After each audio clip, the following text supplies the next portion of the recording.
Start feeling good today with My Health for Life, a free healthy lifestyle program funded by the Queensland Government. Get tailored support from health professionals. Find out if it's right for you at myhealthforlife.com.au. Good morning, welcome to day 2 of the Queensland State Cup here live from Coomera on the Gold Coast. A huge day of action coming your way right up until late this afternoon. Scott McAllister and Katie Geiger for the first match of the morning, and it'll be the men's 30s division. The UQ Rebels taking on Toowoomba. Good morning, Katie. Good morning, Scotty. How beautiful is today? Oh, we're looking forward to a little bit more cloud cover. Now, I did get in the car this morning, travelling back and forth between Brisbane, rain on the windscreen. I thought, no, it's not happening again. Is it not happening? But as soon as I hit that highway, clear skies on the way to the Gold Coast. Of course, all the drizzle, all the rain, that can stay down in Brizzy this morning. Always good conditions here on the Goldie. You don't get the name Gold Coast without good weather, and we're going to get it today. That's right. It just tricks us. It just keeps us on our toes. Make sure we've got everything covered, all the I's dotted, D's crossed, and, that's just what happens with Queensland Touch events. I think we just need to go somewhere that's having a drought. We'll go set up an event. They can get some rain. We can put on a great touch tournament, and everyone will be happy. Longreach, be on standby. We're coming out. We're heading out west, potentially. Actually, I think it is raining out there. They are getting some rain, so we'll leave them be a little bit. But it's looking absolutely mint yet again. The fields are perfect. They've held up. After all that rain we got early in the week, they've held up perfectly. So really good conditions, a little bit muggy. They're sort of sweating out there, but hey, it's summer in Queensland. What else do we want? Exactly. Now, the men's 30 division, UQs, started pretty strong yesterday. They went 3 wins and a loss. They are the defending champions in this division. A draw and a loss for Toowoomba. A couple of international teams as well in the men's 30s, Singapore and Japan. They were the 2 teams that the UQ Rebels played yesterday. And for Toowoomba, they had a 7-1 loss against Gold Coast and a 4-all draw against Singapore. So a pretty strong way to kickstart our opening match here in the men's 30s division. There'll be quite a few players here that have got a lot of men's open experience and playing a lot of top-level footy. So this will be pretty quick game to kickstart us here on day 2. Yeah, yesterday's games were all close, all tight tussles on field 1, so the spectacle was great for those viewers at home and us up here in the commentary box, so I'm guessing these boys are going to kickstart with exactly the same today. Toowoomba have the opening possession here on day 2. They'll be looking to try and get some wins on the board. Like we said, a draw and a loss in their opening 2 matches yesterday.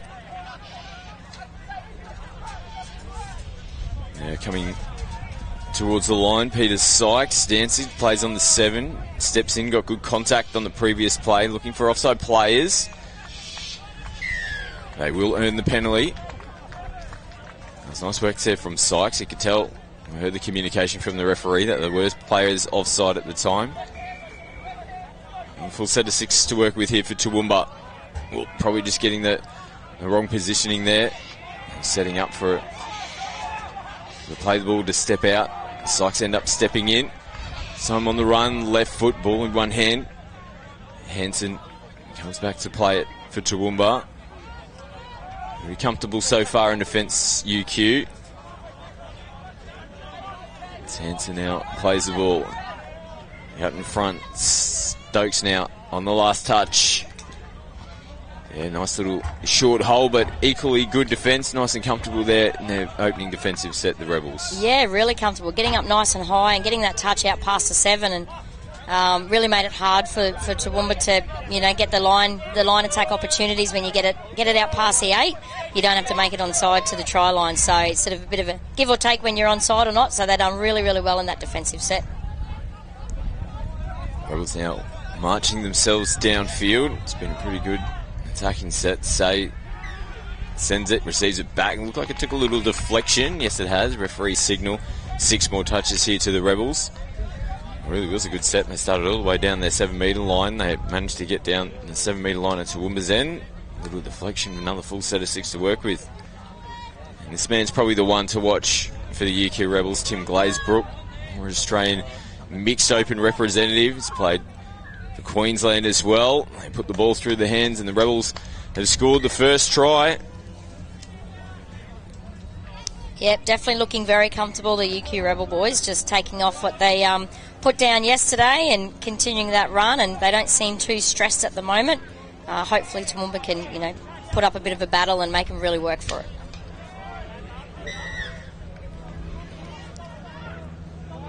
Toowoomba tap from the restart.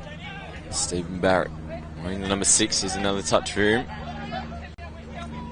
McIntosh sends it back in field. Here's McIntosh from half. He's a former Queensland men's 30s representative. Now running nice left to right and getting the hands out there and touching that one. Redkowski out on the wing. It looked like it was probably just going to dip down. Yeah, probably didn't need to stick his hand out there, but it's tempting when it's right there in front of you, isn't it? And McIntosh probably just had a little bit too much on that one to link up with Barrett. So Toowoomba turned the ball over, couldn't take advantage of the repeat set attacking the line. Rebels now will come down their sideline.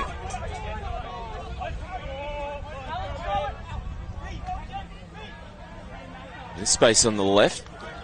So they come back in field, picking up the metres nice and early. As McIntosh pops up into the line, nicely picked off, looking for support. Nice calm head there from Toowoomba, picked off. Oh, lost the ball in the play. The ball, that's unfortunate after taking the intercept and picking up good metres. The very next player's on the 0 touch as well. And they turn the ball back over and give it back to the Rebels. Yeah, Toowoomba did really well there. I was just about to say how good of a flow the Rebels had, and really, really good, hard, strong running, and then Toowoomba just popped up in that perfect passing lane, but unfortunately, didn't capitalise, and maybe UQ will here. Getting through from half, they had opportunities maybe to be able to just to turn it in underneath. They went the big long bomb out to the right corner, didn't have enough on it. Fell down in front of Benting. He might have been a bit puffed. He was the one that run him down, so he might have been slightly out of position, a bit buggered. Toowoomba going nice and direct on the first 2 touches. Now kick out with Brett Doyle. A flat ball from half, and it was more than flat. Referees picked that one up. Forward, just getting their timing a little bit wrong on that occasion there, Toowoomba.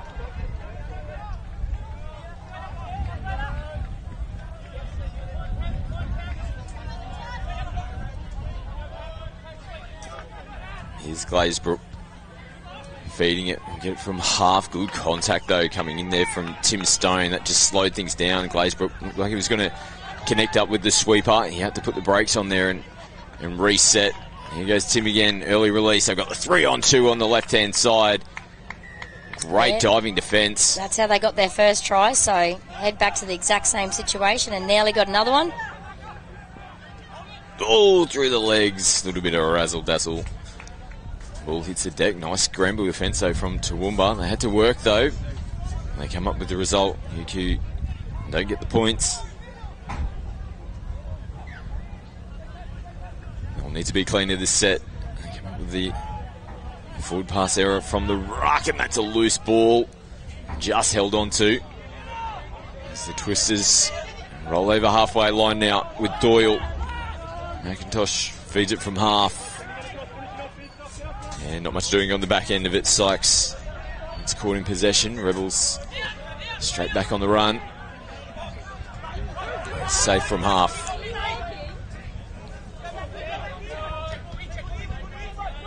As Ting comes in field, send and say rips a long ball out to Pat Horgan. Nice drive coming in. They've got numbers on the left, and the footwork, no touch has been made. Ken Corbett rolls over right under the sticks to get their second try of the game. Nice continuing running, just running play. It's hard to stop.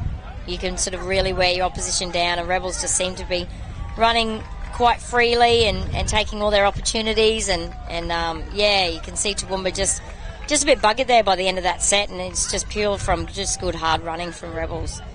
It's going to be hard for Toowoomba to pick one back off here. Rebels just look really comfortable in everything that they're doing with and without the ball. So Toowoomba are going to have to work hard for their first try, I think.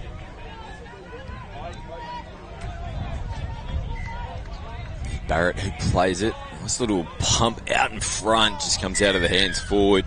Wasn't a bad little option. I like the little short little pump to then go long. They had some space out on the left-hand side. Final pass just goes away from them, but promising signs there from the Twisters. Yeah, they'll take note of that, no doubt, that they can condense Rebels nice and tight, and that's how they'd like to defend anyway. And there's going to be space out wide if they can just execute that final pass. And at least now they've had that opportunity. They've seen what they can do and what can work. So if they can just hold Rebels in this midfield and stop this really good fast flow that they've got. As you can see, 3 touches at halfway, and they'll flip around the back here and get some more metres. And the running in their legs is making the big difference. Here they go down the left-hand side. Shows it back on the inside. No touch has been made. Lovely finish. Martin Rakowski had some work to do. Just that little fake little pump back on the inside was enough for him just to skip away from the covering defence. Well executed. Well executed from one end of the field to the other. These are the things that you train for, Scotty. Hey, you get that midfield roll, get your subset sorted, switch around the back, dish it out. Let the fast blokes take the run down the sideline. It was perfect. So defending champs are looking the goods. Early stages here. Round 3 fixture in the men's 30s. They're up by 3 over Toowoomba. Nice inside ball. Ashley plays it. This is Mark Ashley again taking off. They had numbers up in the lane, picking that one off. This time, that was the right one to get the hands on. They come to Glazebrook, holds, it picks up an extra couple of metres and gets them over the halfway line. They're flowing out of the box nicely here. Nickerson picking up good metres as well as Horgan tries to thread behind the defensive line. Lovely work again off the back of it. And Alan Shine scores another try. The points are starting to flow here for the Rebels. Yeah, they tried everything there. Toowoomba, you can see they've changed their defence just a little bit to try and pop up and make sure they're getting into that passing lane just to try and stop that flow. But, just silky skills by all the Rebels boys there. They're all 6 on the field. Were able to sort of hold the ball out 2 hands, pump, show, and pass just at the right time. So Toowoomba needed a change. Didn't work on that occasion, but, definitely worth a shot.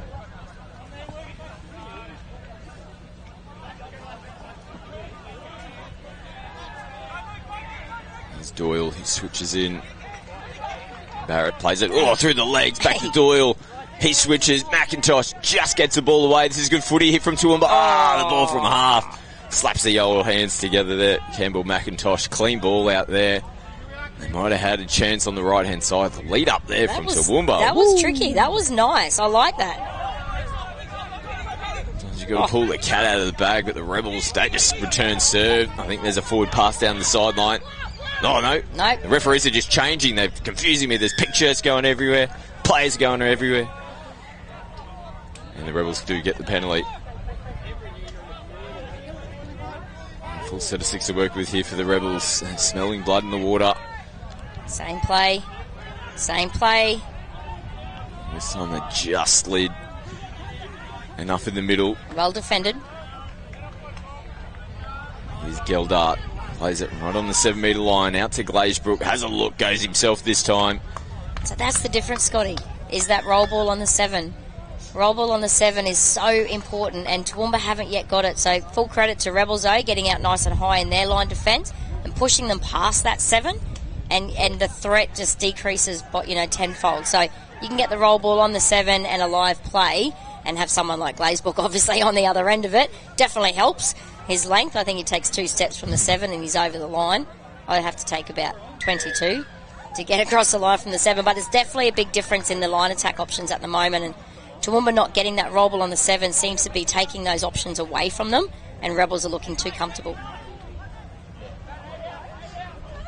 So up by 5 now, UQ.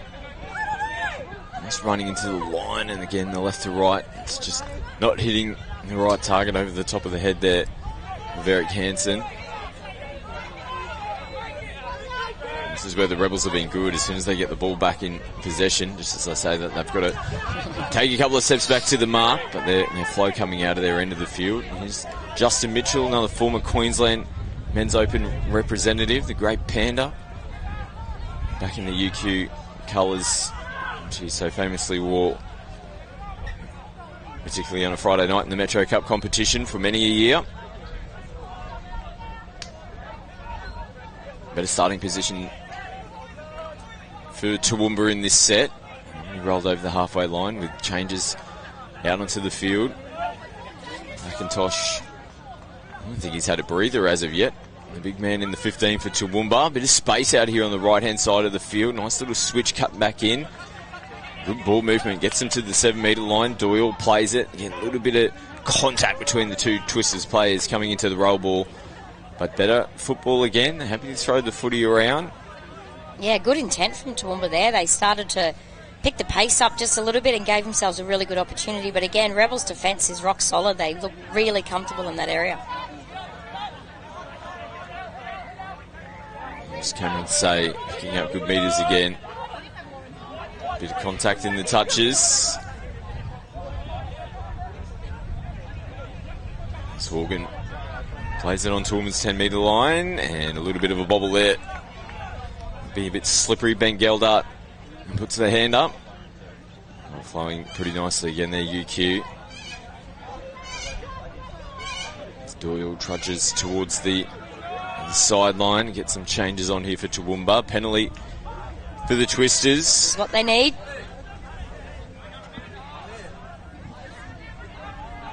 No full set of 6 to work with. Good field position.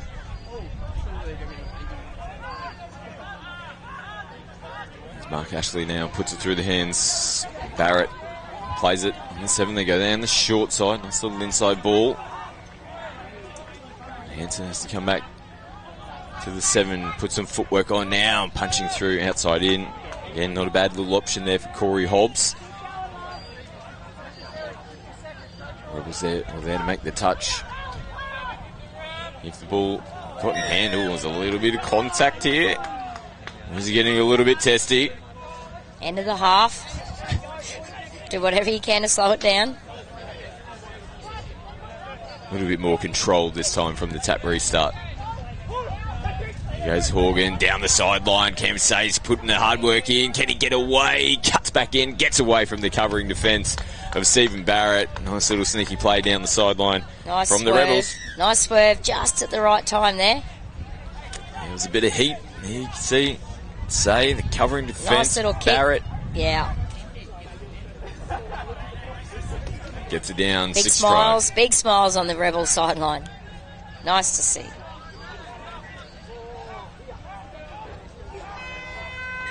Hooter sounds in the background. It's all Rebels here in the first half. Pretty comprehensive halftime score. They go into the break 6-0 in front over Toowoomba. We'll take a quick break ourselves and be back with the second half action here in the men's 30s at the Queensland State Cup.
Start feeling good today with My Health for Life, a free healthy lifestyle program funded by the Queensland Government. Get tailored support from health professionals. Find out if it's right for you at myhealthforlife.com.au. Welcome back to the Queensland State Cup. We're live here from Coomera on the beautiful Gold Coast. We're at the halftime in the men's 30s. It's all Rebels. Defending champs are up 6-0 over Toowoomba. Matches to follow. We've got Toowoomba, you'll see again in the Women's Open. They'll be taking on Ipswich. Looking forward to that little Southwest Queensland local derby. We'll love a derby here at the State Cup. Yeah, that should be a cracker. And as we look out here, we've got a perfect view up here in the commentary box. And we can see the FitLab Inclusive Division starts today. And they're out on the backfields, and I can see them from here. And I heard them all come in this morning. They bring so many supporters and family members, and it's such a great division to be around. So later on this afternoon, 5:20 should be the grand final here on live stream. So mark that in your calendar for later on today. Jump in front of your screen and have a bit of a watch at that grand final. It's amazing. It's such a great talent, and massive thanks to FitLab for jumping on board with that inclusive division. So 5:20. Mark it in your calendar for later, Scotty. Should be a cracker. Yeah, absolutely. We love the All Abilities divisions here at the State Cup, and it's been such a great inclusion, and you'll see a real spectacle this afternoon at 5:20. Everybody will stay here for it. There'll be huge tunnels out on the field, huge crowds around. It'll be a great way to finish off today. Now, in the Women's Premier as well, later on this afternoon, we'll have Japan taking on England. Looking forward to that. We saw the men's take place yesterday. And a couple other highlighted games. Men's Premier, Rockhampton taking on the UQ Rebels at 3:20 is probably a game that you can pencil in. Make sure you're in front of your TV this afternoon, maybe a couple of cool treats, a couple of snacks, and get ready and watch some quality footy. That'll be a good game as well at 3:20. I would say by that time, I think I'll be doing post-game interviews in the bar area. Oh, yes. In the Powers bar area that we have down here, because I think, like you said, everyone's going to get around that type of a game. Who's your money on? Rocky or Rebels? What would you say? Just quietly. Well, you can't really bet against the Rocky juggernaut. They've gone 3-0 on day one, but I can tell you that Rebels, after the disappointment of losing the Metro Cup final against Country Club Colts, and probably the way that they've done that, they've had a pretty strong opening day one. They've definitely had this little asterisk, and they'll be looking for a little bit of retribution over Rocky, and that'll probably set up, could possibly be a little grand final replay. But Rocky looking the goods, but don't count out Redlands, don't count out Toowoomba as well. They're fighting to make it through to the Men's Premier Grand Final tomorrow, but definitely one to watch this afternoon at 3:20. And the men's 30s Rebels team here as well are going pretty good themselves. They're up by 6 over Toowoomba. Some promising signs in the first 15 minutes there from Toowoomba. A little bit of razzle-dazzle as well. We saw ball through the legs. Oh, look at that ball laid in at the line. Perfect start here in the second half. Couldn't have waited a fraction longer to throw that ball. Yeah, held it out nice in front, sucked all the defenders in around him and flipped it over the top. You can see here just looking like he's going in, sucked everyone in around him and then opened up the space on the outside. Nice and easy, really good start from Rebels. I'll be happy with that. Yeah, Alan Shine with the try assist for UQ. Toowoomba tap and restart.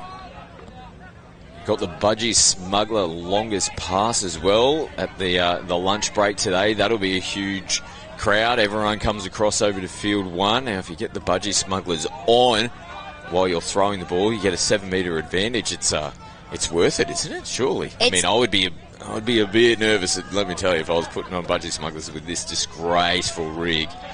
But to pick up an extra 7 metres, particularly the way I throw balls, I think I'd have to do it. Well, I think so too. I did ask the guys from Budgies yesterday if I put on a hat and a set of togs and socks and anything else I can, each equipment that I have on, can I gain another 7? And then she said, you actually are working, so I don't think you can be in it. I went, oh, damn, because I would have. Those T's and C's. Yeah, definitely would have jumped in them. So plenty of great things happening in and around the fields. It's not all just what happens, all the action on the field. It's a real party atmosphere here at the State Cup. And if you are at home and you're around the southeast Queensland region, get in the car, pop on out, see some good footies like we said. And you've got the Powers bar happening as well. A couple of refreshments consumed this afternoon while I watch all the good footy here on field one. Rebels juggernaut here in the 30s is continuing. They're really starting to stake their claim here on day 2. Yeah, speaking of good footy, the Rebel boys are showing it at the moment. They're continuing from their amazing day one. They'll be really happy with their day yesterday, and then kicking off like they are today. They'll be pretty happy. They'll be pretty happy that they're putting on this performance on live stream too, no doubt. Everyone at home, in the 30s division, there's the possibility that some of these boys have got some children possibly at home or some family at home, so nice to know that they can sit down and watch dad or uncle or whatnot playing this game. And Rebels will be really happy, and I think Toowoomba equally, if they can get themselves a try going forward. We'll blame the wind. Yes, you've got to look for any sort of maybe sunscreen on the hands. Yeah, slippery. There was a little bit of dew this morning. That's right. As Cameron say, go down the sideline. Just got a little incidental elbow to the old melon.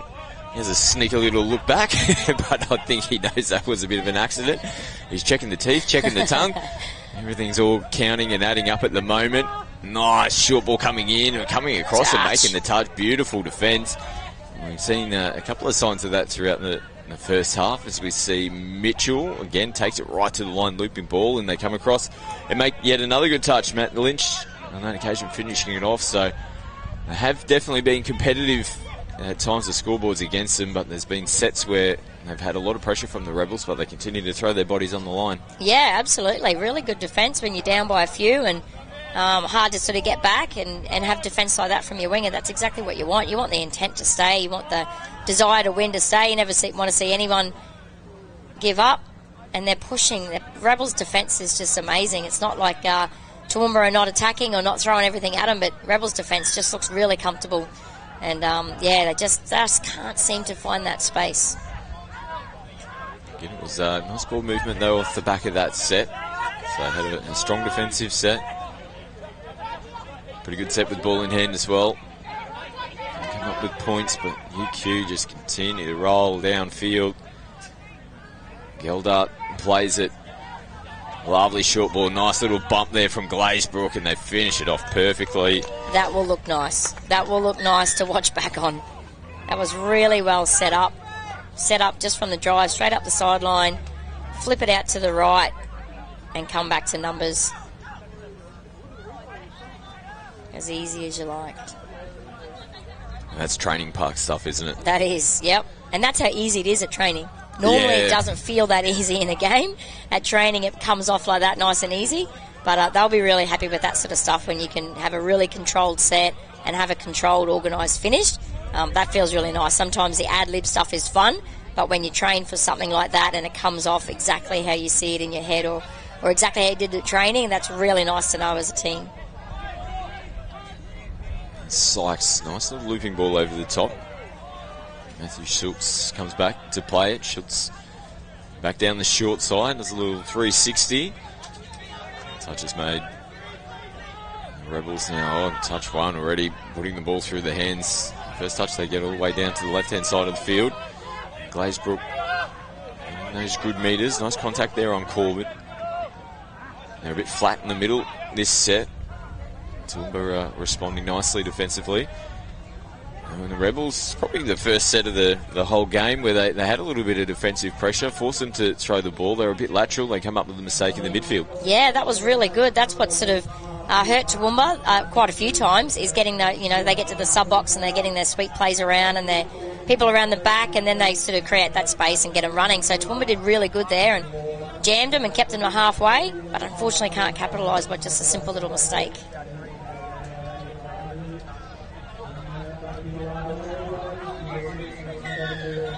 Refs have picked them up for another mistake here. Back-to-back sets. Forward pass is the call. Again, they're happy to throw the footy around. Opportunity here for Toowoomba, still searching for their first try of the game. Down by 9 on the scoreboard. I'll say touch here. It was just on the arm before the ball spewed out. Mark Ashley will play it now. On the 7-metre line for Toowoomba.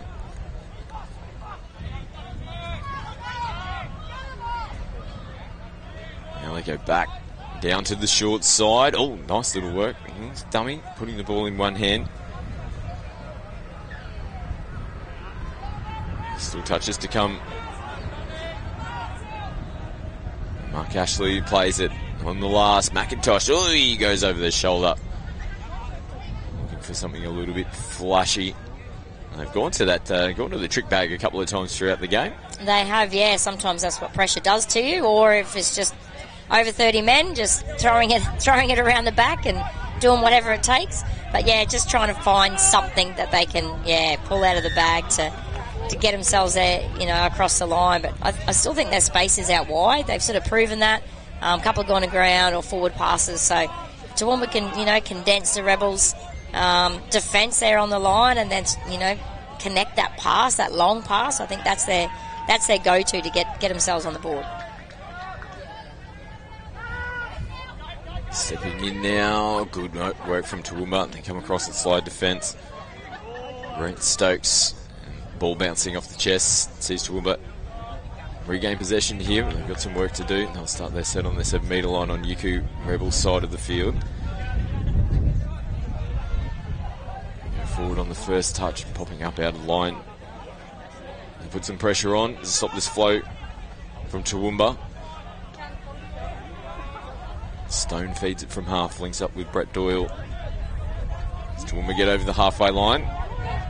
Doyle again, no options on the left, has to come back to Stokes. Oh, nice little late switch into the line in one hand. Good option, really good option.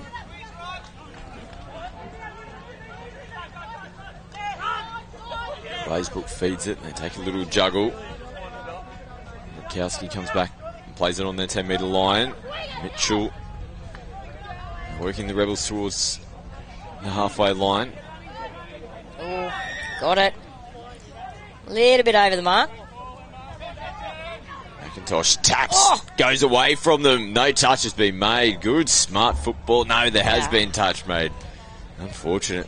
It was definitely worth a crack. They were flat getting back on side, and they still had a couple of metres to be able to get into a position where they were on side to make that touch. Must have just made it. Yeah, thought he was away. Yeah, got him just.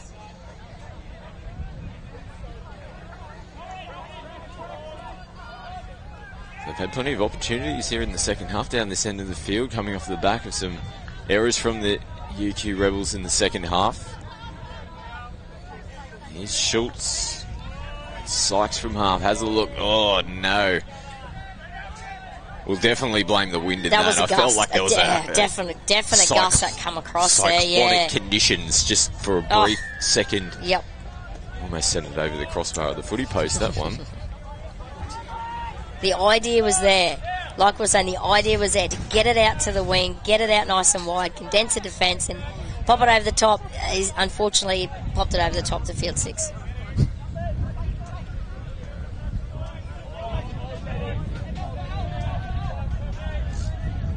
Here's Horgan, links up Mitchell. Ooh, takes a little dive into the line. Players are offside.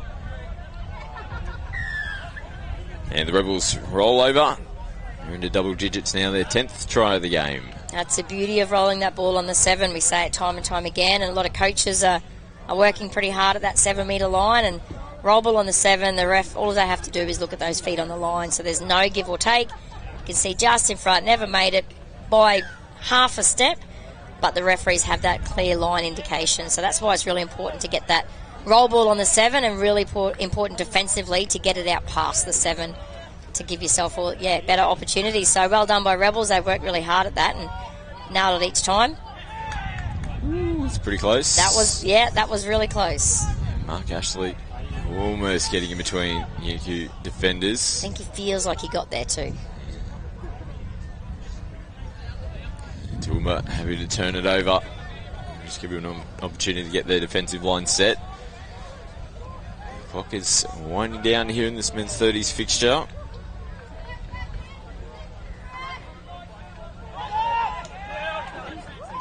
Blaisbrook been busy for the Rebels throughout this game as expected.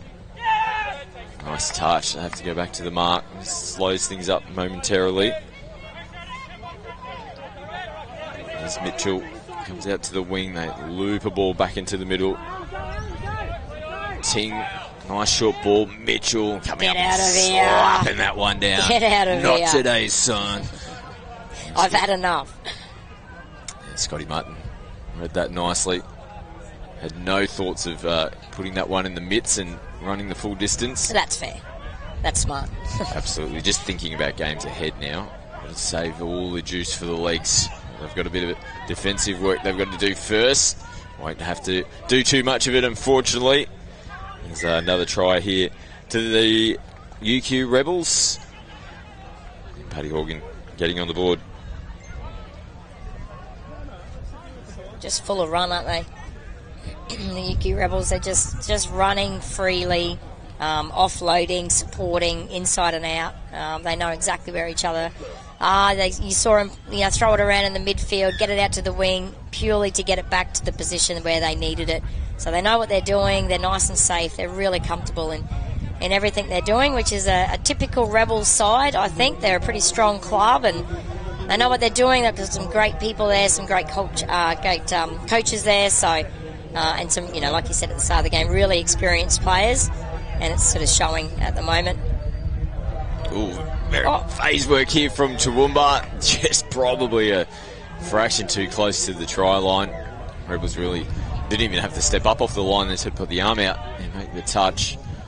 Again, it was a sort of flick ball. UQ down the sideline have been able to get to their box with relative ease throughout this game.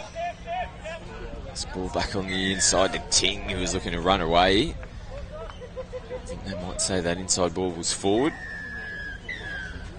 Not happy with the call. Here we go, Toowoomba. Come on. We need points. Come on. Give the people what they want. I think another one between the legs, little flick ball. Something's going to come off for them here. Here's Brett Doyle. He's been busy for Toowoomba. Got some running in the legs. Here's Doyle. Short ball. Here we go. Oh, Ting. Oh, he's pulled up a bit ginger. Yeah. Run at him. Yeah, that's Run at him. Could be an opportunity. Oh, there's that flick we were talking about. Brad Stokes plays it. There's no half in place here for the Twisters. Short side, nothing doing. Hoot sounds in the background. UQ Rebels far too good in this one. The defending champions getting 11 tries on the board, unanswered against Toowoomba. Classy performance from UQ. They roll on, and they'll be looking to finish off strongly today and potentially get themselves into another grand final tomorrow. Women's Open action coming up. Local derby in the southwest Queensland region. Toowoomba taking on Ipswich. Stay with us. More to come.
Start feeling good today with My Health for Life, a free healthy lifestyle program funded by the Queensland Government. Get tailored support from health professionals. Find out if it's right for you at myhealthforlife.com.au.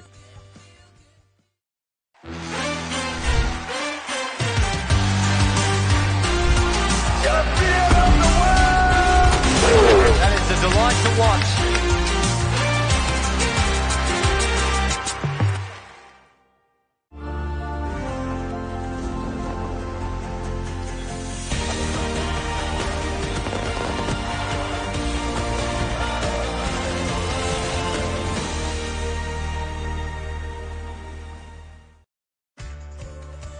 You don't do it for the mirror or for the scales. You do it because it feels good. It feels good changing habits and kicking goals. Start feeling good now with a program tailored to you and have support from experienced health professionals. My Health for Life is a free healthy lifestyle program funded by the Queensland Government. Find out if it's right for you at myhealthforlife.com.au. Welcome back to the Queensland State Cup, and we've got Women's Open action about to take place. A Southwest Queensland derby, Toowoomba taking on Ipswich. Carly Banks, who knows this region in and out. They're looking forward to this when you get a couple of little local rivals together. There's a bit of history between Ipswich and Toowoomba. Yeah, always has been, always will be. Scotty is definitely bragging rights up for grabs in this one. And it shapes up to be a pretty good contest. Ipswich are coming into this game sitting on top of the table at the moment. They had 3 wins without a loss yesterday. They had a 10-3 victory over Toowoomba 30s. This is a combined division in the Women's Open and Women's 30s. 3-1 against Coolum, a little bit tougher, and a 7-2 win over Bundy in the 30s. For Toowoomba, they're sitting 3rd on the table at the moment. Only the 1 loss yesterday, 2 victories. An 11-6 loss against Palm Beach. They beat the Toowoomba 30s 9-2 and they beat Coolum 5-4. So makes it a little bit of extra juice as well. These two teams sitting pretty high up on the table. Yeah, should be an enthralling contest, Scotty. Looking forward to this one for sure. So Toowoomba will have the opening tap off. And we're off and running. Let's see how this one unfolds for Toowoomba in their opening set. So playing out to the right-hand side, there'll be plenty of ball movement. Fry will get herself into half. Nice sweep. Come back around the inside. And we saw the Toowoomba side yesterday. Serena Ranford was definitely one to watch. She sure was, yeah, definitely. This big long bomb out to the right-hand side of the field, and they'll finish it off on their side. And they'll make Ipswich work here for their opening possession of the game. Yeah, nice little probing set there from Toowoomba with Laura Fry also featuring prominently there. So, yeah, nice opening set here from Ipswich, though, creating a bit of momentum off these first 3 and coming on now with their latch. Yeah, nice work from Ella Taylor, really getting Ipswich moving forward. Got 1 touch to come. They need a nice clean play of the ball here. Jade Hooper sends it out to the left-hand side. Well, they don't worry about getting the ball down on the deck. They just went for the space instead. That was the... yeah, they did have still 1 more touch to come. They're now coming up with a touch and pass penalty, giving it away. But positive signs there from Ipswich. Happy to throw the footy around. Yeah, absolutely. Nice opening set from them. Toowoomba go down their sideline, get some changes on the field as they roll over the halfway line. Last touch now up to the Twisters. They haven't really been able to punch too far downfield on that return set. So Ipswich starting just shy of their own 10-metre line. Through the hands they come. Contact there just slows them down momentarily. Great punch, good meters again. Jade Hooper just got clipped, has to come back to the mark. There's Conlon who passes it. Get himself into acting half, picks up, nice little ball on the outside, back on the inside to Conlon, back again over the top. Can they stretch away? Oh, desperation defence. Just getting there in the end. Izzy Pam making the touch. Oh, good footy from Ipswich. Yeah, fantastic piece of footy. Nice use of the ball. It's yeah, they're pretty exciting to watch here, Scotty. Cross field inside. A little bump as well. Oof. This is electric stuff here from Ipswich. Nice footy. Yeah, definitely. And it's really nice when you see the girls playing this really, we said yesterday, this really eyes up sort of style of footy. And yeah, just makes a good change from the way that the power divisions tend to sort of drive through the middle, and it's the quick and the dead. But this is there's some real skill on show out here today. Nice touch for Toowoomba. There's Powell. Oh, lovely little short ball punching through a nice hole. Took it right to the line. Amanda Powell, kudos. Sets up the first try to Toowoomba. Fantastic ball there from Powell going to the line, and Talia Stokes hit a beautiful little line, nice little gap hit there, and just went straight through. And opening try to the Toowoomba Twisters. You can throw your long balls, but there's just something about someone punching through a hole like that, and defence is flat-footed, just watching them go past. They're something special. And the traditionalists love those type of ones. 100%. You got two up here in the commentary box this morning. Ipswich now on the run. If they throw a flick pass, they'll just make my day. Oh, we'll be on the ground up here. Might have to send some replacements into the in-goal area. They go bang! Ipswich hits straight back. Oh, yeah. There was just a feeling about this game. Even as we watched the two teams roll over, we said at Toowoomba Ipswich there's going to be sparks, and we've got them early on. Yeah, absolutely. It's tit-for-tat stuff here, Scotty, and really, really entertaining, and just sort of really nice work there from acting half, just sort of running through, carrying the ball in two hands, going to the line, pump went through and found support, and we're all tied up here at 1-1. Yeah, Alicia Sands getting into the in-goal area there, try assist to her name, early stages in the Women's Open.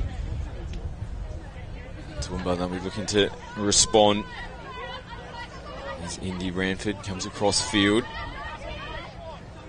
Within that 7, now propping away, throwing a ball and taken nicely. They get the penalty here, Ipswich. Ashley Verrill coming up out of the line and taking that one. They come out of the hands forward.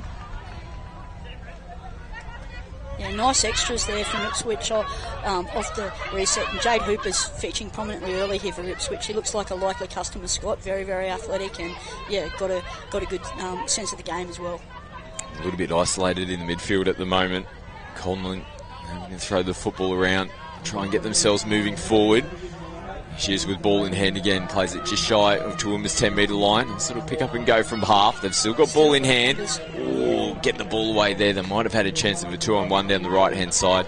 Sometimes, though, it's, play it safe. They take the touch. They turn attack into defence. Yeah, definitely. And this is the time in the game now, Scott, where both sub-boxers and the coaches, of either team would be wanting their teams to just try and get down the other end, get a few set completions, try and capitalise on this, if one side has an ordinary set of 6. So really important that Toowoomba get down and play the ball down this other end of the field, and that's a really nice run. And just a late pass there. But Toowoomba wouldn't be unhappy with that set, finishing on their box side and in the corner there. So let's see how Ipswich go trucking out of their own half.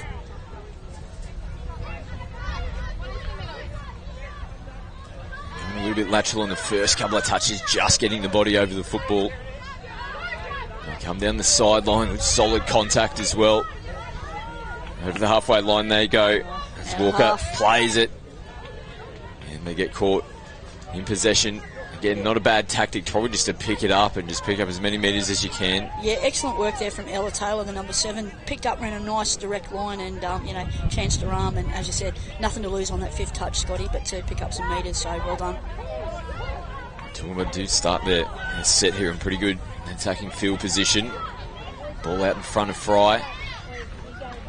Get itself in a half, picks up, has a look. They've got numbers, short ball off the hip. Oh, yeah, taken there, and she knew it, unfortunately. As soon as that ball hit the deck. A case of soft drink coming there. That's unlucky there, but great work from Laura Fry. She's been one of Toowoomba's best, again already in the early exchanges of this game, and a big lanky frame, and off she goes, and quite imposing for the opposition. Here's Sands. We've already seen her carve up from the half position. They're setting up for it yet again. Just can't pick that one up cleanly. Right on the It's Live Queensland logo. Toowoomba will restart their set. Here is Fry.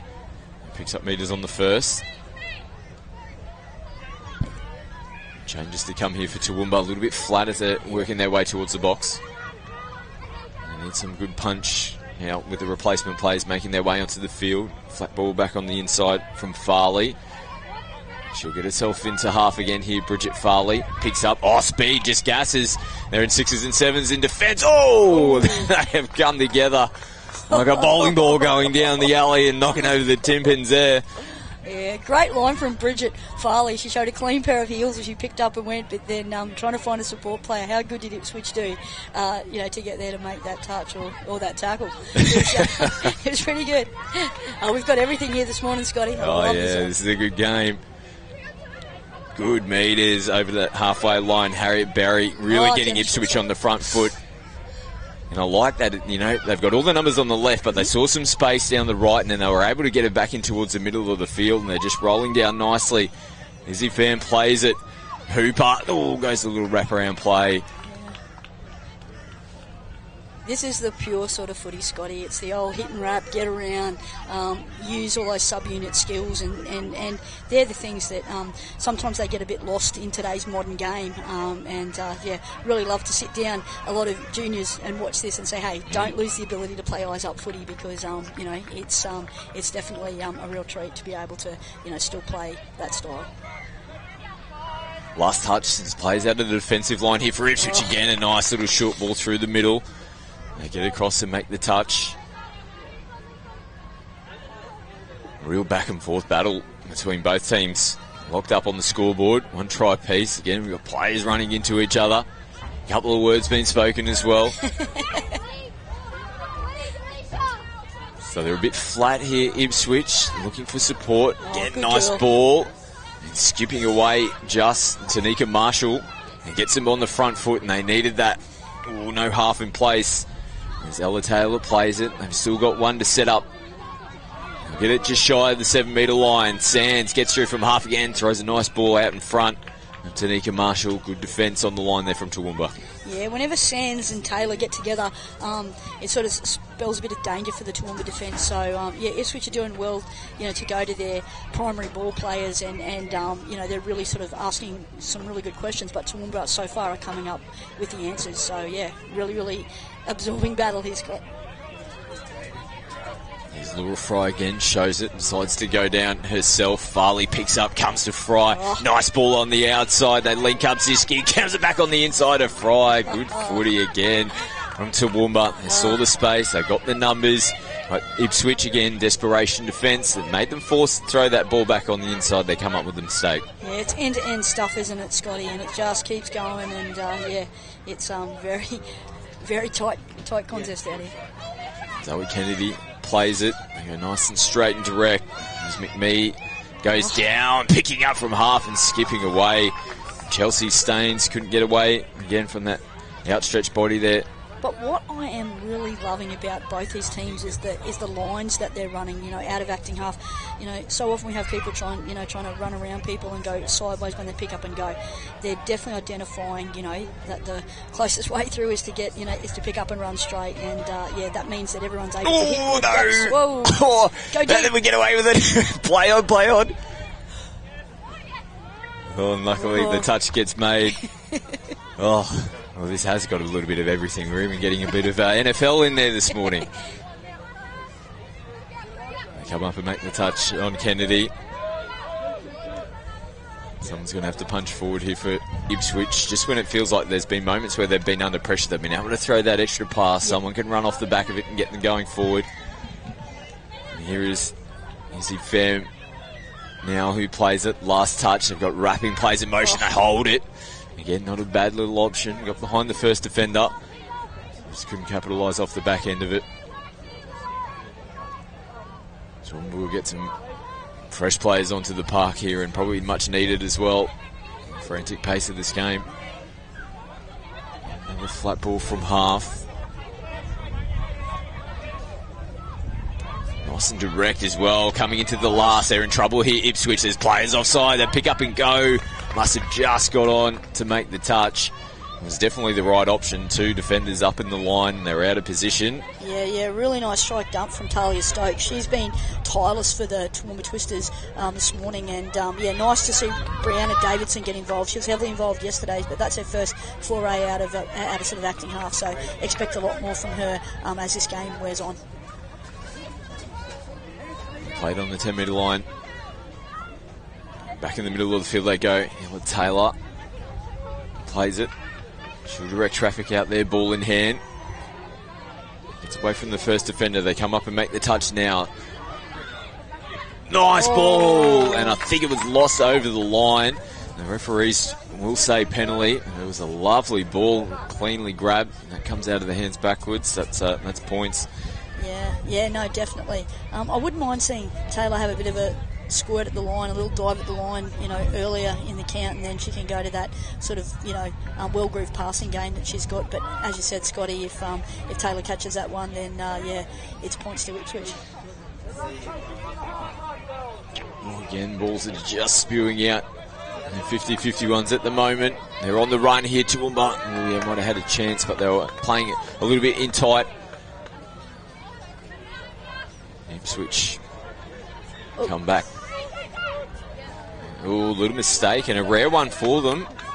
Haven't seen really either team turn the ball over coming out of the end of the field too often in this game. Good opportunity here for Toowoomba. As the clock starts to wind down here in the first half. A little late try right before the break will definitely give one of these two teams some momentum going into the second half. A little sloppy play the ball. Referees say play on.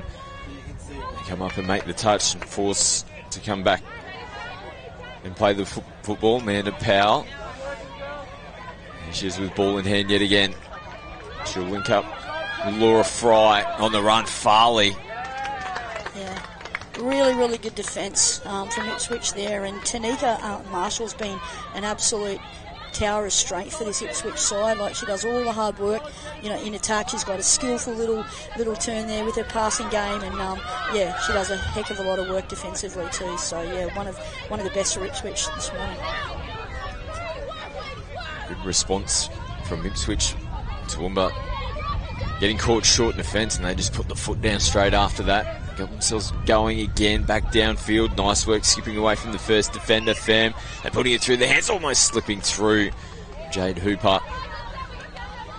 They went the full distance. Just couldn't quite get the points on the back end of it. Going to aim up defensively now, Ipswich. Who the sounds? I think both teams are going to be pretty happy here to wrap this one up. They don't even want to throw the ball. The touch is made. Get us to the halftime break. Let us get some water in. Have a quick breather. What a contest between these two teams in the first half. Yeah, she's been evenly poised this one, and really looking forward to the second stanza, Scotty. Yeah, stay with us. We've got a game on our hands here in the Women's Open. Scores are locked up. Toowoomba 1, Ipswich 1.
Start feeling good today with My Health for Life, a free healthy lifestyle program funded by the Queensland Government. Get tailored support from health professionals. Find out if it's right for you at myhealthforlife.com.au.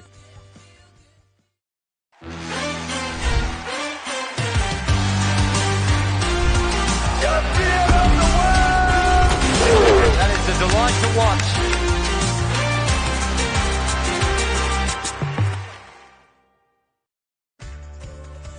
You don't do it for the mirror or for the scales. You do it because it feels good. It feels good changing habits and kicking goals. Start feeling good now with a program tailored to you and have support from experienced health professionals. My Health for Life is a free healthy lifestyle program funded by the Queensland Government. Find out if it's right for you at myhealthforlife.com.au.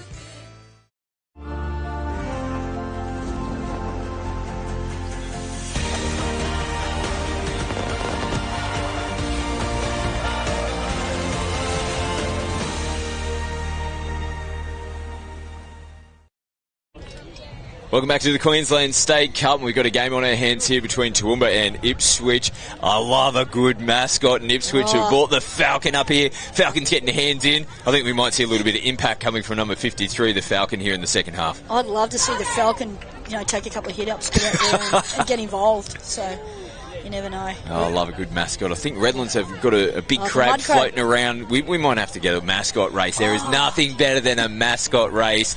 Get the crab, get the Falcon. Any other mascots getting out here at the State Cup this weekend, we'll get them on right before the Budgie Spugler longest pass. Who knows, maybe the Falcon's got a long ball in him. Absolutely. Looking forward to the second half here. It was a gripping contest between the two teams. We were just talking during the break how we're loving the old school style of footy that these players are playing. There's good contact. They're happy to throw the football around. And they're just playing what's in front of them. It's great to see. Yeah, it absolutely is, Scott. As we said, sometimes that gets a little bit lost in, in these modern things of set completions and making sure that, you're winning the roll ball, you're winning the ruck, all these concepts that do have their place, but so good to see us playing footy again. So Ipswich get the opening possession. Start the second half. Points. Well, here we go to start with. That's one of those ones. It's a bit tricky. Her body position was sort of falling in. A little bit of contact sometimes. Doesn't take too much to knock somebody over, but the intent is still there to start the second half. More of the same. Ball out in front. Little set piece from the tap off. Probably just not quite in the right position there, Ipswich, but positive play. Yeah, fantastic little start with that little tap move, and interesting to see what happens in the second half. I'm sure both boxers, wouldn't have been unhappy, with their first half efforts. But I think sort of very early on, getting down the other end is going to be, a big priority, and trying to play out your sets as much as they can. But hopefully they keep playing this really enterprising style of game that both teams have been exhibiting so far. Changes onto the box here for Toowoomba as they play it smack on the halfway line. Show and go. Tripping over it was her own feet there. And hopefully he hasn't picked up a little injury. Yep. It's Brianna Davidson for Toowoomba. Gets back into the defensive line. They bring him tough up on the top of the hill. Don't worry about that. They do. Tough as teeth. Changes now for Ipswich again. Players contact. Left, right, and centre. It's all happening. And I think for half a second there, Harriet Berry went to check and then just kind of went, yeah, no, you're okay, and then popped over to the interchange area. Well, the contact has been there. Not really going too over the top of the line, though, must be said, between both players, and both teams just popping straight back up to their feet, and they're getting straight back into it, and just overrunning the footy there, Jade Hooper. Yeah, I've loved the involvement of number 46, Kerry Conlon, for the Ipswich team. She's doing a lot of the setup work and a lot of the hard stuff. She's very smart, and she's looking to drive the ball for other players, and giving them really good strike dumps. So yeah, really impressed with what she's bringing to the contest. And again, another player down on the deck, but Powell just forces the mistake. So the physicality is working for Ipswich on that occasion. Again, not too much in the touch. It forces a mistake, regains the possession as Powell's coming into half. Picked up I think Ipswich could benefit from just not so many passes to get that ball to the box, because it's allowing, because Toowoomba are being very honest about their defence and pressing and committing numbers, it's really stopping the flow that they want to create to get to the box. So less passing, probably more sort of running from those guys would make a big difference to them in terms of the flow that they're creating in the first three, Scotty. Here's Ranford. He goes across, gives it to assist an opportunity to get some players on. Laura Fry, who was good in the first half for Toowoomba, and just get themselves into position. Tegan Taylor plays it on the 7, flat ball from the half. Taylor, footwork back on the inside, and it opens them up. They get the first try here in the second half, and Toowoomba, they take the lead 2-1. Yeah, nice little piece of evasive footwork there from Tegan Taylor. She's a very clever player and very agile, and yeah, she's happy with that one. Slaps the ground, Scott Bundy style, and yeah, there's a try there for Toowoomba, a very critical one at this point, Scotty. Yeah, when points have been pretty tough to come by, it could prove to be a pretty critical one for Toowoomba. Back in front, like we said, they've come into this game in third position on the table. Ipswich so far undefeated in the competition. So this is a big match in the context of the Women's Open Division. Nice footwork there from Alicia Sands, getting away from the first defender. And they earn themselves a penalty, full set of 6. Yeah, she looks the one most likely, doesn't she, for Ipswich? She's got some really good footwork, Sands, and yeah, just waiting for her opportunity. So I expect her to feature prominently in this set. Taylor feeds it. Here is Sands on the sweep. Has a look up. Nice early ball out in front. This comes out of the hands forward. Not a bad option. That early release can catch defensive teams napping when you're on the line. Yeah, 100%. Would have liked them to sort of, played a few more shots out, but, I guess that takes away the spontaneity of the way that they've been playing, and they're playing their eyes up footy, so we'll just run with it because, the girls are definitely entertaining us out here on field 1 today. Penalty here just shy of the halfway line. Plays offside for Ipswich.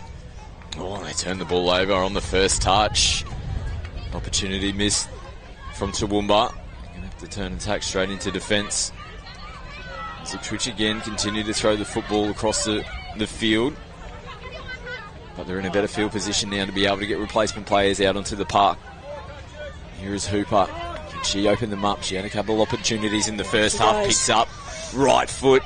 Loops it across. Maybe just held the ball a fraction too long.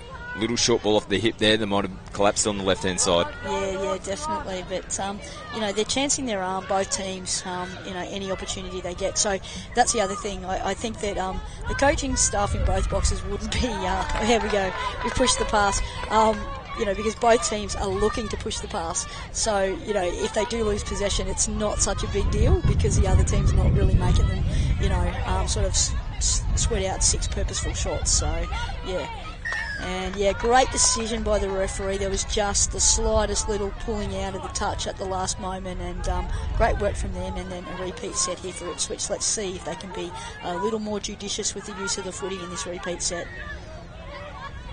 It's Chelsea Staines, ball in hand, just getting the ball away. They'll take their time now and try and get themselves into an attacking position. Ask some questions of this Toowoomba defence. They've got the sweeper coming around. They decide to hold it. Conlon goes back on the inside. Nice option, good defence. Yeah, definitely. She's the brains of the operation out there for Ipswich. Just marshalling your troops, getting the right plays on at the right time for her people.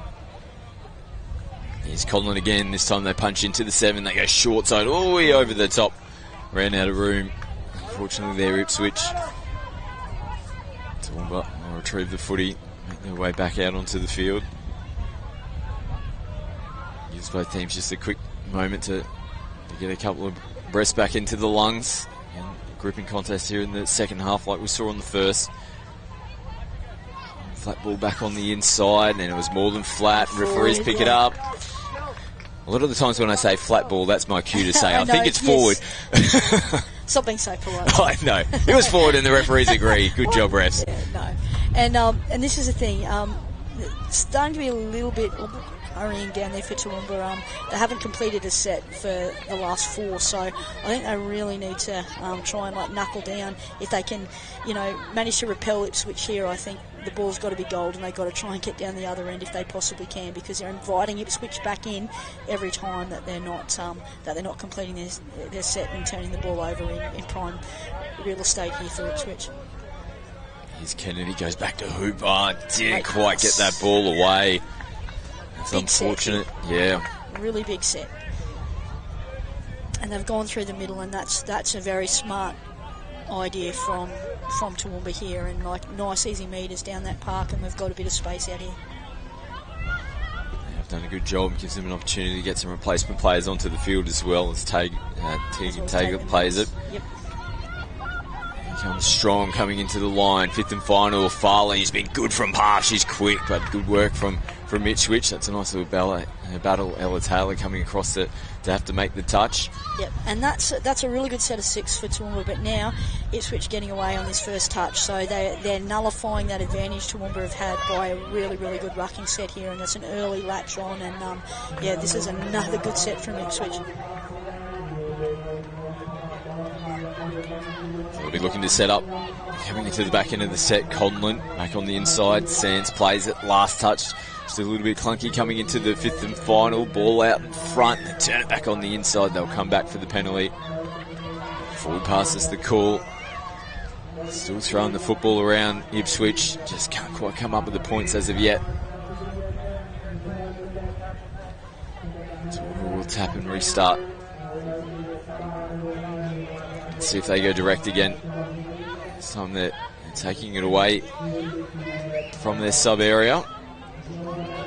Back through the middle. Ranford throws a looping ball. Struggled to pick up meters in this set. This could be an opportunity for Ipswich to try and keep them down here. They're still getting players into position. Nice run there from Ranford, just to straighten them up. Conlon makes the touch casually. Yeah, Davidson asked the question there, and a little bit of a frustration to throw the ball away, because sort of maybe withered there that 7 metres was quite questionable, but you just got to stay nice and calm and composed, and got to keep working for the next opportunity. A little bit of physicality again, Scotty. Here it comes, it's on. Creeping back in. I knew it wouldn't be too long before we saw it again. So a tap on the halfway line here for Ipswich. This is a big set for them. They need to try and get points, level the scores back up. About 5 minutes left in this game. Points have been hard to come by. You've got to take these opportunities with both hands. Taylor goes footwork diving in at the line. Yeah, nice from Taylor. Good to see her have a little squirt there, but looking here for Sands on this last touch. Would have been interesting if she'd had an early ball there, just to see what she could have done. But we're getting into the real clutch moments now, aren't we, Scotty? Coming into the back end of this game, and it's going to be really, really important, that either team get down the other end and then try and exert some pressure through this midfield. Oh, good Taylor, great meters. They've got to flow off the back of it. As Powell continues, follows suit. Taylor, right foot, comes back in field. Nice work. Links up with Jalila Ranford, and contact was made, but they recovered nicely. Ipswich now, there's some space down their side of the field. They've got to flow off the back of this. Just continue to tuck it under the wing. Someone's going to have to punch forward. Hooper shows the dummy. Can't get away from the diving defence. Both teams are so desperate here. Every single touch counts, and they're really leaving it all out here on the park for their team. So, fantastic exhibition by both these teams, Scotty. Conlon, I think this might be the last touch here for Ipswich. Nice little wrap around play. Conlon tries to get on the outside. It could be the first touch, Scotty. It's just how they are. These girls. It's hard to know, isn't it? They just throw the football around every. Absolutely brilliant. I love it. Touch of the set. Here's Davidson, a little bit isolated. It's changes coming onto the field. Fry from half, back to Davidson. She's been busy. Here comes Fry, pops off the right foot, and didn't have any options. Now switching back or coming back under. Yeah, really good defence there from Ipswich. They held their line. They didn't panic. The half was beaten, but it didn't matter because everybody, did their job and just lined up and were nice and calm and stuck to their policy. Oh, a little bobble there. Play the ball. Ipswich just keeping that jaw ajar. We've seen them have probably the more of the opportunities down the attacking end of the field, although Toowoomba have come up with the try here in the second half, but this is a good opportunity for them now. Another try, 2-try margin, that might be all she wrote in this game. Davidson takes it right to the line. They turn the ball over. That door remains open here for Ipswich. Clock is a bit of a factor for them now, just over 2 minutes to go. Can definitely get downfield. Meters like that will help their cause. They just need to continue to follow suit, and they're going nice and direct now. Taylor, she's going to have to come back to the mark though. Got to get that hand down and get the ball on the deck. Very important. Hooper. Yep, Oh, they're on the back foot. Their players out of position here into the in-goal area. They go, is this their chance? Yes, it is! Beautiful footwork and football from Ipswich. They found the space. They caught out of position there to Toowoomba defensively. Yeah, great strike dump from Jade Hooper, and then Tanika Marshall picks up out of half with that beautiful direct line. You know, she's been one of Ipswich best, and then she calmly links up and the winger dots down, and yeah, that's a great try to lock us up here, Scotty. Yeah, it was a good finish there from Ashley Verrill. Had work to do. As soon as the ball hit the hands, bang, straight down on the grass. And scores are locked. 2 tries apiece. Just over a minute to play. Toowoomba, can they get another try from the restart? Farley plays it. Oh, ball steaming on. There's plays down on the deck. Have they slipped in between defenders? No touch has been made. Oh, we've got a Toowoomba player down in the background. Referees are just coming together momentarily. I think we might have a pretty significant injury. We've got medical staff straight out onto the field, and this is a little bit concerning. Yeah, it is. Here for Toowoomba. And the referees are in the background going to award the try to Toowoomba, but all our thoughts and attention are on the young lady down on the deck here for Toowoomba. Yeah, it's never nice when we see an injury, Scotty. Let's hope that she's okay down there. Fair amount of concern. Yeah, absolutely. With the clock starting to wind down, I think that will mean Toowoomba will get the victory. 3-2. Right down to the very death in this game, and what a quality women's open game it will be. We'll have a look at the replay here. Oh, yeah, but it's just a little bit of incidental contact, I think, with the try scorer there, Jalila Ranford from Toowoomba, and both teams will start to make their way out onto the field and shake hands. The hooter officially sounds in the background. Toowoomba will get the victory in what was a quality contest here in this local derby against Ipswich. But, yeah, all thoughts with the young lady with Toowoomba.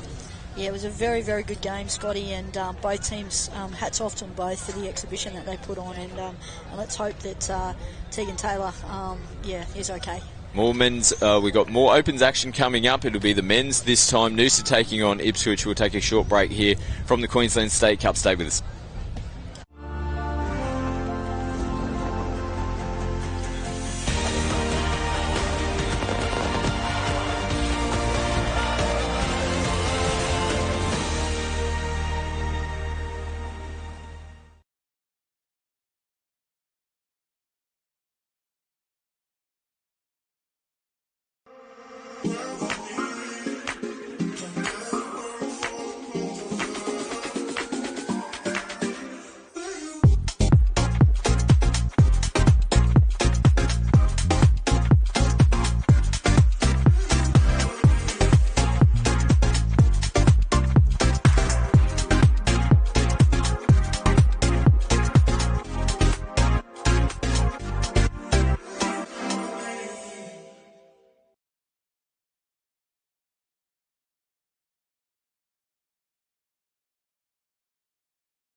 Start feeling good today with My Health for Life, a free healthy lifestyle program funded by the Queensland Government. Get tailored support from health professionals. Find out if it's right for you at myhealthforlife.com.au.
Start feeling good today with My Health for Life, a free healthy lifestyle program funded by the Queensland Government.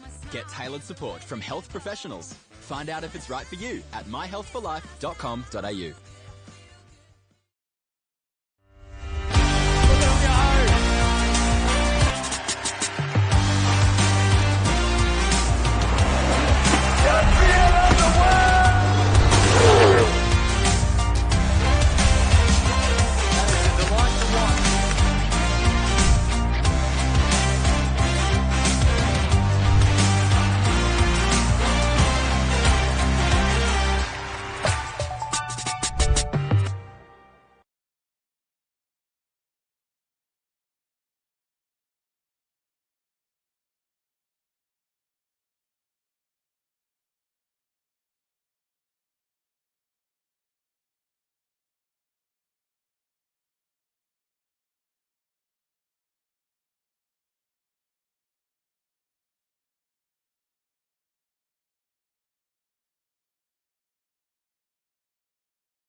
You don't do it for the mirror or for the scales. You do it because it feels good. It feels good changing habits and kicking goals. Start feeling good now with a program tailored to you and have support from experienced health professionals. My Health for Life is a free healthy lifestyle program funded by the Queensland Government. Find out if it's right for you at myhealthforlife.com.au.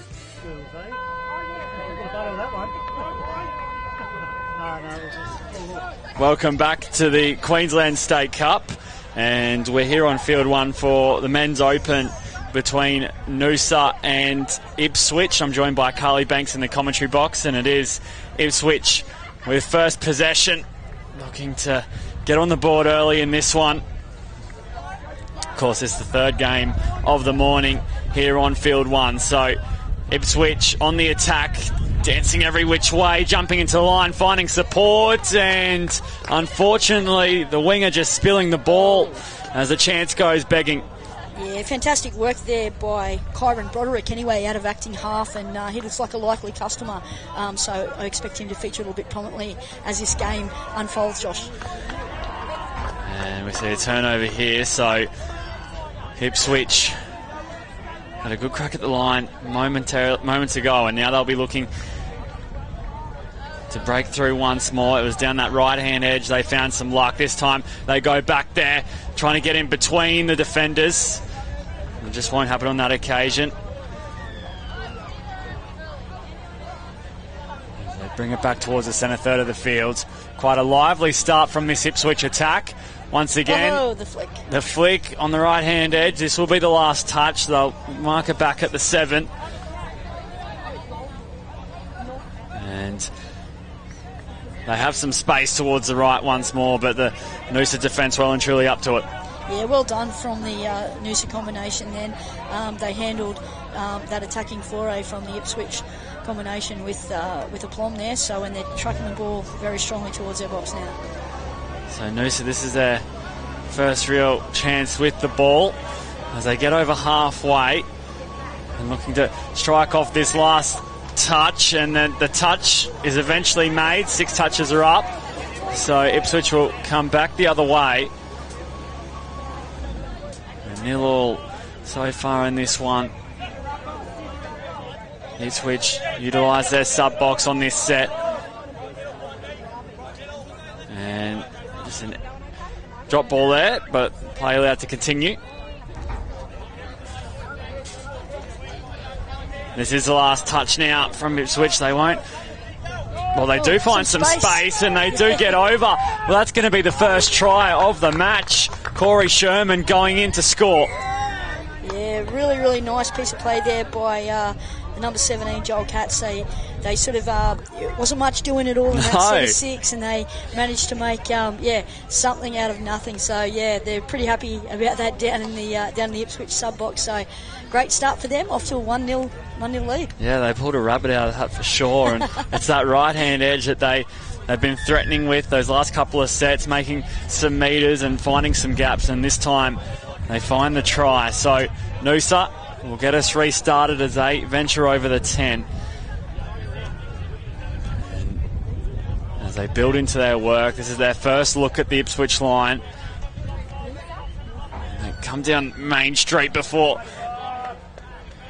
the touch was made, and this will be the last touch. So Ipswich have a chance to set their defence, and it's very hard to get something going in this position, isn't it, Carly? Especially in attack when the Ipswich defence is set on the last touch. Yeah, definitely. I think they'd like those last couple of plays back again, just to create a little bit of momentum so they can have a bit of flow and capitalise. But early days yet, Joshy, and this game's a long way to go for sure. And there's a penalty in there for in the ruck, and great industrious work there from Ipswich. They've been impressive in these opening exchanges, mate, and hopefully a thing of a sign of things to come, because they're really nice to watch. Yeah, great start from Ipswich for sure, and then they'll get 6 more touches waved on here.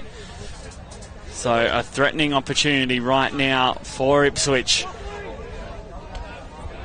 And they get into their work nicely. Again, it's the right side.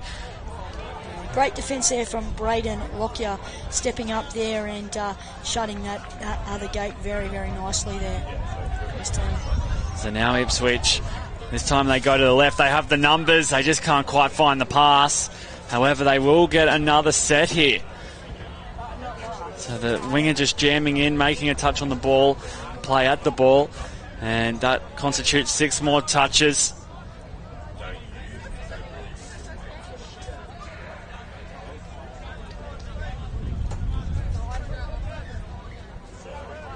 So this is Ipswich inside the 7, looking for a long right to left. They won't get the call on that occasion, and their attack runs out of juice there. Yeah, really, really good defence there from Noosa, because Ipswich did, ask them a few questions, and they actually, dealt with it quite nicely. So let's see how well they can get out of their own end, and they've just got to get their hand out and get the ball on the deck and create a little bit of momentum. They do utilise the sub box, and they get over halfway now. They look to go direct. They've got a couple of touches up their sleeve. Now this is the last. Breaking from half into some space. The support's there. It won't be a try, unfortunately.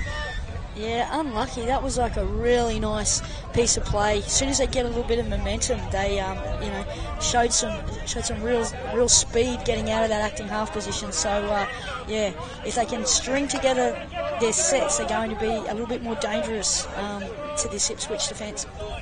Yeah, they're slowly building Noosa. They haven't had too many opportunities. Ipswich has had most of the running in this one as their set comes to an end, and you just assume once they get into their work, Noosa, they get a bit of possession under their belt, they'll start to click nicely. Only 1-0 the score, of course. Their defence has done a magnificent job holding out the brunt of this Ipswich attack, and the penalty going the way of Noosa, so this is a great place to start. Inside the half of Ipswich with a fresh set. They look to create around the middle. Noosa sweeping towards the right. They have some space diving over. And the touch was made. So great defence from Ipswich on their line. Yeah, Morgan Wise, he's been prominent early for Noosa, and he looks most likely. Here he goes again, ball in hand. Shaped towards the short side, and the half was touched in the process. And now Ipswich carting it out of their own end, looking to win this midfield battle. They bring it over towards the sub box, and Noosa with the turnover. So another opportunity for them down on the scoreboard, but a golden chance here to draw level. They got numbers towards the left. They decide to hold up the play as they stay patient in their attack. Ipswich coming up off their line. Now ball back on the inside, just checking away. Now it's a long left to right, and the defence number up nicely. Yeah, nice attempt at the sweeper quarterback there from the Noosa team. They obviously know what they're doing technically, so they just need a little bit more in that execution. This is the last touch, of course, and they can't quite get away there. It was Ben Anderson finishing the set with ball in hand. Oh, the nice little sneaky down the sideline, and he's away. And Ipswich are going to find some metres, and they're going to find another try. Nicholas Verenkamp going over to score, and they double their lead. Yeah, very famous name in Ipswich, touch the Verenkamps, and got speed like the rest of the family. So fantastic effort there. It was a really nice little tactical, snipe down the short side there from Ipswich, recognising that Noosa were sort of overcounting the numbers, and did really, really well to come back down this short side, and we've got a 2-0 lead. We certainly do. Risk pays off, and they'll be happy with that. Ipswich off to a great start in this match. 9 minutes into the contest. So Noosa looking to get on the board. They have been coming over the last few sets. However, this Ipswich defence on song. Yeah, they are at the moment, but I'm liking the types of questions that Noosa are asking Ipswich. It's some really nice sort of footy, and they just need to be a little bit more patient early in the count. And he's got a nice set of feet, number 21. Unfortunately, we haven't got his name here, but yeah, he's very good on his feet, and he just probably needs to be a little bit more patient and a bit judicious about the times when he does run from acting half. So Ipswich favour this sub-box side, of course. It's a bit physical out there. The boys are sort of bringing their A game, and nice little chain passing there. These Ipswich boys are really, really nice to watch when they let the ball do the work. Now they'll get a good crack at the line here. This is the last touch. They go to the left-hand side, the link channel opening up, and then the flick pass around the back just doesn't quite come off. Oh, look, I'm a flick passer from way back, mate. I love seeing him, but yeah, and probably not then, mate. But yeah, that's all right. That's all right. I want him to throw one, and that leads to a try. That'll be good. Well, great He'll defense. get one yet. Yeah, and great defensive pressure too, of course. Jamming in from the wing to shut down the play, forcing a bit of a risk. It didn't quite pay off. It's Noosa. Yeah, nice direct drive through that centre to give a really good strike dump, and that might be the ticket there for Noosa. There's probably they've tried to go around Ipswich, and I think just there they've probably shown themselves a bit of a recipe for the rest of this game if they can probably get a little bit more direct on that drive. And as we speak, and once again Ipswich are going to make a break down this right hand edge. It's Clinton Suthers going over to score their third. Yeah, fantastic little piece of play, really opportunistic in terms of that rucking, just going straight down that short side. And Noosa will be disappointed with that one, but Ipswich will be cock a hoop because it now takes them out to a 3-0 advantage. Yeah, almost a mirror image to their second try. And as you said, Ipswich will be very pleased with that, as Noosa still looking to get on the board. As we've mentioned, they've got some go in their attack. It's just about pulling it all together as they try and break through here. Yeah, they've been unlucky, Josh, and sometimes like the play is the right play, just the execution's probably let them down. So there's plenty of things to look forward to still in this game. This game's not over by a long shot. If they can just get one of those things to go their way and get on the board, then they'll find it a lot easier to claw their way back in.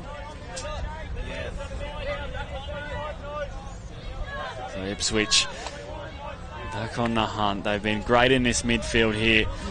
Driving forward. Once they go once again, and then the ball just going to ground. As Noosa take a bit of a breather here. They've done plenty of defending. And they're going to utilise that midfield too. So over halfway. Coming forward they are. Looking to string together this attack, set up a platform to attack off at the back end of this set. Bouncing towards the 7. Here is the last touch. Short ball at the line, and once again the door's going to slam shut. Yeah, fantastic defence from Ipswich, but that's the ticket. They've gone through the middle and gone direct on that set. They left the ball on the scoreline. That's what you want. If you can't score, just leave the ball on the try line, and you've done a pretty good job. So yeah, nice to see Noosa play at their full complement. The back end of this half, very important for Noosa. If they can get one on the board, they can set themselves up for the second 15. As Ipswich are coming here on the last. And the ball's kept alive. They keep it moving. They keep it singing. Here A he is, flick the pass flick man. out the back once again. This time it sticks. Tyler Cuthbert, love him. Keep bringing the flick, brother. He's loving it. Fantastic. So touch past the call in the end, but it was worth a shot there from Ipswich on the last. And now Noosa with time ticking here. Try and get down to the other end of the field here on field 1 and come up with some points. Unfortunately, there's an error there. Yeah, it's not what they needed at this juncture of the game, is it, Josh? They can't afford to concede another one, before half time, because it sort of becomes a bit of a bridge too far even then. Yeah, this defensive set very important now. So Ipswich, they favoured this right-hand edge of theirs. They found plenty of success. This time it's towards the left they head. And Noosa number up nicely. Down on the 7. Come Ipswich. On the last. They go towards the right. Breaking through half again. The support is looming. And he didn't have control upon putting the ball to ground. Yeah, no, and really good defence from Joey Coonan from the Noosa Pirates. He's done a great job there, and he's manned up, and he's made sure that Ipswich didn't get that crucial 4th touchdown that we're trying to avoid. Oh, Braden Lockyer will probably want that one back, PE teacher at Emmanuel Lutheran College up there on the sunny coast. So hopefully all of his students are tuning in and they can give him a bit of stick for that pass. So Ipswich looking to kick out to 4 in front. As time is ticking in the first. Down inside the 7, and they shut off the play there. Noosa stepping up into the line, and 3-0 the margin at half time. Certainly not impossible for Noosa to get back into this one. What will the coaches be saying at half time, Carly? Yeah, definitely. I think Noosa will feel a bit hard done by with a couple of those sort of short side touchdowns that they probably could have contained, and they're probably thinking that defensively, if they can just aim up a little bit better there, and they can just get their processes right with their line attack, they can get back into this game. So it's not gone, but Ipswich should be pretty happy with the way that they've played, and it'll be just full steam ahead, and let's keep doing what we're doing. So half time in the men's open, Noosa up against Ipswich. 3-0 the score. We'll be back after the break for the second half action here on field 1.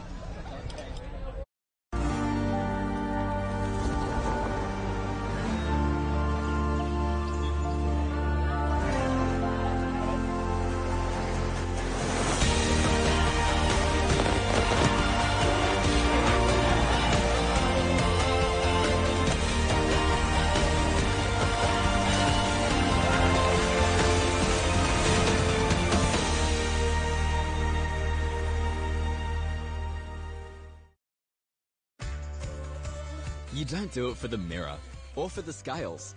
You do it because it feels good. It feels good changing habits and kicking goals. Start feeling good now with a program tailored to you and have support from experienced health professionals. My Health for Life is a free, healthy lifestyle program funded by the Queensland Government. Find out if it's right for you at myhealthforlife.com.au.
Start feeling good today with My Health for Life, a free healthy lifestyle program funded by the Queensland Government. Get tailored support from health professionals. Find out if it's right for you at myhealthforlife.com.au.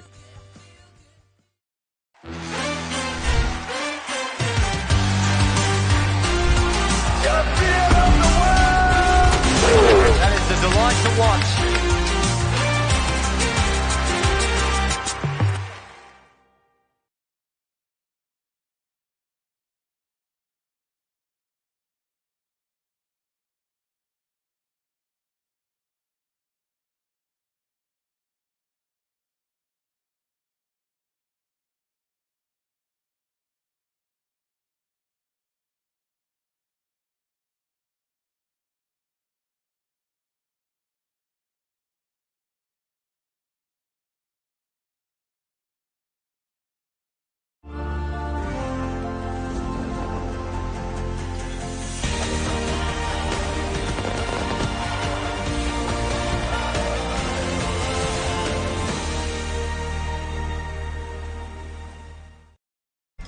It is day 2 of the Queensland State Cup, and we're here on field 1 for the third game of today, and it is Noosa up against Ipswich. Ipswich out to a 3-0 lead. They found some luck down the short side, coming out of their own end with some long-range tries as the second half is ready to rock and roll here. The referee's just getting into position. I'm joined by Carly Banks for this one. Carly, we saw a tight tussle. Ipswich with a few few soft tries rather, and Noosa will be hoping to rectify that with 15 minutes left. There's still time to mount a comeback. Yeah, absolutely.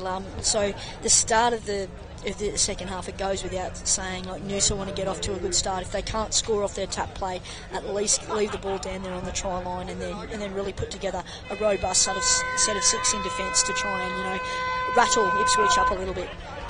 So Noosa get us underway, and this is a great opportunity starting from halfway to get on the board. If they can get on early, it'll really set them up for a finish in this second half. So Noosa jumping towards the right, keeping the play alive. The touches weren't made until they were on the last. So back to the 7.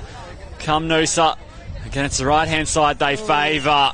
And Ipswich happy to defend that, shuffling across. Yeah, he could have gone himself then, Morgan Wise. He's been the most likely from Noosa, and I still think the points are going to come from him. Anything that he's involved with is usually pretty good, but let's see how Ipswich truck out in this very first set. Yeah, so Ipswich, they've been very dynamic coming out of their own end, straight through the middle of the field, and they are here once again, up over the 10, initiating the touch. Jumping towards the left, the bat on, won't quite find the hands.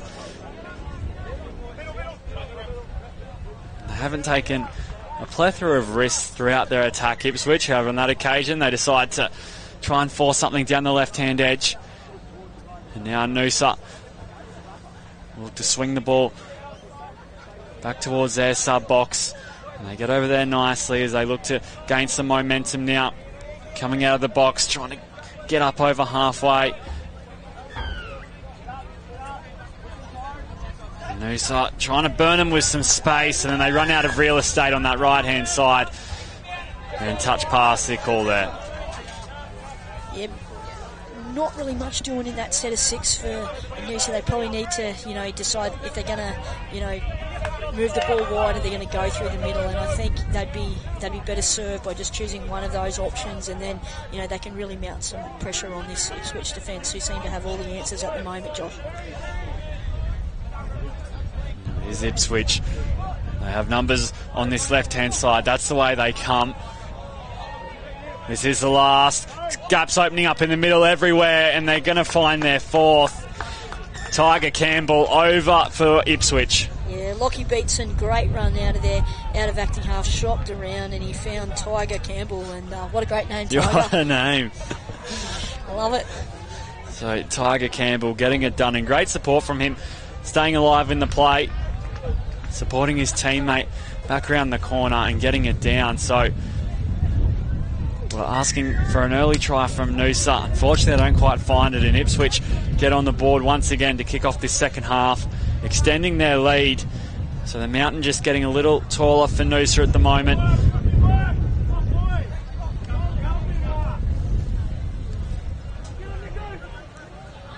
Here they go down the centre third, and then just slipping over in the process. Back to their feet, which is what we want to see. So there's this Noosa defence, Noosa attack rather, trying to break through. They do get through the line and they get support, and that is their first try. Yeah, great work there from the number 7, Matt Bamacote. He sliced through there from acting half and showed a great deal of patience. He went to the line, evaded the touch, and then he links up, and that's a great try there to Maxi Moore, and that's exactly what Noosa needed at this point in time. So the try comes, and does that open up the floodgates here for Noosa? Ipswich have defended very profoundly over the course of this match. However, Noosa do find the line there, and they'll be looking to defend that try. The team from the coast, as Ipswich chance their hand, and unfortunately just a touch there, and Ipswich gets 6 more touches, so they've got another set to defend here. Noosa. We've seen Ipswich favour that right-hand edge. This time they shape towards the left before going down the middle. Yeah, really good attempt there from Brock Taylor to score that try, but again, that man Morgan Wise was on the spot to come up trumps there for Noosa. So now it's a long left to right. Just doesn't have the power in the pass. Yeah, right idea, just the execution was off there. And let's see what Noosa can do with this use of the football. I think they're still better served by trying to get pretty direct. That's where they've had a bit of success. So interesting to see if they go to the box or they go direct. They've only got a little team. They're down on numbers, so you can understand that they've gone to the sub box quite often. But I think through the middle, that's the second penalty. In that middle third through the middle, and I think that's a bit of an indicator for Noosa about where they need to centre their attack. And it is early on day 2. This is round 5 in the men's open division, so they've got through a few games so far in this tournament. Legs may be getting a little heavy out there as we get towards the back end of this match, but a chance now for Noosa. They've shown they can break the line, as this is the last, and Ipswich once again have all bases covered. Yeah, really good defence from Ipswich. They looked really untroubled in that set, and they're just marching on and doing a really good job of trying to close out this game. What is it technically that Ipswich are doing defensively? How are they nullifying this Noosa attack? Yeah, they're all moving very nicely, and they're sticking with their policy, and they're making sure that guys are turning up and not missing their assignments, and that's a really important part of it, and the trust that you develop with players in terms of sticking to policy, making sure their shape's good, their body position's where it needs to be. Ipswich are just coming up trumps all the time, and I dare say that they've play a fair bit of footy together. So we see breaking away there was Joey Coonan. However, he'll be brought back as Ipswich will earn possession, and on the 10 they'll get it going from. They have a handy lead at the moment, 4 tries to 1, and they got space now down the left-hand edge, and it's a great intervention there. Yeah, that needed to be made. That was fantastic play from the winger.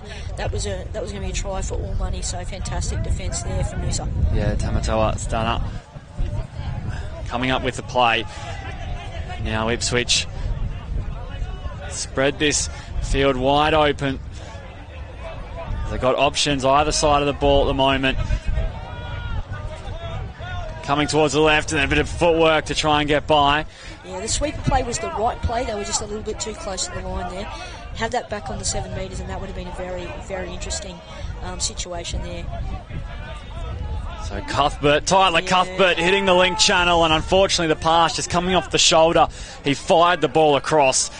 Yeah, that's our flick pass man. He's also got like a nice little long ball there, and he's definitely a ball player, and he goes to the line really well. And it was just unfortunate that the player couldn't handle and dropped his lollies, or it would have been another try.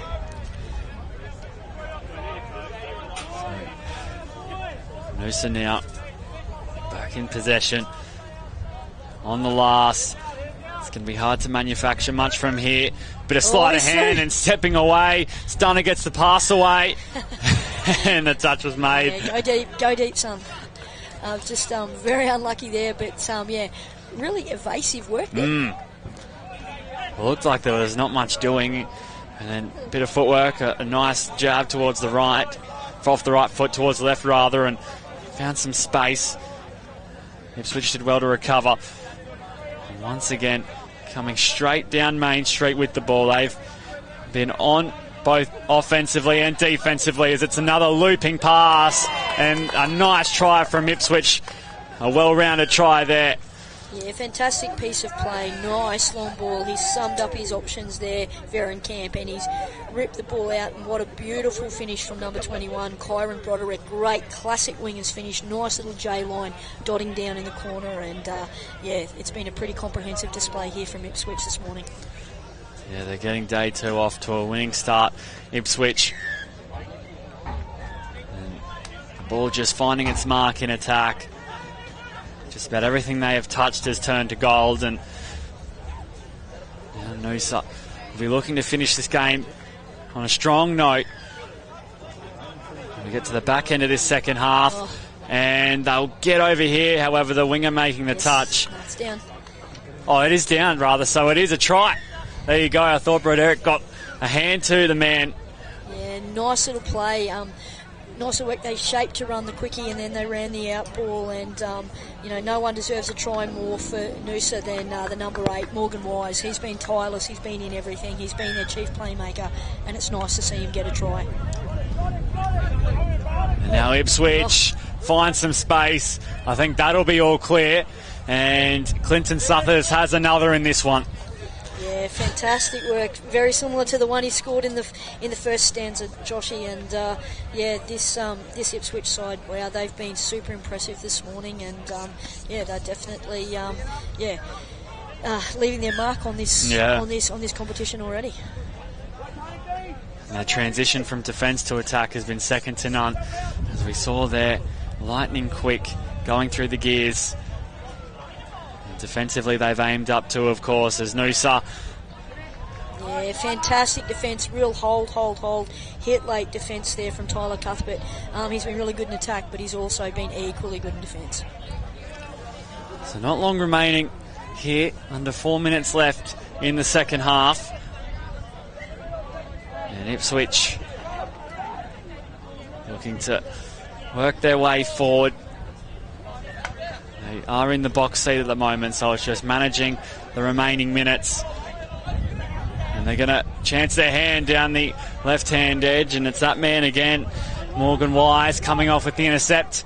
Nice defensive read, getting Noosa going back the other way.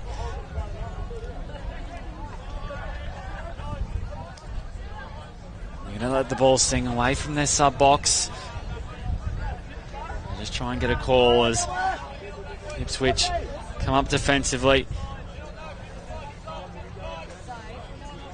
And Noosa with a couple of touches left. Try and break open this Ipswich line. It's been a hard one to master all morning. And just an error there, of course, tired legs, a lot of fatigue setting into the match at the moment. Yeah, as we mentioned earlier, Noosa have only got a little team, and they all seem to be sharing the positions around all over the place. So it shows you that that the boys, are in a bit of a world of hurt here with the subs. So they're doing really good to just keep going and competing here, and be nice to see them, put another one on the board here, Josh. Yeah, without a doubt, it's been a valiant effort from the Noosa side. They have an opportunity here. They get another to their name. Nice little play there, Carly, and almost coming off. What was that? Yeah, nice little set play. It's the splitter, and they came through the middle on that play. And they have run a couple of catalogue plays that sort of everybody sort of knows. They run a splitter, they run a nice sweeper quarterback in the first half.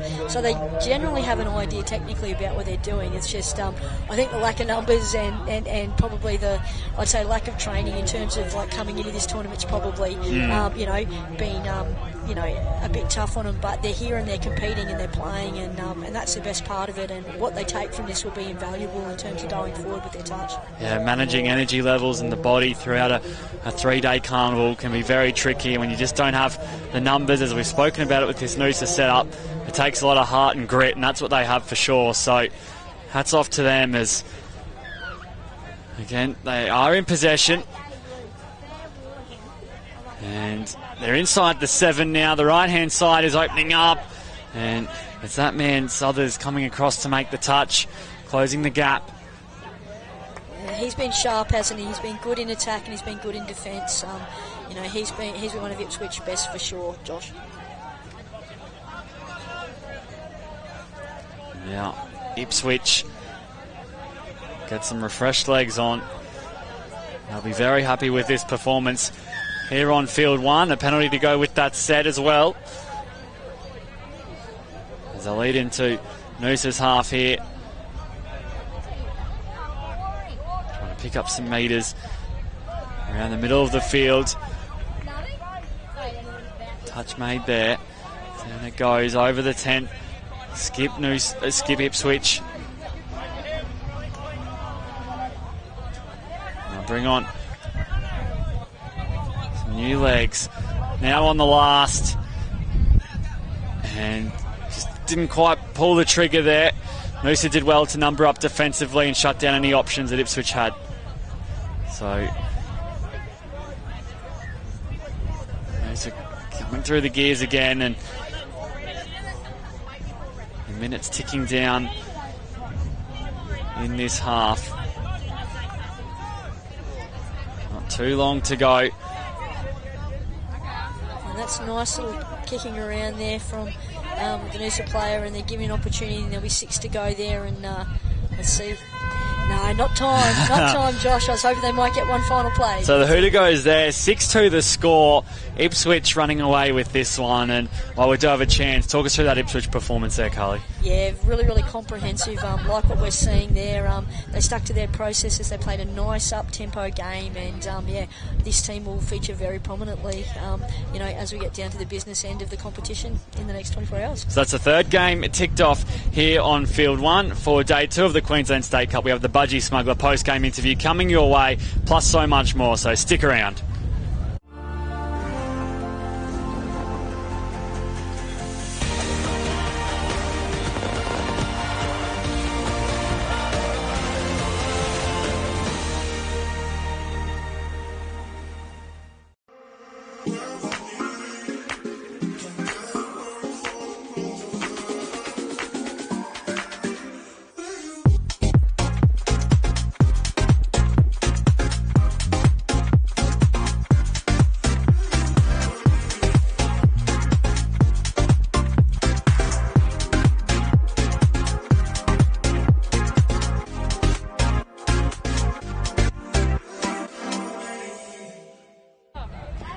Everyone back home, welcome to the post-game show powered by Budgie Smugglers. Look who I've got. How awesome is this? I've got Ella. You look pretty good as well.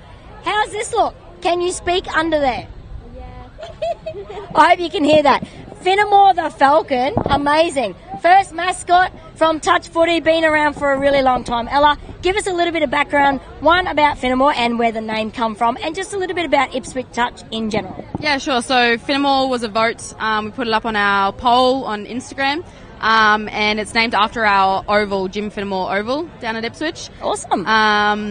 Yeah, he's very near and dear to our heart. We, like you said, were the first club to have a mascot. We're very big on club culture at Ipswich. We've only got 2 teams here at State Cup, Open Men's and Open Women's, but we joke at halftime that we're like family. We're the Falcons family. Yeah, awesome. And you can see that at Junior State Cup this year. The Falcons were there. Ipswich was everywhere. So your juniors are starting to sort of build up with that, amazing culture that you're trying to build those juniors up, and hopefully, here you'll get more teams. That's your plan. Yeah, absolutely. Our junior competition on a Thursday afternoon is off the Richter scale. It's getting so big, and that's showing in our Junior State Cup teams. We've had a few divisions take 2 teams away, which is great to see. I coach, there's plenty of players that are here today that coach as well. That's giving back. Yeah. Definitely. Does Finnemore give back at all? Oh, absolutely. He brings all the fun and spirit. Sits up in the tree, annoys everyone. We've got annoying magpies around here, so if you could just run and flap your wings around here, they keep stealing all the food. So you good for that? Yep, sure am. Awesome. Enjoy the touch footy today. We've got some amazing games coming up, especially this one next on Field 1. Enjoy.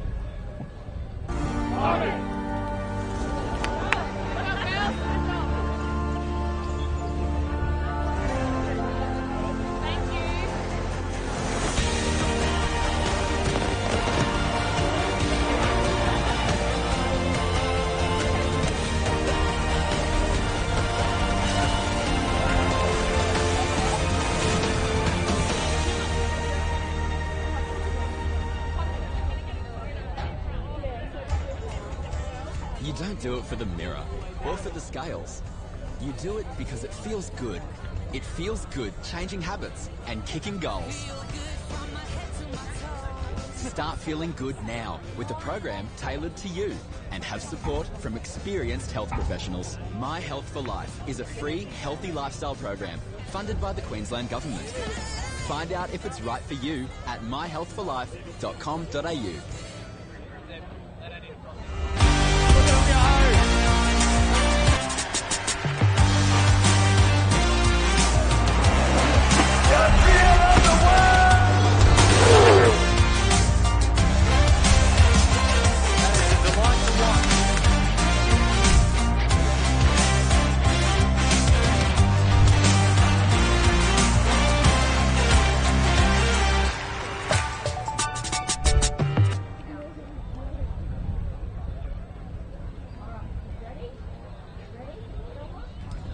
Welcome back to Field 1, where we have Palm Beach taking on Townsville in the Mixed Premier Division. And I'm joined by Mark Tipple in the commentary box. We're looking forward to this one, mate.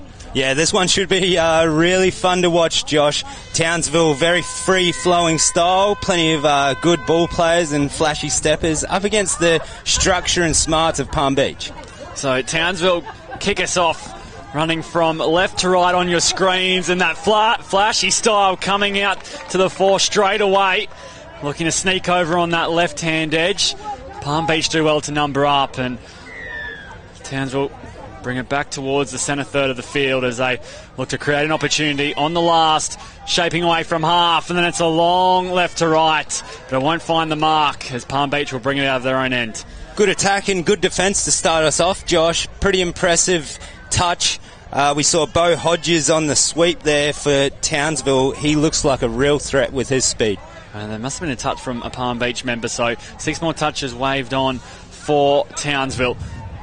As they get inside the 7 and they park it up on Main Street as they look to manoeuvre their numbers around, sweeping towards the right. And there's door shut down there. Nice defensive effort from Palm Beach. Lockie Pearce, number 4 here, real player to look out for, the former Aussie Men's Open. So Townsville going short at the line, and it's clear. That's the first try of the match. Townsville up 1-0. Aaron Townsend with the assist to Beau Hodges, who we mentioned earlier. So it's just a 32, a fade, middle link. Townsend takes the line, big wind up, and then just finds Beau Hodges in that middle hole. Good skill, good try. So a great start for Townsville. Of course, they did get that repeat set, which gave them more touches on the line to work with, and they break right through. So now Palm Beach coming back the other way. Great opportunity for them. This is their first look inside the Townsville half, inside the Townsville 7, and some lovely footwork almost opening the door.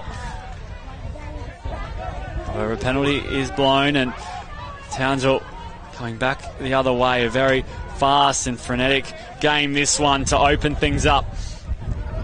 This mixed Premier Division, of course, Coolum sitting on top, Townsville second, Palm Beach third. They've both had a win and a loss, these two sides. And like we said, coming into the game off air, mate, this is probably the battle for that semi-final spot. Yeah, Coolum's off to a great start in this pool, and Palm Beach went down to them yesterday. So this is every bit a bit of a semi-final battle. Palm Beach coming across field, looking to open up the door on either side of the park. It is the right side they look to go, and then stepping back inside, a touch made. Mail Pun there with the open side quickie, the number 5 for Palm Beach. He's a prominent player in Europe and is from France, from the French Mixed Open team. Got player of the final at the European Championships earlier this year, so he's spending the summer in Australia. He's fun to watch. So one to look out for in the Palm Beach blue and white as Townsville hunt down towards the right, and the touch made. A great defensive effort there. 6 more touches will be waved on now for Townsville. So just like their first try, they had 6 more touches in the lead up to that one. They'll be looking to double down here as the ball back on the inside. Great deep. Finds the mark, but as you mentioned, great defence. Tegan Phillips on the spot there, shutting down from Link. Didn't look a threat at all because of her early reaction. So Townsville go long. This time it's going to open up, getting the ball across the line. And it's all clear, so Townsville kick away to a 2-0 lead. Yeah, Lockie Pearce, number 4 for Townsville. We mentioned him earlier. Big left to right, big looping pass to the beneficiary there, number 66, who we don't actually have a number, but yeah, second try for Townsville. Now Palm Beach back with the ball. They've had a good look at this Townsville line, so they'll be having a few ideas in mind as to what they want to run, and another set restart here coming the way of Palm Beach. Josh, both of Townsville's tries have come off repeat sets, so Palm Beach will want to capitalise and make the use of this full set on the line. It certainly has been a theme in this one. And you're right, this is a golden chance for Palm Beach, shaping towards the left. And Townsville's defence numbering up nicely, shifting across. They do still have touches up their sleeve now, Palm Beach. As they'll draw out this Townsville defence, trying to work something away. A clean pick up from half, ball back on the inside. Townsville doing well to shut down the space, and a penalty now coming the way of Palm Beach. Another set of 6, obviously increasing your chance of scoring every time with another repeat set here. So Palm Beach, what can they create? They shift it towards the right. It's a zinging ball across field. And again, this Townsville defence up to the task. Caleb Green and Steve Loudit trying to find a solution here.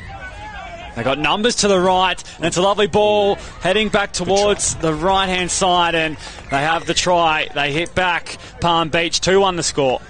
Yeah, well worked. They were patient. They had a few opportunities. Caleb Green, the number 7, picks up, and Jimmy McClelland, number 12 for Palmy, scores. Great honesty from the Townsville winger to say, look, I was there, but I didn't make the touch. Yeah, 2-1. Great point you made, patience in that set there. And the times on the line, Palm Beach, they could have got frustrated and started to take a few risks they probably didn't need to take. However, they kept the ball in hand and made the most of their opportunity. And now they'll be looking to defend that try. So Townsville coming back the other way, a pop pass over the top, and it's going to come off. So they head back straight down the other end, Townsville, and find another try. That's their third. Great play on the run. Aaron Townsend picks up from half, the 24 from Townsville. That's his second assist in this one already out of the 3 tries. Lockie Pearce dumped from really nicely with flow, and that opened up the opportunity. So Palm Beach, we've seen what they can do on this in this red zone, and they'll have another opportunity. Townsville's defence has been working well. With Palm Beach, they have some spark, and they bring up another try.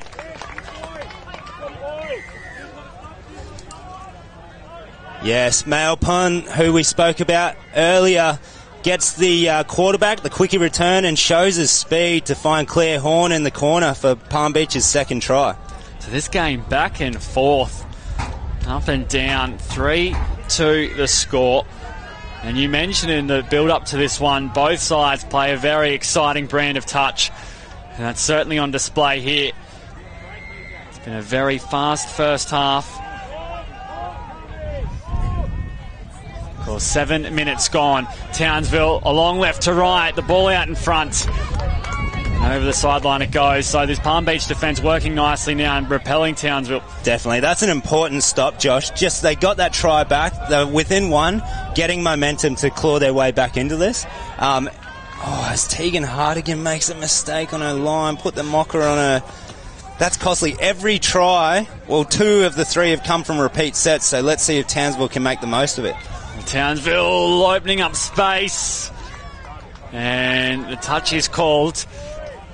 On the flip side, if Palm Beach do prevent a try here, they'll build a lot of confidence off that if they can then jump down the other end. But they're going to have a task on their hands now as Townsville is trying to pull this Palm Beach defence out, and the penalty eventually comes. Palm Beach once again moving up, pushing forward. Townsville sparking towards the right. They jump down the centre third, and the referee spots a touch. Oh, and it was borderline, very close to call, but referee, great position there as Jimmy McClellan make the touch on Jared Townsend. Now a couple of touches left up the sleeve of Townsville. Palm Beach have done well so far. Townsville hung around that middle third of the field. They haven't really chanced their hand on either side as of yet. Now they get the ball singing and the ball moving, and just a slip at the line brings out the try for Townsville. That's their fourth, and a little fortuitous. Yeah, I mean, once again, a repeat set. So the third try they've scored off repeat sets. Jared Townsend down for Aaron Townsend, I believe it's his brother, and scores that one. It wasn't pretty. No. He won't love the replay of that one, but it's effective as Townsville extend the lead back to 2. So 4-2 the score. And Palm Beach wasting no time and getting moving. They've been chasing the game, but they've kept in reach of this Townsville outfit, and they'll be looking for their third here. 5 minutes to go in the half. A little pop pass and the ball at the line, and the Link making a great defensive read. Yeah, Anna Hicks, the number 5 from Townsville, female Link, great try-saving touch. Now a long ball out in front, that won't be reeled in. So Townsville will come back the other way, carting it out of their own end, and they're parked up on the far touchline away from their sub-box, so they'll have to let the ball sing if they want to get over to that far side. Palm Beach doing a great job in holding them up in doing so. Just ensuring their path had a few detours. But now Townsville finding some pace through Pearce. Up over the 10, picking going from half. The ball back on the inside. And in the end, their luck runs out and Palm Beach have possession once more. Some of that free-flowing fancy style we talked about. Ryan Shibasaki jumping in the air, flicking it back to Lockie Pearce. But, touch pass. Of course, both teams on 4 points in Pool B. Coolum with 6. First and second advance to the semi-finals. So a crucial game here as Palm Beach trying to find an avenue forward. The ball going to ground. Townsville's defence working in unison once more. Ooh. No, referee says just play it again. And Townsville, they've been dynamic coming out of this sub-box. They've been able to pick up the pace in their attack, as that's what they'll be looking to do here once more. Players in motion, bodies moving everywhere. This is the last touch. And once again, the door slams shut from Palm Beach.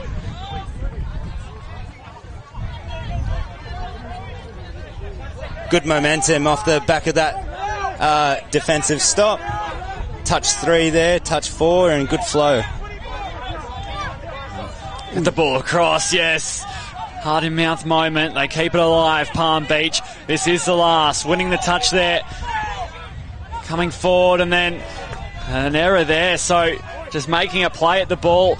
It was Townsville's Betty Mareko, and a fresh set coming the way of Palm Beach. Yeah, these repeat sets, we've seen how important they are. So let's see if Steve Loudett, the mixed master, can make the most of it.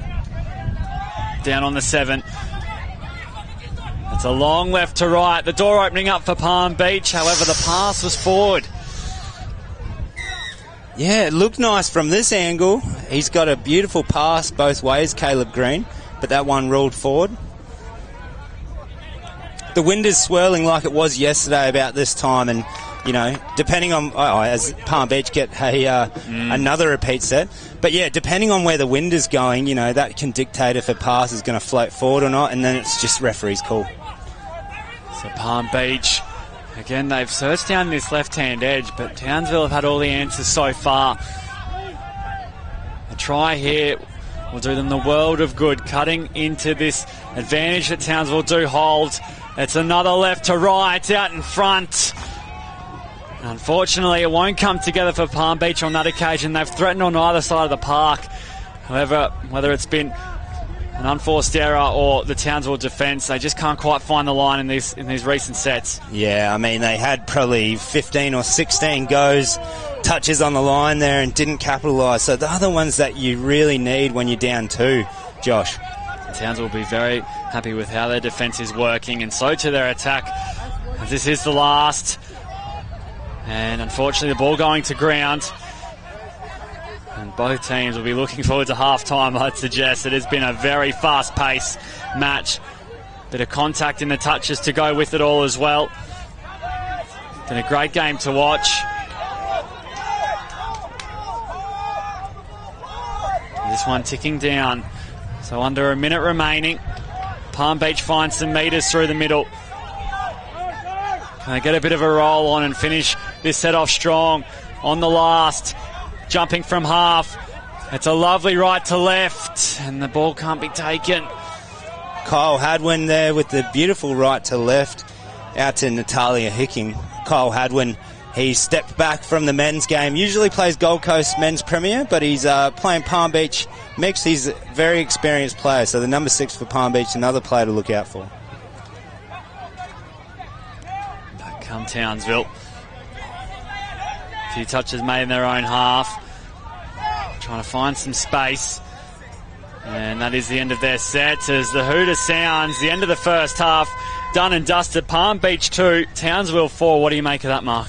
Yeah, I feel like that gap, that 2-try gap is deserving for Townsville. Palm Beach just not able to capitalise on their repeat sets. They would have wanted to be within 1, I think, given how much attack they had on the line. But I'm sure Ricky Best, their coach, will make the right adjustments at half-time. So we'll be back after the break for the second half in this mixed Premier Division, and what a game it has been. You don't want to miss the second half of this one, so don't go anywhere.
You don't do it for the mirror or for the scales.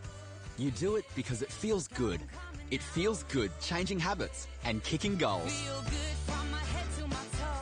Start feeling good now with a program tailored to you and have support from experienced health professionals. My Health for Life is a free healthy lifestyle program funded by the Queensland Government. Find out if it's right for you at myhealthforlife.com.au.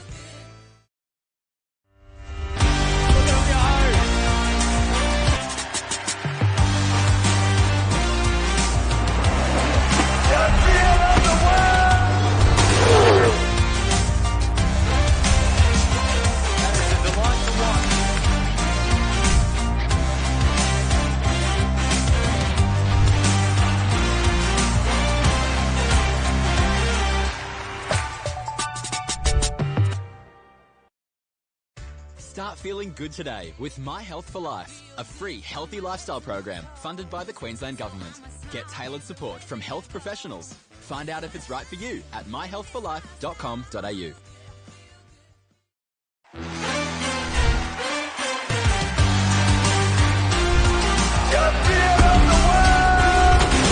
That is a delight to watch.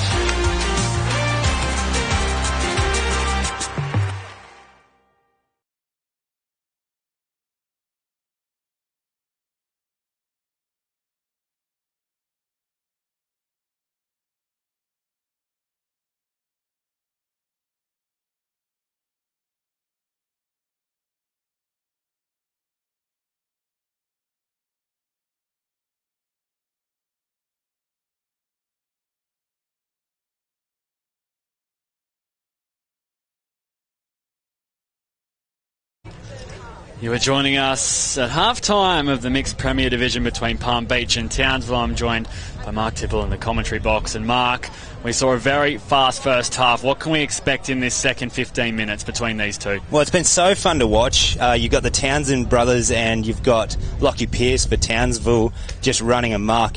You've got Palm Beach, who couldn't convert on a number of repeat sets. Thankfully for them, they have an opportunity to claw it back with this tap-off from halfway. We mentioned Maël Pun, the French representative, number 5.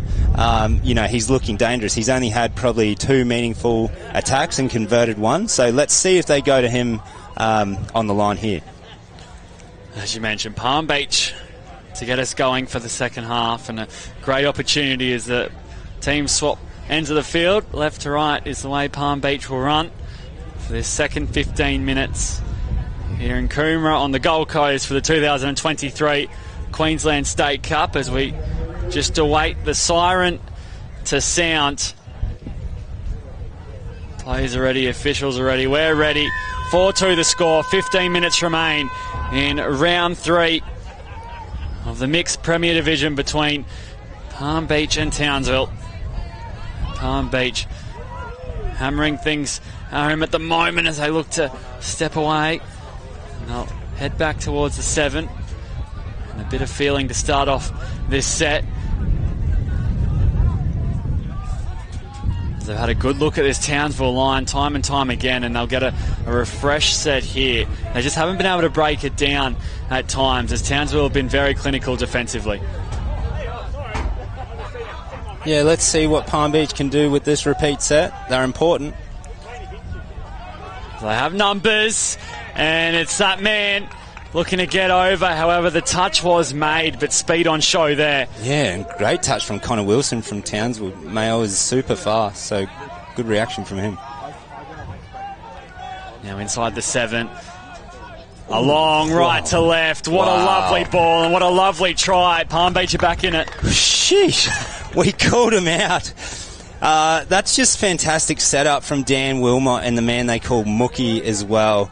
Mayo got that out ball, left foot step, right foot step, and just pings long, just knowing that sixth sense. You know when you see something special, and that was it. Yeah, that was a beautiful try. And 4-3, so the margin back to 1. Palm Beach have been turning the screws slowly and staying in cooey of this Townsville outfit. And now the score's very close and tight as Townsville looking to find a try of their own and getting down low. But they won't be able to get over the line as the touches, the two referees rather, will have a discussion. And it looks as though the call was forward. So Townsville come up with a forward pass there, and what was a nicely constructed set. And we see an error here from Palm Beach. And Townsville will get going from the 10. So an important time here for Palm Beach after scoring in this second half. They'll be looking to hold out this Townsville attack, which has been a tough task at times.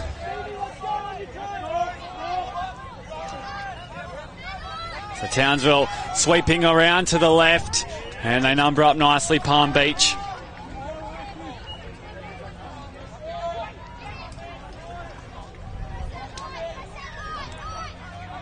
Townsville keeping the ball alive. A bit of footwork at the line, and now this time it's the left to right, and it lands right on a dime. Townsville have their 5th.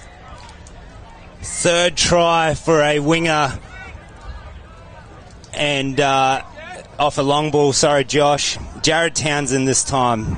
He had a hand in one earlier, scored one earlier. He threw a beautiful left to right, and that passing skill we see, just on the run, being able to throw these long balls, it's so good to watch. So Townsville once again extending their lead. This time it's 5-3. Big let off for Townsville there, big let off. As we're saying before, we've now seen 4 tries for Townsville from repeat sets, and Palm Beach just not capitalising when they need to, you know.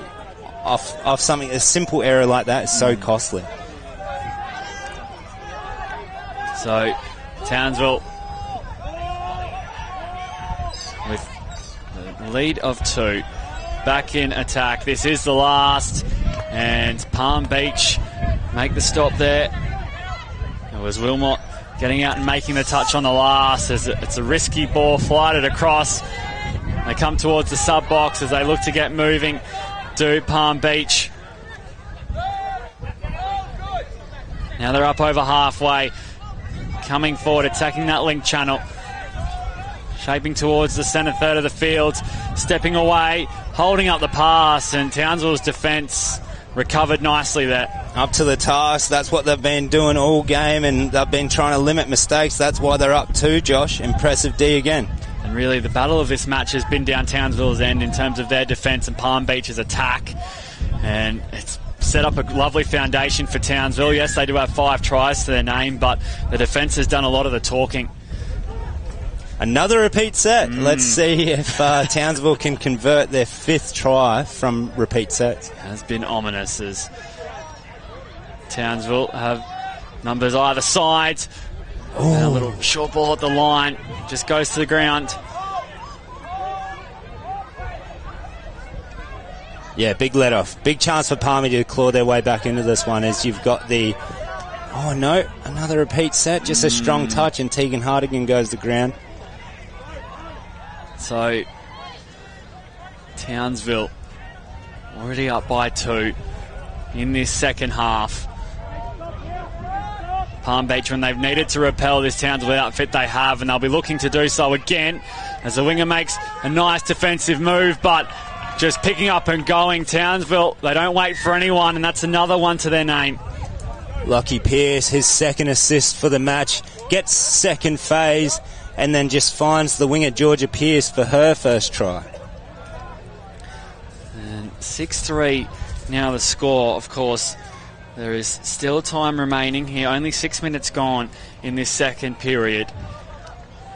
Josh, just to mention, that is the 5th of 6 tries off repeat sets for Townsville. They're definitely making the most of their opportunities at that line. Now Palm Beach inside the 7.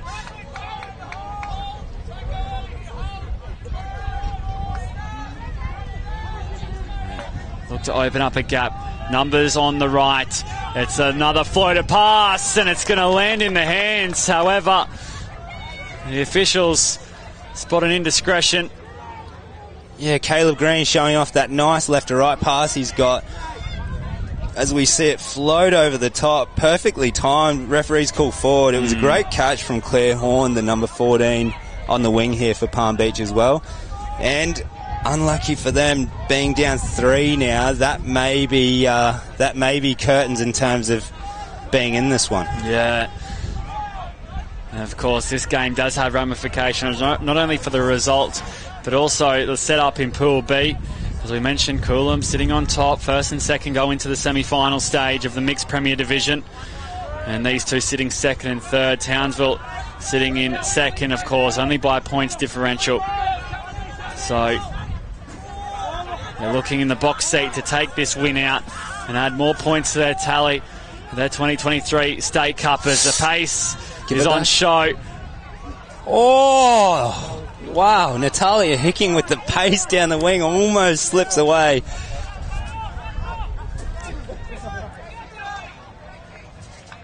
And the Palm Beach attack just running out of steam there. So Townsville, to bring it out of their own end, they'll head over towards the sub box. They get some refreshed legs on the park. And Pearce once again just finding meters, doing the hard stuff, driving forward and getting Townsville onto the front foot.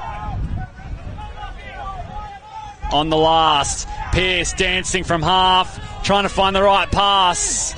And the touch was made. Mael Pun, once again, we've said his name a few times. He showed off his pace and defence that time. He was kind of all over the shop. He's got a unique playing style, which is fun to watch, but just dives and gets the touch pass on the Aussie men's legend, Lockie Pearce. Whoa. And the penalty will go the way of Palm Beach.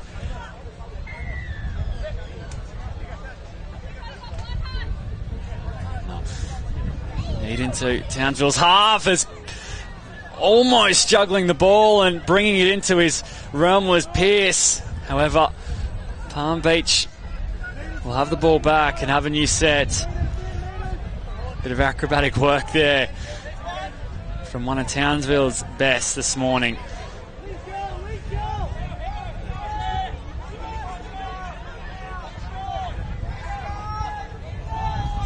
Down stroll Palm Beach. Penalty blown. They take the tap quickly.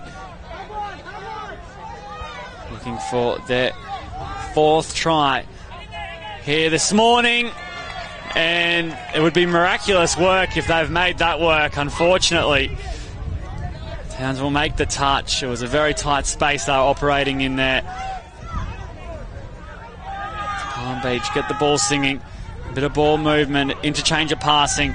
Trying to break open the Townsville defensive line. It's been a wall thus far as they are inside the 7. It's fired away, and this is the last.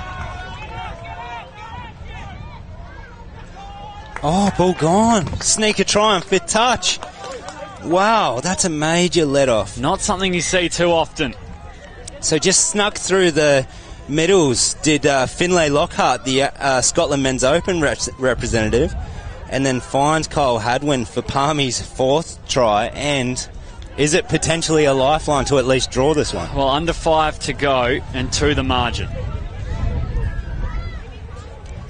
They're going to need to get moving quickly. Of course, Townsville will take their time in every restart. They show a bit of gamesmanship off that one.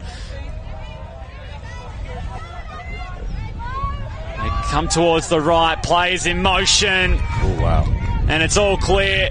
And you think that will be the final dagger into the heart of Palm Beach. Townsville will find their 7th with not long remaining in this one. Yeah, that man we mentioned, I think he scored the 1st try. Beau Hodges just showing that pace and gets outside Tegan Hartigan, the female link. He didn't have that much room to play with, but makes the most of it and slides in. So for the majority of the match, it was to and fro, and Palm Beach kept within distance. However, in the back end of his second half, it's just been Townsville that have put the foot down and made the most of their opportunities. Something Palm Beach haven't quite worked out in this one. They've had a few sets on the Townsville line. It's just been a hard one to crack open.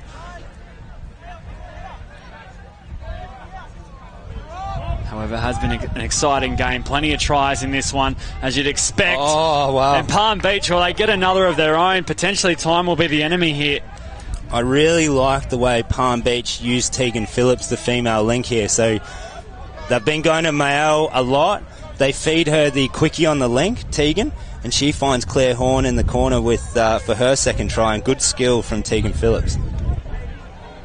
So 7-5 now, the score, and Townsville will get moving immediately from halfway. They keep the ball alive. Pearce dancing off his left. Space opening up. The ball back on the inside. Eventually the play shut down. Yeah. A bit accidental knock of another player as people and the ball going everywhere there. But another repeat set for Townsville. So fired away inside the 7. A lovely ball at the line from Pearce. And there's nothing stopping that. Pearce, he's one of the best players in the world to watch. Off the left, he's just so smooth. He's son of a legendary Australian player as well. I can't recall his name, but apparently the style is very similar, so he's got fantastic genes. He makes the most of it. One of the best players in the world to watch. His Townsville attack has been firing on all cylinders. Put on 8 in this one. And the defence has somewhat laid the foundation. Palm Palm Beach. Again, just trying to find some space, trying to find an attacking avenue. The flick pass comes out on show, and the ball goes to ground.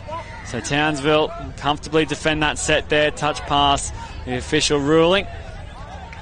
Little bit of a story of the match, I think, Josh. Just not that fluidity that Palm Beach would be hoping in attack. You know, they couldn't convert, and then repeat sets have been costly. Obviously, Townsville capitalising off 5 repeat sets, 5 of their 8 tries coming from repeat sets in their own half. So there's plenty of room for Palm Beach to improve. You know, there's not much of a gap in standard. So they'll probably be going back and watching this one as we see Pearce from half again, left foot, right foot. Like a jack in the box, jumping every which way. His spatial awareness and his footwork and how he manipulates his body is what makes him really good. One of the best in the business. So, Palm Beach back with the ball. Time well and truly almost up here in this one. Townsville not letting off, relentless defensively. They have it won, and they're still working hard for each other as the siren sounds. Townsville 8 defeat Palm Beach 5.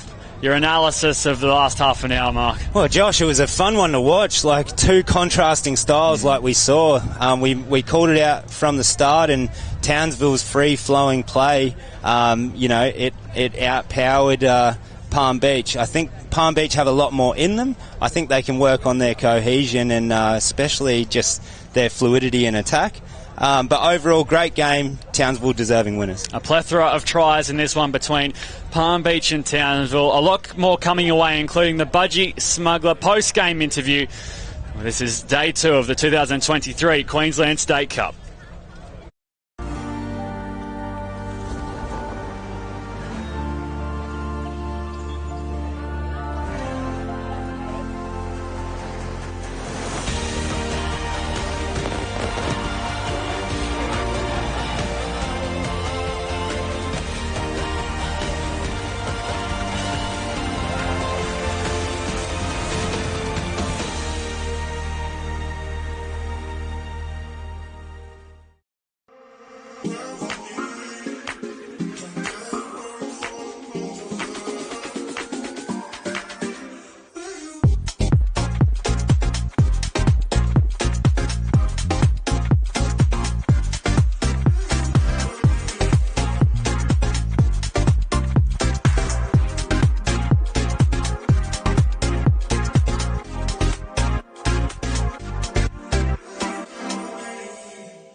Hey crew, post-game show here, powered by Budgie Smugglers yet again. Got the boys from Townsville. Sam, Hayden, how you guys travelling? Yeah, pretty good so far. Yeah, not too bad. Men of many words by the sounds of it. This could be a tough interview. What I want to ask though is, Sam, why are you not in uniform? I just woken up from a nap, getting ready to play though, but I'll get my jersey on and I'll be ready to go. Right, so why did you have to have a nap? Is there a background story here? Maybe schoolies? Yeah, I have just come from schoolies actually. But. And how was schoolies? Yeah, it was very nice. Loved it. It was very nice. Schoolie, or you finished school, mate? I'm underage. Oh, underage. Good call, good call. Schoolies is not a good idea, right? No, it is. Schoolies and then a touch tournament. Oh, no, I'm having a great time. Good. Well, that's all that matters. That's all that matters. So how's Townsville? Nice and hot? Yeah, it is pretty hot, so it's nice to come back up here, or down here, I should say, and a little bit of change of temperature. It's good. Nice. Good to play touch down here as opposed to Townsville on a Sunday afternoon. Yeah, it's way better. Way better. Anything else you want to say? No, not really, to be honest. Are you sure? Yeah. Now's your opportunity. Shout out my boy David Cox. Yeah, I want to shout out to David Cox. And shout out Cherie, our manager. Oh, now that's a shout out. Yeah. All right, well, the boys from Townsville, I mean, they don't have to say much. They put it all out on the field and carve up out there. No problems, yes? Yeah. We will shout out our high school. We just won Queensland All Schools So shout out to the boys. There you go. Yeah. Now they're talking it up. All right, guys, enjoy the next game. This was fun. Thank you.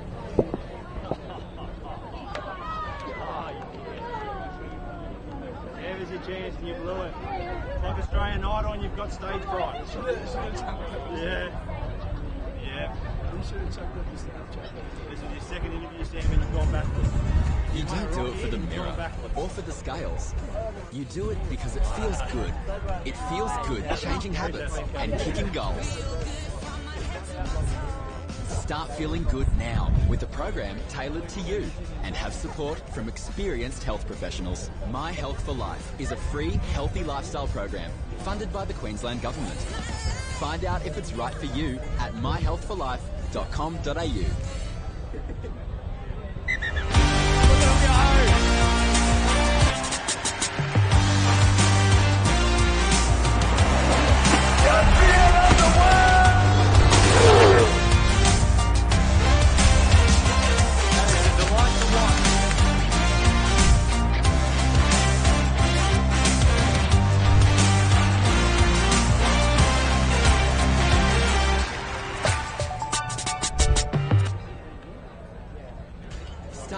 Good today with My Health for Life, a free healthy lifestyle program funded by the Queensland Government. Get tailored support from health professionals. Find out if it's right for you at myhealthforlife.com.au. Welcome back to the Queensland State Cup, and we have Women's Open action about to hit your screens. The Brisbane Metro Touch team are going to be taking on Coolum. Scott McAllister and Zach Jenrick in commentary for this afternoon. Good morning, Zach. Welcome to the commentary box. First time this weekend? Yeah, morning, Scotty. Really excited to be here. It's always one of the best weekends on the calendar, the State Cup and Festival of Touch that Queensland Touch put on. So where would you rather be? Absolutely. So we have two Women's Open teams. Of course, this Women's Open combined division with the Women's 30s this weekend. But Coolum taking on Brisbane Metro in this fixture. And Brisbane, they're sitting on top of the table at the moment. 3 wins and no losses to their name. Just the 1 win for Coolum and 2 losses. Both teams coming off victories this morning. 6-1 for Coolum over South Pine. That was the South Pine 30s team. And a 9-0 win for Brisbane over Toowoomba, their 30s team. So a little bit of form coming into this game this morning. Yeah, we see it. Referee Denise Weir is picking up.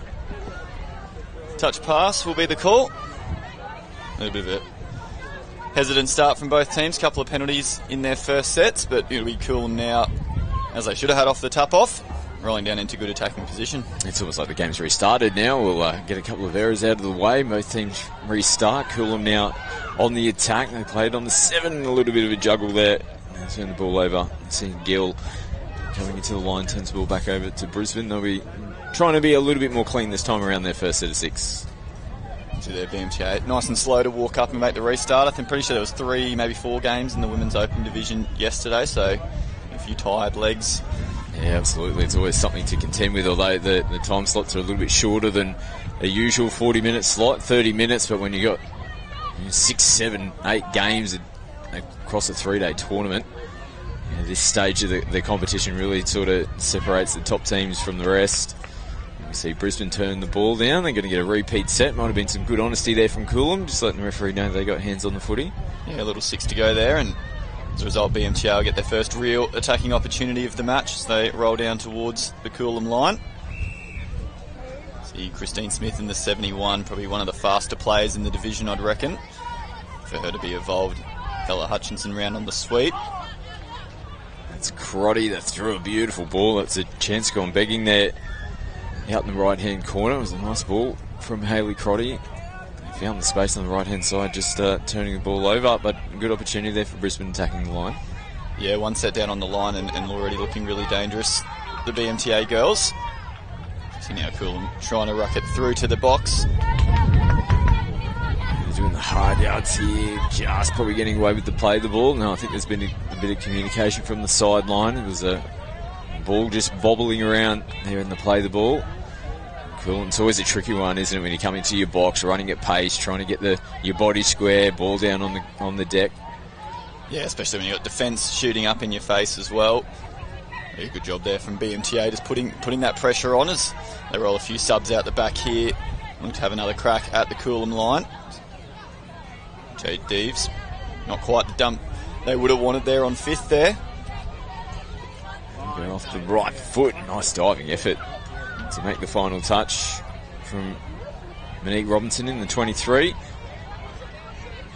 Nice. Steady start from both teams into this one. As we said, a few games yesterday in the Women's Open division. There's been a few little errors from both teams early here. I'm sure that both sides will be looking to now settle into their work. Cool. Just getting over the halfway line, coming into the last touch of the set. There's Robinson again. Pick up and go from half. Oh, nice speed here, getting away from the defence, out in front, and held on to there. They're going over.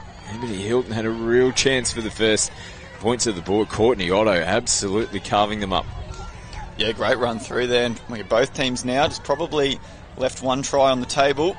Just wingers on both sides unable to reel in that last pass. But importantly for both sides, looking dangerous and getting their key players involved early. Good ball movement here for Brisbane as they come out of their end of the field. Oh, nice straight run, straight through the middle. Picked up good metres. They've got to head back and play the ball on the mark. It was at least just put the head down, saw the space and took it. And it should be good field position here, BMTA. You see players getting tangled up. And see their referee, Denise Weir, player was offside, but she's deemed that the attacking player has initiated the touch. And when you do that, even if the player is offside, the touch will still count. And so good call from Denise Weir, very experienced referee there, picking up on that one. So pretty good field position here for Coolum. They start their set in a decent position on the field. Gives them an opportunity to get their replacement players onto the park. Here's Dwyer, who offloads. Coming into the last touch now, outside the 7, just couldn't quite get the ball away. Crotty up in the line, does get hands on the footy. Repeat set here for Coolum. Yeah, another good call by the referees there. You saw Haley sort of facing away from the ball, but definitely slapping that hand out in the passing lane. A straightforward call for the referees. Coolum now with another chance. Well defended by BMTA. So still full touches to come here for Coolum as they look to crack this Brisbane defence. Sweeper holds, comes around the back now. And an incorrect play ball. It's just a bit clunky in the lead up there. The sweeper having to stop, prop, go again. And the play ball ensuing. They come up with a mistake. Not the cleanest of sets. Coolum with a good opportunity to crack the line. Good to see them happy to be patient with the setup, but yeah, might have been maybe a bit of confusion about what the play call actually was. Sweeper wasn't sure when she was going. So all well and good to be patient, but if you're going to stop and start, you've got to make sure you get the timing right when you start back up again. BMTA, another error going towards their box. So Coolum again will have another crack at the line here. Dwyer sends it back in field. Georgina Hack. Georgia, my apologies. She's out in the left link position. And pop into the 7. There was a little bit of space back on the inside. If they could just turn the hips and go back in. One of the middles was pulling a pretty hard corner in there. But they continue to pull out. Just can't quite stick that final pass at the moment. But they're creating opportunities. They've probably had the better of the field position and good attacking zone in the last few sets. Cool. See now BMTA trying to get to their box. Came up with an error last time. Make it now and get some fresh legs on out the back here. So again, just a little clunky with their subset in the Mustangs girls. Managing to get the ball away. The last pass is going to be forward. They'll say 6 touch. Yeah, almost created something out of nothing there. The BMTA girls probably wasn't their most clinical set to the box, but saw them just be willing to keep the ball alive, check it off. And almost found some space out there on the far side of the field. See, solid touch there in defence. Good touch there from Elise Wong. Coolum forced to go back to the mark. Great to see Coolum with so many teams at the State Cup this year. They've always had a couple, but I think it seems like they've had a few other teams come into the competition this year, which is excellent to see their growth as an affiliate. Yeah, great spot in the world as well. There's worse places to go up and play a bit of touch footy than Coolum. Yep, you certainly got that right, Scotty.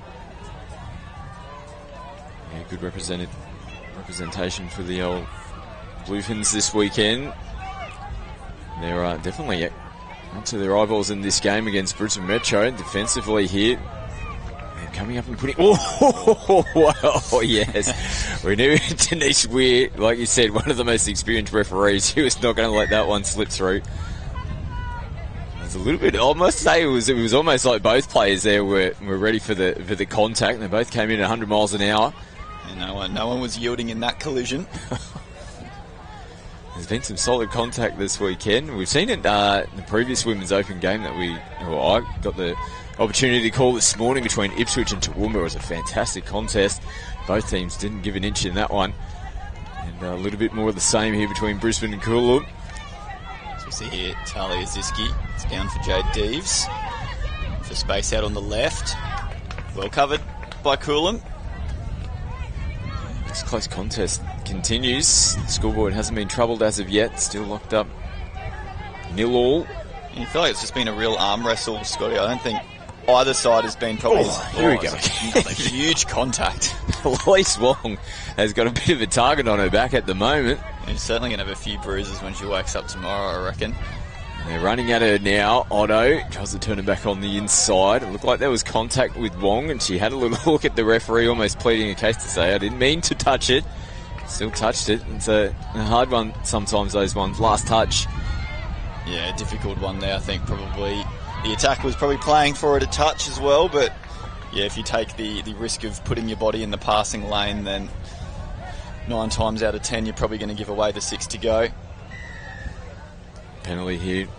Brisbane not moving forward enough off the line, so another full set of 6. They probably definitely have had the better of the attacking opportunities at this end of the field. Coolum still haven't been able to come up with points as of yet. Can Brisbane continue to defend their line? They've done so pretty well in the opening stages here of the first half. And there's another one. So back-to-back penalties. Yes, there'll be 2, obviously. New rule that came in the 8th edition. If we see a 3rd penalty here, Brisbane Metro will have to drop a player off the back. So they're going to be really careful not to give away another penalty in this set of 6. Here's Otto, who plays it, steaming onto the ball. The defence was pretty strong there on the line from Brisbane. Yeah, doing a good job to hang on here. Back-to-back sets on the line is never easy to defend. Coolum girls willing to throw plenty at them. Robinson plays it. Otto has a look up himself, takes it right to the line. Nice touch there from Jade Deeves. She's pretty comfortable to come up and make the touch on Otto. He's probably caught in 2 minds whether to run or pass down that left-hand side of the field. Now ball movement, good footwork, good touch as well from Robinson. Stop the flow there for Brisbane. Nobody at home as replacement players make their way out onto the park. And a little bobble there. Yeah, it's been a real arm wrestle of a game, Scotty, and you sort of feel that probably neither side's been as clinical as they'd want to be trying to get to the box, and neither side's really been able to put together a full set of 6 with players running onto the ball and then have a really good crack off the back of it. And I think you can credit both teams' defence because they've definitely had a good ruck defence as well, but probably the first team who can sort of sort out their rucking and their subset, I think, will probably go a long way to winning this game because both teams just been a little bit clunky and just struggled to get good field position and momentum. Coolum now just making a couple of replacements. They're all in position. Otto short ball. And they push that pass. Again, looking for another repeat set. They do get it. More pressure here on Brisbane. Another repeat set to defend here. Girls gave away a couple of penalties in their last set as well, so they want to be wary not to push that too far with the referees. Back midfield as Dwyer tries to pull out the Brisbane defence. Happy to be patient again now. Middle play. We just didn't have the right lines.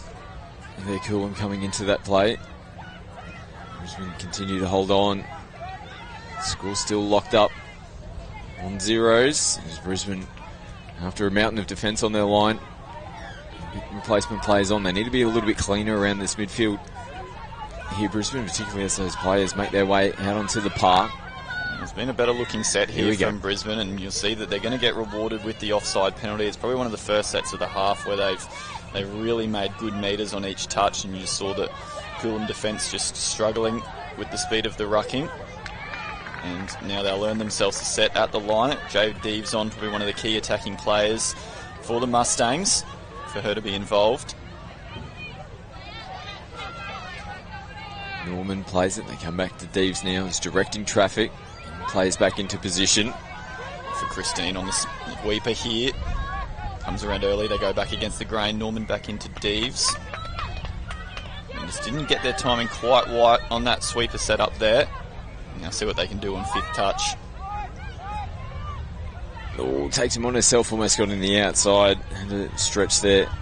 Granny Robinson making the touch. So yeah, again, just timing, like you said, Zach, was just a little bit off, and that just sort of flowed towards the back end of the set. This is better here for Coolum. Yeah, great meters early here. Took that first touch away from nice. their box, Coolum. And they're being rewarded now. See a strong touch. And it will be called a penalty again. So we see, Scotty, both sides starting to put together a couple of better sets and just put a little bit of pressure on the defence. We've had an offside, now a hard touch. It just shows when you get those sets right and you put the defence under pressure, there are going to be opportunities in this match. So, you know, Coolum with touches in hand, heading towards the Mustangs line. A short ball on the wraparound, punching through a nice hole, Squires. Didn't come up with points, but it was a nice little running play there, coming right into the halftime siren. And I don't think we've had too many games this weekend so far. We're going into the halftime break without a score on the scoreboard, locked up at 0 apiece, but it's a really tight contest between the two teams. Yeah, it is. We've seen both sides. When they get it right, when they get their flow right and get a little bit of momentum, we've seen both of them look really, really dangerous. So I'm sure that'll be a key focus for both coaches in the box here at halftime, just looking at getting that rucking set up, getting them in their attacking sets when they're attacking the line, just with a little bit more momentum and flow. And I think if they get the timing right, there's a good chance it's going to open up in the second half. Yeah, we'll see what unfolds here in the second 15 minutes. We'll take a quick break here in the Women's Open action. Scores locked up 0 apiece between Brisbane and Coolum.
You don't do it for the mirror or for the scales. You do it because it feels good. It feels good changing habits and kicking goals. Start feeling good now with a program tailored to you and have support from experienced health professionals. My Health for Life is a free healthy lifestyle program funded by the Queensland Government. Find out if it's right for you at myhealthforlife.com.au.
Welcome back to the Queensland State Cup. We're at the halftime here in the Women's Open. Scores locked up. Neither team could get a try on the scoreboard in the first half. 0-0 going into the break. You can see Brisbane Metro on screen getting their final instructions from their coaching staff. How's this game going to open up, Zach? You said just before the halftime break you feel like at some point it will, and you often find as soon as one team scores, that's all it takes just to break the game wide open. Yeah, I think this is certainly the sort of game where the coaches earn their reputations for being a good coach. It's been an arm wrestle. It's 0-0. It's been really, really dominated by defence, and I think really the rucking is going to be key, and then just getting their timing right on the line. Both teams have run some good plays. You can see them sending sweepers around, trying a few things, but they just haven't quite got the timing right. So I think this is a real coach's game, this one, and probably. Whichever coaching group has pulled the right strings, I think their team will go a long way to winning this one.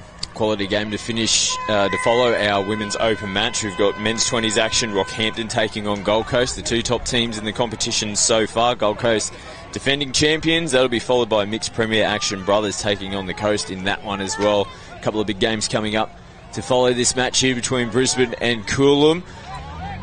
We're looking forward to seeing how the second half unfolds between these two teams. It might be a strong start here for Brisbane, and players in motion. Just put the brakes on momentarily. Yeah, it looks like a real shift to start the game there from the Mustangs. Just happy to play fast. Here we go. Ball. Great cover defence back on the inside. Defense. Really, really good. Thought Talia Ziski was through there. See the nice little inside ball, but an excellent diving touch. And Giovanni Robinson coming across in cover. But yeah, real change in play style. It was a lot faster set than what the Mustangs have put together on the line. Just kept the ball moving and in motion. And we're going to see they're going to get another set on the line here. Referee Denise Weir. It's a little forward pass, I think, that last one. Yeah, it's unfortunate. Again, BMTA with good field position. I was going to say, it's a little play that Coolum have had. They run a little switch and then pop it back in the middle to drive off the back of it. And I think they just got the timing slightly wrong on that one, but it does give Brisbane a pretty good opportunity. Attack the line, they're shaped to go in and then go back out. Final pass there, it's dipping away. Yeah, Talia Ziski just looked like she was losing her footing a little bit as she threw that. Just didn't get the weight behind it. But good defence from Coolum anyway. I think they had that comfortably covered. You see them into their work now. Another good start to their set here. Certainly an increase in tempo in the second half so far, Scotty. Yeah, absolutely. This is good metres here from Coolum. Coming into the back end now, last touch. Nice pick up and go. Put the foot down. Short ball. Coolum are going to get it done. They get the opening try on the board. And like you said, I think it was that intensity from the halftime break. That's really sparked both teams into this game. But a lovely first try there for Coolum. Yeah, absolutely. It's just bodies in motion as well. Just all six players running onto the ball, hitting lines, just to put the BMTA defence in two minds. And in the end, a nice little hole opening up for Coolum. And as we said, Scotty, sometimes in these games where it's 0-0 for a long time, the first try can just open the floodgates. So we'll see what the Mustangs have in response here. A bit of pressure back on Brisbane. Said coming in undefeated into this fixture. 3 wins so far on the board in their competition. See Norman and Crotty in the middle. Into a couple middle setups. They're going to send Christine on the sweeper. No. The other way. Haley picks up. Finds Ella Hutchinson. Good defence again for Coolum. They've thrown a bit at him so far, BMTA, but the Coolum defence has really stood tall. Forces Brisbane to finish it off in the corner. So Coolum with some work to do. Try and get themselves down the other end of the field. Take a couple of settlers down the right-hand side to start their set. Brisbane trying to put some pressure on. Yeah, we saw them do that in the first half. Coolum just went with that little away set where they take the first touch or two away from the box. And they were making really big meters off the back of it, but BMTA probably just a little bit more awake to it there, lined up the shooters on the box side and just didn't quite let them get the flow on that they did a couple of times in the first half. Brisbane rolling over the halfway line. Deeves unloads. There she is with ball in hand. Just happy to roll downfield at the moment. Yeah, really want to see the number 1, Christine Smith. She's one of the fastest players. You can see here with the speed. They've tried to send her around on a sweeper a couple of times and just haven't quite got the timing right. But she is electric, and it looks like she's going to load up here on the sweep. Gets it back, just again, a little bit clunky from the Mustangs. It's the right setup. She's the right player for it, but they just haven't been able to find her. Yeah, just probably stepping out in the play the ball where they needed to step in and get that clear space for the sweep coming around the back. Just little timing things, it's just minor little adjustments that can be made, and all of a sudden things will definitely start to click a little bit more cleanly here for Brisbane. And opportunities like this are what they're going to have to start to grasp. Good field position, another mistake from Coolum. Yeah, just not stepping over the ball in the roll was the signal. Referee Denise Weir, you can see that occasionally. Players just put the ball down and just get their body off balance and don't actually end up getting any part of their body over the ball. So as you said, result again, Scotty. Mustangs with another set attacking the line here. Alia Ziski with a bit of footwork, flips it back on the inside. Just can't link up. Bad option. The step didn't quite work the first time around, but the late switch on the back of it falls into the hands. They might have been able to have another crack at the Coolum line. They're holding on defensively so far, Coolum. They've had plenty of things thrown at them from Brisbane. Now it's Brisbane throwing the defence at Coolum. Struggling now, just getting over the halfway line. Last touch coming. Pick up and go.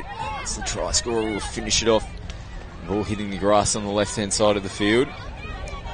Gives them a second here to get their defensive line set. Yeah, not a bad place to kill the ball. Force the Mustangs to go the width of the field to get it towards their box. See now Elise Wong did this in the first half as well. It's another solid touch. She's been in the wars. She's spent as much time on the floor as she has standing up. Did a good job to get the ball down cleanly. Running at speed now, gets herself into half. There's players short here for Coolum. Goes long over the top, and unfortunate, just couldn't quite get there. Deeves was punching through that hole. Almost fell into the hands there of Crotty. They had numbers on the left. It's just not quite sticking for them. That was a questionable play the ball. And they continue on.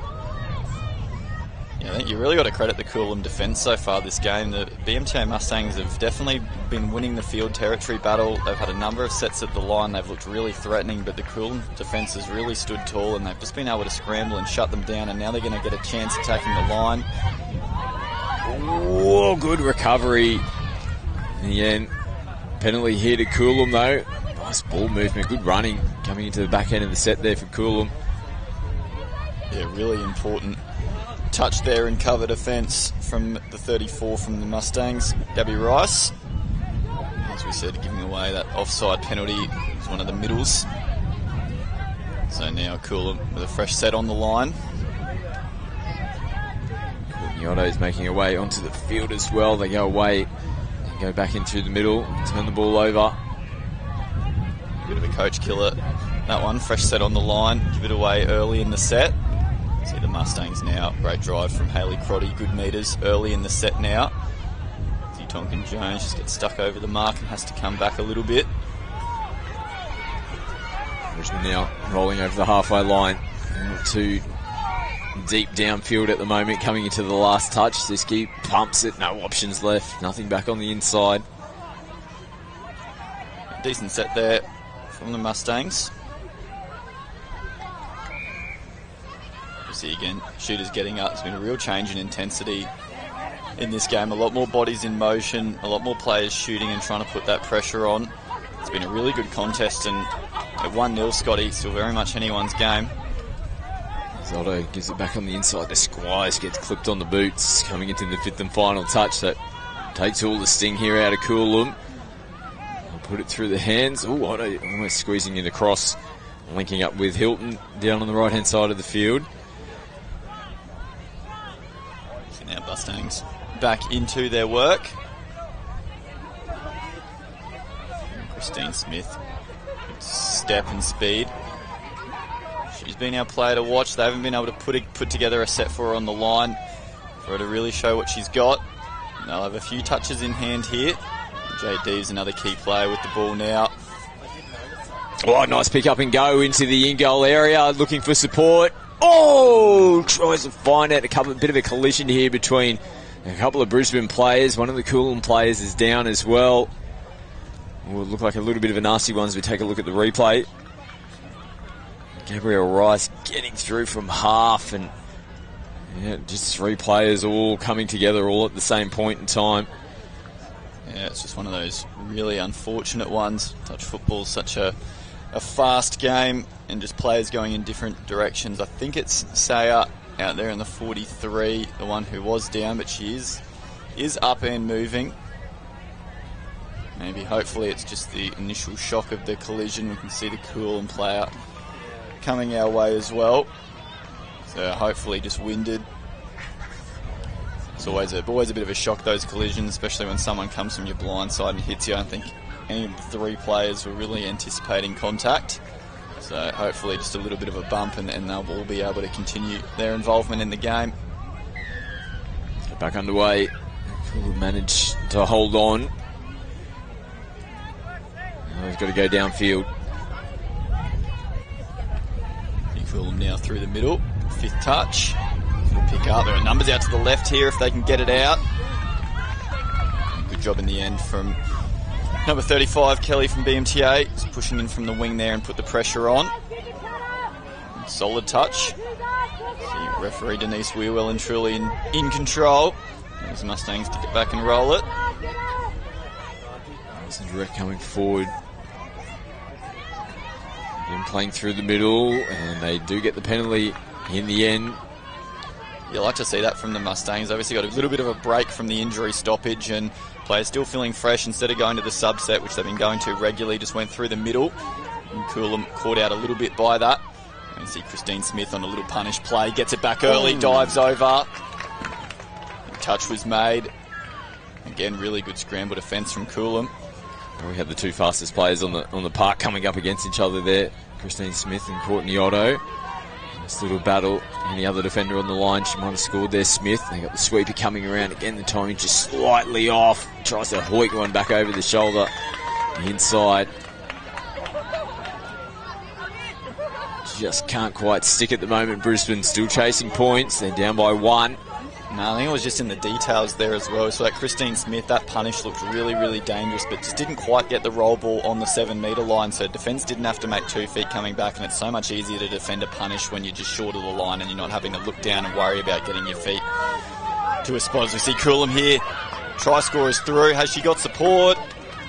Looking, searching, nothing yet. Oh, it was there. Lily King switching back on the inside, and we will have to apologise that number 10, we haven't got her name on our sheet, and we'll have to chase it up because she's really been influential for Coolum throughout this game. Carved up there, went through from half. It was highly, had her hands all over the try that was scored previously, so she's gone a whisker away from getting them 2 up. Yeah, with not long left to play in this game, that would have been a real killer if they were able to cross there, the Coolum girls. BMTA still time. Numbers down to the left. Ella Hutchinson gets it out. Izzy Tonkin-Jones. She's chased down again. It's been the scramble of Coolum. BMTA have looked dangerous on several occasions, but they've just found a way, Coolum, to scramble and make it across. Holly Raj in the full stretch dive there to make the touch on the boot. Coolum doing the hard work to try and get themselves out of trouble. They're in 6s and 7s at the moment as they're trying to get replacement players out onto the field. Just shy of the halfway line, and this is the 5th and final touch for them in the set. They're going to give possession back over to Brisbane, and this is good positive play. They're straight back on the football. Yeah, certainly aware of the situation. Time winding down. BMTA, as you said, Scotty, undefeated. Still got a chance in this one. They have to move quick, and that is certainly not going to help. And the message here for Coolum will be simple. They've just got to complete sets and put it down the other end of the field. So again, not going to go to a subset. You're going to try and go direct. Referee very generous, letting them play the ball again. It almost looked like it was spilling out of the hands of Robinson. Dishes from half now. Gill gets Coolum downfield. Otto having to stretch for it. Can she open them up here from half? Otto, the short ball might have been the option. Went long out to the link there of Monique Robinson. Can't connect up. Solid touch, too solid. Referees have done a good job of controlling this game so far. Some few physical touches, but quite consistent in their rulings. The BMTA with not long left on the clock, looking to find an equaliser in their first try of the match. Spread it out to the wing. Into the middle now. There's Crotty. There's back to Norman. They need something here, Brisbane. Can they level it up? They're happy. I'll have a crack now with Crotty from half. He picks up, skips. Oh, the ball there. Just probably needed to be on the outside shoulder. Running into space. The idea was right. Again, just timing, positioning off for Brisbane. Seeing simple footy here. Hooter sounds in the background. Coolum are going to get it done. And touches made. The first loss of the competition so far for Brisbane. Great victory for Coolum. Really keeps them alive in this competition. Both teams really had to fight throughout the whole duration of that game. And that try in the early stages of the second half is all that separates the two teams. Yeah, absolutely, and really shakes up the women's open division there, as you said. BMTA 3 from 3 yesterday on top of the table. But Coolum really came out and stuck it to them. As we said, both teams in the first half a little bit clunky, but Coolum, they really took their chances in the second half. They didn't have too many sets on the line, but when they were there, they looked really dangerous. And in the end, were able to come up with the one and only try of the match and seal a great win in a close game. Absolutely. Men's 20s action coming up next. Talking about undefeated teams, we've got two of them in this fixture. Rockhampton taking on Gold Coast. The Coast being the defending champions. This is going to be a quality match. Stay with us here live from the Queensland State Cup. Start feeling good today with My Health for Life, a free healthy lifestyle program funded by the Queensland Government. Get tailored support from health professionals. Find out if it's right for you at myhealthforlife.com.au.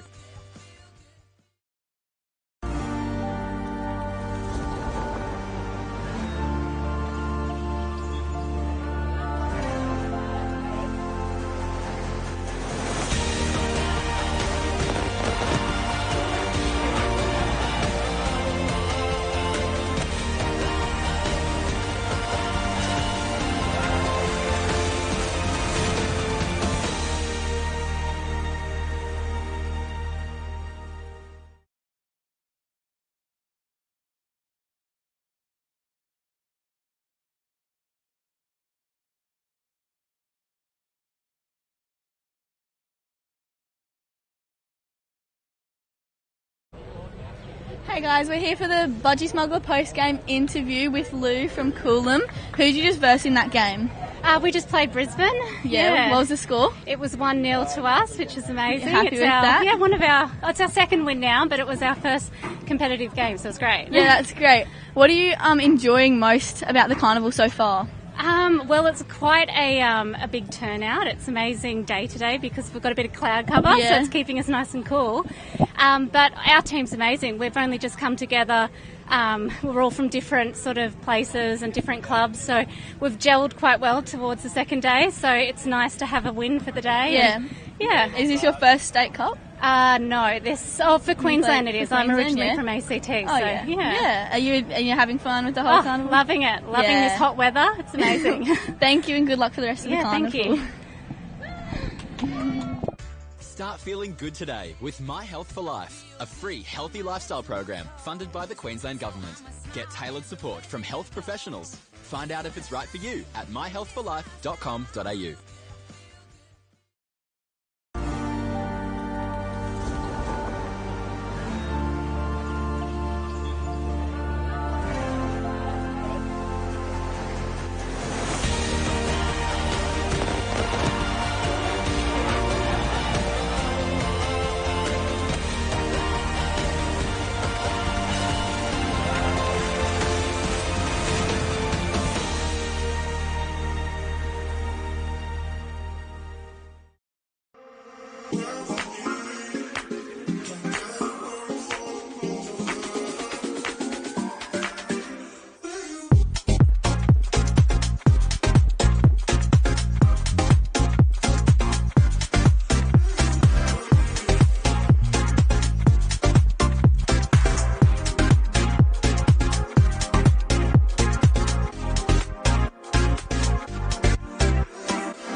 You don't do it for the mirror or for the scales.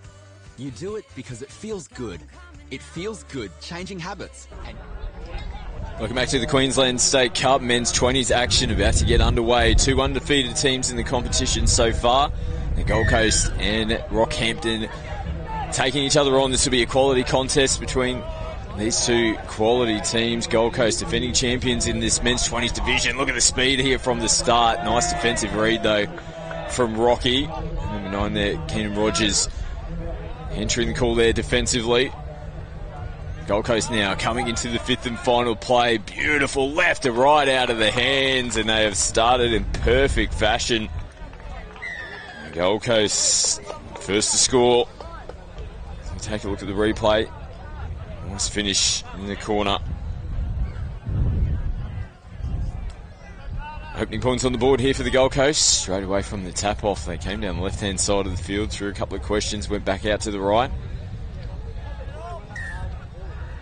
Good footy from one of the local teams here on the coast. There's Flynn Kelso going forward. Both teams 2 wins for the competition, 10-2. Rocky defeated Palm Beach yesterday. We see Rockhampton now getting a repeat set. Hands on the footy there from the Gold Coast. They also had a 5-2 win against Townsville. And for the Gold Coast, 8-6 win. Close contest against Brisbane Metro. And a 12-3 win, pretty convincing over Palm Beach. You see solid contact. Crow out to Kelso. Rockhampton hit straight back. Nice response. Flint Kelso, one of the players, will be pretty influential in this Rockhampton lineup. Crosses over and gets the first try on the board here for the Redbacks. There is the try scorer on screen, big number 10.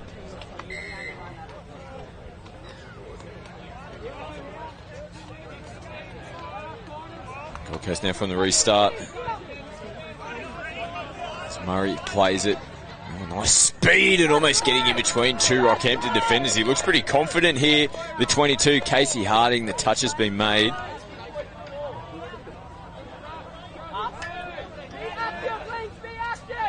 Here's Harding. Offloads. Just getting plays out of position. They're well numbered here in defence. Rockhampton hold out, just getting players in ball positions there. Katie Geiger jumps on the microphone. It's been a pretty electric start to this one. 1 try piece already. 2 quality teams here in the men's 20s. Oh, absolutely. Can you hear it? I hope you can hear the intensity and the sidelines from home. It's awesome to hear. You can hear how much these guys want it and how much they're going to battle. They've played plenty of games, no doubt, against each other over the years. And this is going to be epic. 2 great affiliates, 2 very strong affiliates, and they'll really want to get the wood over each other in this game. Gold Coast now heading towards their box at speed. As replacement players make their way onto the park. A bit clunky in the roll ball area. Nice running again, pick up and go. Silky hands the final pass. Rockhampton able to get players up in defence to come up and make the touch. They get the penalty. Touch and pass is the call from the on-field referee.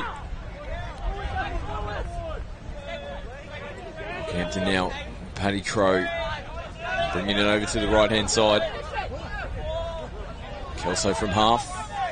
As changes come on. Laurie, now there's a bit of contact there. There was players making their way back onside from the Gold Coast. The referee says penalty here to Rockhampton. So full set of 6 to work with. Kelso, they might look to strike early. Almost dancing on the outside. Nice touch there from Cade Robson. He'll be one of the players to watch here for the Gold Coast, getting a little bit of premier experience at Metro Cup this season on a Friday night. Oh, up in the lane, picked off. One hand, have they got the distance? Kelso starting to come back. Has he got the legs to get there? Kelso is chasing Skinner. Again, they get across and make the touch. I think the ref won that race. Mashed him down the sideline. Should have been in the fit lab, fastest on the field yesterday, the ref. This is a good opportunity here for the Coast. Silky ball skills straight back on the inside. Lovely little ball laid at the line there from Caleb Gould. And that was a good finish off what was a good start to their set with that intercept. And that's what you want to see when you get good field position. They continued on. They just kind of fell asleep and just got caught napping on the line there. Yeah, they did so well and just one little lapse and let them in. There was space out wide and I thought they'd blown a try, but they got one there, so able to capitalise on the really great defensive space awareness from the Gold Coast there. Got the intercept, got mowed down, but then able to capitalise. So they'll be really happy with that. Big defensive set, and see if Rocky can get one back. They're talent across the board, Scott. It's just, I don't even know. I'm looking at the team list, and I don't even know who to call out. There's, the whole team list of 14 players on both teams. Wealth of experience, even at this age bracket. Only men's 20s, but like you said, lots of these guys getting Prem's experience. Rockhampton have got a great system there, so playing with some good players there. So across the park, this should be an absolutely electric game. And you got a feeling these two teams might see each other at a later stage in the competition as well. We had this match circled when the draw came out. As Harding tries to go back on the inside. Nothing doing there. Towards the back end of that set there for the Coast. Rocky now doing the hard work, trying to get themselves toward the halfway. Replacement plays coming on. Kelso just getting a bit of contact with one of his teammates that were making their way off into the interchange area. Here's Flynn now from half. Hits a wobbly old ball out of the hands. Linking up with Gabriel. Referee says it is forward. Gold Coast now tapped with Harding. Just have to go back and reach for the footy. Slow them down momentarily now as the replacement plays coming around the back of their own 10-metre line. Let's pick up and go. And caught from half, having a bit of a look up at the referee. I think he must have been looking for offside players there, Robson. Yeah, they're hard to break through the middle, Rockhampton. In all divisions, girls and boys, their midfield defence in the middle, the middle space is really tight.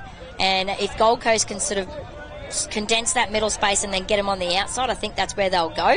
But a couple of sets now, they've tried to go through that middle space or work them over, but Rocky's just too good for that. Cody Laurie can't snuff his way in between Gold Coast defenders. Pops up out of line, puts a little bit of pressure on. Good job to hold on to the football and not throw that one. It's Caleb Gould gets him over the halfway line. Nice punch coming out of the box. Better flow coming here for the Gold Coast. They've got all their numbers stacked on the left-hand side, but it's 1-on-1 at the moment, and a nice touch to close out the set. Kai Russell. One of their experienced players. We're talking about experience, they're only 20-year-old kids. He's been around the block a couple of times, Kai. Yeah, and I think it'll be the next 40. Let's go with 40 years for these boys. I think they will just keep playing with the depth they've got, and they just love ball. It. Need to look to go back on the inside, and they do find it there. Great support play. I didn't even see him coming. Well, we were initially looking on his right-hand shoulder, and they probably weren't in position. All of a sudden, like a thief in the night, popped up and snuck across. I think it might have been Chase Bales who scored there for Rockhampton. Levels us back up at 2 tries apiece. There he is. Where'd he come from? Chase Bales scores the second try here for Rocky.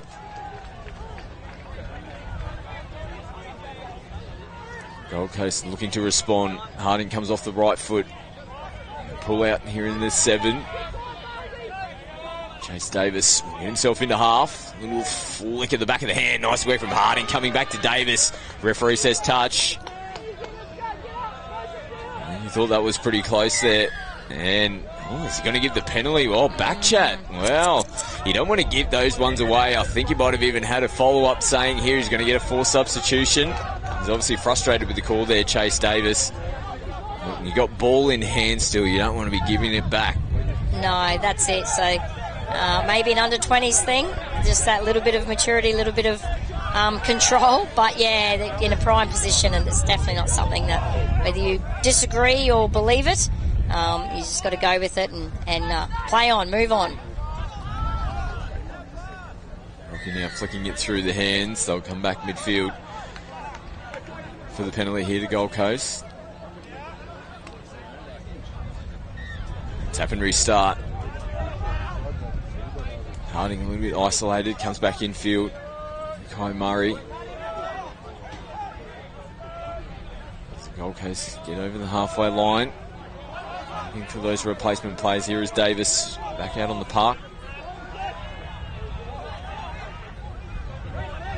The number 17, apologies, as now Robson looks to switch in Kalgu Wariki. Rockhampton hold out. Nice defensive pressure. Robson coming up out of the line, forcing Rockhampton to pass. They come up with the mistake. There's a good opportunity here. Camp down on their line, not moving at all. It might have been a tactical penalty given away as there was a replacement player coming on for Rockhampton. Possibly. They come up and make the touch. Nothing doing so for early stages here for the Coast.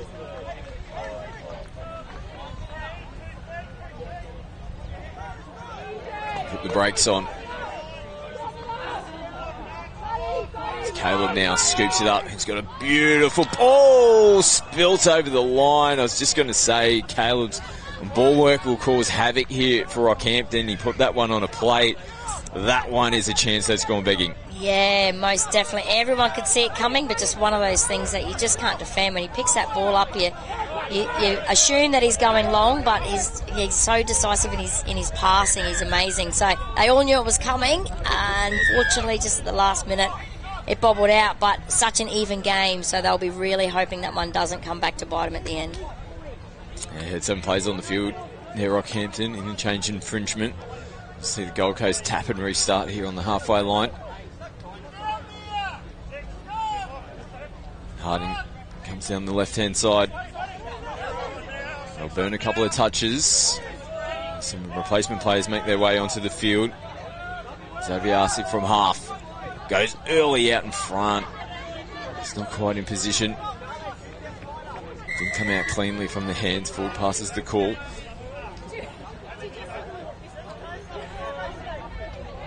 So Rocky will tap on their 7-metre line.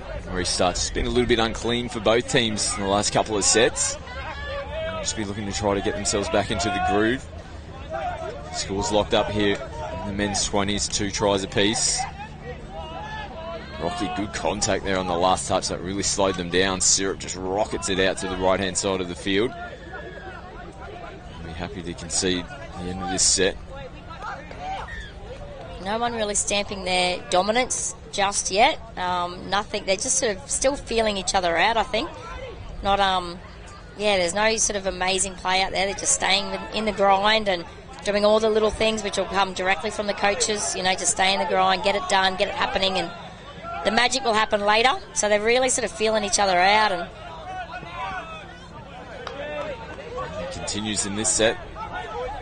Yeah, so all sort of reasonably basic plays. Whether they're sort of leaving things, just tucked away till later in the game, or the tactics too. You've got a live stream game. Sometimes you don't want to show everything leading into finals. So you never know with these two teams. This is a good opportunity here for the Coast. Rocky, another mistake. They come up with a couple coming out of their end of the field.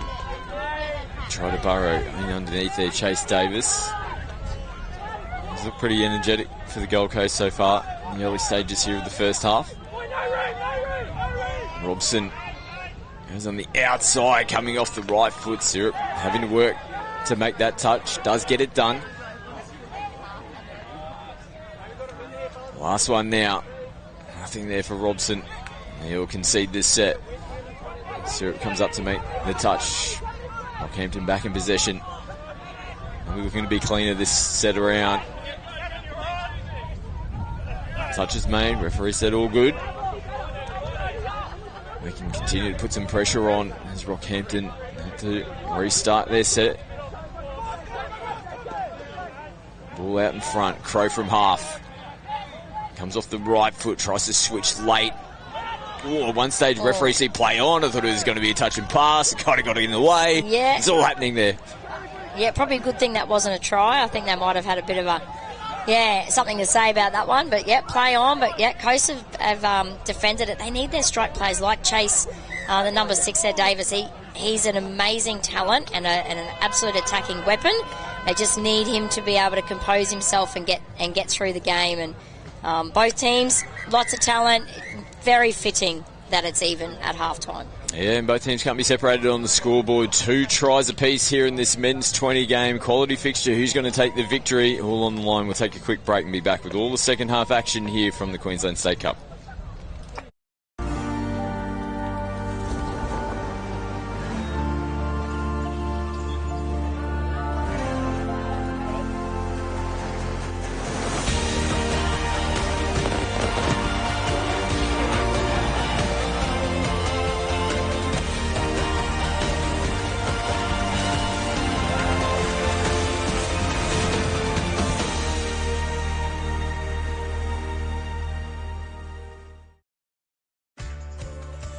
You don't do it for the mirror or for the scales.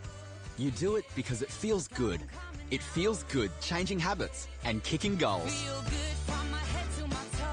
Start feeling good now with a program tailored to you and have support from experienced health professionals. My Health for Life is a free healthy lifestyle program funded by the Queensland Government. Find out if it's right for you at myhealthforlife.com.au. Start feeling good today with My Health for Life, a free healthy lifestyle program funded by the Queensland Government. Get tailored support from health professionals. Find out if it's right for you at myhealthforlife.com.au.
That is a delight to watch.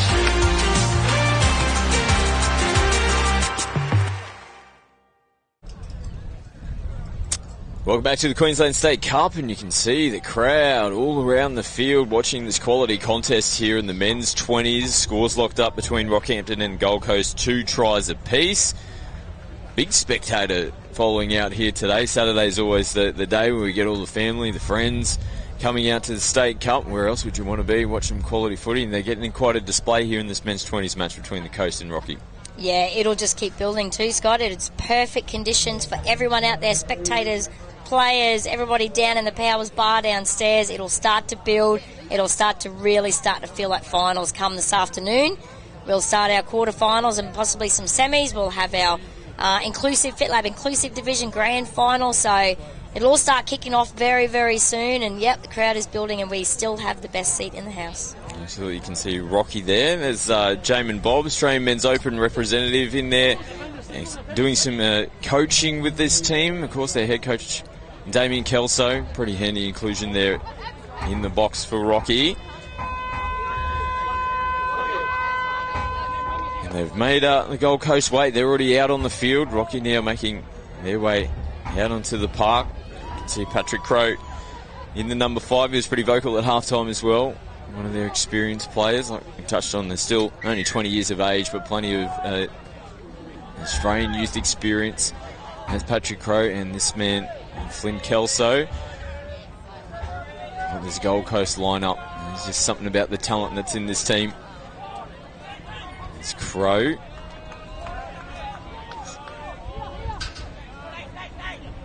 He up in front, and Rocky turned the ball over. So Toowoomba now bringing it out of their own end, and they'll look to shift it towards their sub-box. Rocky up and in defensively, working very hard on the defensive end. 2-2 the score in this one, so a tight contest in the second half of the men's 20s. And the Coast getting a bit of a roll on here. This is the last, jumping from half, trying to find some space, and Rocky do well to recover in that set. Yeah, they did. Katie, your voice has gotten quite deeper. We'd had a late minute change there right on half-time. Big Josh is in. We've had a little swap ourselves, just like the players. They get to make any changes all the time. We've had to do the same thing in the commentary box. Here's Curtis Syrup punching out of the box nicely for Rocky. They're on a roll. So Rocky looking to advance ahead on the scoreboard, driving this game forward.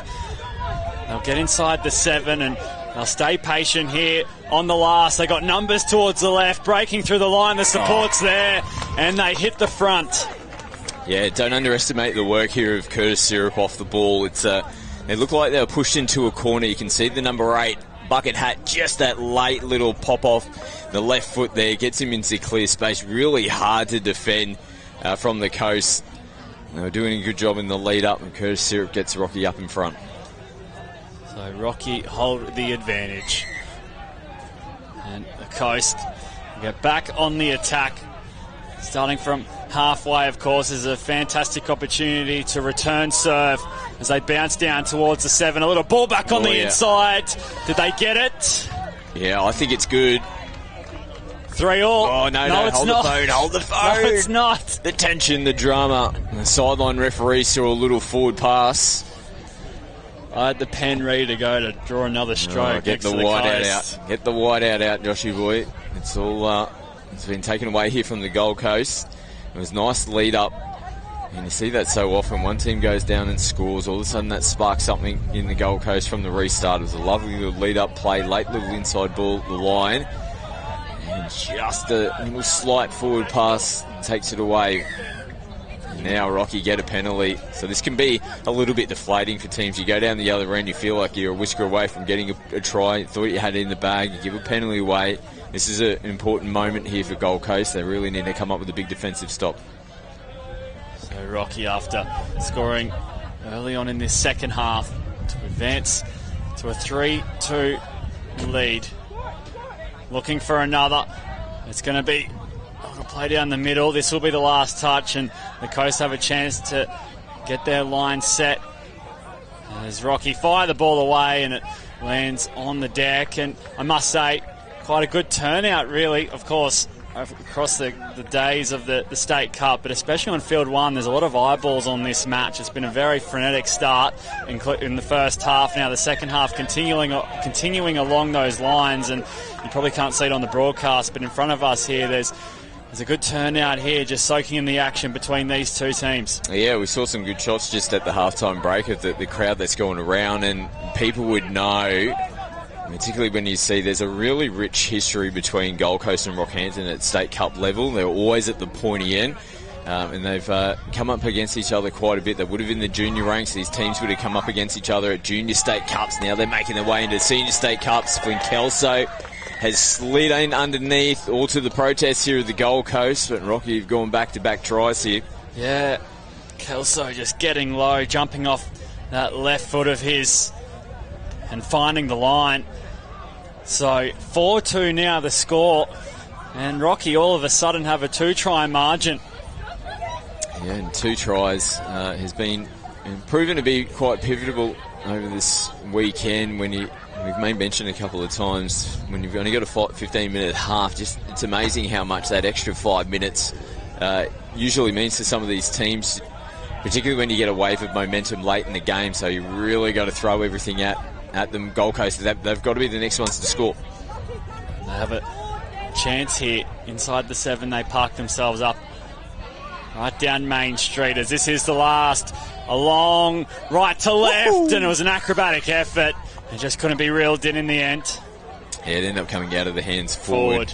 Caleb Goodwarwick is probably going to be the man to spark them, I think. His ball work, we mentioned in the first half. Have a look at this, full stretched. Even if it was caught, it was going to get taken away from them. But yeah, I reckon Caleb's the man to get it done here for the Coast. And here they go, the Coast. As the door opening slightly from Rocky, coming up with an error and turning possession over to the team in yellow. And they're just going to take it nice and slow before picking up the pace, looking for another little ball back on the inside that almost brought up their 3rd try of this game. However, it was rubbed out after the touch was claimed. Now this is the last, looking to go again, and they do find the mark, and they find their 3rd.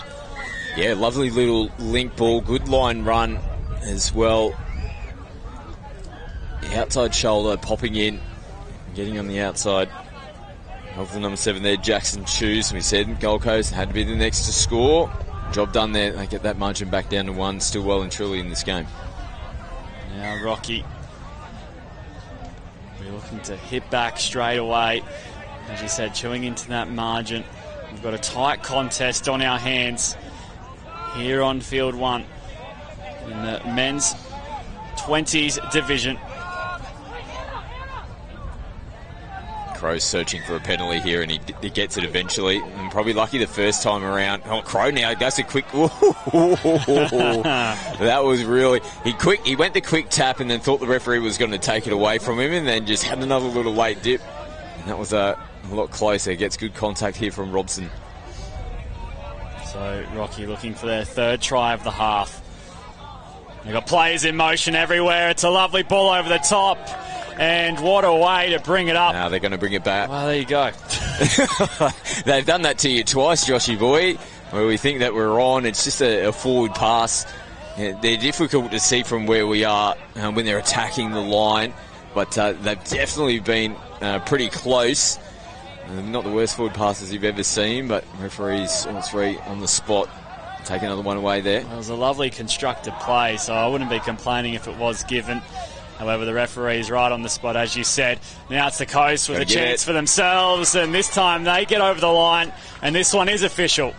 Yep, they will point to the spot. They won't be taking this one away from the Coast. And it was just nice ball movement in the end. They just had players in motion, punching into holes. They got their body position right on the outside of Rockhampton defence. And, well, we said that they had to be the first to score. They've done even better. They've backed it up and gone 2 tries on the trot. Scores back level. We were level at half-time. We're back level here about the midway points in the second half as well. Yeah, the next couple of minutes going to be very, very interesting. As Rocky walk their way down the field almost. As they just step back on the inside. The footwork very handy, but the touch was claimed. The 2 referees will discuss. This is very close. It's all clear. Yeah, Cody Laurie, his footwork is something that Gold Coast are going to have to monitor. And it was definitely very close whether the contact had been made or not. And take a look at the replay.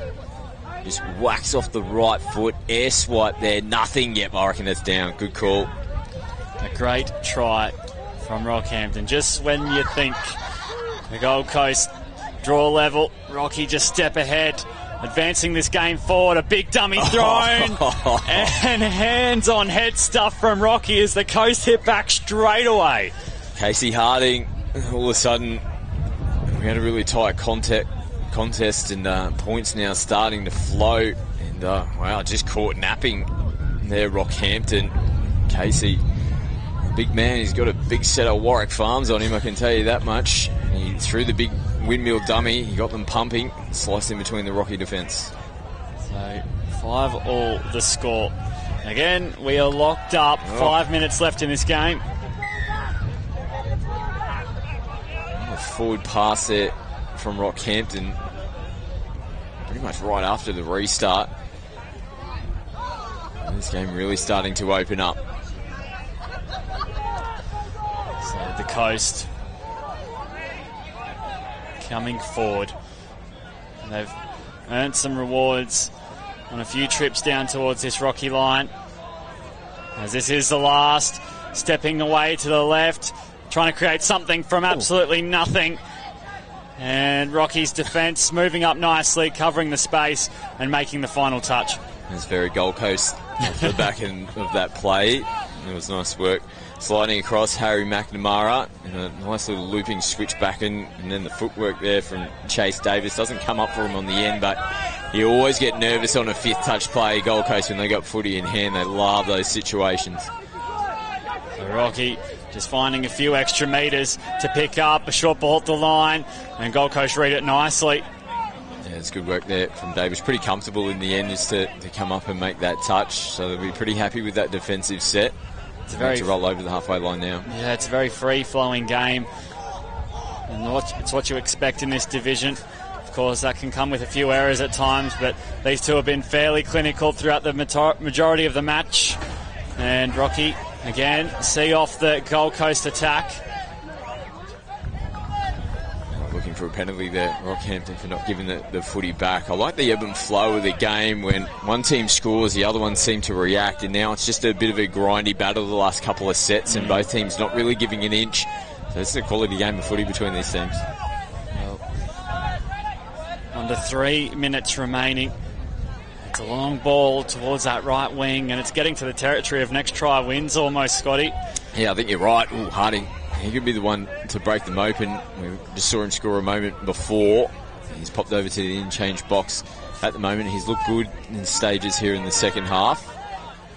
Robson and Davis, they might have the combination as Davis skips across out to the right-hand side.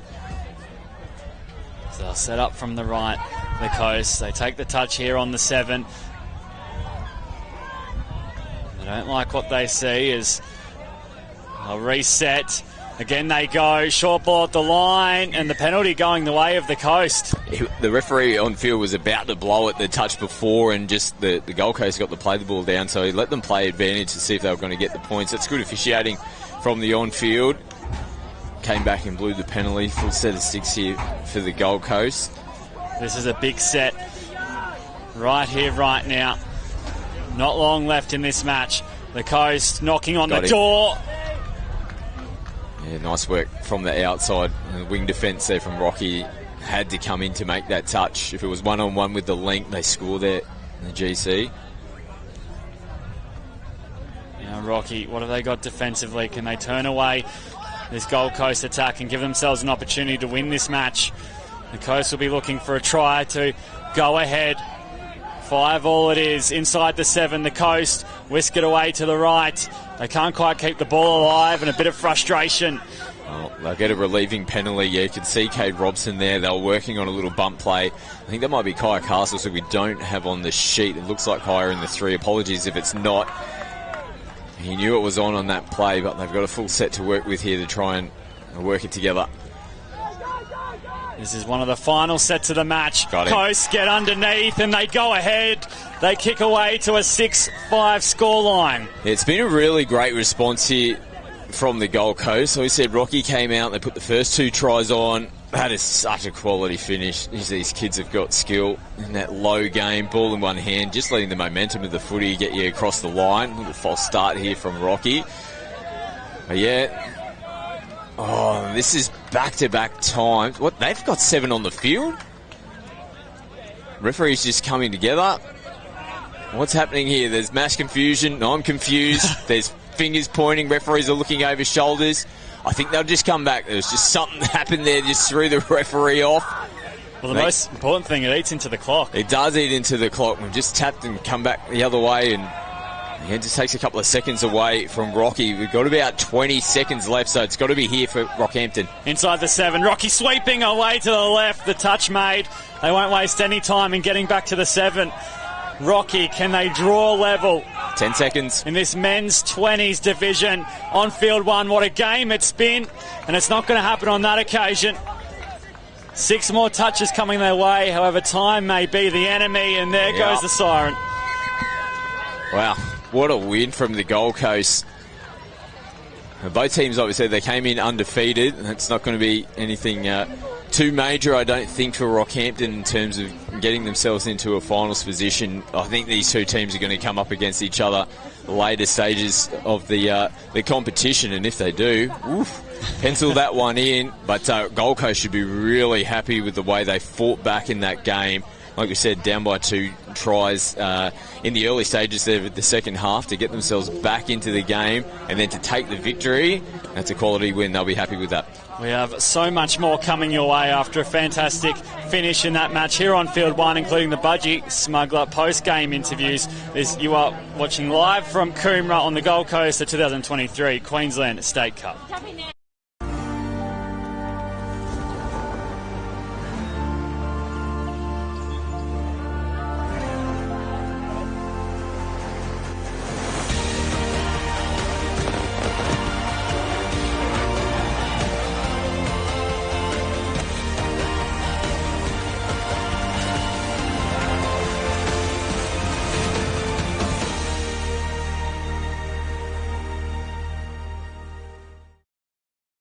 Start feeling good today with My Health for Life, a free healthy lifestyle program funded by the Queensland Government.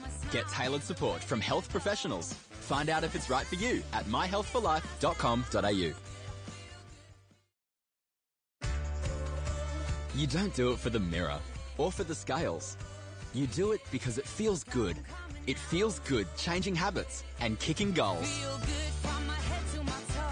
Start feeling good now with a program tailored to you and have support from experienced health professionals. My Health for Life is a free healthy lifestyle program funded by the Queensland Government. Find out if it's right for you at myhealthforlife.com.au. Hey, we're here for the Budgie Smuggler post-game interview with...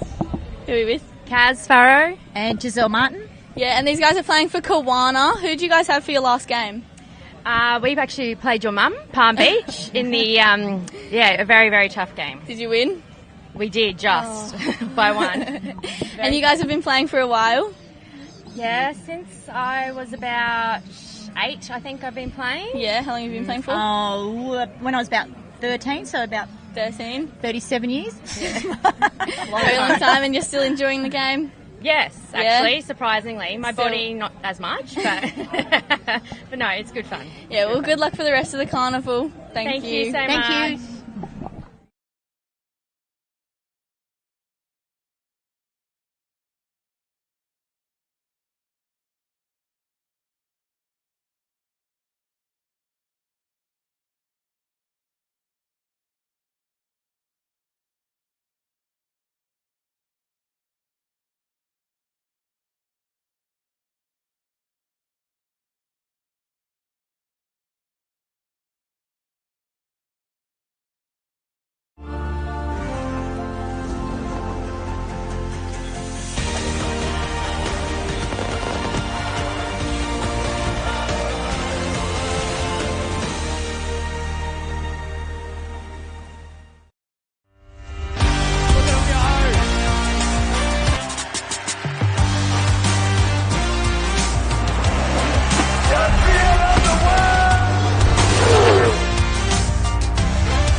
Welcome back to the Queensland State Cup. We're live here on Field 1, and we have the mixed Premier Division between Brothers and Gold Coast. And I'm joined by Blake Hornbrook in the commentary box. Blake, this is set to be a big one. Yeah, this is going to be a cracking mixed Premiers game here at 12 o'clock on the first field, Field 1 here. I'm looking to see a good battle between the stars of Gold Coast, Romain Dayberg-Muir and Brothers Touch there. Scotty Prince lined up opposite each other. eyeballing each other. I'm sure it's going to be a fiery game. So, brothers running from right to left on your screens, and they get us going with the first set of the match, hunting down the centre third of the field and looking to put on an early try and get this game moving, as we just see an error in the play of the ball, and the Coast will come back the other way, carting it out of their 7, looking to get things moving in their direction. Yeah, good first set from brothers there. Gold Coast obviously rolling into the line there, just trying to see what was coming for that strike touch there, and jagged a roll ball mistake there. So now Gold Coast on the attack there with Dave Maher and Marlon Doak. See what they got to finish with here, finishing in the far side corner. So good 2 completed sets, you would call, from both sides, going end to end. Yeah, so now brothers right near their sub box, get on some new legs. Their first touches of this match, jumping over halfway. Waka gets the pass away. And they get moving nicely as they find some metres up the middle. A great touch there to halt the momentum. This is the last. A spiralling ball away to the right. Just running into each other at the moment. Ironing out a few kinks. The play kept alive, and the Coast number up nicely. Yeah, it was a bit of ad-lib footy there from brothers, and they finally got their numbers on and swept on. Cody Green was looking for his left to right ball there, but didn't quite get the roll ball he wanted, and from there it was just a bit of backyard footy, and it almost paid off for him.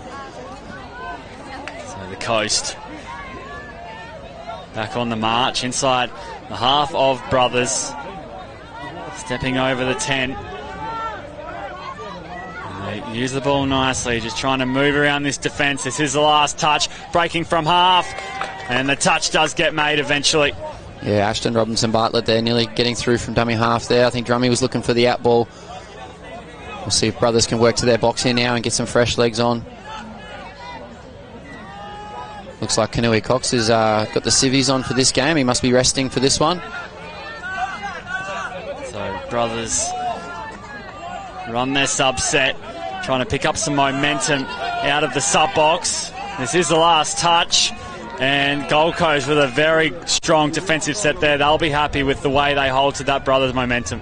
Yeah, there was some good rucking defence there from Gold Coast, jamming the sub box there, not letting brothers get over halfway before the 5th touch came. So now they're straight on the attack.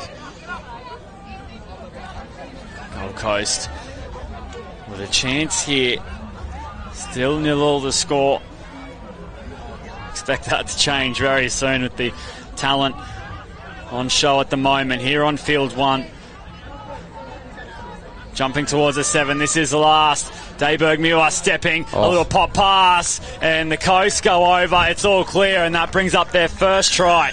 He ages like fine wine, Drummy. Bang off the left foot step, beats one defender, shovel pass over to Jacob Hall for the first try of the game there. I think he was looking for that 32 roll ball, trying to get the out ball again, but just went to the old school quickie quarterback, and it worked. So brothers back on the tap off here. We'll see what they want to run into. They will get us going once again, brothers. And that's this left-hand edge they look to target. They get a few touches away there before opening up the field. They're coming forward nicely, looking to set something up as they reach the back end of this set. A couple of touches up their sleeve. They may not need them. A great defensive read there, jamming in and stopping the play. That was a great call from the Gold Coast winger there, cutting in on the link hole. Yeah, Charlotte Graham it was. And then the ball going to ground. So brothers with a few shots fired at the Gold Coast line, but the Coast turned them away. Good line defence from Gold Coast, and then quick on transition. A little bit scratchy here in the middle part of this set here, but Hawani gets him going forward as he does so well, moving him around. He's got to the line now on 4, so this will be 5 coming. Looking for a Drummy out ball here. Scotty's trying to nip it off. Rip it. Play on the call. Ooh, and they just didn't on it. Go. It's only 4, that's why. This will be 5 now. They had an extra touch up their sleeve. Oh, he's gone. Dayberg Muir stepping every which way. He stepped both middles there. Well, you called it. You could just see it coming, Blake. Yeah, Jakey Hooper was that far middle who was right over making the touch there, just leaving himself a little bit too far open. And Michael Rasmussen was the inside middle there, chasing really hard to cover his mate. And unfortunately, Drummy's left foot step so big it just it beat both defenders now. So 2-0 there for Gold Coast, with Brothers yet to put points on the board, but I'm sure they've got something up their sleeve here. Well, it's no surprise that Jermaine Dayberg-Muir has had a heavy hand in both tries for the Coast. And Brothers looking to fight fire with fire. There's some stars of their own. Defensively on the line, Gold Coast have really frustrated Brothers a little bit. That's a great ball. Middle's made. No, he hasn't made, so that'll be a try there. So they found an opportunity there through just a 32 roll ball. Cody Green pick up. Cole running through a nice short hole. Just catches the girl link just in a little bit of two minds on whether to stay in tight or not. So good hit back there from Brothers. Yeah, as you were mentioning, the Gold Coast line defence has been very strong. The breach there from this Brothers outfit. 2-1 the score. We expect this one to be quite a tight contest, and it's shaping up that way in the first half. Over 6 minutes gone now. And the Coast right in the box seat with another opportunity. 2-1 the score, jumping over, and the touch was made. So walk back to the 7. A few touches left though, as they look to create something here. Working really hard, Brothers, on that lead middle. Doing a lot of work. Scotty there in the lane trying to cut it off, but that's a great long bomb. A lovely pass, and it lands in the hands of Charlotte Graham for Gold Coast. 3rd try of the match. There's Marlon Doak, I think, on that long ball there off the counties play. Got the worker middle really up high, so obviously Saver middle and Link needed to tuck in tight. And it's an important job as a girl on the wing there. You need to catch those long passes from the boys because they can make or break games in this mixed premiers division. So a very fast start from the GC. Getting out to a 3-1 scoreline. Now they'll be looking to defend their healthy attack. As Brothers, it's again their last trip here, came away with a try. Good defence, like we talked about. Gold Coast line defence is really getting Brothers out of this game. They're frustrating them a little bit. And this is the last touch. They're going to go quickly, trying to create some space. I think she scored. Brothers sub-box love it, but the touch is up. I think that's Tegan. Tegan's called the touch there, and thankfully, otherwise they were sneaking over for one there. Dayberg-Muir just evading the touch. Meters on touch 1. Geordie Andrews, more meters. Touch 2. This is 3 going over there, over the 10-metre line. They're moving very swiftly up the park. Prince gets there and puts a halt to the momentum. Over the Coast in a very healthy position at the moment. Things just clicking for them on each occasion, and they also earn the penalty. Just staying static there, line defence, not moving forward with the referee's call. They were in the 7 and they did move into the 7, so needing to move forward on the line there as Ashton and Hawani look to set it up. Quickie play, sniped from the girl link, but they kind of read that. So what are we going to have here from Marlon? Marlon looked to sweep. Oh. The touch not made, so the play progresses. You can see it unfolding there for the Coast. Out ball to Marlon. Oh, back to the short side. Oh. Well, talk us through that, Blake. Yeah, look, I mean, I can't even call that. That's it's a bit of money on that one there from Hawani. He went for the out ball. Ashton's gone back short side. It's caught Scotty Prince out. Obviously, the middles had to come in and protect Scotty, and as Hawani's gone to score that try himself, he's unselfishly just flicked it off to someone in a much bigger hole. So Gold Coast efficient on the line in defence, efficient on the line in attack, and at the moment they're getting down the other end quite efficiently too. So a very well-drilled Gold Coast side. Yeah, in the second period of this first half, they've just found a good thing, the Coast. There's a pass is forced there and a bounce over the touchline. Great defence from Marlon. He got himself caught in a little bit of a pickle, making such a high touch in midfield, but he chased out hard and the girl winger listened and stayed out, and it forced the pass, which caused the error. So as Gold Coast look to get to their box, that's touch 3, I believe. So a little bit behind where they'd like to be. So the Coast now over halfway. They're still rolling though. They're keeping the ball moving. Yeah, just almost playing with Brothers in the middle. That's a ball out towards the link channel. Unfortunately from Geordie Andrews. But that probably was one of the not as good sets there from Gold Coast, and they still managed to get down nearly to the 7. So Brothers probably just need to work a little bit harder on their ruck defence or the box defence to try and keep Gold Coast out. Because obviously, as you can see, when they don't quite get to the 7, they're not quite as potent. So that's what sides will be looking to do. I was about to ask you, what are the main areas that the Brothers can improve on to get back in this game? They're certainly not out of it. So much time to go. No, they're definitely not out of it. I think obviously their line attack, there's plenty of opportunities. They've just got to have a look at how Gold Coast have been defending. And Gold Coast aren't defending with the typical lead middle high link. They're kind of giving them the boy in between the two. So I think if they play to that strength a little bit more, they might go back to the way they scored that first try, which was that pick up 4-on-3, hit a short ball and put pressure on the girl link. And here I think they could just press a little bit more in the midfield. All right, they're probably letting Gold Coast roll a little bit too much through the middle. And they're letting them get to that 15 to 7 metre space before the line here. They just check off, keep the ball moving, and now we're within line. So the Coast, another opportunity, looking for that link hole, and it just doesn't land in the hands again, but they are threatening time and time again. They are, but when we can see Brothers keep them outside that 10 to 15 metre space, that they're not as potent. So they just need to work a little bit harder on touches 4 and 5, keep them at bay, keep them at the 7 or outside the 7, and they'll go all right. So under 4 minutes to go here in the first period of this mixed Premier Division. No love lost there between those two. A bit of a tear down. Lovely swipe to the side there from Princey. Long ball out to Girl Link on the far side there as Brothers look to set up something on 5. A bit of footwork, won't get by this Gold Coast defence. So we're into that passage of play in the first half now where both sides are just feeling the lungs a little bit. The errors are starting to creep in a little bit. And the sets aren't quite getting 7 to 7. So it'll be the next team that sort of puts their head down and goes forward here, which is Hawani's. Oh, he's calling for a strip. He's going to make him play it, I think. Touch first.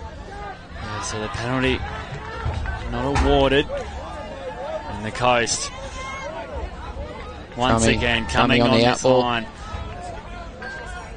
It's a long looping left to right. Back inside.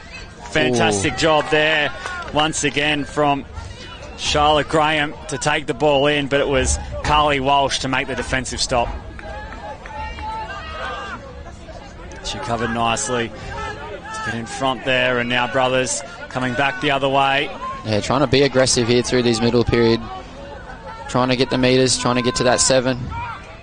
Because that's 5 already, way outside. Princey with a bit of footwork. Good. Flick ball. Well, an audacious attempt, why not? The play coming to an end. And it almost worked out. Mystery with the flick pass. So here, Brothers really want to look to press Princey up there and that other, the next boy middle, Cole. They want to press up and across as much as they can here and try and make these first touches. Like he's just not done, which should be a changeover. Yes. He did really well to hold back from making the touch there, as I think Corey was leaning into the touch, expecting it to come. So he's won his team, Brothers, a repeat set of 6 on the line here, Scotty. So let's see what they can get the points on the board. Yeah, under a minute to go here in the first half. This could be a pivotal set.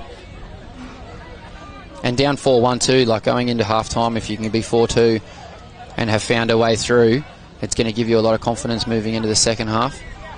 So Brothers, as they look to that 4-on-3 position, you've got Hawani up there and the other middle there. That's Scotty's play, and that's the same play we saw them score off before through the same hole.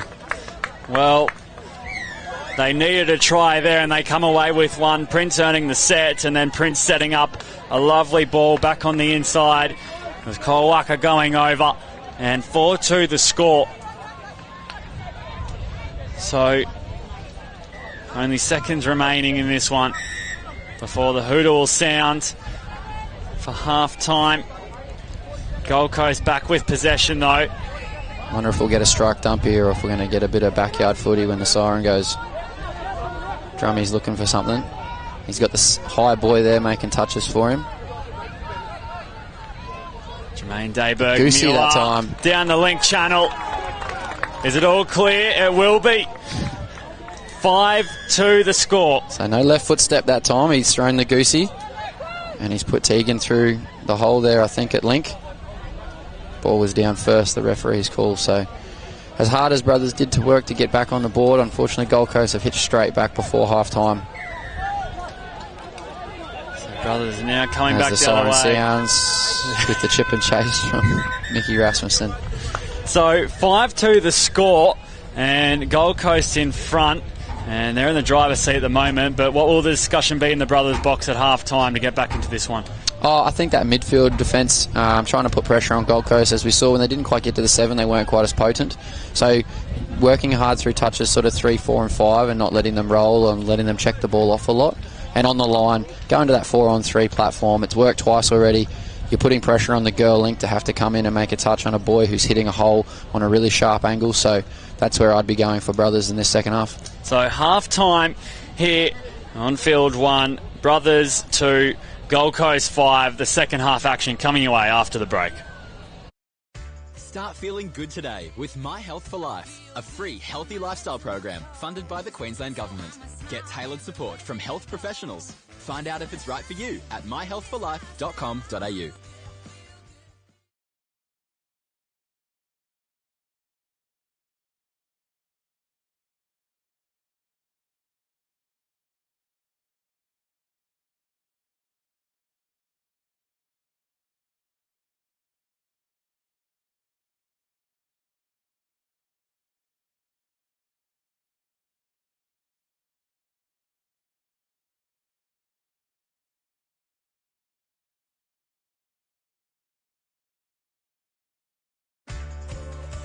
You don't do it for the mirror or for the scales.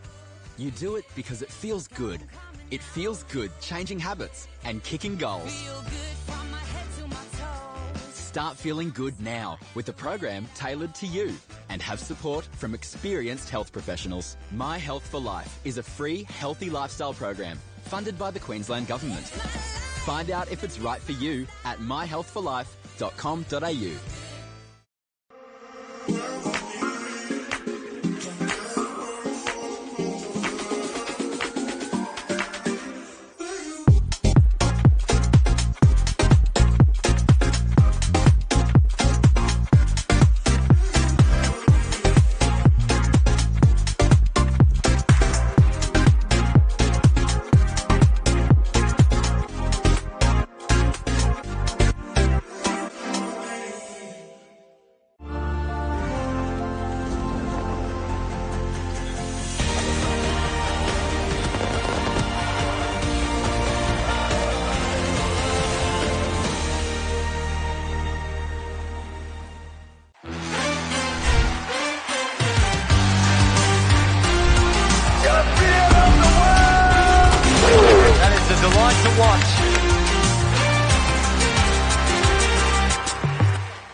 Welcome back to the Queensland State Cup here on the Gold Coast in Coomera.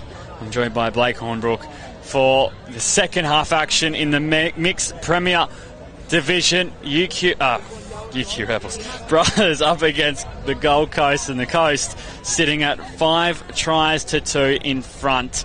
What can we expect from this second 15 minutes, Blake? How do you think this one will play out? I think Gold Coast will play a very similar second half they did to the first half. They didn't particularly do too much wrong. They got to their line, they executed, scored 5 tries, kept Brothers out for most of this first half. I think Brothers have a lot of the improving to do in the second half, and if they do fix a couple of areas, I really think they can jag a few tries back here and make this game a little bit more interesting. So I'd be interested to see if Gold Coast can get another try on the board straight off the tap here, because obviously Brothers scored late in that first half to get it back to 5-2. So, I'd love to see them D it up here and then obviously get off or drive down the other end and put a try on the board and try and close that gap up. So the siren ready to sound. And there we go. Play is back underway. The Coast in front, 5-2, and they'll start us off. Of course, both sides sweeping, changing sides, sweeping. QB. And Brothers do well to repel the attack. However, the Coast still have a few touches up their sleeve. Quickie. Oh, good play, Jacob Hall. Breaking through half, looking for support. It's touched from a brother, and 6 more touches coming the way of the Coast. Yeah, so the drummy quickie was too aggressive, too worrying for the Brothers' middle defence, and Jacob Hall realised that and took off the other way, got into space and got a repeat set of 6 here. So I'll probably look to see drummy sweeping again. So he's the He's man go to back watch. to the middle play. And trying to sneak underneath. Did he get there? The touch will be called. Middle's called the touch, so good touch there from Jake Hooper. Bit of a chat between him and Drummy. Good mates. It's now out to the 7. Go the Coast. They'll be looking to pull apart this Brothers defence. Lincoln. Firing it away towards the right edge. Brothers come across nicely. The ball's still alive on this touch. This is the last. Dayberg Muir close to the line. He's got it. And 6-2 now the score. Just point to the spot. Yeah, so save a middle there. Just got caught. Not quite getting in tight enough with Jake. Drummy stepped inside Jake and dove like he usually does and reaches out. Plants it down. So moves Gold Coast up to 6-2 now. So we'll see if Brothers can hit back here. Yeah, it's not quite what we were expecting. Brothers coming off the back of last year's grand final win in this division. They faced Coolum. They came away 8-7 winners in a drop-off that match. And now here on field 1 against the Coast. Not going to script at the moment. A nice intervention there. Again, Charlotte Graham with a defensive play to halt Brothers' attack. So Gold Coast are defending with their boy Link on this side here to cut off the right to left. But for Brothers, they've got Cody Green, who's the left to right specialist. So Davey's up there trying to make touches.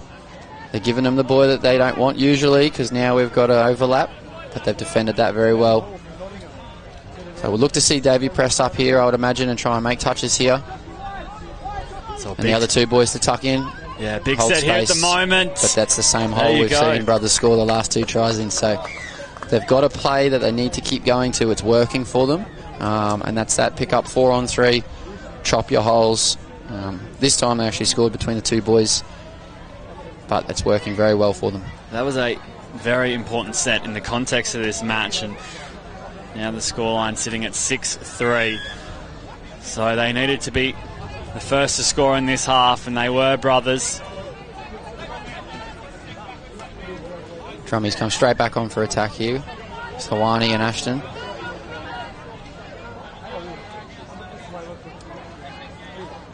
Now the Coast creeping forward. They're going to punish that middle there. Drummy's got him. Dish off. Ooh.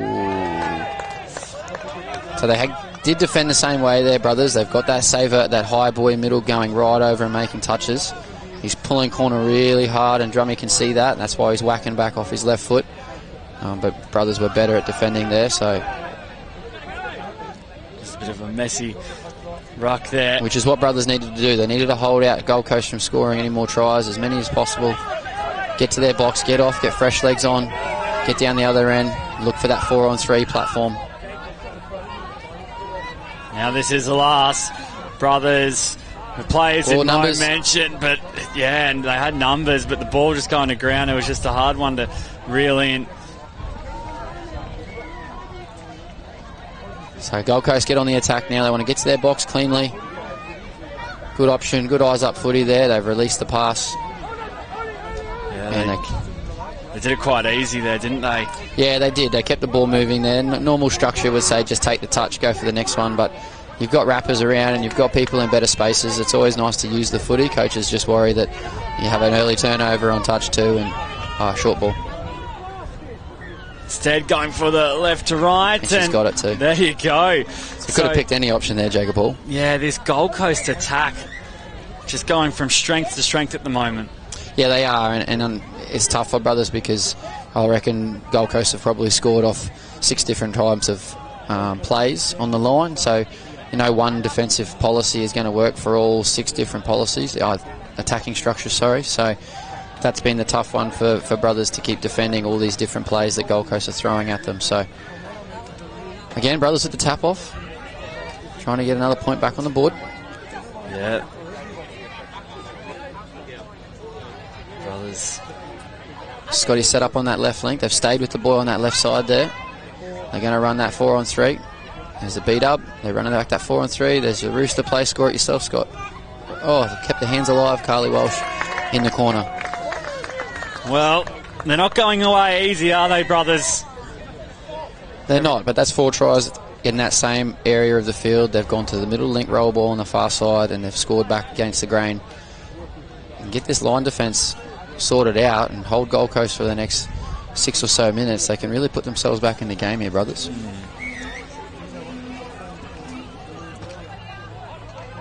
So Drummy's back on, so we're looking to see if a sweep's coming. Bit of friendly fire there, Scotty and Dave. To the Coast. Driving in for the sweep. They have bodies in motion towards the left.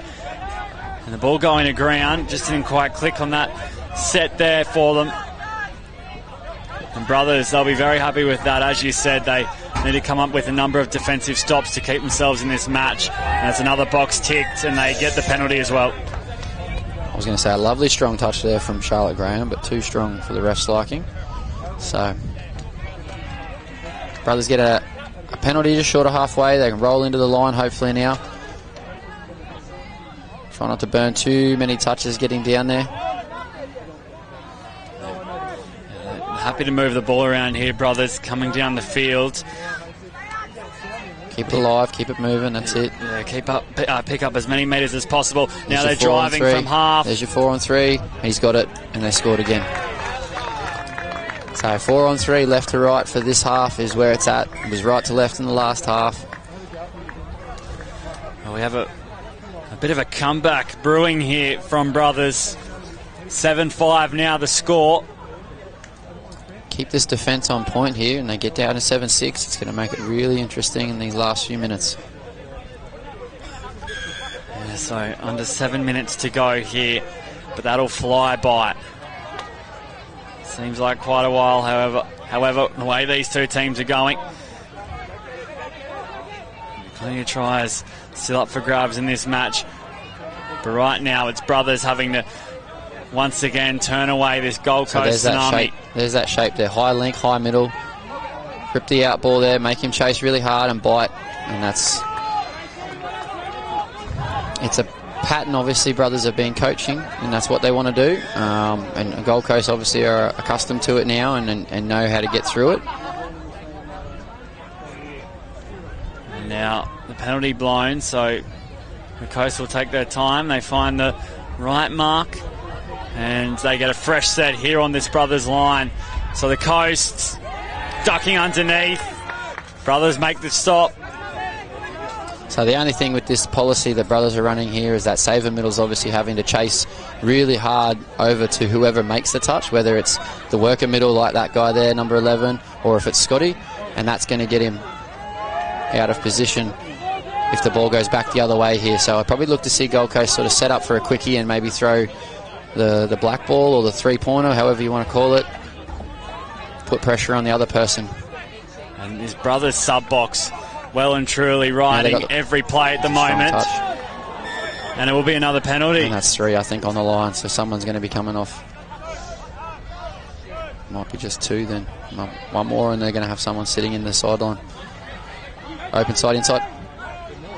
And that's where we talk about that saver middle. He tucked over really early because his hard-working middles made the touch, and then when they went back against the grain the other way, he had to chase the other way.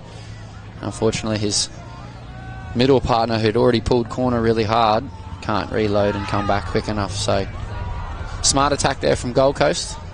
Yeah, now 3 tries the margin here, and Brothers with a mountain to climb. Under 5 minutes remaining in this second half. And go back to that 4-on-3 left to right. Cody Green, there it is. And the Rooster play this time. And they've got him again. And there it is again. 5 times. So that's probably something Gold Coast need to work on there too. If they come up against a side that can hold them out defensively better, and they keep getting scored on a 4-on-3 back against the grain, defensively they're going to have to work a little bit better at what they change, whether it's getting in the lane from the link, whether it's the hard-working middle who's made the touch for 4-on-3 pulling a little bit straighter and giving up the short side, which is generally not liked, but it could be the case if they keep going open side. That maybe we need to just give them the short side and see if they take it and keep getting burned on that open side. So there is ML for Jacob Hall. The touch was made. Great touch from Scotty Prince in good position. It's good to see Gold Coast in that passage of play there, switch the girl in and get her involved in the roll ball. I don't think referee Shobner thought that Jake had made the line. And we've got a penalty for something else there. I'd imagine forward off the half. Yep. It's probably always forward when Drummy sweeps around, but no one's game enough to ping it. So Brothers hold that one out, which is good. Now they've got to get down the other end as best they can. They look like they're going to do an away set. Scotty's got no winger with him, so she's gone for a sub, and boys are going to have to work really hard, unfortunately. Yeah, maybe just taking a few risks there as we count down towards the end of this match and chasing the game a bit. Yeah, they know it's important, and you can't sub all the time, otherwise teams will just jam sub boxes. So they obviously decided, hey, let's get down the other end on a drive set and let's try and get our team back up here. Unfortunately, didn't pay off, so there's the quickie shape, but gone the other way. So the Coast knocking on the door for another here in this mixed Premier Division. Davey's getting the links and the middles roving right over. Now he's got Jesse Green to make touch. Penalty going the way of the Coast. Yeah, he's obviously trying to get Scotty and Jake together in front of Jesse, and if he doesn't and Jesse makes, they're just going to rip it to Drummy anyway. And the roll ball error. And there's finger pointing going on. He touched me, sir. He hit my arm. So a minor error there brings the play undone for the Coast. Brothers get it working back the other way. They initiate a couple of touches, driving over halfway. Good meters. This is good finishing here. Get to that 4-on-3 on that far side. Don't change what's broken. They're going to go middle. This is the last. Oh, and the big switch. Cole, link wing. Take your pick. Back inside, Davina. Get there. I'm just waiting for the referee's signal. And the touch will deny a magnificent try. Obviously, as we see in the replay here, a diving effort there from Dave Marr. Ref's in a better spot than we are. It's a long way away from me, so if they think it was touch, I'll go with that. So as Gold Coast look obviously to get down the other end of the field through good rucking meters. Yeah, they're inside Brothers half now. Going through the gears, a one-handed scoop from half. Switch. Players in motion. A no-look pass towards the wing. That's a good end-to-end set there from Gold Coast, and finished it in this corner. Making Brothers obviously have to come to their box. They've moved their boy link over to this side. He attacked from the far side, but now he's defending from this side to jam the sub-box set here. Charlotte does a great job there. Oh, a sneaky touch there from Marlon. Scotty's through, play on call. And he's away, Scott Prince, so he'll go down and... He's looking at the clock, he's wondering how much time there is left, and I don't think there's enough. No, he'll pick up the try. 8-6 the score. 2 minutes. 2 tries the difference. 8-6. 8-7 rather. 8-7. The scoreboard over here says 7-6. Sorry, yes, 8-7. However, the Hooter is about to go. Just complete the set here, Gold Coast. You don't want to give them a sniff to get back before one. Obviously, for and against must be a little bit important in this Premier Division. Must go to quarters or semis, sorry, straight fours. Oh, sneaky from Marlon. Very sneaky. And so the Coast get another. And there goes the siren. So a high-scoring game here. Gold Coast out to a 9-7 win. And, well, what do you make of that one, Blake? Oh, I think Brothers actually won that second half from a scoring point of view. I think it's probably 4-4 or 5-4 to Brothers there in that second half. So they fixed their defence up. They probably jammed the box for Gold Coast a little bit more. And on the line, like we saw, they went to that 4-on-3 left to right for this half here, and it worked for them every single time. So much improvement in that second half, and I'm sure they'll carry that improvement through the rest of the carnival. So this one done and dusted here on field one. The game's moving very quickly here at the 2023 Queensland State Cup, and it is Toowoomba up against Redlands in the men's Premier Division next on field one. But first we have the Budgie Smuggler post-game interview, so don't go anywhere.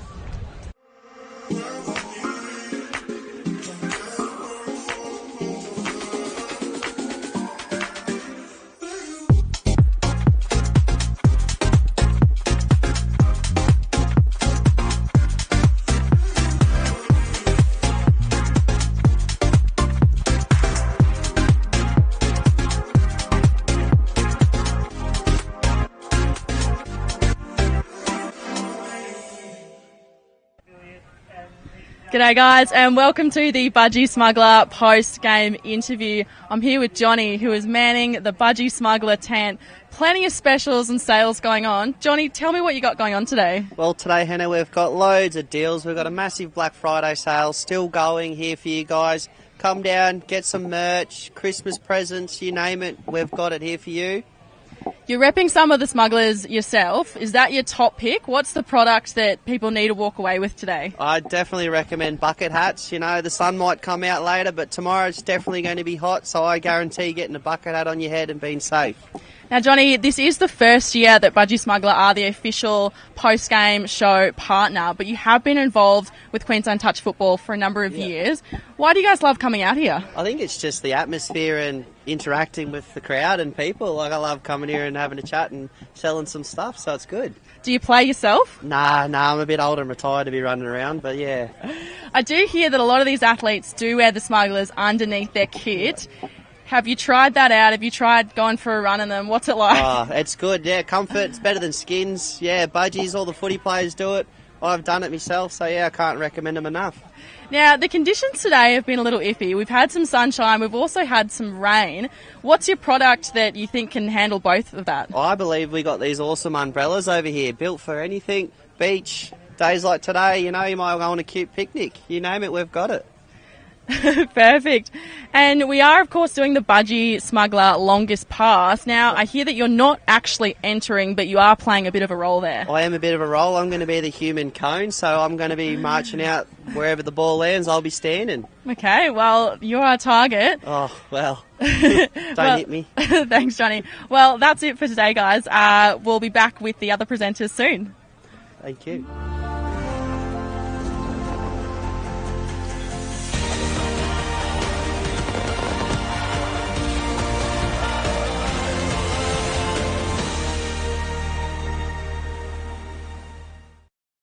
Start feeling good today with My Health for Life, a free healthy lifestyle program funded by the Queensland Government.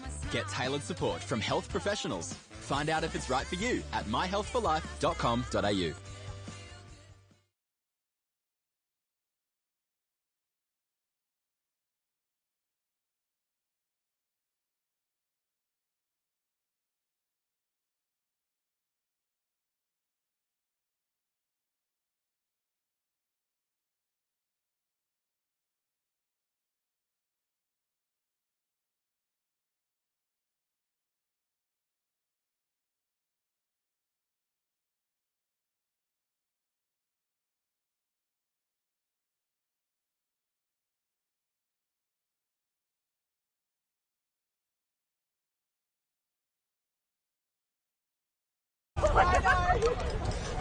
Here we go.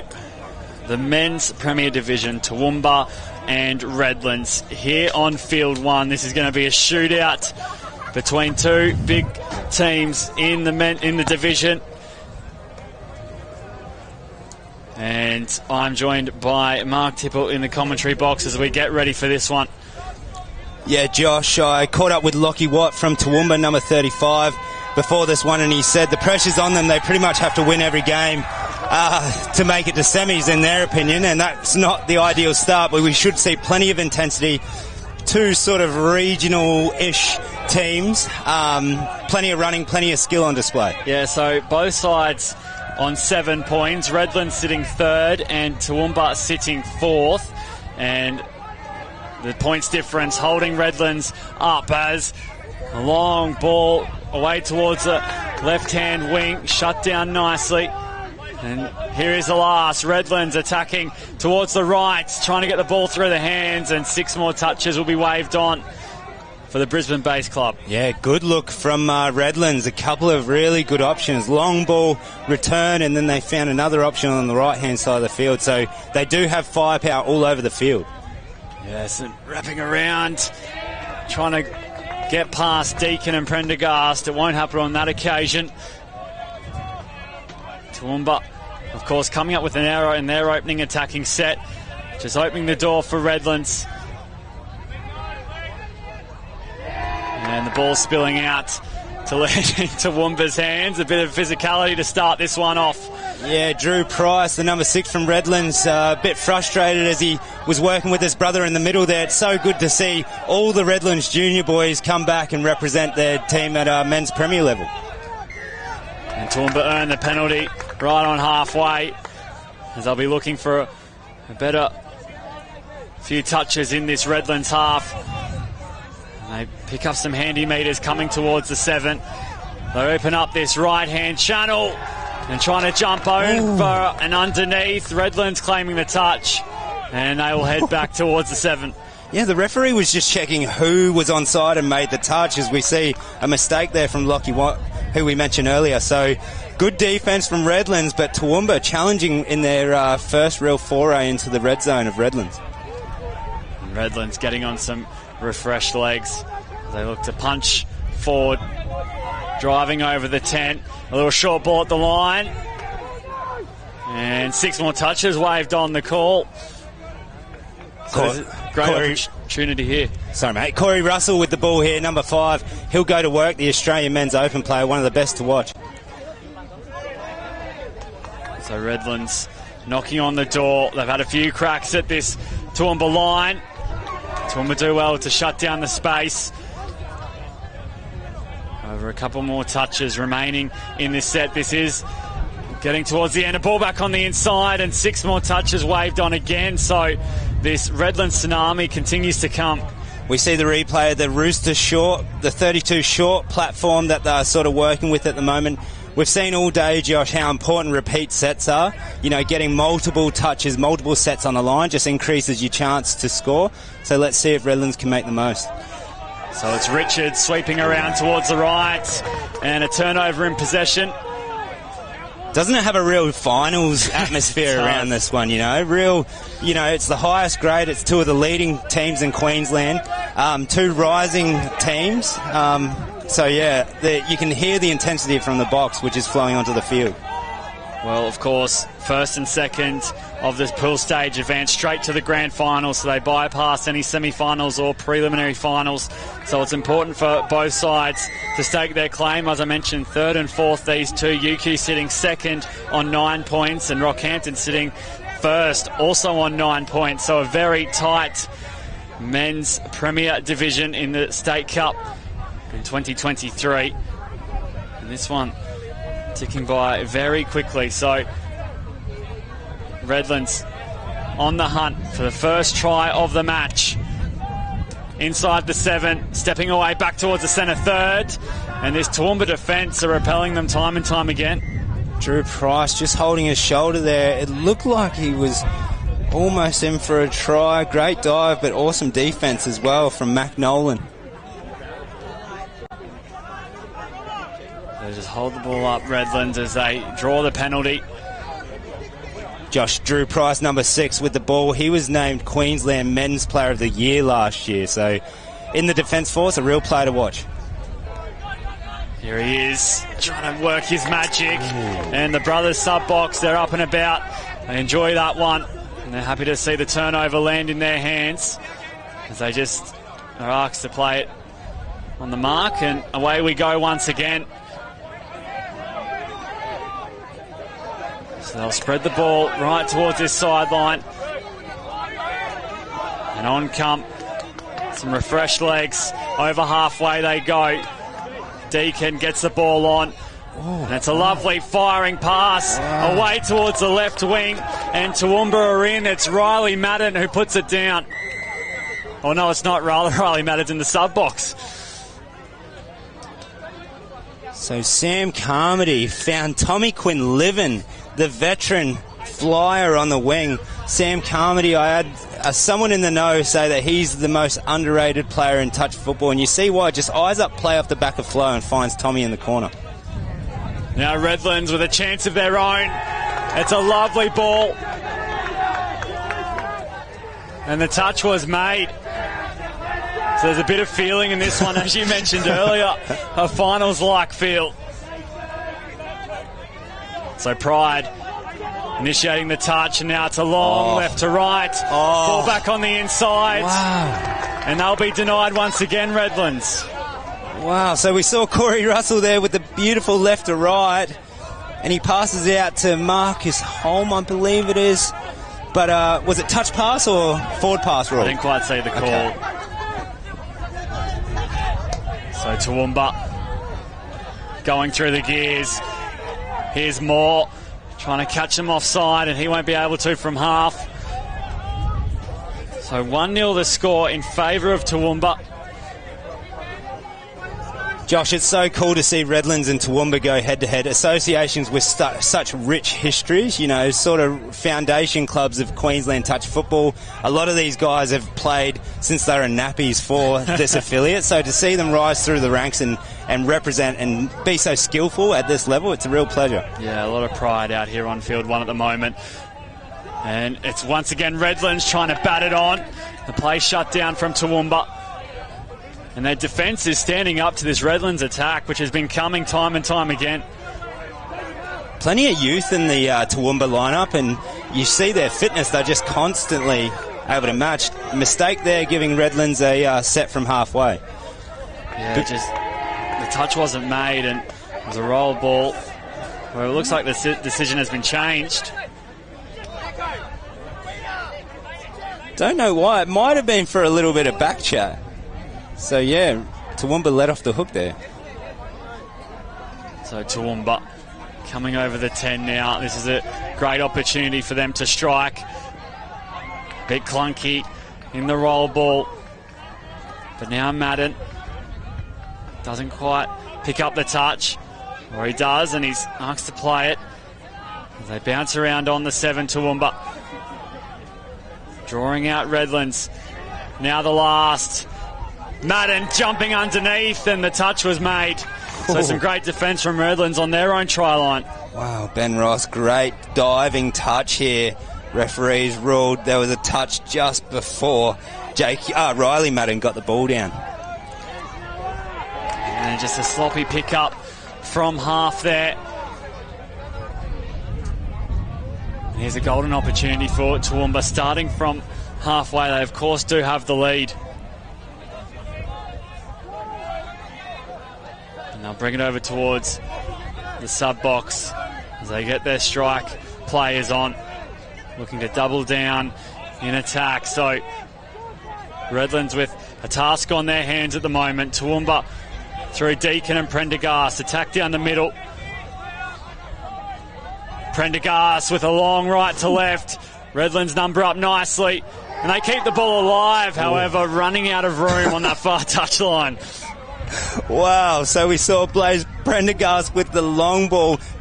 Then it got thrown from the winger back to Lockie Watt, and it's only because the winger tiptoeing steps out just. But awesome athleticism there from the Toowoomba wing. So Deacon firing, and the touch was made, so they'll head back to the 7. Jacob Madden couldn't quite sneak underneath. So a couple of touches left up Toowoomba's sleeve. Deacon again with the long ball. Nice little set play there called the mitter from Toowoomba. So Prendergast from half, holding it out in front, and he's shut down. That was Jackson Roberts getting across to make the touch. Man, and didn't he have to make that touch, giving everything on that dive, young Roberts. And I reckon that was a try-saver for sure. Letting Redlands off the hook. Another repeat set for Toowoomba. They've had their fair share of possession and territory, but haven't been able to convert. And now this is the last for Redlands. And a nice defensive stop. As we'll just see time called here and ensure players are okay. It was a bit of a heavy collision there on the wing. Yeah, Tommy Quinlivan, the Toowoomba winger, came in and made the touch on Connor Rolfe, and it was a really good read. An accidental head knock. Oh my goodness. And now a bit of chat back and forth between these two. It's up to the referees to put out these spot fires that are happening left, right and centre at the moment. From the commentary box or the sideline, you love this sort of stuff, a bit of riled up in the passion, you know. I mean, you're seeing Lockie Watt and Corey Russell go head-to-head, two of Australia's leading players, great athletes and good men, but they love their clubs, and I'd much rather be up here than be a referee dealing with this right now. So the two referees just conversing, and they'll call out the players in question, and they'll see time. So Lockie Watt will head towards the end of the field for a couple of sets as he's asked to take a breather.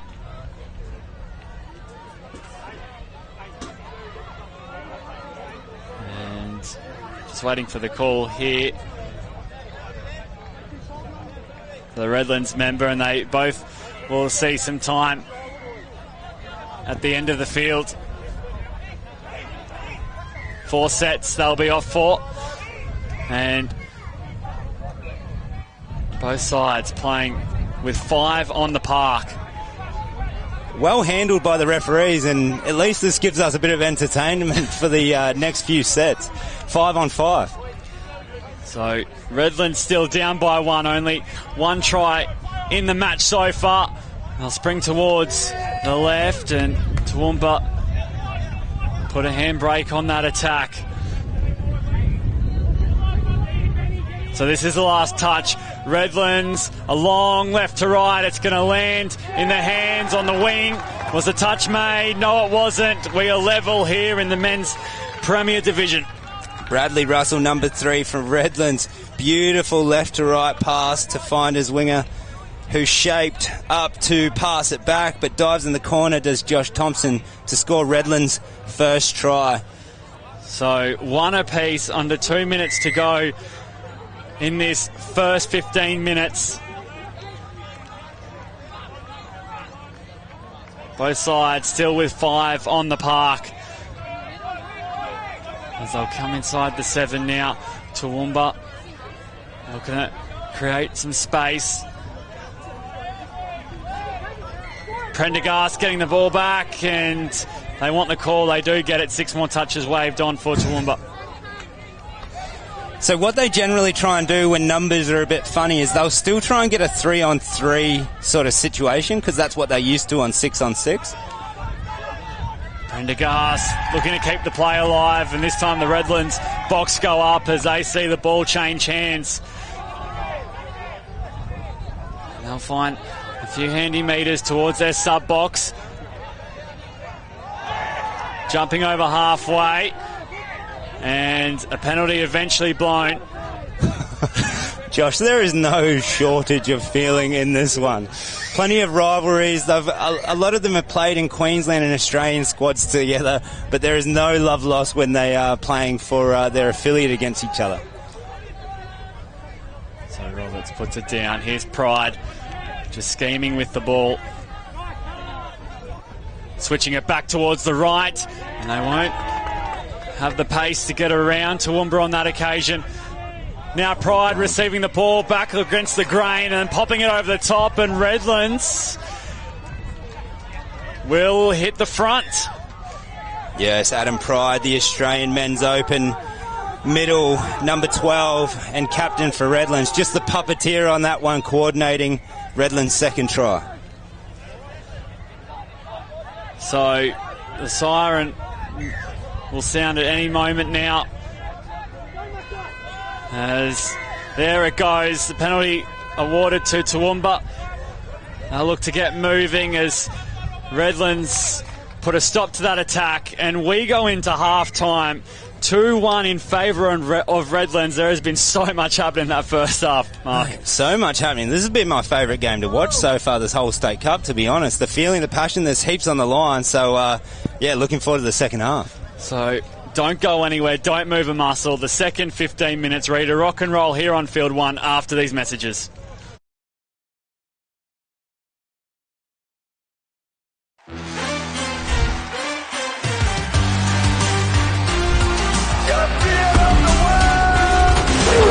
A delight to watch.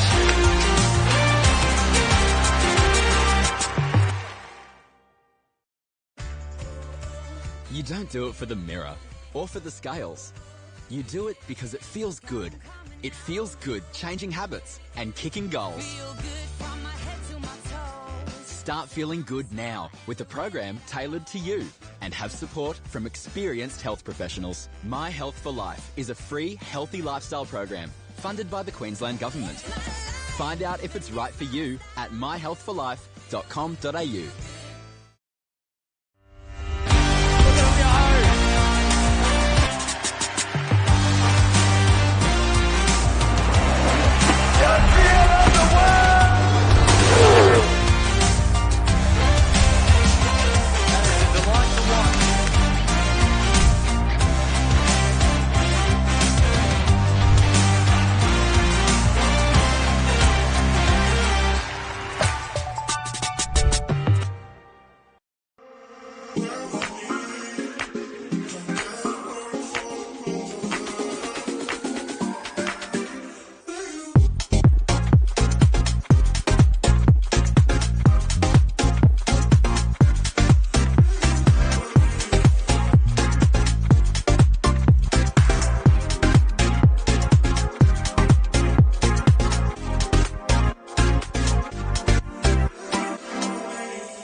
Start feeling good today with My Health for Life, a free healthy lifestyle program funded by the Queensland Government.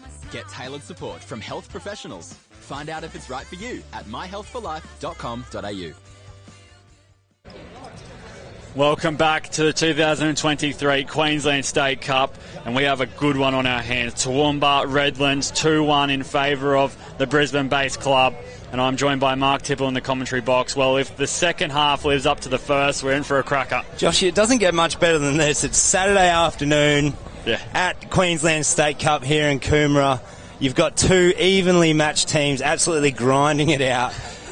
Plenty of them are junior superstars. We've got Australian Men's Opens and Queensland representatives everywhere, and the standard of touch in that first 15 and the feeling sets us up for a beautiful second half here. Yeah, it was just redlining that whole first half. Neither side taking a step back, and now we're just about ready to go as we're waiting for the siren to sound. And Redlands running from left to right will get us back underway. 2-1 the score. This is such a pivotal game in the context of the men's Premier Division here at the State Cup, as two wingers just swap positions. And here we go. Redlands coming forward with the utmost intensity. The referee hitting the deck. The crowd love that, as Toowoomba looking to hold him out. They did hold the lead for a period of that first half, but Redlands with 2 quick tries turn that scoreline on its head. Now jumping inside the 7, Redlands firing away towards the link channel, and it'll come undone, so Toowoomba earn possession back, and they'll be looking to bring it out of their own end. Yeah, Tommy Quinlivan, the Australian men's 30s winger, just on the spot, shutting that one down. It's a good start for Toowoomba in the second half. They come towards their sub box, up over the 10. They move nicely through the gears to Toowoomba. They started the first half off in tremendous fashion. They just couldn't quite maintain it for the entirety of the 15. Now Moore stepping away, flicking it back on the inside, and it's well read defensively. Wow, very well read. Australian youth representative Brad Russell. He's been playing a lot of rugby league in the pathway system in Brisbane, and shows he hasn't lost his touch legs, but they give a penalty for something back to Toowoomba to give them a second chance here. So Toowoomba with a golden opportunity here to grab a try back and level the scoreline. The game deserves it, you almost feel. There's a ball to Quinlivan, and that'll bring up the... oh, no, it won't. Forward pass. Yeah, so it's the play they tried earlier as well. Sam Carmody picks up from half, little dummy switchback, and Tommy Quinlivan, the winger, hits the hole. But I think it's that last pass they ruled forward. Now Redlands straight it on the front foot, trying to pick up the pace in the attack. This is the last touch, and Toowoomba do well to hold him out. They want the call, as they weren't happy with how the ball was handed back to them. They won't get it on that occasion. And away towards the sub-box they come.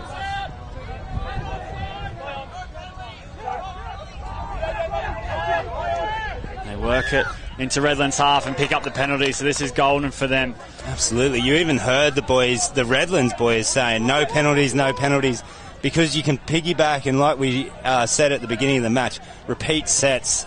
Generally about 66-75% of them get converted into tries.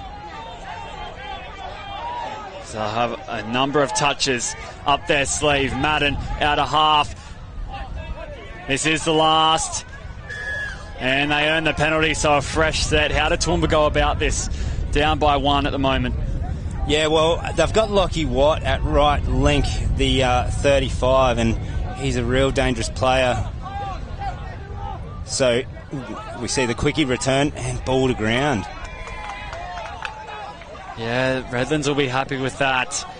They pick up the intensity on the defensive end, and they come away with the stop. What I was about to say, Josh, you really want short passes in those early touches in the set to try and make the most of the set. We saw Riley Madden have the quickie, but then just probably too long of a pass. Dive at the line first couple touches and extend it as we go along in the set. So Redlands picking up and going. And the penalty awarded to the team in green, so they'll get an opportunity here to extend their lead. 2-1 the score. Here on field 1, a juggling act to keep the ball. They do a sensational job there.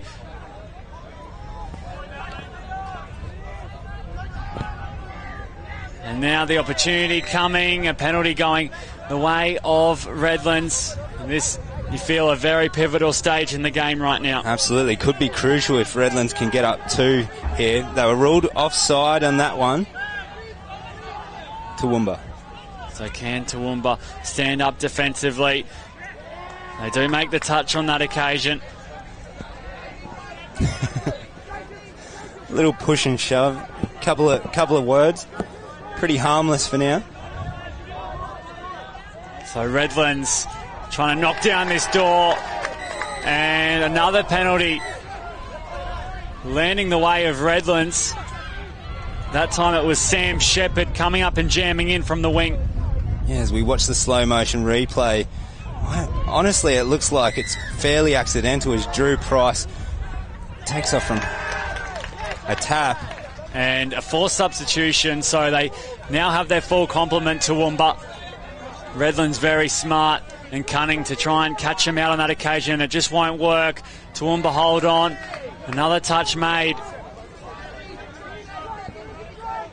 So will the dam wall break open? Redlands breaking from half, looking for support. They find it, and Redlands kick away to a 3-1 lead. Corey Russell gets his first assist of the match. Right foot dummy finds, is that James Price for the try? I said before, I think Corey Russell is probably one of my favourite players. Well, he's definitely one of my favourite players to watch in the game. You see why he's so exciting and so dangerous if you're the opposition. And just a quick around the grounds, the halftime scores. The important one to note, Arana up against Gold Coast. Gold Coast down 3-2 at halftime, and they're currently sitting 5th. Of course, 1st and 2nd progress to the grand final in the men's Premier Division. Redlands sitting 3rd, Toowoomba sitting 4th. So they are losing that battle at the moment, and Rockhampton up against England and Rebels up against Japan. So that's a quick update as Toowoomba inside the 7, firing the ball away, and it just didn't quite have enough zip there, hitting the deck. Yeah, Matt Moore fired an absolute rocket that Blaze Prendergast at length wasn't able to reel in. So now the Rebels right near their sub-box side on the hunt. Up the sideline, they do have the advantage on the scoreboard, winning the most important stat of them all. We've had plenty of things happen in this match, a lot of drama to go with some beautiful tries, and then the play allowed to continue, and the Redlands side pick up a fortuitous try to kick them away to a 4-1 lead. James Price, amazing skills to get in the passing lane. Well, poor Matt Moore from Toowoomba was in the defensive passing lane, tips it off, and James Price the beneficiary for his second try. So Toowoomba looking to get back in this game, sweeping around towards the right. Bodies in motion, however the touch was called. We'll head back to the 7. This is the last. Dancing every which way is Carmody, and he'll go over, so they eat into this deficit, do Toowoomba. Sam Carmody, I mentioned before, one of the most underrated and savvy players in the game. He's just got amazing feel. He's got fantastic spatial awareness of where the defender is, and you see why they're scoring on Brad Russell in the middle. Carmody had the assist before as well, Josh, so he's had a hand in both their tries. I'd be trying to find him a bit more in attack if he's got the hot hand. So not too long left as we reach the back half of this second period. Redlands keeping the ball alive. Now they just swing it away, just a juggle in the pick-up there. On the last touch, on the 7, Toowoomba's defensive line is set. You wouldn't think they'd concede, and they do a sound job to pull Redlands away there, and they earn the penalty. Yeah, so good defence, and they're helped by 10 extra metres because Redlands didn't give them the ball directly after their attacking set. So now right near the sub-box, on comes some refreshed legs, and the ball going to ground there. A nice pick-up from the referees. And that just kills any momentum Toowoomba was slowly gaining. Yes, absolutely. Down 2. They really would have wanted to get up the field and bring it back to 1 for the dying stages. If Redlands score here, it may be curtains for Toowoomba in this one. So 5 minutes to go. Redlands 4, Toowoomba 2. Redlands scheming, and they spotted a moment there, so Toowoomba back with the ball. Yeah, as we watch the replay there, David Richards running towards the corner, and just nothing was on. And breaking away, Toowoomba into open space, looking for support. They're going to team up on the inside. And Sam Shepherd has Toowoomba's third. We have a finish on our hands. Sam Shepherd, the lightning fast winger, just following up from a nice break off nothing from Matt Moore for Toowoomba's third try. And that set us up for a lovely and exciting finish here. Well done, Toowoomba. So this game ebbing and flowing. Toowoomba held a 1-0 lead. Redlands kicked away. They put on a few tries, and now Toowoomba chasing the game. They're only one try behind as Redlands looking to respond. Inside the 7. Trying to find an avenue to attack down. Inside 7, the short ball, and making a play at it was Carmody, and 6 more touches waved on for Redlands. Yeah, Carmody in the passing lane, but just dropping that one. I thought he thought one of the Redlands players might have knocked it out of his hand, but it is 6 again for Redlands. So Redlands get the touch, try and break away from the middle there. Pride stepping off his right. Patient with his decision making. Now they let the ball sing. And again, Carmody in the passing lane, shutting it down for Redlands.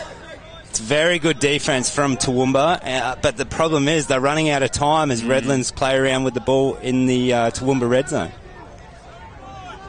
They've got touches up their sleeve here, Redlands. A try here, they almost kill the game, you'd think. Again, patience from Redlands. A long left to right. Toowoomba do well to stop the attack. However, they give away another set of 6. And Redlands are happy to take this up, right? Absolutely. Match control and time control from Corey Russell will be very interesting to watch. You wouldn't want many other players on the ball other than Corey Russell. So the penalty given away. Redlands sweeping away, the ball back on the inside. Ooh. And again, the intercept beckoning there, just couldn't quite get it. We're probably coming up to a minute and a half of Redlands' red zone attack here, and that's costly for Toowoomba as much as they are keeping them out.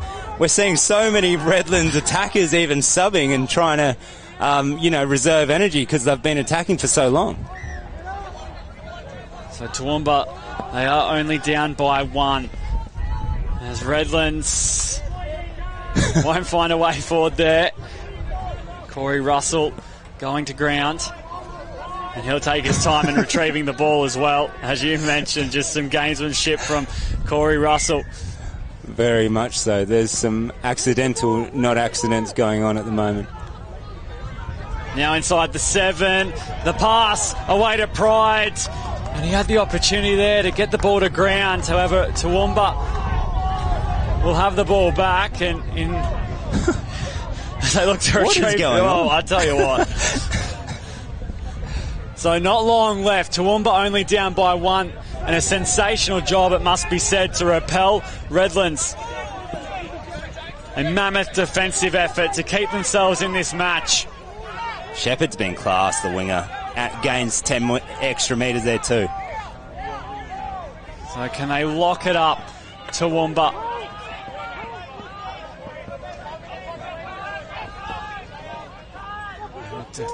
Try and grab a touch. Redlands must move up when they're inside that 7. Of course, they're fighting the clock as well, Toowoomba. They look to go more, spreading it away, and the ball going to ground, so maybe a little bit of fatigue from defending set after set after set. Yeah, absolutely. And good Redlands defence, just to not give them the Toowoomba attack what they wanted, and that's what frustrated Toowoomba and in the end led to a mistake. So Redlands, they're happy to kill the time here. They just need to defend this lead. This is the last touch. Ball going to ground. They don't have long. Toowoomba. Away they go. Inside Redlands half. On come the refreshed legs. Prendergast. Now Carmody driving forward. Prendergast from half. Doesn't like what he sees. The penalty going the way of Redlands. You got to be quick. That's handy, but it doesn't help. You're right. Time ticking, moment by moment. They want Redlands to move up. That's a penalty. That is a penalty. Come on. Madden initiating the touch. Now gets it away. Can't quite find an avenue forward there. All eyes on field one at the moment. And there goes the siren. Can they keep the play alive? Prendergast getting it away, and Redlands shut it down, and Redlands get away with the win. 4-3. Mark Tipple. Wow. Sheesh, Josh, you've watched a lot more of these games than I have. I've been around the grounds a little bit and been playing, but for me, that's the match of the tournament so far. The intensity, the skill on display, what it meant, and lived up to the hype, I think. Redlands deserving 4-3 winners. The momentum swung back and forth, but yeah, in the end, good control from them. They couldn't convert all those repeat sets, but it didn't matter in the end. Great match. Yeah, we have been the lucky ones to watch that game unfold here on Field 1. We're halfway through day 2 of the 2023 Queensland State Cup. Of course, we have the Budgie Smuggler post-game interview coming your way, plus all the afternoon action here on Field 1. Don't move a muscle.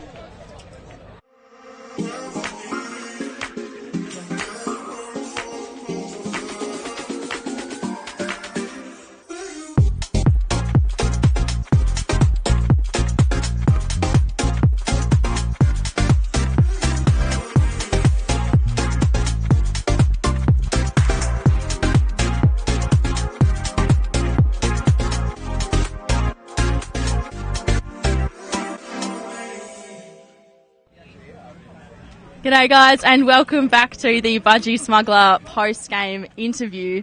I'm here with Solly and Ryder, two of our fantastic referees of the sport. Firstly boys, how are you doing today? Pretty well, it's gone not bad. I was tired.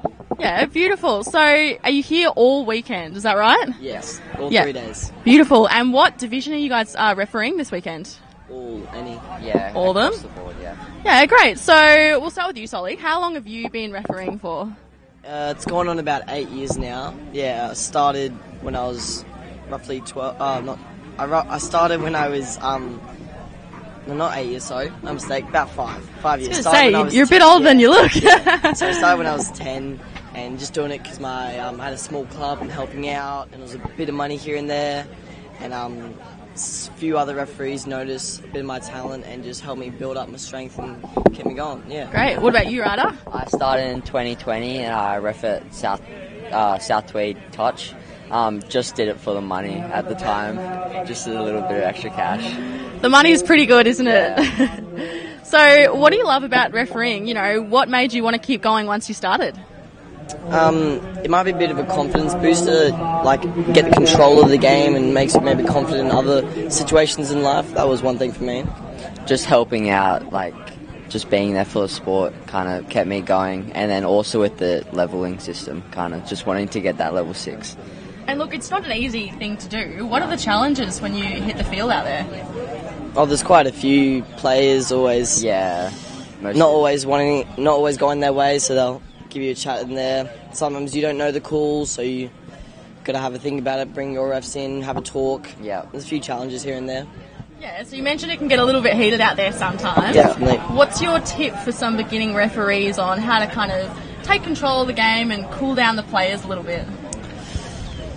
I'd say just like first calm yourself down and then just think over the situation and then maybe just tell the players what's happening and then go from there. And I'd say confidence in calls. Yeah. If you're unsure, pick one and just go with it, and the players will have to follow. So yeah, confidence definitely. Yeah, go for your guts. And tell me about your aspirations. You know, where do you want to take the sport of touch and refereeing? I wouldn't mind refereeing once at maybe an international event if I get there, but definitely still help out like nationals and state. Yeah, definitely like to go higher and keep pushing, keep going. It'd be awesome to go to a much higher carnival or more pressure, more risk. Be a thrill. Yeah, very exciting, guys. So, lastly, what game have you got up next? Game, I have Open Women's. Yeah. It's either 20s women or a mixed 30s, maybe. I don't quite remember. You'll just work it out when it comes to you and then switch on. All right, boys. Well, thank you so much for joining me in the Budgie Smuggler post game. Good luck for your next game. Thank you. See ya. Thanks. Have a good day.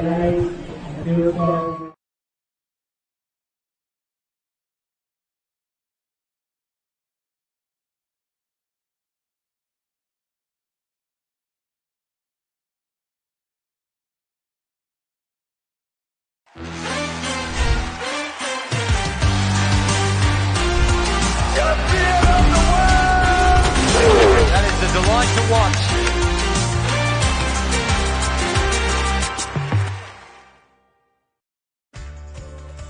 You don't do it for the mirror or for the scales. You do it because it feels good. It feels good changing habits and kicking goals. Start feeling good now with a program tailored to you and have support from experienced health professionals. My Health for Life is a free, healthy lifestyle program funded by the Queensland Government. Find out if it's right for you at myhealthforlife.com.au.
Start feeling good today with My Health for Life, a free healthy lifestyle program funded by the Queensland Government. Get tailored support from health professionals. Find out if it's right for you at myhealthforlife.com.au.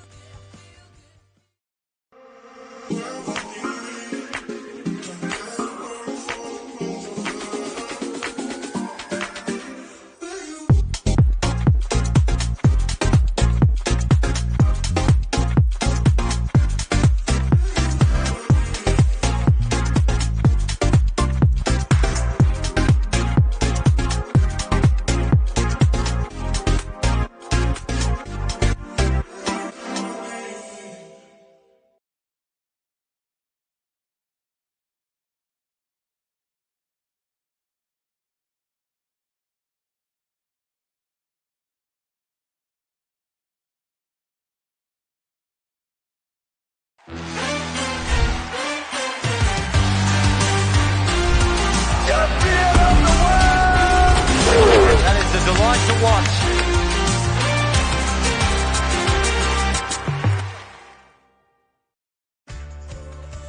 You don't do it for the mirror or for the scales. You do it because it feels good. It feels good changing habits and kicking goals. Start feeling good now with a program tailored to you and have support from experienced health professionals. My Health for Life is a free, healthy lifestyle program funded by the Queensland Government. Find out if it's right for you at myhealthforlife.com.au.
Start feeling good today with My Health for Life, a free healthy lifestyle program funded by the Queensland Government. Get tailored support from health professionals. Find out if it's right for you at myhealthforlife.com.au. Hi everyone. While the budgie smugglers are out there passing the long balls, I thought I'd just hang out with a good mate of mine, Justin Otto. He's down here playing, but I also want to talk about Kowana touch, Otto, and you guys are absolutely kicking goals at the moment in many, many spaces. So just want you to tell everyone back at home, give yourselves a rap. You guys are killing it. What's happening there? Yeah. This season we've had a pretty much a complete overhaul. New president, new everything's come in, and we've managed to get the juniors back into Kowana.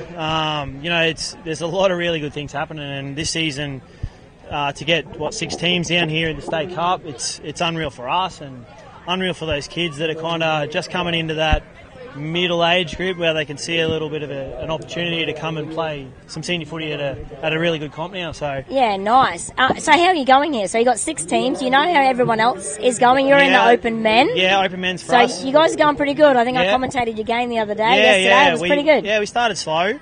We obviously won that first game. Where you were commentating and give me a bit of a unfair rap, I think. I did give you a little bit of a rap, yeah. yes. But we played Gladstone in our most recent round game, and we're both undefeated. It was a fiery game, and it was unreal. They've played some really good footy to be where they are. So yeah, we're going well. The Kowana 40 women's, led by Peter Rogerson. Yes. They're in a quarter final, I believe, after this budgie 2 o'clock long throw. Yeah, 2 o'clock they're on. Yeah, we'll go get around that, get the girls home hopefully, and I think we've got the 45 men's who are going okay. We've got the 20s mix, we've got the 20s girls who, we got Paul Cobham coaching them, who's an Australian coach from years gone by. So, they're always going to be in a good space. So yeah, we're really happy with how we're going. Yeah, awesome. So cementing things like this, or a Queensland State Cup at the senior level, cementing the teams, doing well here, showing what the amount of fun that you guys can have. Do you think that will help the juniors? Like you said, that middle age bracket between juniors and seniors of the 15, 16-year-olds. Do you think by cementing what you guys have got here and showing them that pathway, do you sort of believe that building the juniors will get that middle bracket and this will just grow each year? Like you'll get more and more teams at State Cup. That'll be your plan? Definitely. The girls are probably in a little bit better position in those middle age groups at this stage, but hopefully we bring on the boys, and there's plenty of sport on the coast or everywhere. Yeah. But, there's footy, there's Oztag, there's everything else. Like we've got to get them all to touch. Yep. And the way that the juniors have responded, not only the most recent season but the one before, we haven't got any free time slots. You know what I mean? Yeah. So yeah, we're really, really improving, and hopefully it grows year to year. And I don't see it not the way things are running at the moment, yeah. Yeah, awesome. You're definitely knocking the lights out in many, many areas. So at Queensland Touch, we're always interested to see the numbers and see what good things are happening around the place. And Kowana just keeps coming up. Everything. Yep. In every little category that we talk about at Queensland Touch, Kowana is coming up everywhere. So we're really proud that you guys are, doing what you're doing. And with guys like yourself, Otto, and, no doubt the boys that are standing over here over watch. We've got a bit of a crowd over here. You guys can't see it at home, but they're all, I don't know whether they're laughing at him or not, but what you guys are creating, we can, you can really see those, the benefits of it. And definitely. Honestly, it's from the outside looking in, whatever you're doing is working, and, keep doing what you're doing. We're loving awesome. it. No, we appreciate it. We're gonna, like, we got the talent in those older people, Peter, Chris Faz, Troy Clark, all these guys who've played for Queensland and Australia there, so it would be stupid not to utilise them. Yeah, absolutely. Definitely showing that pathway, and it's got to be visible to be achievable. Yep. Definitely visible for those kids to keep coming. So, congratulations. Well done. Thank you, yeah. Good luck on the rest of your tournament. Awesome. I hope I get to call you game again. Yeah, well, I hope you do too. Awesome. Thanks, Justin. Back to you guys.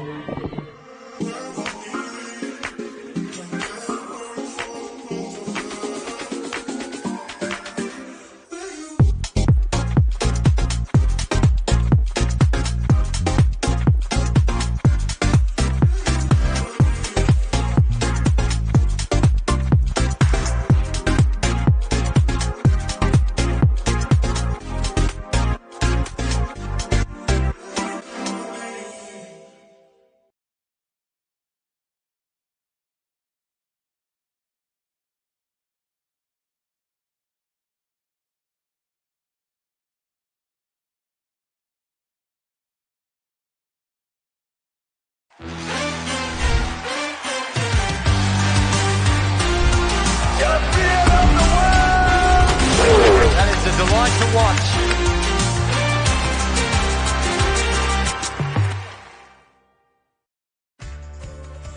You don't do it for the mirror or for the scales. You do it because it feels good. It feels good changing habits and kicking goals. Start feeling good now with a program tailored to you and have support from experienced health professionals. My Health for Life is a free, healthy lifestyle program funded by the Queensland Government. Find out if it's right for you at myhealthforlife.com.au.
Start feeling good today with My Health for Life, a free healthy lifestyle program funded by the Queensland Government.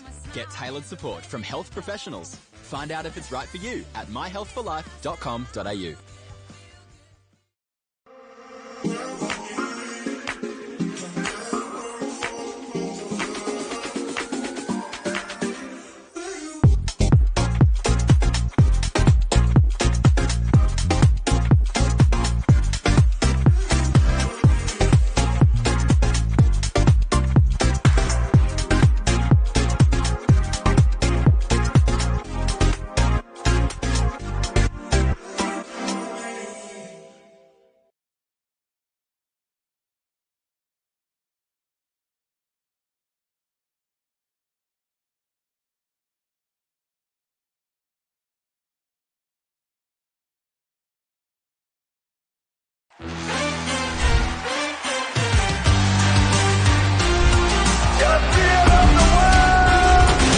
That is a delight to watch.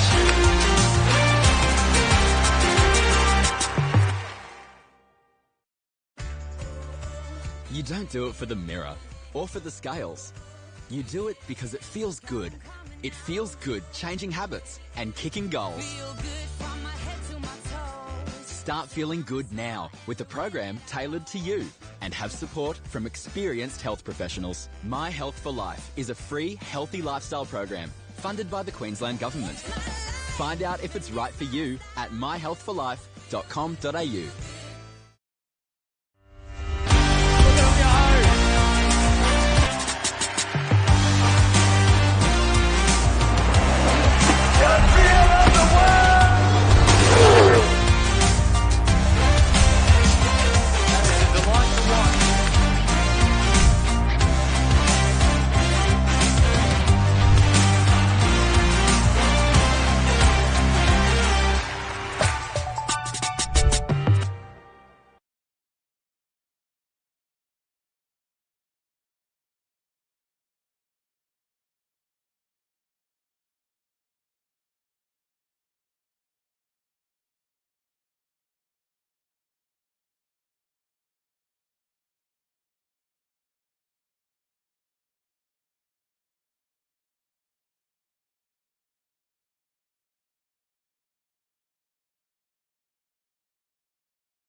Start feeling good today with My Health for Life, a free healthy lifestyle program funded by the Queensland Government.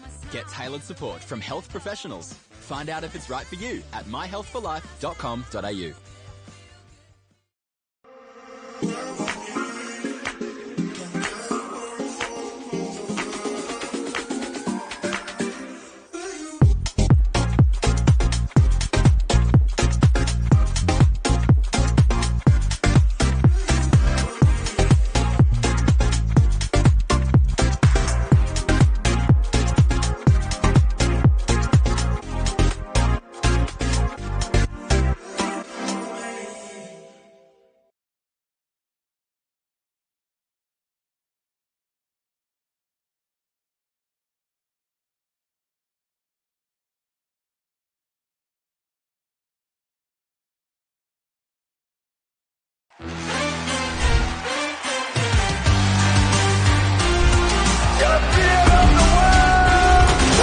That is a delight to watch.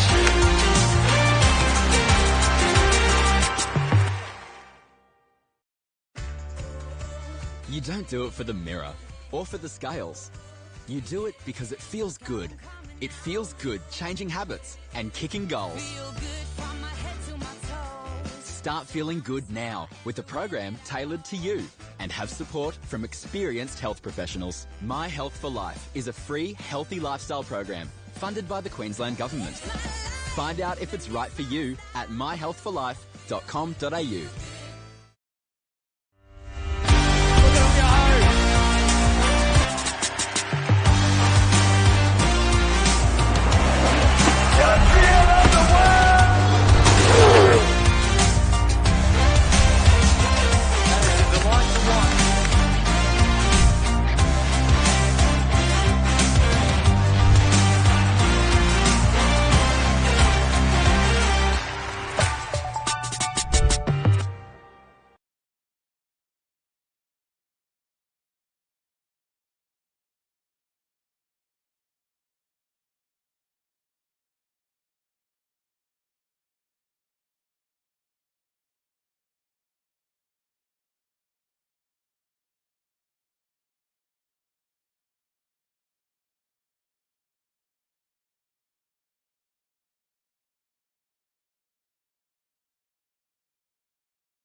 Start feeling good today with My Health for Life, a free healthy lifestyle program funded by the Queensland Government. Get tailored support from health professionals. Find out if it's right for you at myhealthforlife.com.au.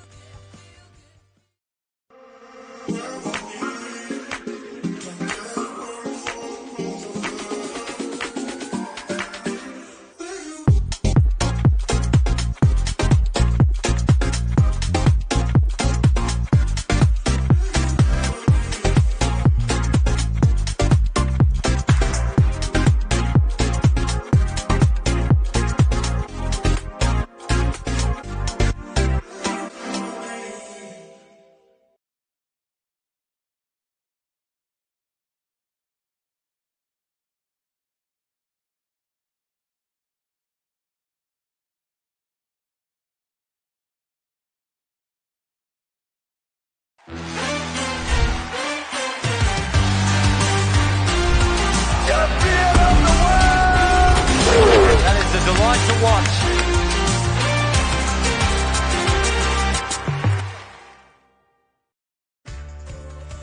You don't do it for the mirror or for the scales.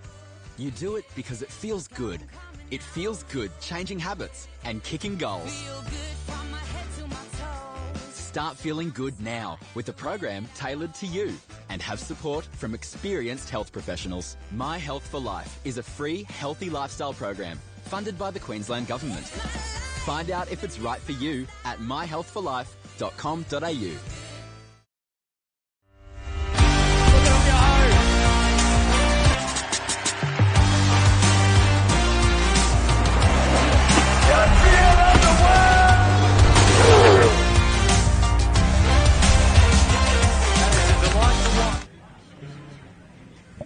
Welcome back to the Budgie Smuggler post-game show. I'm here with two of the Ipswich Falcons coaches. We've got Braden and Josh. Guys, how are you doing today? Excellent. Very well, thank you. That's very good to hear. Now, tell me, who are you coaching this weekend and how have you guys gone so far? Ipswich men's open side. We've played our 6 round games now and we are 4-2. So looking forward to tomorrow, finals, and see how we go. How have you been? Have you been happy with the team's performance? You obviously got those 2 losses. Were they big losses, small? How'd it go? Oh, I mean, there's always room for improvement, particularly with these boys. But no, we've been building towards finals, so yeah, looking forward to a strong performance tomorrow. Great. Now, for those that don't know you two, you are brothers, and Braden, you're the younger, but you're the head coach, whereas your big brother is your assistant. What's that like? Well, you know, when we're at home, I don't get any words in, so it's nice to be on the touch field, get a chance to say something for once, and take control. But no, it's good having my brother out here. He does all the roughing up when the players need it, so he's my muscle. Yeah, beautiful. And how long have you both been involved in touch? A long, long time. Our parents both played, and we've played since we were young juniors, and we're too busted now ourselves to play. So we've decided to take up coaching. Yeah, beautiful. Now, Josh, you're normally from a rugby league background. What appealed you to come on board for touch? Braden basically just begged me. No, I've been involved in touch, same as Braden, our parents, and so I do know a bit about touch, more rugby league, but I'm just here to help out and have fun with the boys. They're a great bunch of young boys. So. Great, and I want to hear about your junior program as well, because you've got a really good one over at the Falcons. How are they doing? Oh, our juniors are strong. We've got up to about the age of 16s. We have a good turnout and strong numbers. Always do well at Junior State Cup. The challenge for us is how do we get those boys and girls into men's open and women's open, which we're still working on, but we'll get there.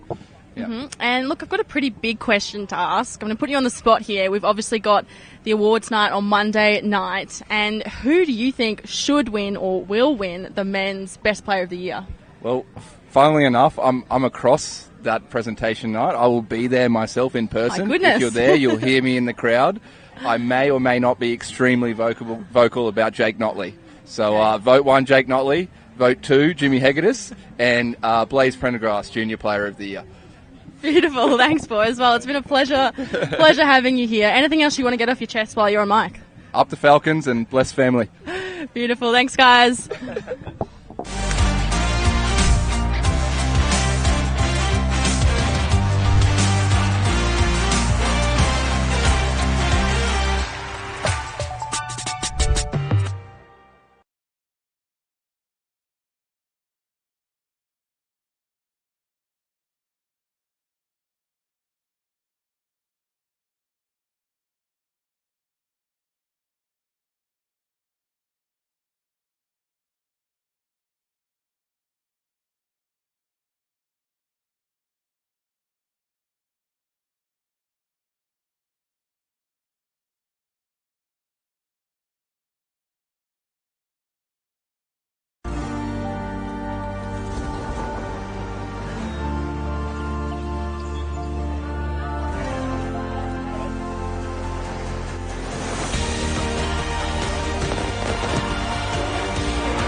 Start feeling good today with My Health for Life, a free healthy lifestyle program funded by the Queensland Government.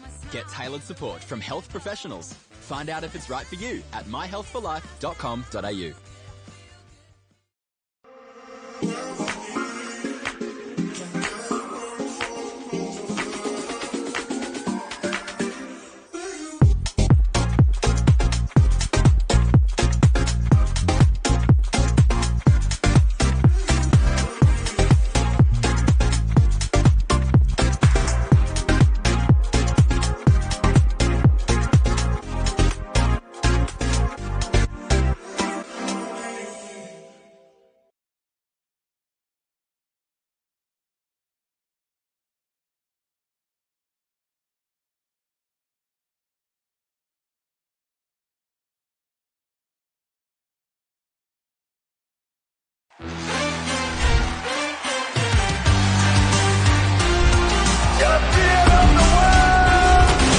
That is a delight to watch.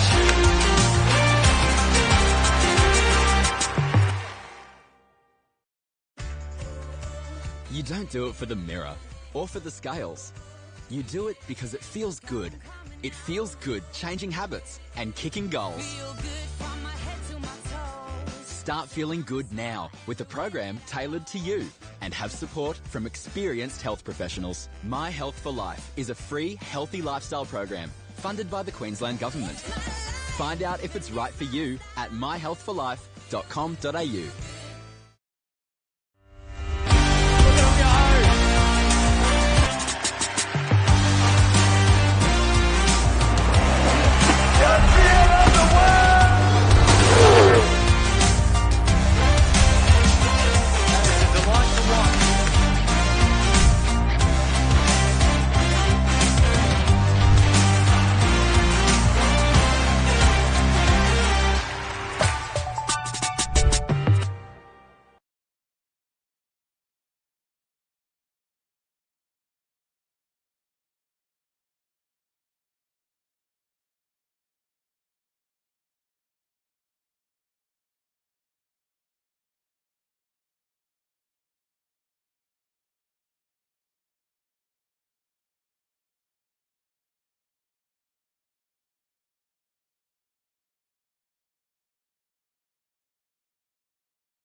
Start feeling good today with My Health for Life, a free healthy lifestyle program funded by the Queensland Government.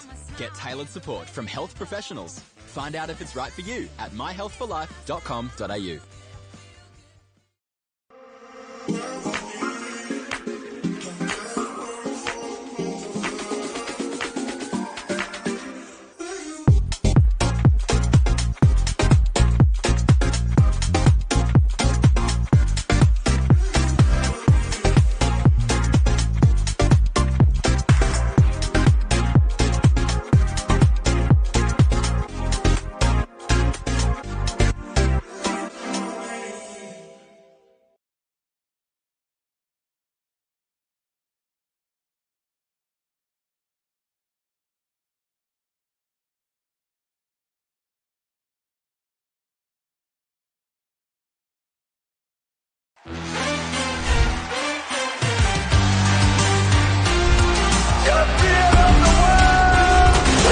That is a delight to watch.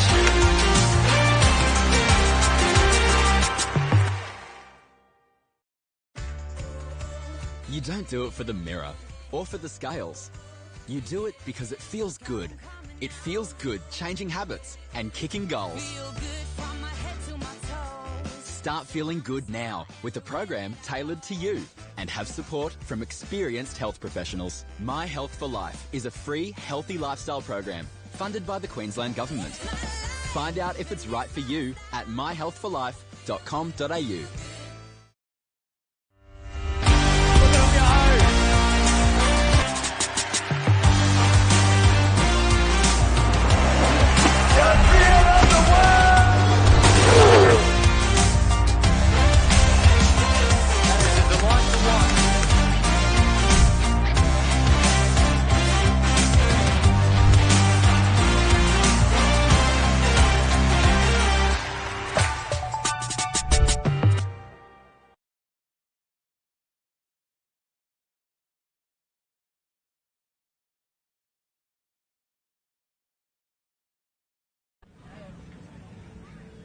Welcome back to another Budgie Smuggler post-match interview.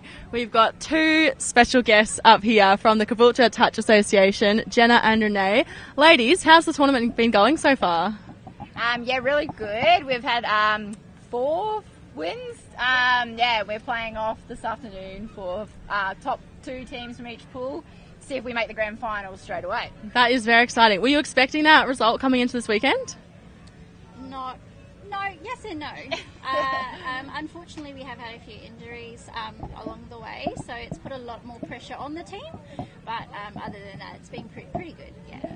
Yeah, so you're obviously heading into one of the most important matches you'll play this weekend. What does the pre-game routine look like? We like to amp each other up. Like, our team is pretty family orientated, bring everyone together. We have a lot of team chats, bring ourselves together, and then simple good warm-ups and stuff, yeah. We don't like to burn our energy too much. No. It's just a real basic settle-in, stretching, warm-up, just so we've got so much energy for our game. Yeah, that definitely sounds like my kind of warm-up, but nothing worse than when coach tells you to run a few laps. Yeah, too old for that. And, of course, so you both at Cabo. How long have you been there, and what brought you to Caboolture? I've played at Caboolture for 8 years since I moved to Queensland, so a long time. Love that club. There's lots of great juniors and seniors, so it's pretty good to play there. Love it. Yeah, just live in the area, so yeah. Yeah. This is actually just my second year of touch. I did it during school, but obviously went to a different sport, and I've only just come back. So in a way, I'm fresh, very fresh. Yeah, and I'm sure there's a lot of people out there watching today or at this tournament that are wanting to give touch a go, but might have passed their teens or their athletic prime. I'm not too sure. But how do you get back involved in the sport? Actually, Caboolture has a Women in Touch program, so if you're a lady and want to get out there, they encourage all new players and everybody, but there's lots of social stuff as well, so anyone can come play, like from young to old, everyone's welcome at Caboolture. Yeah, they have a real good competition like that, inclusive, Yeah, originally that's how I got into it. I just contacted Caboolture straight away. They're on to me, yep, come down, have a run, see what you like. It was the Women in Touch that brought me across, and since then it's been my other family and friends coming over too, so it's a good enough vibe to back. It's really good. Yeah, you feel like you're part of the family now. Beautiful family vibes. That's what we like to see. It is. Well, thank you, ladies, so much. Good luck for your sort of near final. Yeah, we're nearly. Yeah. Beautiful. Thanks, guys.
Start feeling good today with My Health for Life, a free healthy lifestyle program funded by the Queensland Government.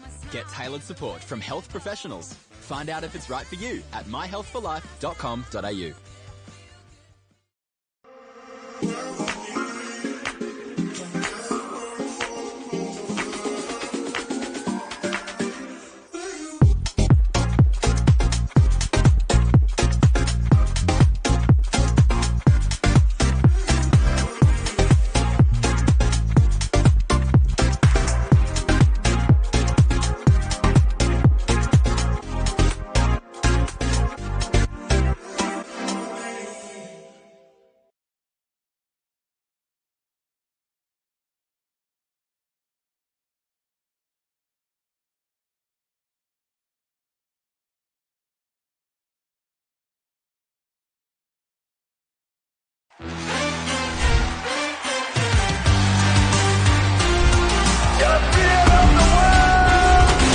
That is a delight to watch.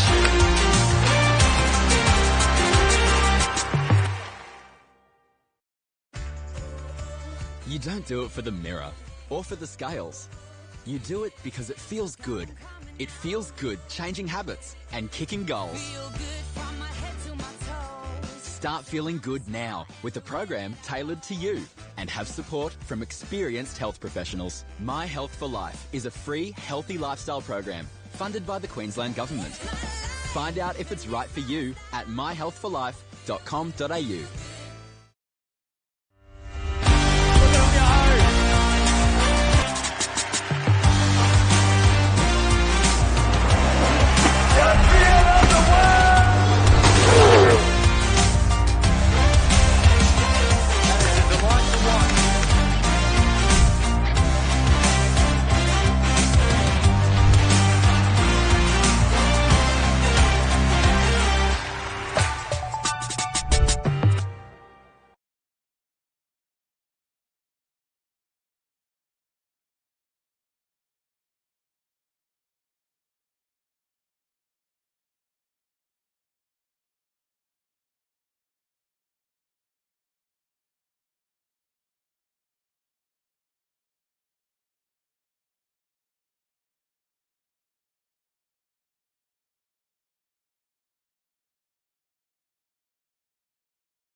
Welcome back to the Queensland State Cup, and after a little break over the lunch period, we're back into action. Women's Premier action it is as well. Scott McAllister and Australian Men's Open representative Adam Pride in the commentary box. Didn't see you, the budgie smuggler along this pass there, Pridey, at half-time. What was going on? I lined up, but apparently didn't have the rig for the budgie smugglers, so they said maybe next year. No, I think you might qualify these days. Let's see how Brothers got a ball from Maimai out in front. What a perfect start. And that's exactly how they want to come out of the gates blazing. What a lovely ball there from Kayla Maimai. Yeah, showing a class here, Kayla. They look for that left to right platform, and Maimai just comes off the left foot and rips a nice pass out to this far edge, and it's a good finish in the corner there from Natalie Gleeson. A little bit of a battle, the two Gleeson sisters on opposite teams today, Natalie and Laura, 1-0 to Natalie. Yeah, we'd love to see that when sisters come up against each other on different sides of the field. And it's a pretty important clash here between these two teams. Brothers, they've had a win and a draw so far.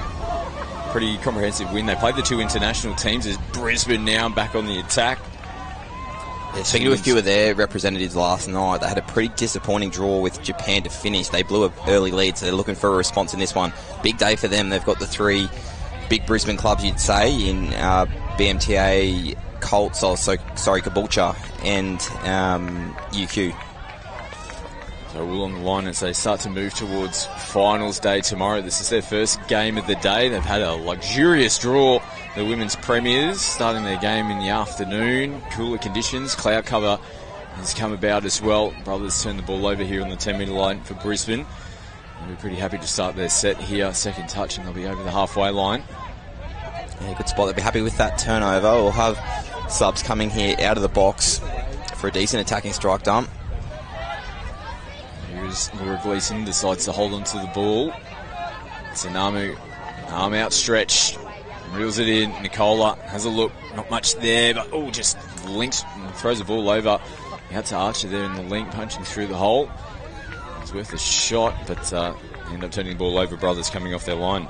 Yeah, good defensive shape there on that occasion from Brothers. Nicola, known for a right to left, not as comfortable, definitely left to right. And you can see that hesitation when she was ball playing there. So they'll be happy with that turnover. They need to get some field position, though, the Brothers team.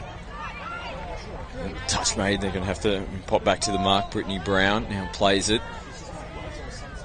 Skip across field and finish off their set. It's pretty much a mirror set in terms of field position where they're going to start here, Brisbane. Brothers not able to punch too far downfield. Yeah, good use, extra pass here to create space. They're going to be in a good spot again. BMTA, you'll have Roselle coming out of the box. As they roll forward, here's Neville. Punch out Roselle. Ashkani now putting the ball through the hands. Neville plays it. Pick up and go. Coming into the last. Look at options. Punching through a beautiful hole. Ashkani. That was spectacular. What a try to get the opening one on the board for Brisbane Metro. Yeah, nice left to right platform here from the Mustangs. There's Lily Neal out of acting half. Ashkani hits an absolutely awesome hole outside in. The winger claimed a touch, and probably rightly so, didn't have the ball in hand, and the referee is happy and scores are level. Well, what a way to get their first try on the board. Brisbane Metro. Brothers coming out, all guns blazing, scoring straight from the tap off. On the run, shape to go. My might have been looking for a little bit of phase there. I'll put the brakes on and come back out to the 7-metre line. Back in field. My takes off. She's got the hot hand at the moment. A diving effort there from Roselle on the line. They make up a big touch and is almost off to the races there, Kayla. Yeah, good defence in the end there from Roselle. Dumbing the sweeper, coming short side. They were stretched there, the Mustangs' defence, but now they're doing a really good job now. Out of their box, they're going to have 3 by halfway. Danger signs here for Brothers. Picking up good meters. Nice little pop out there from Emily Ward. And takes a deflection off one of the Brothers players. They'll get a repeat set. Just a bit of communication with the referees. Yep, confirming. There's the 6 to go. So more pressure coming here for Brothers. Brisbane definitely had the better of the attacking field position over the last couple of sets. Ward steaming onto the ball, links up again, punching through that short hole. That was Chloe Nicola on that occasion, couldn't reel it in. Loving a little short ball option and players punching through holes at the moment, aren't they, Brisbane? Yeah, that they are. Absolutely bearing some holes. Brothers, really tight defence. Wouldn't mind probably seeing something a little bit against the grain, little either rooster early, a little quarterback play, just something to try and beat that initial wave. I think they'll get rewarded with some spaces, folds around the back. Still struggling to get field position, Brothers. First 2 and 3 touches have to be better. BMTA doing a really good job of pressing their defensive line towards the Brothers box. We'll see if there's a change up coming from coach Chris Ross, maybe an away set or something a little bit more direct and straighter. Brisbane, on the other hand, their ball movement and running games really getting themselves downfield nicely. Tsunami now pops off the right foot. Nicola picks up, kicks away off the left. Nice diving effort, huge touch. Outstretched there to regain possession for Brothers. Had to be made. Yeah, good defence again on Nicola, giving her a big short side and picking her up. So they haven't given her that right to left platform yet, and they'd be happy with that plan so far, Brothers. But once again, just struggling. They don't have subs on the field yet. BMJ doing a really good job of putting pressure. This is better though from Brown. Susie now getting them over the halfway. Shows it. Or was it just a sloppy play ball? Will get a penalty. Got a little bit of contact in there. Tough one, because she was on her way down, both hands on the ball. Wouldn't have taken much contact to knock Susie off her feet. The referees are giving a penalty here to Brothers. Yeah, those ones can go either way, that is for sure. Didn't have the best space of support there, Kim, as she sweeps now towards space. I will let her know that you said she was pretty weak. Frame, that's what I took out of your comment there. I don't recall those words coming out of my mouth. It doesn't matter. I thought that looked pretty good. From here, it was pretty close. They make the touch in the end. So half a chance there for Brothers, probably more than half a chance to get their second try on the board. They come back to Kim. She's definitely got a hot hand at the moment. Can't link up out on the left-hand side of the field. That's the play, though. They run a little link sweeper and they release Susie back early, and you've got people hitting holes off that as well. So that one there, if they hit wing, they're walking over, and it's because they position in the middle of the field. It's not the longest pass of all time, so I wouldn't be surprised if that's where Brothers go to when they get repeat sets again. Being a little bit more physical and putting some defensive pressure on in the early couple of touches, but Brisbane again doing a good job. Oh, that's good pressure. And they forced the pass, so it was much better defensive set there. They set the tone from the first and second touch. Brothers, it carried on. They forced a mistake on the back end of it. They've got to capitalise now from this field position where they start their set. It's that old adage, you win the first 2 touches, you win the set of 6, and previous sets they've been on the back foot and they're actually able to set that to stop that fly play. Billy Barker, really good read on that far wing. A good field position. Kayla Maimai set up their first try, gets good contact, and they just slowed things down there, and Belfire's on the sweep. That was just enough to stifle that momentum. They come up with the mistake. So let's watch how Brisbane transition out here. This time they go away from their box for the first time, and they see space down the right-hand side of the field. Good interchange of passing. Now they'll put it through the hands. This is a good footy here from Brisbane. Yeah, nice change up, got space. Fold was on her bike to make a touch, and now they get all the way over with subs running in good field position. Fifth and final touch. They're stacked on the right-hand side. Emily Ward now switches in to Sykes. No one at home here for Brisbane. 2-on-1 in defence. Probably not the finish to the back end of the set that they would have been looking for. Folds plays it on the first. As Maimai looks for support. Stevens sees a little bit of space down the left-hand side of the field. Ooh, almost knocking the ball out as they're back on the run. Brown was trying to let go. They get a repeat set. Sykes up there. It almost looked like she was just up there to make the touch. Might have got a little bit of incidental contact on the ball with the hands. Yeah, looking static here to start with. Brown looking to be the ball player here. Good defence, though, from the Mustangs. Hoffmeyer moves into half. Brown's going to head over to the interchange area. Barker on the 7-metre line. Hoffmeyer just rips. No one in position. Like we said, there was a change making their way onto the field. They weren't all where they needed to be there, Brothers. You just need a little bit of composure. Decent opportunity there with a repeat set. Probably a fortunate 6 to go. They'll be disappointed with that. The interchange play not recognised. Great ball movement here from the Mustangs. They're reacting a little bit more now with some intent, Brothers. They can see that BMTA are trying to shift the ball, and when they can pin them into a corner like this is where they can get up and put some pressure on them. But Brisbane still managed to get themselves out of trouble as Nicola sends one over the top. Nice little bat on and dips away on the back end. It's starting to become quite a little grindy contest over the last few sets between the teams. It's reflected in the score as well, still locked at 1.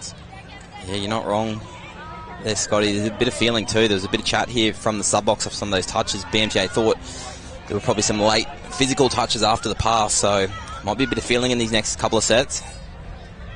There's no one at home at the moment for Brisbane. It's Charlie Barker, ball on the inside. You might have heard screams from forward from the BMTA box. They were onto that, and the referees were onto it as well. This is a big 10 metres. It's huge. Let's tap and restart. Ball back on the inside. And they put it through the hands. Still the inside ball. As Folds comes up to make the touch. A little bit isolated again. Another flat ball back in. Neville's going to have to go back to the mark. Good touch, Page Folk. Rosell can't slip in between the defence. Folk now putting it through the hands. Nice work coming up out of the line. Charlotte Vandermeer. Susie now heads straight back in that direction. Make Charlotte make back-to-back touches. And punch coming out of the box here for Brothers. Maimai back onto the park. It's Brown, early release. Cutting in across the angle. What do they need to do in that situation, Pride? It just seems like they've already got a predetermined thought in their mind that, we'll pick up and rip long, but The players just weren't in position to be able to take that ball, and just got to take that extra second, just have a look and see what the defence is doing. Yeah, just a little bit of composure. As you said, it's a pass and hope from Brothers at the moment. They're not really reading and making that decision. Good flow here from BMTA. Ward steaming onto it. And Sykes now picks up from half, can't slip in between. She's acting half, she'll give for the ball back to Brothers. Oh no, plays it. There's a bit of confusion. The referees had to say play on. No. Or you would just want to kind of hope that Brothers come up and make the touch. I think they've got the right decision. Oh no, I think someone's gotten a little bit lippy here from Brothers. And that's Catherine Stevens coming up out of the line. She's going to have a forced substitution. So momentarily here, Brisbane, they're going to have a numbers advantage. Brothers, can they hold on? I think Brisbane are doing the respectful thing, potentially. What do I know? No, they're not. They're going to make them pay. That's a really unfortunate one for Brothers. But when you get those opportunities, you've got to take them with both hands, and that's exactly what Brisbane did. It's a nice play, nice out ball here. Sykes just sums it up right to left. They had them at 6s and 7s, but I hate to say it, they've got a lucky one there, Brisbane. But, you know, you make your own luck sometimes too. They've probably had the flow of the game. They're winning that midfield. Now, Brothers' big challenge is how they're going to react. What do they have in the tank? How much resilience do they have now to respond to that bad call and now hurting them on the scoreboard? We're looking to hit straight back here. They've got players in motion. Hegedus back on the inside. Was there. They really had to get on the bike there. Archer coming across the ball out in front of the outstretched hand there of Ray Barker. A little chance on the inside. It was positive intent though from the restart. Nice footwork here from Taylor Sykes. Sometimes that's all it needs, just that extra couple of metres. Really get you set started, get you on the front foot.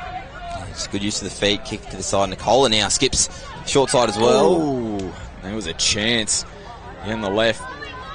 Chloe was potentially going to fly down the sideline. The ball hits the deck. Nice footwork there from Charlie, almost creating an opportunity. Now on the short side for Brisbane. Putting the ball through the hands. Barker comes back in field to Hegedus. Files steaming out of the box. That's what they need. Good clean play the ball. They've got to follow suit here. Folk links up with Susie. They're all stacked on the right-hand side. Bella's on the run. Back on the inside to Paige Folk. Good scramble defence coming in and making the touch. Ash Carney, who else? They look better with that running style out of the box rather than put it down on a middle link and try and rip your option. The sweep quarterback really did stretch the Brisbane defence, so we'll see if they keep going back to that. The other thing that was more positive for Brothers too, they actually used the footy. There was a little bit of play between the wing and the link which got them that role, but BMTA now have them on the back foot themselves. Here's Gleeson, looks right. No one there, so rips one back over to the left. Definitely flowing nicely in that set. Can finish it off on the back end. Good start here. Bella just goes down the sideline. Hooter sounds in the background. And the teams will head over for a well-deserved break. Not too much separating them at the moment. Just the one run try. Brisbane in front 2-1 on the scoreboard. Quality first half there, Pridey. Yeah, genuine grind. It's a definite Day 2 State Cup. Bit of fatigue. 3 or 4 games in the legs. Kind of half. And at the moment, Brisbane just winning more of the key moments. Hence why they're holding on to that 2-1 lead.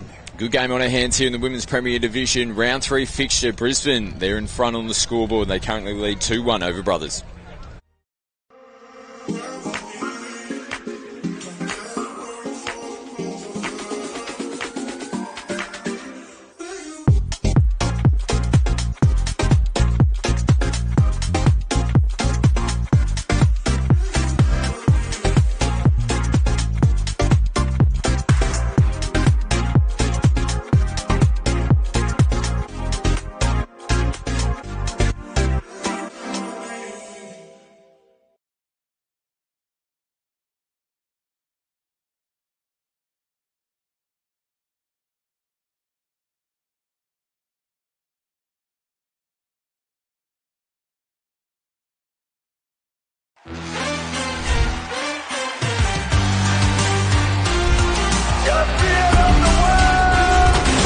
That is a delight to watch.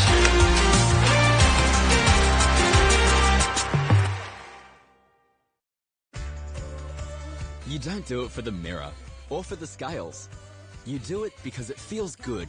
It feels good changing habits and kicking goals. Start feeling good now with a program tailored to you and have support from experienced health professionals. My Health for Life is a free healthy lifestyle program funded by the Queensland Government. Find out if it's right for you at myhealthforlife.com.au.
Start feeling good today with My Health for Life, a free healthy lifestyle program funded by the Queensland Government.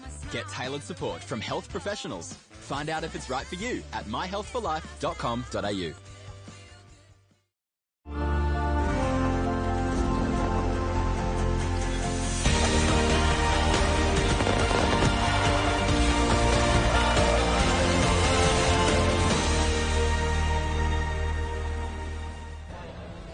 We're back here live, half-time of the round 3 fixture here in the Women's Premier Division. You can see the Brisbane Metro team on screen, getting their final instructions from their head coach, Swain Ravelli, head coach of the Australian women's team as well. Assistant coach there, Dave Craze, to his left. Girls come in, all hands in, ready to go out for the second half. It was a quality contest in the first half. We made mention there was really grindy patches between the two teams, low scoring. 2-1, Brisbane go in front to the second half. Brothers, you just got a feeling they're going to come out swinging here in the second. Yeah, they need a few adjustments, Brothers, just with their drive. BMJ winning that midfield, which is helping. Mustangs are pretty happy. Take out the first set of 6. It's a 2-0, pretty dominant first half. So they're looking for much more of the same. Probably looking maybe a little bit more of Taylor Sykes. She probably didn't get as much ball as she normally would. Did lay on a try. But Brothers need to be a little bit better, need to be a bit braver, probably using the footy a little bit more. We saw a little bit in the last 3 minutes where they did that and had a little bit of success, but be interesting to see which team reacts first here. Mixed Premier action to follow. This Women's Premier match will have Coolum taking on Townsville, and a huge match to follow that, Men's Premier Rockhampton taking on the UQ Rebels. You're playing in the Men's Premier Division for Redlands this weekend. How do you see that one unfolding? A couple of heavyweights later on this afternoon. Yeah, a couple of I don't know their results from this morning's games, but assuming if all's going to script, ball down, touch one, they got away with that rolled forward for sure. That's going to be top of the table. So big game. It's a division where anyone can beat anyone, but they're probably the two form teams at the moment. Brisbane from the restart. Carney, lovely ball out of the hands of Barker. She could see it. She had all of it, and just when she was about to kick away, it slipped out of the hands. It was unfortunate because they probably deserved to get the footy there. Still shaking their hands. There's uncomfortable conditions out here. Lots of cloud cover, but it is warm and muggy. So the ball's probably got a little bit of sweat on it at the moment. As Brisbane pull the brakes on momentarily. They restart now. Sykes punching through the middle. Goes left foot, goes right foot, and the touch is made. Susie and folk defending on the line. Yeah, nice play, nice feet from Taylor Sykes. Wouldn't be surprised if they go to that play with a little pop pass early. The middles were quite tight there, Page folk. Carney on the sweep, on the run, just gets in between the wing and link defender. Too good, too classy there. Ash Carney puts them up by 2. Yeah, a little bit too easy. Just your basic link sweeper, and Carney just gets outside Stevens. She pulls straight. Almost lost where she was, and easy finish there from the Australian Women's Open link and captain Ash Carney. So Brisbane first to score here in the second half. They've gone back-to-back unanswered tries, getting one just before the half-time break. Brothers Haven't scored since the opening tap-off. We're looking to respond here now with Brown. Takes it right to the line. Ball hits the deck. Not much doing up the opening possession here in the second half for Brothers. Ball out in front of Sykes. Did a good job to hold on to the footy. It's Carney. He picks up good metres down the sideline. Ward, nice little pop out to Vandermeer. Just took an extra step for Neil to get into half. Tanamu, nice little late ball. They see space down on the left-hand side of the field. Kicking away. Can they come back? Big drive in the corner. The touch has been claimed. Referee says yes. That was a huge effort.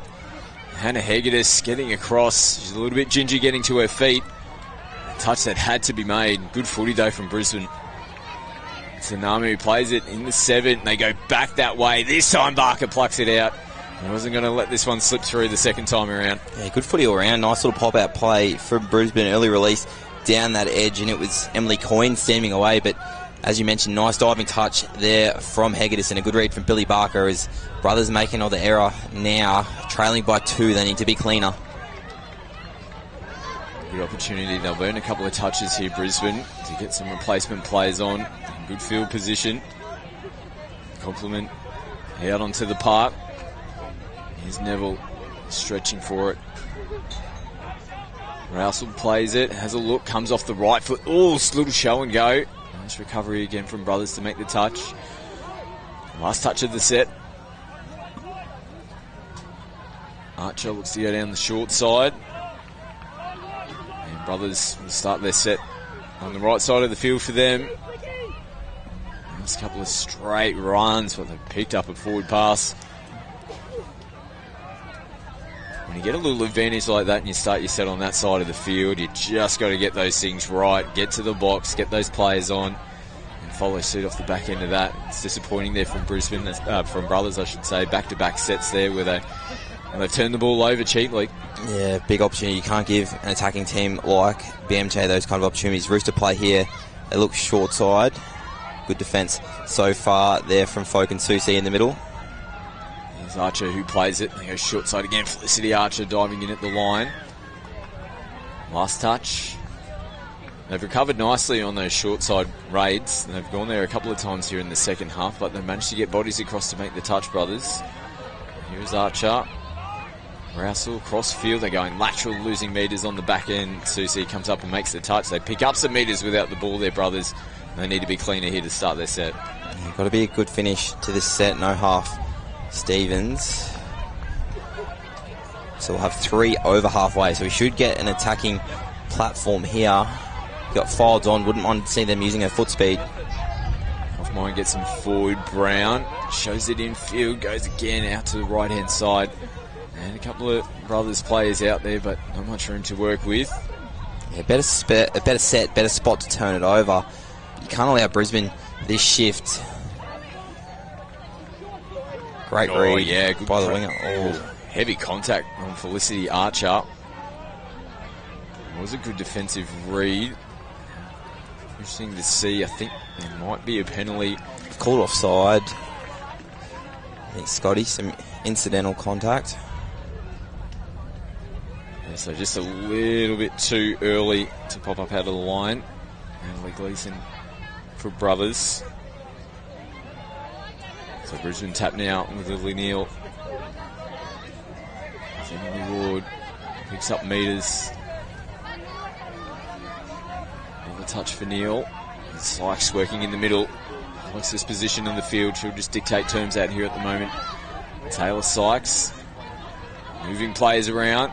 Sweeper comes, they go away from the sweeper. Sykes gets herself into the in-goal area looking for support. Just links one back over the top. There's almost a tackle off the ball there. Gleeson makes the contact and the touch as the ball found the hands. Nice play, Taylor Sykes. They dummied the sweeper, came back short side, and you mentioned that netball defence. Gleeson did a good job. Vandermeer, one of the quickest players on the field, did well to stick there for Brothers. Just continue to hang on defensively, Brothers. Solid contact there from Sykes as My comes out and lets one rip out of the hands. Goes forward.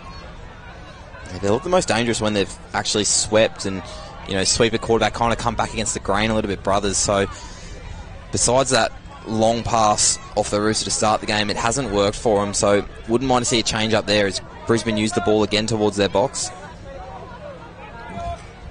This one's going to go against them. They've dropped the ball there coming out of their end. They've been pretty good, pretty clean in that area of the game so far. Rare mistakes there from Sykes in to play the ball. And this is a good opportunity here for Brothers. They need to get themselves back into the game. They have to be the team to score next. My against the grain. Tries to get all of it there. Barker coming back in. Almost gets there. They're hard ones to defend when you're a winger. The ball swirling in the air. You got one eye on the ball, one eye on the defender. Barker almost slipping in between the defence there. As My will concede the touch. And Brisbane get possession back. It's not a good finish to the set from Brothers. They had subs coming off on touches 4 and 5. They lost 10 metres, and Brisbane have just absolutely capitalised. Look at this flow out of the box. You'll have Roselle. Archer picks up from half. She goes out in front of Roselle all the way to the wing. They put the brakes on. Back in field they come. Roselle decides to kick away. Takes it right to the line and diving in. The pass just a fraction too late. And positive football though from Brisbane. They held off them Brothers. Roselle decided to kick and have a crack down the left-hand side of the field. He wouldn't be too disappointed with that. No, good spot. It was, as we said, turned over. They made the most of it. That was for sure Mustangs. Roselle kicked, seeing a little bit of space, but Ray Barker didn't panic. Nice touch. Got the touch and pass. As Hoffmeyer straightens them up through the middle. Bartlett has a look left, right. Not too many options. Decides to go straight through. Brisbane continue to hold on. Into the hands they go. Carney, wraparound play. It's picked up extra metres most times. And they've come to their box. Sykes, right foot, goes back out to Ward. Had to stretch for it. They're on the back foot here, Brothers. They've got all the numbers. Brisbane, it just falls into the hands there of Bartlett. A little bit of contact at the same time. As soon as the ball fell in their hands, Sykes was there making contact. Yeah, well done, Bartlett. Hard to pick those up sometimes.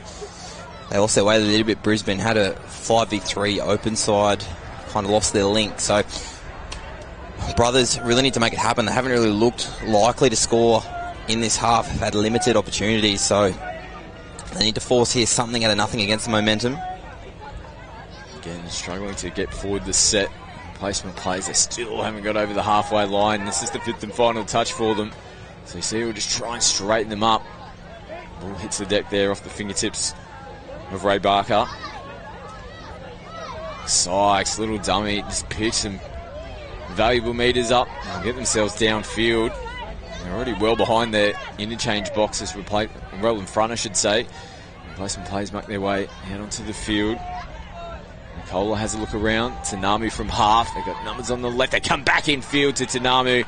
And I think she's gotten on them away from Kim Soo Si. Brisbane score another try. And the lead starts to extend. Yeah, that's a try for momentum. They go static. Tanamu just feeds Nicola, comes off the left.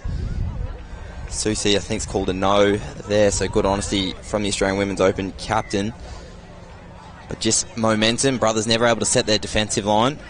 They're not really urgent here to start again. So you got My on. She's probably looked the most likely. So see if she can get into position for that left to right pass. And Stevens, anyway, out on the left link position. Bella Fields hasn't had too many opportunities, and a little bobble in the play the ball there as well. Things just not going their way at the moment, Brothers.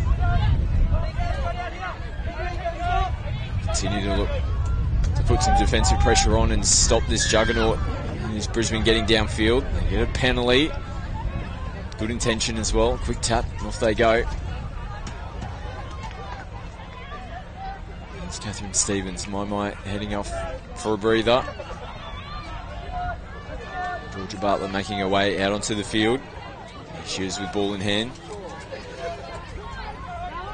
Fields looks to sweep. Bartlett just had another grab at it. Ball just another hope pass over the top. It's not good game management. They've got a repeat set and they've had one person sub on touches 1 and 2, then someone else has subbed on 3 and 4. If you're going to send changes, send them at the start, so at least you're going to have a couple of touches to attack with your full complement. It's just a wasted set, and let's Brisbane off the hook. Repeat set for Brisbane. Stevens getting her hands on the footy. As Nicola kicks away. Gets in between two defenders now. Links up down the left-hand side of the field. Vandermeer plays it. Got nice flow coming in. Yet again, Brisbane. Ward from half. Goes short to Sykes. Thought about throwing it. Decides to hold on to it.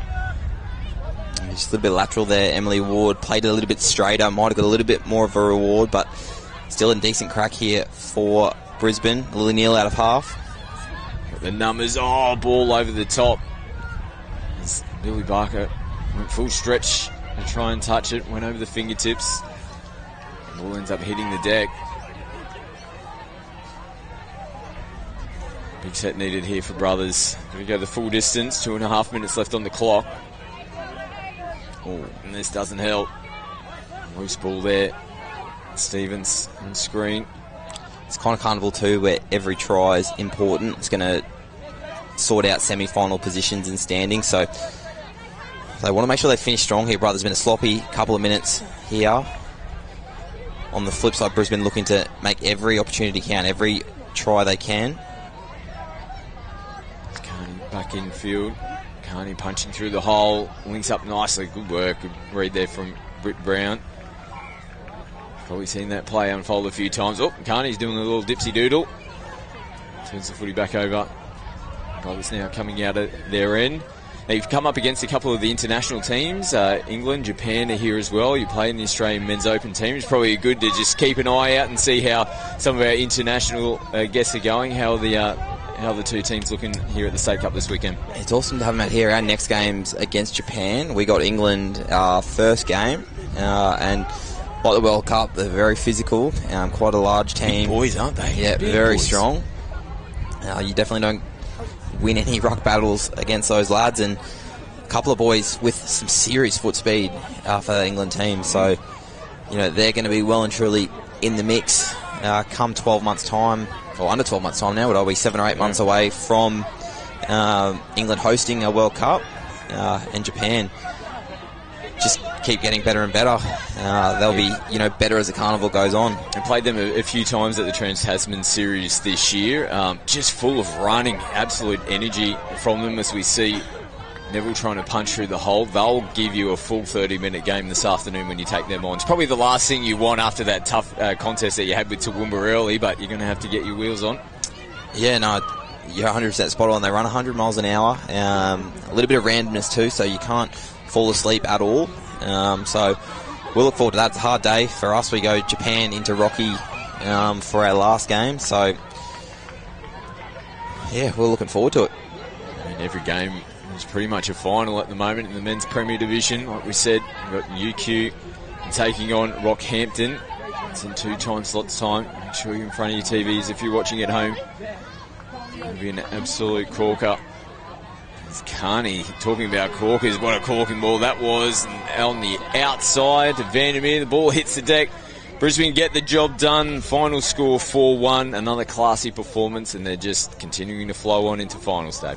Yeah, they'll be very happy where they're at. Brisbane 3 from 3, exactly where you want to be partway through day 2 here at the Queensland State Cup. But yeah, building towards finals for them. Brothers really need to reset here. They've got 2 decent games to finish. They've got the Caboolture side and also UQ to finish, so they'll need a result in one of those 2 games. So they'll have to reflect, probably watch a bit of tape, and be ready to go a bit later on this afternoon. We got mixed Premier action coming up next. Coolum taking on Townsville. We'll take a quick break and be back with more action live here from the Queensland State Cup.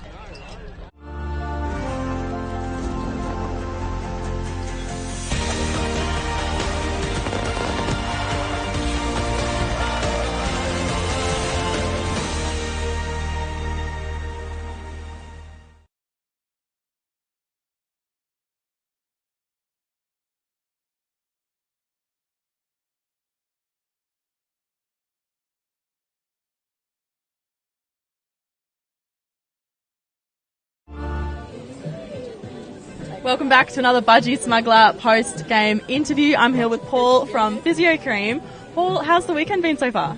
It's been heaps of fun. It's really awesome seeing all the teams coming in. You've got people from all around Queensland, overseas, Hong Kong, Singapore, UK. It's fantastic to see. It's a really cool atmosphere here. Yeah, thank you for joining us. You've quite literally just left a massage to do this interview. So it's been a very busy weekend. Have you had a lot of players come in? Anyone that's not playing come in? There's been a few people jokingly coming through and then signing up for a quick 5-minute massage. Everyone's sort of getting involved, but it's just fun sort of being in the atmosphere, so really enjoying that. Now, you've got a few Black Friday sales as well. Can you tell me what deals you've got going on? Yeah, so we've got if you have a look on the website at physiocream.com.au, we've got buy one, 250 gram tube, get one free. But if you jump on the website, you'll see all those details, and I think that runs through until Monday, I believe. Beautiful. Now, lastly, why should people pick Physio Cream? Obviously, everyone's coming over here, really enjoying the massages, the product. What's so special about it? My personal view on it is it's a better alternative because it's got a lot of those natural ingredients, the arnica, hypericum, a lot of those more herbal, anti-inflammatory, pain-relieving properties to it. It's got a really subtle warming property to it rather than a really hot burning sensation. So for me, that's my preference around it. Yeah. And pretty perfect for the game of touch footy? Absolutely. Perfect for every sport. Beautiful. Well, thank you so much for joining us in another Budgie Smuggler post-game interview. No worries. Thanks, Hannah.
Welcome back to the Queensland State Cup here live from Coomera on the Gold Coast. We revert our attention now to the Mixed Premier Division. Townsville taking on Coolum, and this will be a pretty good contest. Both teams, so Coolum have come into this fixture undefeated, 3 wins, 0 losses. Townsville only the 1 loss so far, and they've played Coolum already. The loss that they had was 6-5, so very close. Each team playing each other twice in the Mixed Premier pool. This will be a pretty good game. Doug Mackey's with me in commentary. Love watching mixed touch footy. Great to be here, Scotty. Yeah, and you're spot on. This is a really, really good division. Just looking across these team sheets, I can see that there's quite a number of really good rep players here lined up, and we're underway already. Yeah, we'll make mention of quite a few of the players throughout this broadcast. Good to see Townsville as well, bringing a few teams to the State Cup this year. They're a quality outfit, and this man, ball in hand, is a big addition to them. Oh, Townsend. How about the footwork there? It's actually Bo Hodges who got in underneath. That is an electric start, and they've started this game in perfect fashion here, Townsville. Nice early score for Townsville there, just frozen them on the line. Just a little bit, just enough to get that ball across, and that's a great start for Townsville. Coolum will have their first touch of the football here after Townsville went down the other end to score the opening try. They've traditionally been pretty strong in the Mixed Premier Division, Coolum. They've been thereabouts in finals and semi-finals over the last few years. They love playing mixed touch footy. Yeah, 2 strong regions here for touch football. Townsville's always been a hotbed of touch footy activity. As Coolum now set up, just getting inside the 7, looking to set up their attacking play. It's Miller who now's playing, receives it back, puts the ball in one hand, goes the line. Oh, he thought he had it. Referees are just confirming here. I think the sideline, he looked like he was happy. Just lets the on-field know. The dive, he went out from about 3-4 metres out of the line. The way he held that ball in one hand, this will look great on the replay. Miller. Yeah, I think that's a really good referee process here. Look down across the line live. Yeah, that's across the line. Touch was made late. The referees come together. Levi Yeaman there coming in from the sideline, having a word to the controlling ref, and they got that correct. They got that decision correct, Scotty. Yeah, scores back level. So both teams had 2 possessions, and both teams have come up with tries. And that's the other great thing about mixed touch, isn't it? Plenty of scoring. It's a try fest, always. Kicking away now. Townsville was a nice switch. Oh, did a great job to hold on to that. Anna Hicks. She's a very experienced player in this Townsville lineup. And she is playing it a metre or 2 outside the 7. Looking forward to seeing this man in half. Townsend. The loop over the top. Townsville. Oh, yeah. He's got a good feeling about this one. They've scored another one. That's a lovely ball. Nice early shootout. And was that Townsend with that final pass, Scott? Yeah, Jared Townsend, the number 6, who's definitely involved. He's been around for a while now, but he's still got that lovely long ball. Yeah, and he had a great run back in Elite 8 days, made his way in. Relatively unknown, I would say. Wouldn't have been unknown up in the north. Very good local player. Got himself into the Cowboys system, and he could not be stopped. There was one Elite 8 series in particular. Earned himself an Australian Mixed Open jersey out of it. And it's great to see that he's still playing plenty of good footy for Townsville. You'll see him carve up. Oh, cool. I'm just going straight down the other end. I'm going to run out of ink in this pen in a second. I think they've run the same play again here. It's looking like they've just gone, if we get that replay. Yep, they've just gone wide, just a switch around. Number 7 there, just couldn't quite make it on the out. And you're right, I think we're going to get quite a few tries in this one. Lachlan Rayner, Mattior, he might have made his way up from New South Wales. I recall him representing New South Wales in some State of Origin series. So Townsville now from the restart. Do they score another one? Each team have scored a try with every possession so far. Norford, left foot. Yeah, it was just the contact previously. It was a tricky one. He got some contact in the back, which just kind of squared up his shoulders and hips. Ball turns over. Nice ball off the hip there for Coolum to get themselves off and running. Centaurio from half feeds it off. That's a Greg Mill. Looping ball back in field, and that gives an opportunity for Norford to come up out of the line. Looks a little bit ginger. He's got the right knee strapped. Here, Jason Norford, another gun player from Townsville, former Australian representative, and punching through the hole. Zane Miller scores another try. That's 2 to his name already. And for the first time in the game, Coolum are in front. Yeah, no touch made there. Just ran clean straight through the gap, young Zane Miller. And they go up by 1. Just make mention of one of our referees just on the near side here, Scott Darren. He's actually a referee from Singapore. We've got a few international referees as well as teams at this year's State Cup, and it's great to see. Absolutely. People coming from near and far for the State Cup this year. Attracting more and more people, more and more teams each and every year. Here goes Pearce, pumps it, holds it to Hicks, who threads it through. Just couldn't quite get that final pass away. Nice enterprising play there down the right-hand side of the field. Yeah, it's a great testament to the growth in the game as well. We've got teams from England and from the Asian region, Singapore and Hong Kong. So it's really a tribute to the growth of the game internationally. They've travelled all this way for the State Cup in Queensland. I think it's a little pat on the back to Queensland Touch, New South Wales Touch as well, who a lot of these international teams are going to travel down. They've obviously can see what the product is over in England, Japan, wherever they come from, and can see that it's a tournament that they would like to come across in. Let's not glaze over it. They've paid a lot of money to come over. They've got a World Cup next year. You know, it's a home World Cup for England, which helps, but Japan, all these other travelling teams, a lot of these players shell out big bucks to play the sport they love. Here's Towson again, picks up from half, scoots through. Oh, the pass was away, just a ball down. Good call from our referee.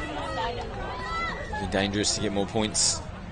Townsville, Coolum straight back onto the football. No half in place. puts them under a little bit of pressure. Townsville responding. They get up out of the line. Oh, what's happening here? There's players down on the deck. They continue to roll forward now over the halfway line. Coomera responding. And Townsville on the back foot. Nice clean play. The ball they pick up and go. Nice touch coming up out of the line. Mitch Higgins, another one of their very experienced players. He can see that one unfolding. Got the touch there on Nathan Cook, formerly resident of the Gold Coast, played for them in their Metro Cup side for the last few years. I think he must have relocated to the north side now, playing in the Coolum team. He is punching up out of the line. Centurio makes the touch. Townsville with Aaron Townsend in the half. Props off the right foot. Ball out in front of Norfolk. Comes off the fingertips. Went to ground that time, but another lovely ball from Towson. So we've got double Townsends out there. If we're confusing, we've got Aaron in the 24, Jared in the 6. Both very good players.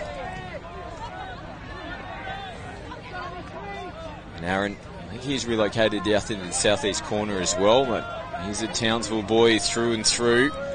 Played a lot of representative footy for the NQ Cyclones as well, which is a great thing about the State Cup. There's a lot of players that relocate different parts of the world, but it gives you the opportunity to go back, play with your mates, play for your home club, where you played all your footy growing up as a kid. Yeah, a bit like a bit of a touch footy state of origin in a sense. You can always play back for those early clubs that you played for, and it's always great to see. And same as Lockie Pearce has just made his way out. Just about to mention that, Lockie Pearce. He spent a lot of time up in Townsville.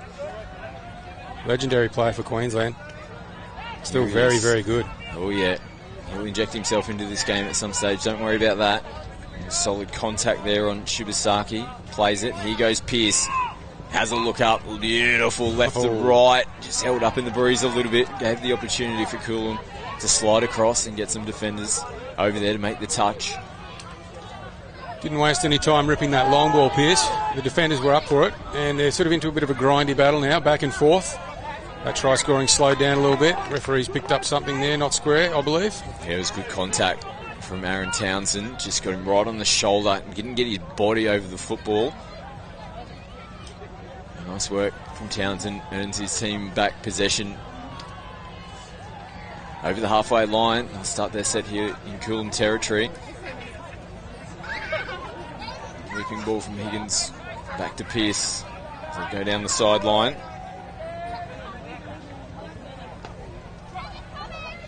Shibasaki plays it. Higgins will support him. Good contact. Too much. Puts the hand up as well. Acknowledges the call from the referee. I see that too many times. You're a referee, Doug. Many players say, good call, ref. You got that one right. I did touch him a little bit too hard. I think sometimes they're just trying to foster a bit of favour for later in the game, mate. That wouldn't happen. Ball out there, juggling from Pearce, which allows Lucy White to come up and make the touch. It's Higgins again. Get himself into half. Nice ball. Had to stretch for it. Pearce goes back to Higgins. Lovely step from Pearce. Better touch as well. Just get across in time to make the touch. Nice work there from Coolum. Plenty of questions coming their way here from Townsville. Shibasaki takes him on himself. Yeah, ball down. It was great awareness. Could just see that they looked a little bit flat on the line. And Ryan just puts the foot down. Gets the points. Yep, caught them napping there, not moving up off that line. Shibasaki with the low dive. That's a great touch. Ball's down first. Called by the referee. Great call there, Levi Yemen. That score's locked back up. 3 tries apiece. Nice response there from Townsville.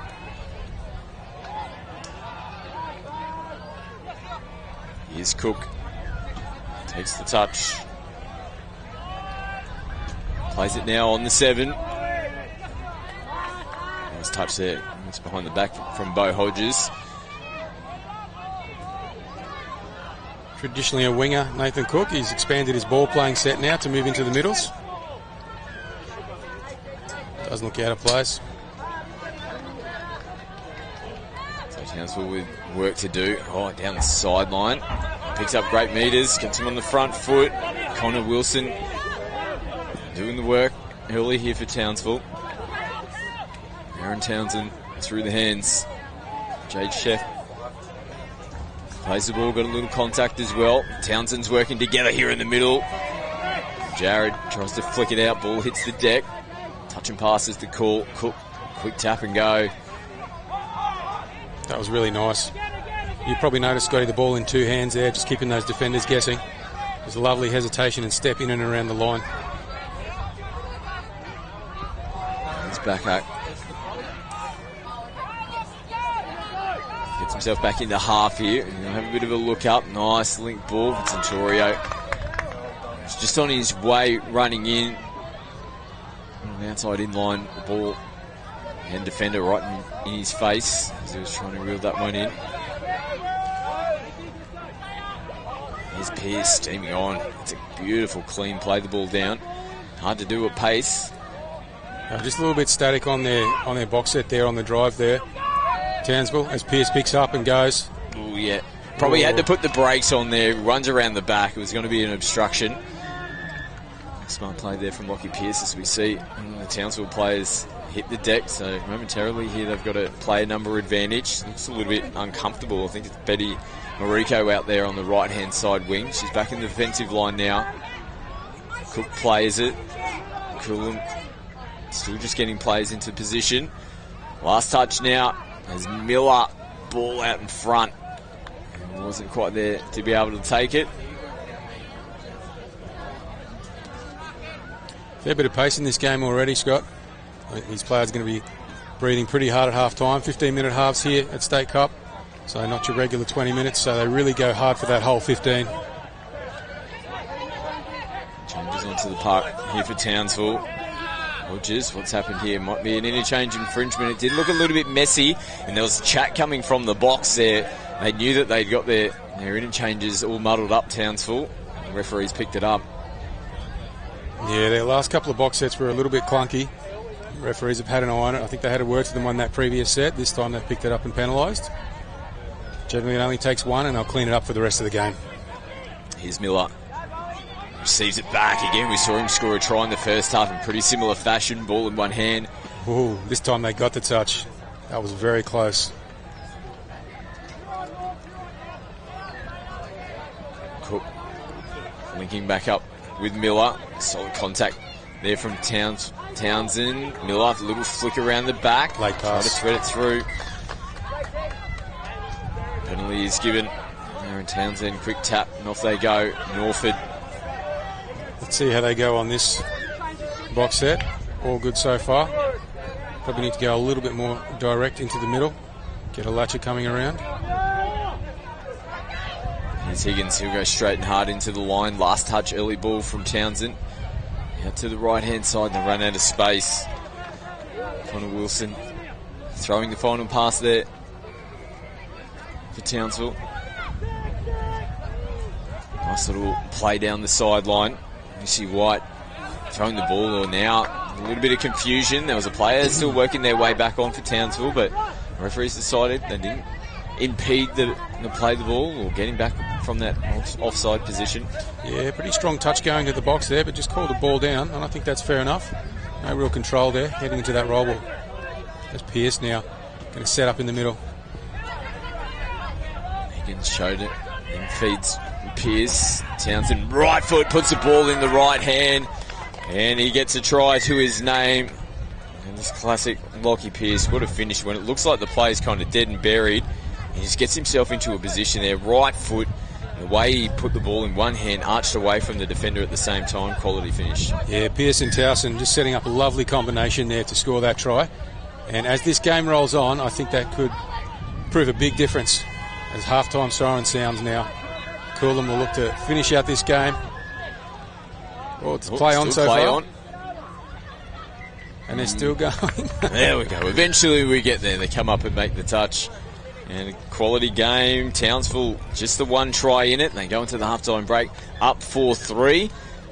As expected, I think, in that mixed Premier Division, we're going to see plenty of points, plenty of entertainment, and that's what we've got here in the first half. 15 minutes gone in a flash. Can't wait to see what's going to happen in the second half, Scotty. Take a quick break. We'll be back with the second half action. Ken Coolum get themselves back into the game. They're down by 1 at the moment. Townsville 4, Coolum 3.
delight to watch.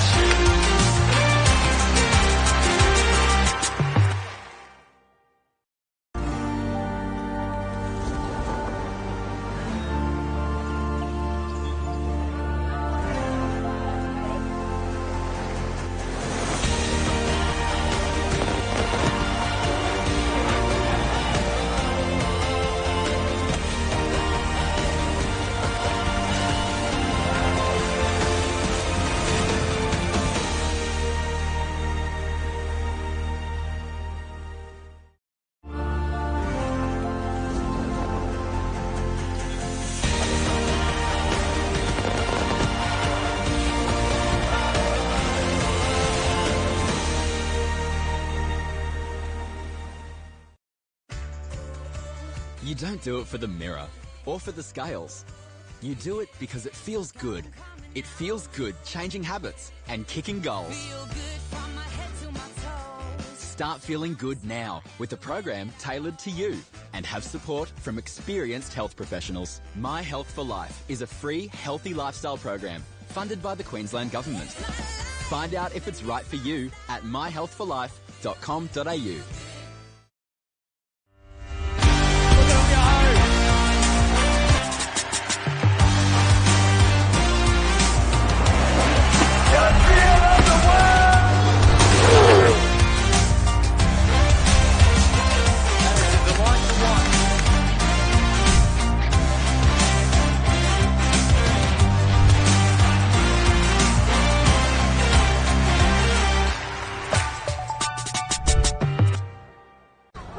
Back live here at the Queensland State Cup with the halftime break here in the Mixed Premier Division. 4-3 in favour of Townsville going into the halftime break. A highly entertaining first 20 minutes. Our match to follow, probably the match of the day potentially. Rockhampton taking on the UQ Rebels in the Men's Premier Division. Both teams undefeated coming into this match. Who knows, could be a little grand final preview. The two top teams making their way through to the GF tomorrow. You've got to have your TV sets, get all your snacks, get your cool drinks ready. That's going to be a quality match at the conclusion of this game. But also, make sure you keep an eye on this second half because we had a ripper first 15 minutes in with Doug, and it's going to be more to come here in the second. Definitely, Scotty. Stick around for that next game, but we've got another 15 minutes here of Premier Touch football. And I can't wait to see what's going to happen. Obviously, first try is going to be big here in the second half. Let's see if Townsville can extend it to a 2-try margin or if Coolum can pick it back, and we're live from there. Yeah, that's what we mentioned in the lead-in. Coolum coming into this match undefeated. They did get the job done on Townsville in their previous fixture yesterday. It'll be interesting to see if Townsville can get one back on them. Coolum with the first possession here in the second half, and this young man, Zane Miller, what a first 15 minutes he had. They go away from him this time. Back and takes it right to the line. Pearce, a smart play. He's claiming a no touch, and it was right in front of the ref, and the head goes down from Lockie Pearce. The young fella got one up on the old stager there. Well, that's very interesting, and you can normally tell from as Coolum elects to go. Well, they just fell asleep at the wheel there, Townsville. So they were given the mark and took a quick tap, and you're right, they just fell asleep. Townsville? I'll be disappointed. Flirting with the sideline as well. Go over, Taylor Heaton scores the try. That's where you've really got to stay switched on in those situations. The referees do allow a quick tap if they maintain control of the game, and if the ball's on the mark, it's just play on. So they took full advantage there, Coolum, and we're locked up 4 tries apiece. Aaron Townsend links back up with Jared. He just concedes the touch. Shibasaki now just outside the 7. Jared looping ball over the top. Just had a little bit too much on it. Was looking for the leak hole. Trying to connect up there with Jane Sheff. Nice little looping ball over the top. Just didn't quite link up. But that absolute right idea. Need to get those players in position for those. And ball down here from Coolum. Kelly Goodwin looking to make her way down the right-hand side of the field. Good field position here for Townsville. They can burn a couple of touches while they get some replacement players on. Yeah, you really don't want to give a team like Townsville 2 consecutive chops at the line. They're generally going to score on at least one of those. Yeah, There's Hodges. Shibasaki almost pushing him into the position that he wants. They pull back out now as Betty Mariko makes her way out to the left-hand side. We saw her take a knock in the first half. Good to see she's still out there at the moment for Townsville. Hicks a little bit isolated. Did a good job to link up in the end. Still one touch to come. Coolum thought it was the last touch of the set. Shibasaki comes off the left, just throws a hoping left to right out in front. Ball hits the deck. Yeah, a little bit disorganised in that set. Yeah, Townsville just looking to get that right set up in the middle. They couldn't quite get it, but I'm sure they'll be clicking heading into this second half. There's Ali on the first touch. Cook goes lateral across the face. Trying to get themselves over to the interchange area. A bit cleaner this time around after turning the ball over in their last set. Over the halfway line they go. Centurio picks up one hand, scoops, and they try to fling it through. Ball hits the deck. Back and forth over the last couple of sets between the two teams. As Higgins, as Lucy White comes up in her opposite number. We're just getting tangled up in the ruck there. There's going to be a penalty here for Townsville. Yeah, that's probably fair enough. Referee Dylan Bryant there, just blowing that in the ruck penalty. Just slowing down the roll ball. Gives that defence a few extra seconds to get onside. And once again, you blow one of those, and it generally doesn't happen again in a game. But I just wanted to say, Scotty, the two very well-matched teams we've got here. You often do see some blowout scores in this division, but it's going to go right down to the wire, I feel. Norfolk plays it, receives it back from Townsville. From Townsend, I should say, in the Townsville outfit. Last touch. Here's Aaron. Nice little switch in the line, and just taking it. He's probably looking to connect up with Norfolk in the right link position. He's really doing it tough out there. Thought he could have let that one go, Connor Wilson. I think he might have had an unmarked player on the outside. Half chance. Goal begging there. Penalty. Not to be on this occasion. We've got offside players from Townsville. Game's starting to heat up a little bit. They're very competitive in this division. And the way that the system's set up, they can only afford one loss, I think. Otherwise, they're out of contention for finals with the new system set up. His backache attacking the line. Norfolk almost making the tackle. Referee's happy he's made it onside for the touch there. Didn't look the best. But they're happy to play on for now. A little wry smile from Ali as well. Towards Norfolk. Nice long ball. Oh, snatched at it and had a grab. Lauren Becks. Oh, I think she was starting to think about getting that ball down before you know it. It popped out of the hands. Oh, it was there, it was gone. Might have bailed them out there because that pass did look a bit suspicious. It's in the books now, though. As Townsville get back on the drive. Here comes Pearce picking up from half. It's back up with Higgins. Plays it on the 10-metre line. Pearce out in front of Shibasaki. Nice and comfortable touch made off the back end of the set there from Raina Badior. Just looks so comfortable with the ball, doesn't he, Lockie Pearce? Just picking up and scooping, putting the step on and running, attacking, driving through the line. Bit of confusion here. Referees looking at each other. They eventually played the penalty. Yeah, there was players going through the ruck from Townsville. One had just been caught a little bit blindsided. The on-field referee communicates with the sideline and confirms the right decision. Here's Nathan Cook. McLeod feeds it from half. Milne back to McLeod. Dances, plays just a step short of the 7. They attack now. I think he split the defence. Yes, he has.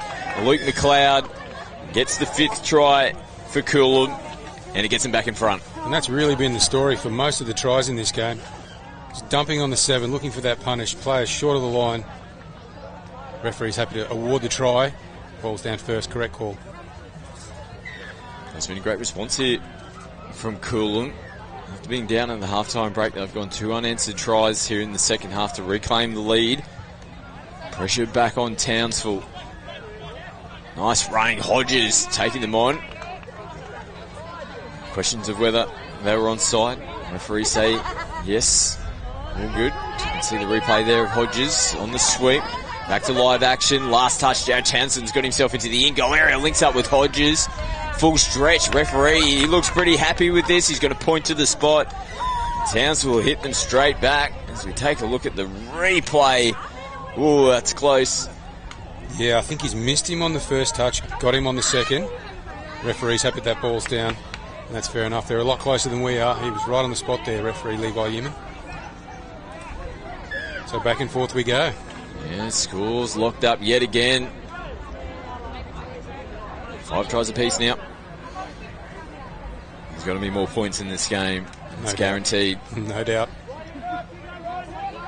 Here's Miller. Plays it, receives it back. They've got them numbered, they've got them stretched. Nice touch coming from outside in. Georgia Pearce there. Yeah, lovely. Great read. Lovely shot. And to Miller. He comes off the left. Silky. Oh, a little throw over the shoulder. Might have been able to just go a little bump there with Miller. Been able to potentially create the overlap. Really good defensive set there from Townsville. They were looking pretty likely, Coolum. Managed to hold them out. So they drive towards their box now. So we'll switch for Pearce. He has to come back and play it on the mark. Rocky now off the hip. Shibasaki gets good contact, slows him down. Pearce jinking off the feet. Can't link up with Ryan. On the back end of the set, Coolum retrieving the football and come back on field. It's Shibasaki on screen. Rocky Pearce in the 4.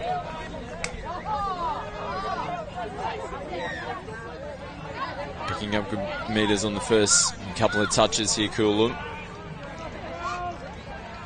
Lucy White down the sideline. Placement players on. Referees have picked up an interchange infringement. We'll go back to the halfway line here. I was just about to say that was a lovely box set and then coming out on the drive, but the referees have picked up a 7-on penalty. So again, just one of those little things that seems so simple. And it's a simple thing to fix, but you just do see it so often, players not timing that correctly. Nice work from Hicks, just getting away from Cook. Picks up an extra couple of meters. Shibasaki, basketball style, over the top to Wilson. Pick up and go, Pearce, working with Chef here in the middle. Ball out in front. Oh, almost fell into the hands there of Georgia Pearce, running a nice little outside in line. I think if she hangs on to this, she's over to score. That hole opened right up. Chance gone begging there for Townsville. Score remains at 5-all. Doing hard yards here, Coolum. Trying to get themselves down. Rebecca Goulding plays it. Nobody at home. They just send it over the sideline. Referee will play a penalty, but it does go in favour of Coolum. Townsville players asking the question. Offside. Yeah. Probably fair enough. Again, the referees are closer than we are. They can see things that we can't. A bit of contact there on the hands. Yeah, possibly the ball might have been knocked out there in the touch. Let's roll that one again. Torio feeds it. And the back out, attacking the line. And gets sent back out to the 7. Now it's Goodwin plays it. Ball out in front. Alley trying to skip away in between defenders. They've taken an air swing here, Townsville. Alley Backhak puts Coolum back in front, 6-5. Yeah, that's just a lovely ball. The space just opened up for our number 6 from Coolum, Ali Bakic. This is where they've got to muscle up now. Nice, good ruck defence. Got to hold Townsville out. Get a defensive stop. That's so huge in these tight games. Doing well so far. It's the Towson brothers now. It's Jared, some short ball. Hodges juggles it, and it's just a hold on. Last touch. Now to Jared, who will concede the set. Get marched upfield. Return the ball back to Coolum. Starting to get a little rowdy in the Powers Beer Garden right in front of us. Yeah, if you're available today and tomorrow for finals, come on down. We've got a licensed section here. It's going to get pretty rowdy. And crowd building, of course, for our next match. UQ Rebels taking on Rockhampton. Yeah, it's always a great experience here at State Cup for the crowds. All the spectators, they really get into it on finals day. Come down and have a few drinks and a burger. It's a great family environment. Changes onto the park here for Townsville. Pearce punches out of the box. There's nobody at home. They're not quite in position yet. As Higgins links up with Norford. Back to Higgins. Here's Norford now. Comes off the left foot. Gets himself into the in-goal. Nice recovery. He come up and make the touch. Almost slipping through there. Jason Norford. So that's that defensive stop I spoke about. They've made that stop and they've gained possession. They just need to hang on to the ball now. Leave it down the other end on the 7 metres, if not score, and they'll go a long way towards sealing this game. 2.5 minutes left to go on the clock. Coolum in front by 1. Cook just holding onto the ball. He's juggling around there, bobbling all over the place. Only puts it out in front. Okay, so this is not bad field position for Townsville, and you'll never count out a side that has Lockie Pearce and the Towson team. The Towson brothers, I should say. As Norford gets him towards the halfway line. Higgins just tuck it under the wing for the time being. They've still got to trudge themselves downfield. Not too many metres so far. They'll need someone to punch forward now. Pearce feeds it from half. Hicks. Hodges just having a scramble to get himself in from half. Rockets it left to right. Not what they were looking for on the back end of that set. No, that was probably the set they really needed to finish with a chance, get 6 more or a penalty. Cool, if they keep cool heads, they should get it down to the other end and close this game out. Goodwin down the sideline, ball takes a little bit of a spill. Referee say ball down. They've got to get on the footy here. They've still got just over a minute. Townsville, they'll definitely have one last crack here at the Coolum line. There is time on the clock to potentially be able to lock this score up right at the death. Can they do it? Hannah Hicks. Here's Hodges. Norford from half goes away from the short side, comes back in, but again they're just throwing it in hope. And players are still making their way onto the field. Fortunate end to the set there. Yeah, that was a carbon copy of that last set, unfortunately. They just didn't really have that set up going into their attack, and they've left themselves a bit short now. Coolum's got to hang on to this ball. I think it'll be pretty simple football here from Coolum this set. Taylor Heaton moves forward. Raina Badior follows suit. And Torio will do the same. Miller picks it up. Rockets one out to the right-hand side of the field. Good set there for Coolum. It's job done. Seconds ticking away. They pick up and go from half, and the touch has been made. Lauren Becks makes the touch. They had to have a crack right there before the hooters sounded, but it's a good victory from Coolum. Now down by 1 at half-time. They managed to get themselves back into the game, into the lead, and they get the win. Yeah, really solid game from both teams. Just a little bit too good in the end, Coolum. Really enjoyed that game, Scotty, but don't go anywhere. We've got a big one coming up next. Yeah, men's premier action. Both teams undefeated. The Rockhampton Redbacks are defending champions, going for a 4-peat this year, taking on the UQ Rebels. It's going to be a quality contest. Stay with us.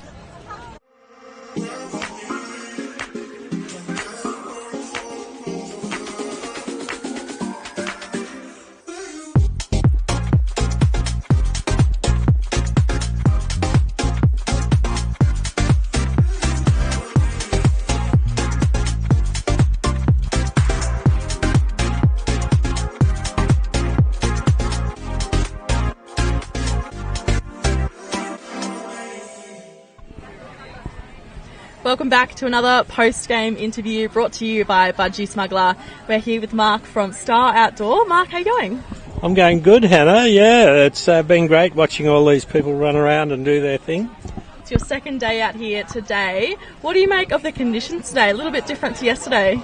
Yeah, well, the wind's dropped off, and it's actually, I think, great for the athletes. There's not too much sunshine, and yeah, I think they're playing good footy. Now, of course, if there is sunshine, well, that's exactly why we're here talking to you today, Mark. Tell me about your product and, what do you guys do at Star Outdoor? Well, lots of our products are like tents and umbrellas, etc., which are all have a dual purpose. One is they look great branded up, but they're there for UV protection and shade for the players, etc., to make their day more enjoyable. Yeah, but it's a bit more than that, isn't it? You know, we talk about the UV protection, but you mentioned the branding just then too. You know, what do you think it means for teams to go back to their tents and not only just sit in the shade, but to have that team branding and those flags around them? I think it builds a lot of pride in the club, in the team. You know, when you turn up at the park and here's your marquee sitting proud with maybe some flags out the front fluttering away, it's a great way to draw everyone in, and also for the younger people and etc. Everyone knows where they've got to go. They go to the team tent, and that's it. Yeah, it's a good dual thing, the UV and the branding. Yeah, absolutely, and no better place to do that than here at the Queensland State Cup. How long have you been involved with Queensland Touch Football? It's our second year with Queensland Touch Football, and if you look around this number one oval here, there's plenty of our products on show. We have feather flags and CCB banners and core flutes, umbrellas, marquees, and this inflatable tent we're sitting under here. Yeah, definitely hard to miss us, isn't it? Yeah. Well, thank you so much, Mark, for having yourself on the Budgie Smuggler post-game show. Thanks, Hannah. Cheers.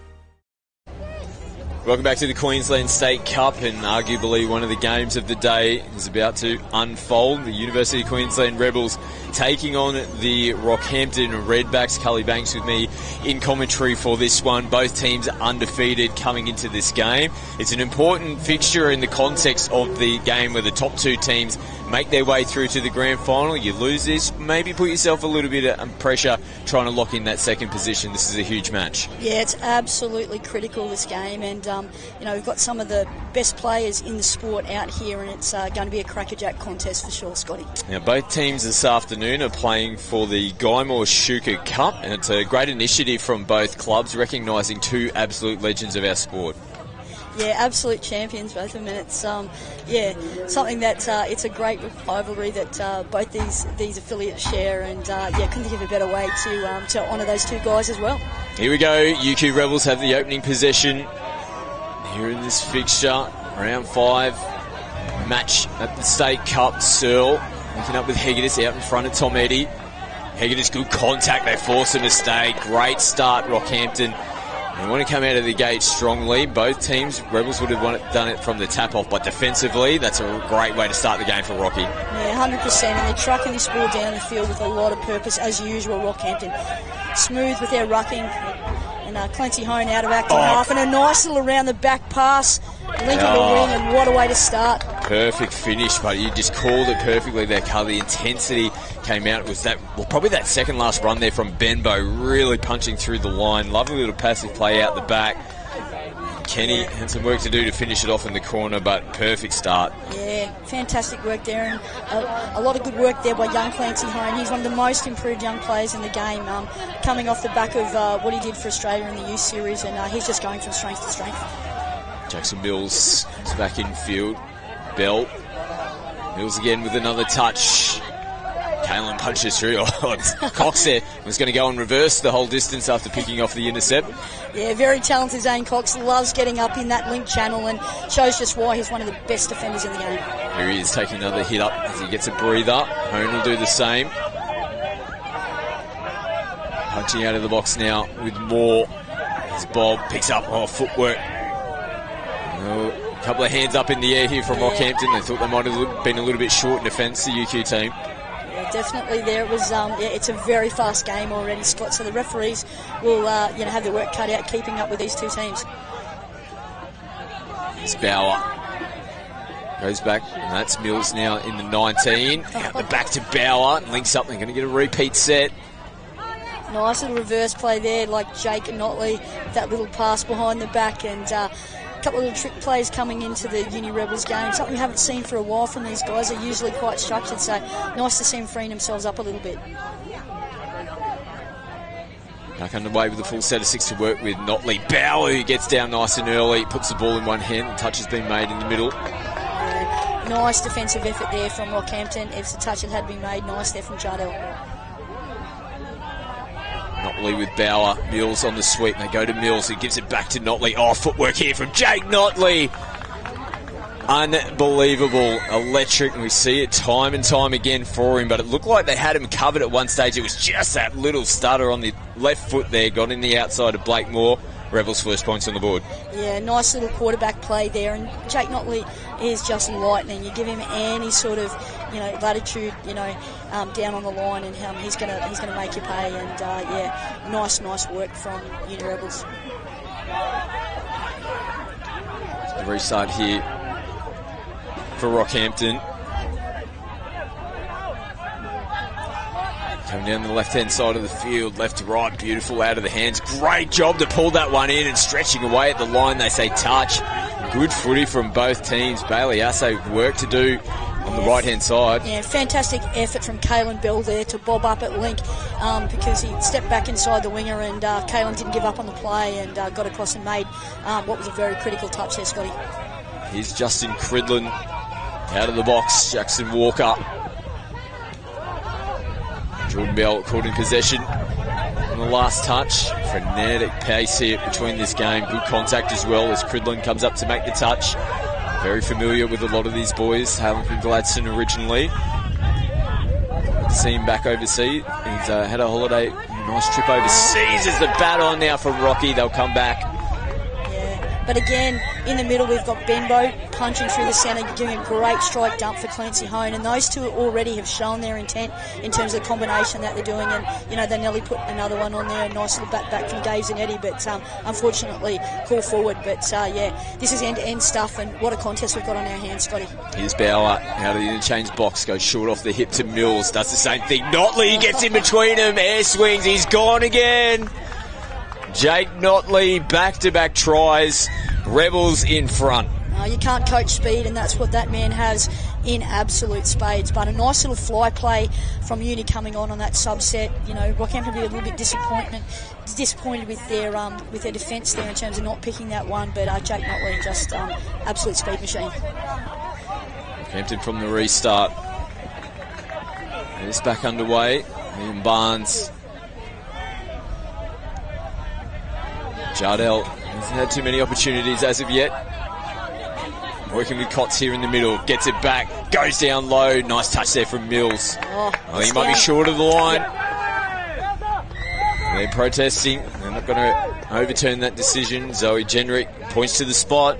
Yeah, and a very good decision there by the referee. Zoe's made a great call there. Jardel got it down underneath, and defender never got themselves back on side. So fantastic call from the referee, and Rockhampton skip out 2-1. Hegedus makes his way back out onto the field. Eddie. Caleb Bell holds things up. Good touch there, just slowing things down for the Rebels. They'll have to reset. Hegedus on the sweep, shows it, comes back to Eddie, threads it through beautifully with Caleb Bell.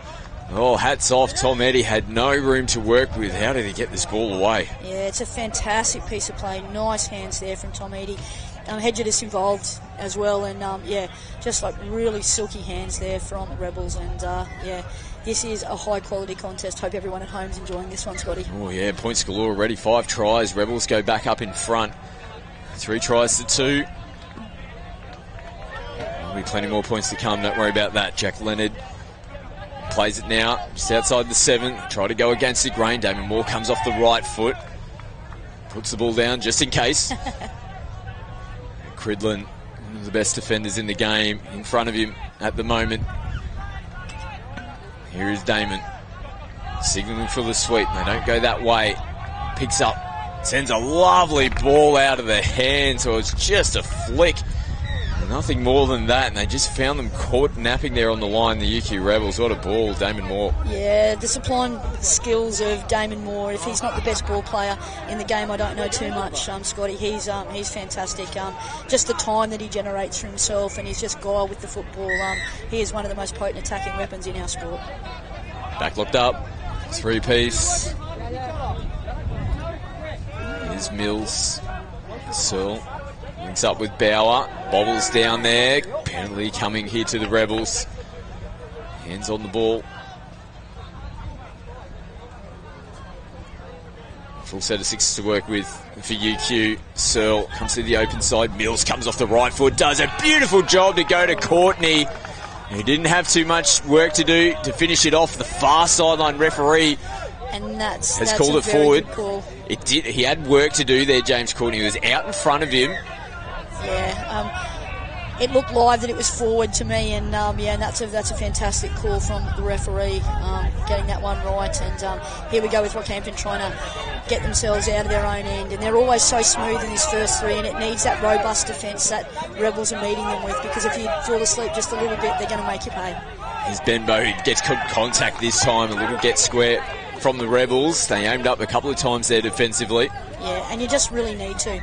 Like I said, you need to turn up every single touch when you're playing against Rockhampton, because they just bring it every single play. They want to be the better at every exchange, and you've got to meet it. Sharp tucks it under the wing down the sideline. Has to come back to the mark.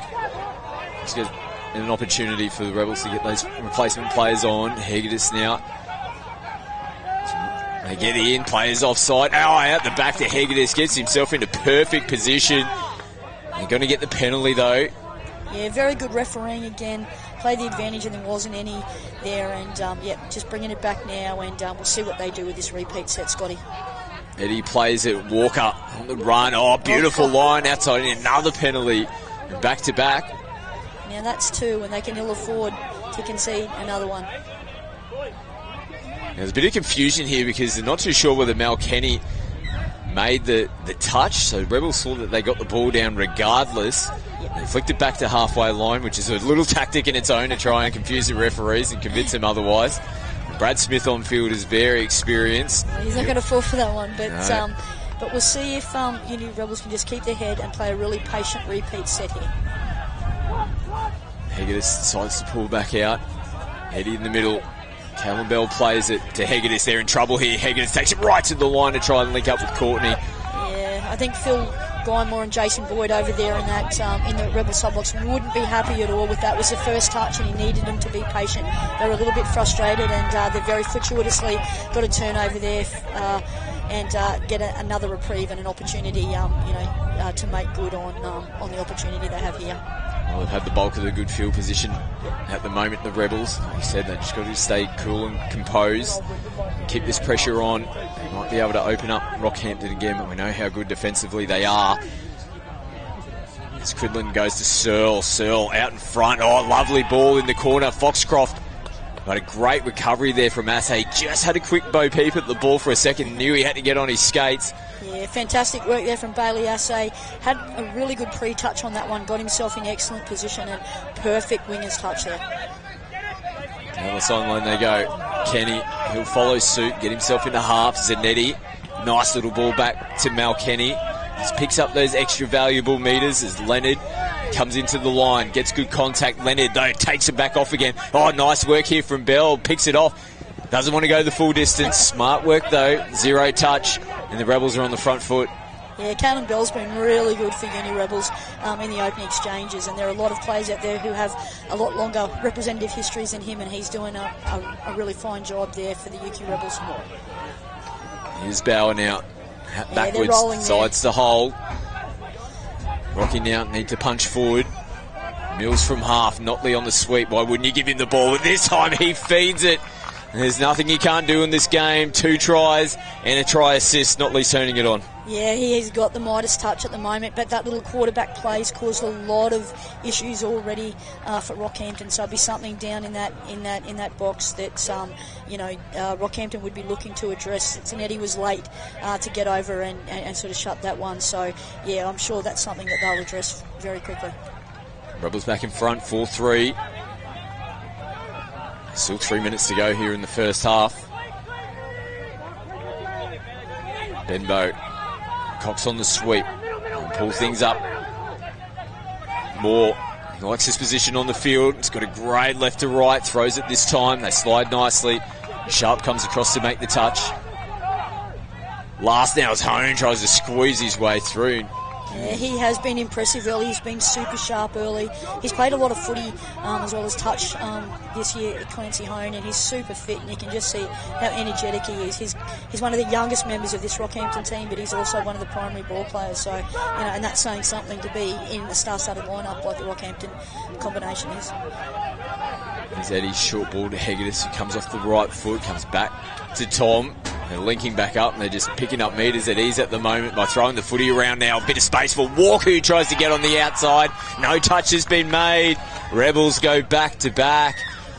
Oh, good football. Just eyes up. Had a look at the defensive line. The ball work there from UQ, too good. Yeah, great work from Jackson Walker striding out, and he's come a long way in 12 months. Member of the Australian 20s mixed team earlier in the year in the Pacific Youth Championships, and he's growing from strength to strength as a player, and showed a clean pair of heels there to edge the Rebels out again. Biggest margin of the game so far. Rebels up by 2. Looking for a repeat set. And a penalty for the touch and pass. Pleading their case here, Rockhampton. Cridlin now taps and restarts. Bell follows suit. Searle do the hard yards on the first 3 touches. Streeter gets away from the first defender. Mills shows it. Gets himself out of trouble now. Looking a bit compressed in the middle as Notley skips across field. Tries to thread it down underneath. Cleans the balls out of the hands. They can turn attack into defence here, the Rebels. Haggerty down the sideline on the first. There's Jardell. Goes on the second. Goulding gets him over the halfway line now. It's a good punch out of the box here from Leonard. Gets the ball down. This is a fast set here. Beautiful ball. Good footwork as they come back in. Leonard has a little bit of a look up. Doesn't link up off the back play. Yeah, it's end to end, isn't it, Scotty? But Uni Rebels can be well pleased with the way that they're handling, this attack that Rockhampton are throwing at them. They're dealing with the back ends probably a lot better, than Rockhampton are with them, and it'll be pleasing to the sub-box coach. The coaches over there, no end. So it'll be interesting to see what happens here. Rebels are just coming out with a lot of venom, a lot of running in their legs, and Hegedus, he is just a man on a mission there, and always getting strike dumps and a nice ball from Searle. Searle out to Courtney, who's got work to do. He's a good finisher, but a great recovery. Haggerty, that's a nice battle. The 2 Queensland wingers coming up against each other. Good to see JC back out. He's had a long stint on the sidelines with a pretty significant injury. He's worked hard to get himself back here, but it was a great touch there from Haggerty right on the bell. Yeah, it's just indicative of what has been an absolute first-class competition to this point, Scotty, and can't wait for the second half. Yeah, Rebels have got the advantage. They go into the halftime break up by 2. The score here in the Men's Premier Division, Rebels 5, Rockhampton 3.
delight to watch.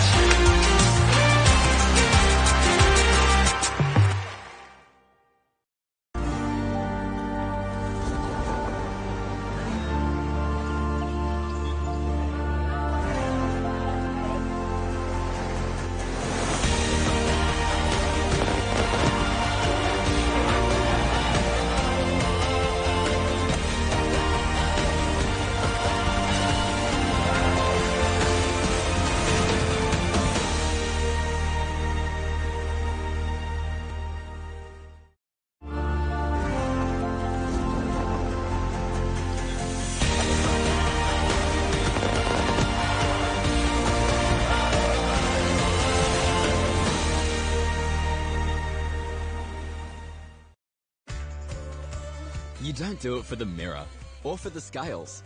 You do it because it feels good. It feels good changing habits and kicking goals. Start feeling good now with a program tailored to you and have support from experienced health professionals. My Health for Life is a free healthy lifestyle program funded by the Queensland Government. Find out if it's right for you at myhealthforlife.com.au.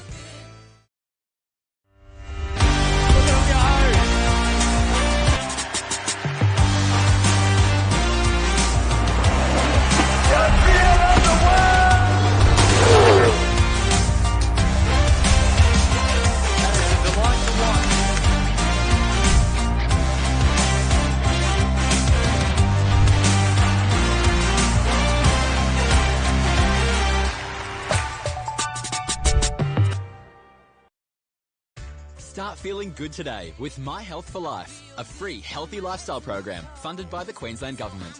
Get tailored support from health professionals. Find out if it's right for you at myhealthforlife.com.au. We're back here live at the Queensland State Cup. Men's Premier action. What a quality first 15 minutes we had between these two teams. The UQ Rebels are up on the scoreboard, 5-3 in this game. Although in favour by the UQ Rebels, a couple of tries. It's kind of panning out how we expected it to. The speed of that first half was unbelievable between these teams. Yeah, definitely, and it's what we've grown to be accustomed to with these two sides, quality players, and this game's got a lot of footy left in it for sure, Scotty, and interesting to see what happens in the second stanza. Yeah, I think Rocky will be looking to come out all swinging here straight from the tap off. All of a sudden you score straight first up from the tap off, really sort of set you up here for the second half, and they'll just let the Rebels know, hey, we're coming at you. We're coming to put some pressure on the scoreboard. Yeah, definitely. The Redbacks are never gone, mate. They'll always dig and dig and dig, and I think it'll be one of those absorbing contests again. I can't wait for this next 15 minutes. No, both teams ready to go. Officials will get us underway. What's going to unfold here in the second 15 minutes? Can the Redbacks get themselves back into the game? They're down by 2 at the moment. Here's Leonard with another touch. They'll pull things up. There's more. Has a look around. Out to the right-hand side to Cox. Doesn't get a clean play the ball. And they just looked a little bit disjointed there. Players out of position. They got up to the 7 nice and early. Oh, Cox, he's got one back. That's a little get square after coming up with the error. Yeah. He fixes it up and gets possession back for the team. Yeah, and that's the guile of Zane Cox. He's one of the smartest young players, that you'll see in the sport, and he just showed why. Solid contact on Lockie Crow. Pops back up to his feet. Leonard goes out to Cox, who plays it short side. Receives the ball from Moore. Still hasn't been contact made yet on Rockhampton. Moore plays it, steps in, comes off his right foot. Nothing there for them. Nice work from Jordan Bell, forcing Moore to pull back out. Now they play it. Damon might have him here. Puts the ball in the right hand. Zoe says the touch has been made. Cridlin making the touch against his good mate. Yeah, fantastic contest there between two, of the superstars of Australian touch, and what a great effort there from Justin Cridlin to get across just in the nick of time. Damon is taking his time to come back, a little bit ginger after that attacking raid. Lennon goes short and just running through the hole there. Mel Kenny sees footy come back into the hands here of the Rebels. Job done in the first couple of sets there, defending their line. Placements make their way onto the field. Over the halfway line they go with Caelan Bell. Mills, who's looked dangerous in the first half for UQ. Big early ball. Courtney flicks it back on the inside to Streeter. Nice job. You don't want to give him too much space. He's lightning quick as well. The young man in the number 25, Jackson Streeter. Yeah, he's definitely very, very quick customer. Rocky, you're going to have to do the hard work here. Cox. It's good contact from Streeter. We just made mention of. Zanetti will get him towards the halfway line. As Benbow tries to kick away from Mills. Nice clean pickup. Players onside is the call. Rocky not happy. He can't quite see the box in front of us. Now his hands up in the air. They weren't too happy. They thought Mills was a step or two short there. Oh, they've done it again. To Love.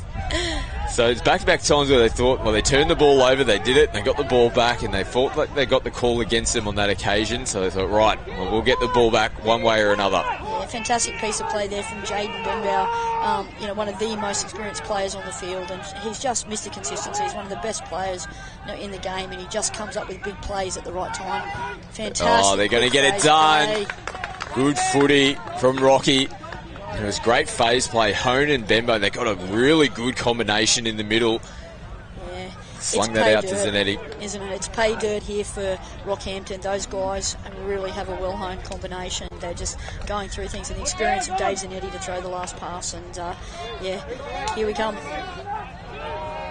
So marching back down to 1 now. Rocky score first here in the second half. So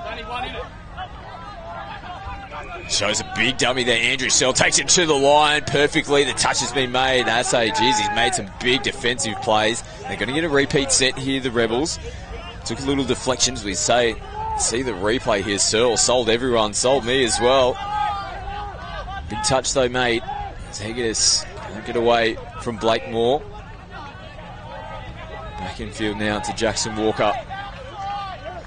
Just had to take an extra couple of steps to get back into the acting half position. Hegedus shows it. Goes long. Hasse again across there to make the touch if needed. Ball hits the deck. Yeah, really nice read from Hasse. Just slid out with it and just, shell and piece for Bailey Hasse. Fantastic. A bit of contact there. It might have been a little incidental head clash as well. Yeah, Jackson Walker came out reeling. Hopefully he's all right. Comes up and makes the next touch. They're running towards him yet again. As Rockhampton flirt with the sideline. Leonard rolls forward. Hegedus makes the touch. Pops up out of the line again. Back-to-back efforts for Hegedus. They come out the left-hand side. Sharp comes up and makes the touch on Gooley. Nice work there from Sharp off the wing. Yeah, really nice read there from James Sharp. Composed and claimed the touch, and now Rebels trucking out from their own end.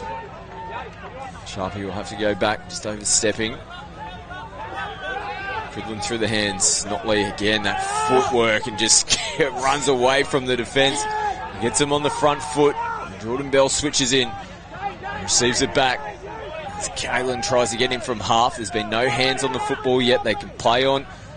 As Cridlin tries to switch back in. It's really important here for the Rebels. I feel like they've come out after the break and there's not the intensity that they had, during that first half. And Rocky are now, it's all energy and attitude from these guys, and they've just earned themselves a penalty. And you can see that building in the momentum. And this is what the CQ Bulls, the Rockhampton Redbacks are famous for. So you really need to go with them when they're on this streak, and you've got to meet the intensity. Because if you don't, in a blink of an eye, they can skip out on you. Yeah, because they're behind on the scoreboard, but it feels like they're in front in the game right now. They're definitely well on over. top. Oh, I think which way is this one going to go? I think Cridlin almost conceded defeat there. Coming in, a wry smile. Zoe just says, "Don't worry, boys. I've got the call." Yeah, no, she's done a really good job, because it's been a very physical game, and the referees have been very impressive in terms of the way that they've handled. When they've needed to be pinged, they've been pinged. And when it's just like play on boys, it's been good enough. So yeah, really impressed with the referees in this game. Home goes to Cox. That was pretty close, and Zanes picked up a bit of a knock. Yeah, hopefully he's all right. He's a tough boy. And they build him tough and rocky. That's right. He pops back up to his feet. Clancy from half. Zane, I might say, you do the hard work this time, thanks, mate. Receives it back now, comes off the left foot. They come up. Cridlin makes another big touch in defence. Zanetti now takes it to the line. Nice ball out for Benbow, tries to switch back in. Ball hits the deck. Yeah, really good effort there from the UQ Rebels to repel that attacking foray from the Redbacks, and let's see how they get out of their half this time. Scotty. Calvin Bell. Pleased for an over-the-mark penalty. Unheard from the refs. Bauer. Nothing wrong with that. Just overrunning it a little bit, caught upright as Mills takes it right to the line. Touch and pass is the call. Rocky tap and restart. His home. Gets him going forward. Mills comes up and makes the touch on Cox. Damien Moore onto the park.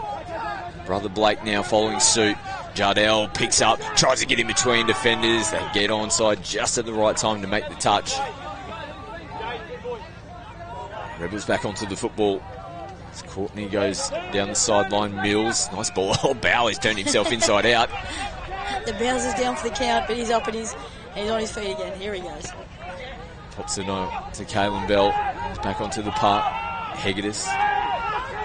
And Walker now, he's hit the deck as well. Spectacular stuff out there at the moment. We've got another one down on the ground. Yeah, another good read from Massey. He's just putting himself in the right spot every single time, and he's handled himself with the palm out there on the side of the field. There's Jardel. It's Connor Gooley. Does the hard work as well. Here's Crow, plays it, they're running in nicely. Cox rips. Nice work. Foxcroft comes steaming in to make that touch on Hegarty. It was Malkenny on the right-hand side. Yeah, absolutely had to be that way. Had to put the pressure on. They went for that accumulated play over the top and looking for the back, and that was a really, really good piece of play from the women. Good option from Hegarty as well, just to loop one out to Sharp on the right-hand side. It was unmarked at the time, picked up some valuable metres. Down the sideline, Cridlin now steaming in. Searle comes off the left foot. Searle flicks it back to Cridlin, who hurdles over defence. They make the touch, though. Oh, it's all happening. Isn't it, Scotty? It is all happening. It's a frenetic pace out there, and the boys are bringing their A game, and it's been such a good game so far. The 7 metres, is a little bit skinny, and it's tough for the referees to try and keep up. So, it's only going to get more intense over the next few minutes. Here's Damon Moore, links up with Benbow. They've got numbers. Sharp has to come in and swat it down. We had no choice there. I feel there's a bit of pressure coming on, a bit of space on the left-hand side of the field. A full set of 6 to work with. This is a huge set in the game. Down by 1. Rockhampton, can they level it up? Hone, can't get it through the hands. They've got him here. Zanetti feeds it through. Bit of work to do. Hegarty, what a recovery. Andrew Searle. Oh, Searle, take a bow. That is the touch of the game to this point. That was that touch needed to be made. Hone now. Searle comes up out of the line again. Zanetti goes short to Benbow. 5th touch. Asking the question whether there's been a deflection. How honest is Justin Cridlin? He's too good of a kid. No, fantastic sportsmanship from Justin Cridlin, and that's what it's all about, Scotty, hey? Another set of 6 here for Rockhampton. More pressure on UQ. Can they hold on? This might be the pivotal set for both teams. If UQ can hold on defensively here, they might be able to get enough lift just to get them through to the end whistle. But Rocky, they score here, they level the scores, and they'll feel like they're right back in this game. Yeah, Damon Moore just taking his time and summing up what he wants here. Benbow plays it. Here's Moore, comes off the right foot. Always looks like he's got all the time in the world, but can't find the right target. We've got another player down on the deck here for UQ. I think it might be James Sharp. Yeah, hopefully Sharpie's all right there. Well, get the bags of ice, get the physio cream on order. The boys might be a little sore and ginger after this game.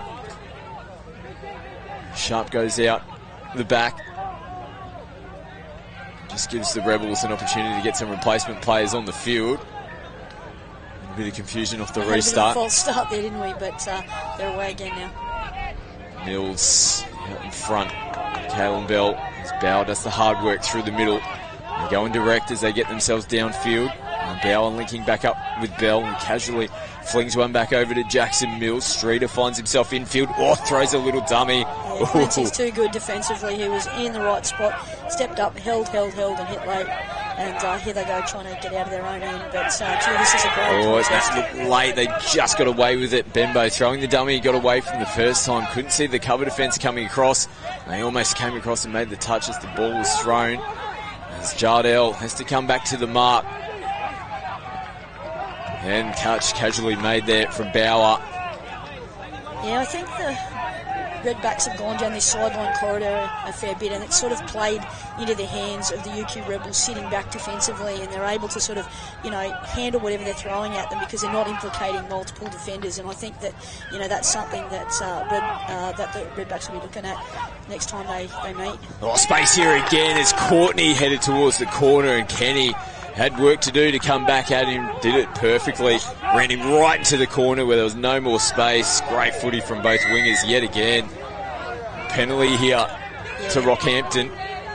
Yeah, they really need to make this work. It's sort of like, it doesn't seem like a big 7, and it's not helping Rockhampton at all because, University Rebels are doing a really, really good job defensively, and they're plugging them up down that sideline. So if they get a little bit, I don't know, play a bit more expansive. Up in the line, Searle takes it now, links up with Foxcroft, puts the brakes on, gets away from Hegarty.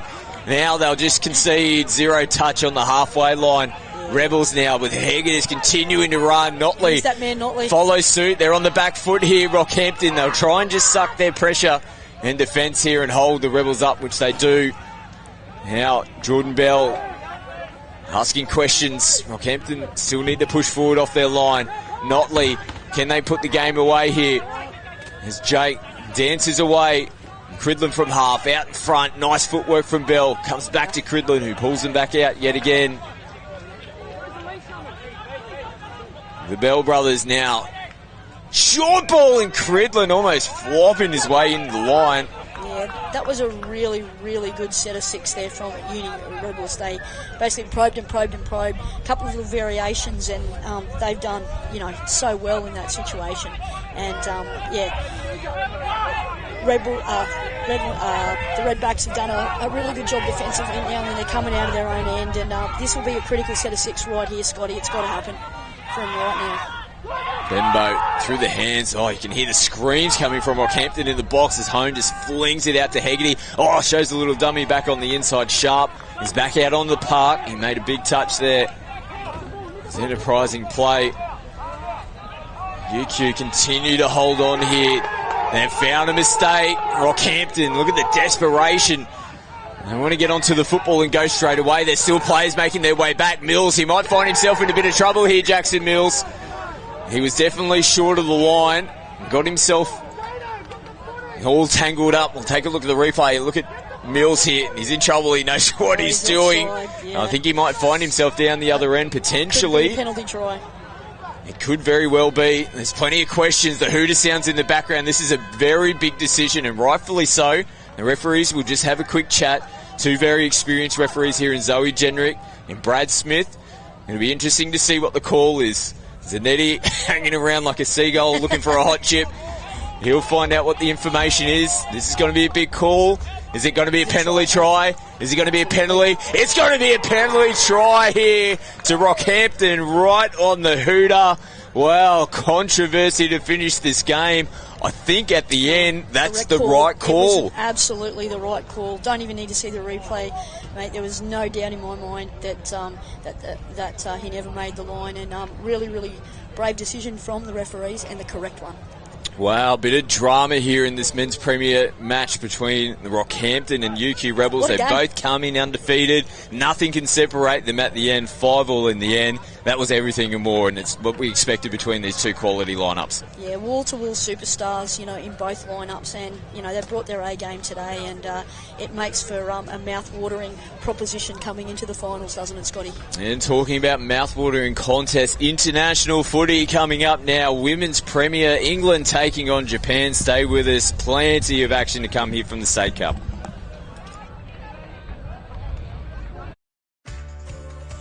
You don't do it for the mirror or for the scales. You do it because it feels good. It feels good changing habits and kicking goals.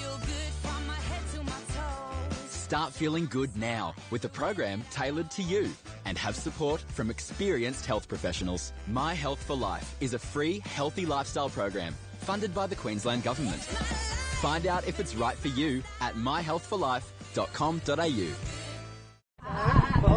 Welcome back to another post-game show brought to you by Budgie Smuggler. This time I'm with Shelley and we're at the My Health for Life tent. Shelley, how's the weekend been so far? It's been fantastic. The weather's sort of held out for everybody, so we've been able to have a really good day.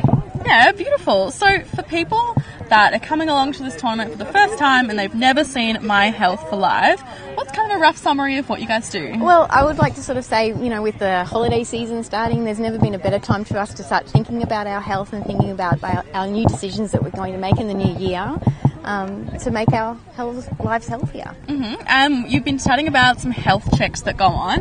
How do people do that and what does the health check look like? Okay, well the health check is a check just to see whether you're eligible for our program, which is a 6-session free telephone health coaching service to sort of try to help us not get diseases like heart disease, diabetes or stroke.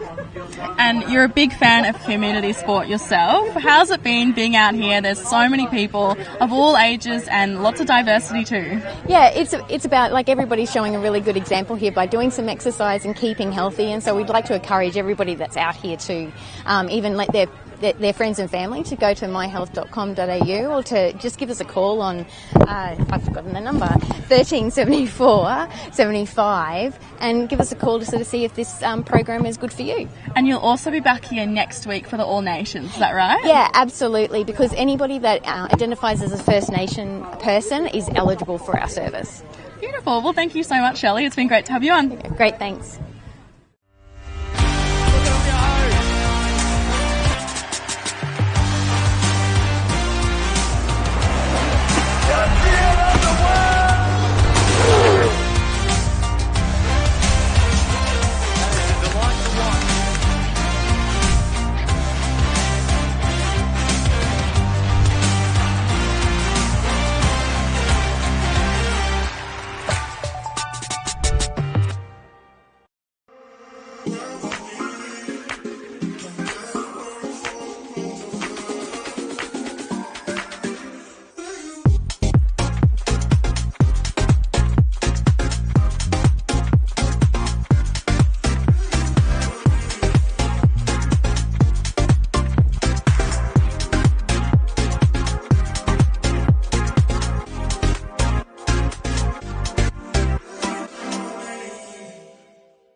Welcome back to the Queensland State Cup, and I'm joined by Carly Banks in commentary as we have Japan taking on England in the women's Premier Grade, and Japan getting us underway starting from halfway.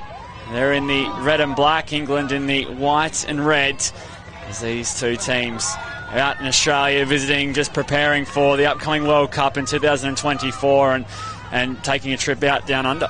Yeah, how good is this to be able to think that at our Queensland State Cup, we have two international teams, and as we speak, England making a break and Japan do well to recover, so they'll head back to the mark and away they go. England making some handy meters up near their sub-box side, looking to mount an attack on this Japanese line.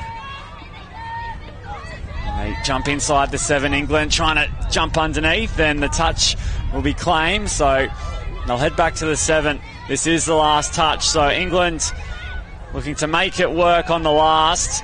Very hard when you have a set defence as they find some numbers, however, the touch made and the ball changing hands. Yeah, I watched Japan play Kabucha in the Women's Open fixture earlier today.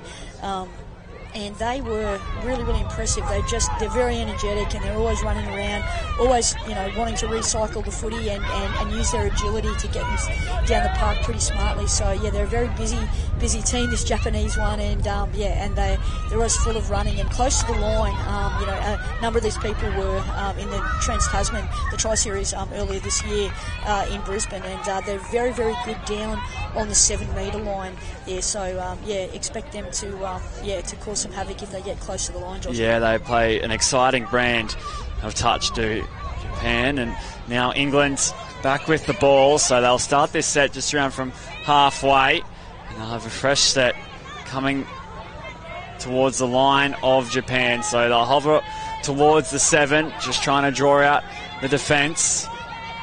They shift it out towards the right, space opening up, and it's a lovely cutout pass towards the corner, and the try awarded. So England go up 1-0.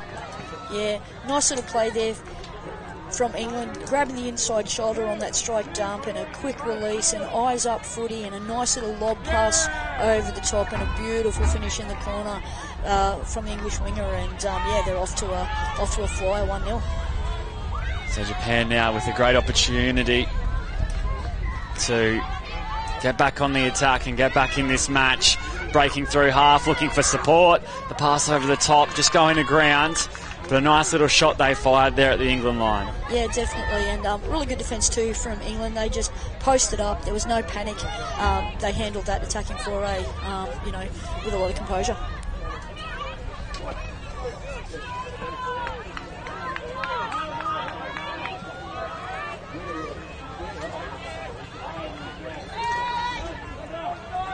So England now marching forward, looking to find some room towards the right edge, and their attack running out of momentum.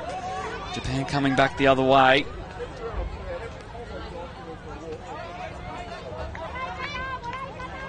Just wait for the restart to get us going again. So 1-0 the score to England. They came out with a nice play moments ago, and it will be an England set starting from the 10 inside Japan's half. Yeah, England have been working really hard in their high performance sort of area for the last few years, really building towards the next World Cup, whether it's men's, women's, mixed, or their seniors. They've really taken a professional approach to what they're doing, and it's great to see them out here in Australia. They'll play this weekend here, and they'll back up again next weekend at the New South Wales State Cup. So, really exciting, for everybody to see these teams that will be on show at next year's World Cup in Nottingham. Yeah, of course, and England had some nice prep during the week coming up against the UQ Rebels, and had a few other games to get them tournament ready for this one. Of course, neither side can win the State Cup. However, it's great to see them on show here, especially on field 1, as they shift the ball nicely. Japan opening up some space. England do well to cover across as they jump over halfway. Japan, couple more touches left up their sleeve. This is the last now. Jumping from half, breaking straight through the gap, and just couldn't quite find the pass in the end. But some nice eyes up touch football. Yeah, definitely. Like I said, watching them earlier today, the Japanese girls were really good at recycling the footy. But yeah, I was particularly impressed with the types of plays that they were putting on down on the scoreline. So if they get down on that 7, they've got the full gamut of plays, quickies, quarterbacks, really, really good to watch them play their static game. So they've actually got that part of their game down pat. They'll be hoping to pick up some metres coming out of the sub box. They do find some room, and a little ball back on the inside. An extra few touches forward. Now it's a long ball from left to right. It looked forward from this angle, and that's what the referee spots. So England. Yeah, great little probing run there from Emily Clues, the number 3 for England. She ran a nice little direct line out of half, and asked a few questions there of the Japanese defence. So keep your eye on her. She looks like a likely customer. So just jumping over the first period of this first half. And here go Japan. coming forward nicely. Now on the 7. This is the last touch. The ball back on the inside, and they're going to get over. Oh, they have. Japan have their first, so we're locked up. Yeah, and aren't they excited about that one? That's been coming for a while. They've really worked hard here. They ran to the line, and a nice little late switch there, recognising that the English girls were a little bit man on, and that's an intelligent piece of play there from Japan. So we are locked up between either side, and now it's England's turn to return serve if possible. As they have ball in hand now, marching towards the 7. A long left to right, cut out ball, right on song. And they've got another, England, so they go 2-1 up. Yeah, fantastic little piece of play there. They've been very good on that left to right long ball, and that's normally not the natural side for a lot of passes, but that's fantastic from Naomi Fernett, who just rolled up and went whack, and beat the winger to the corner, and that's a fantastic piece of play. Yeah, Grace Pyrgos going over for the try.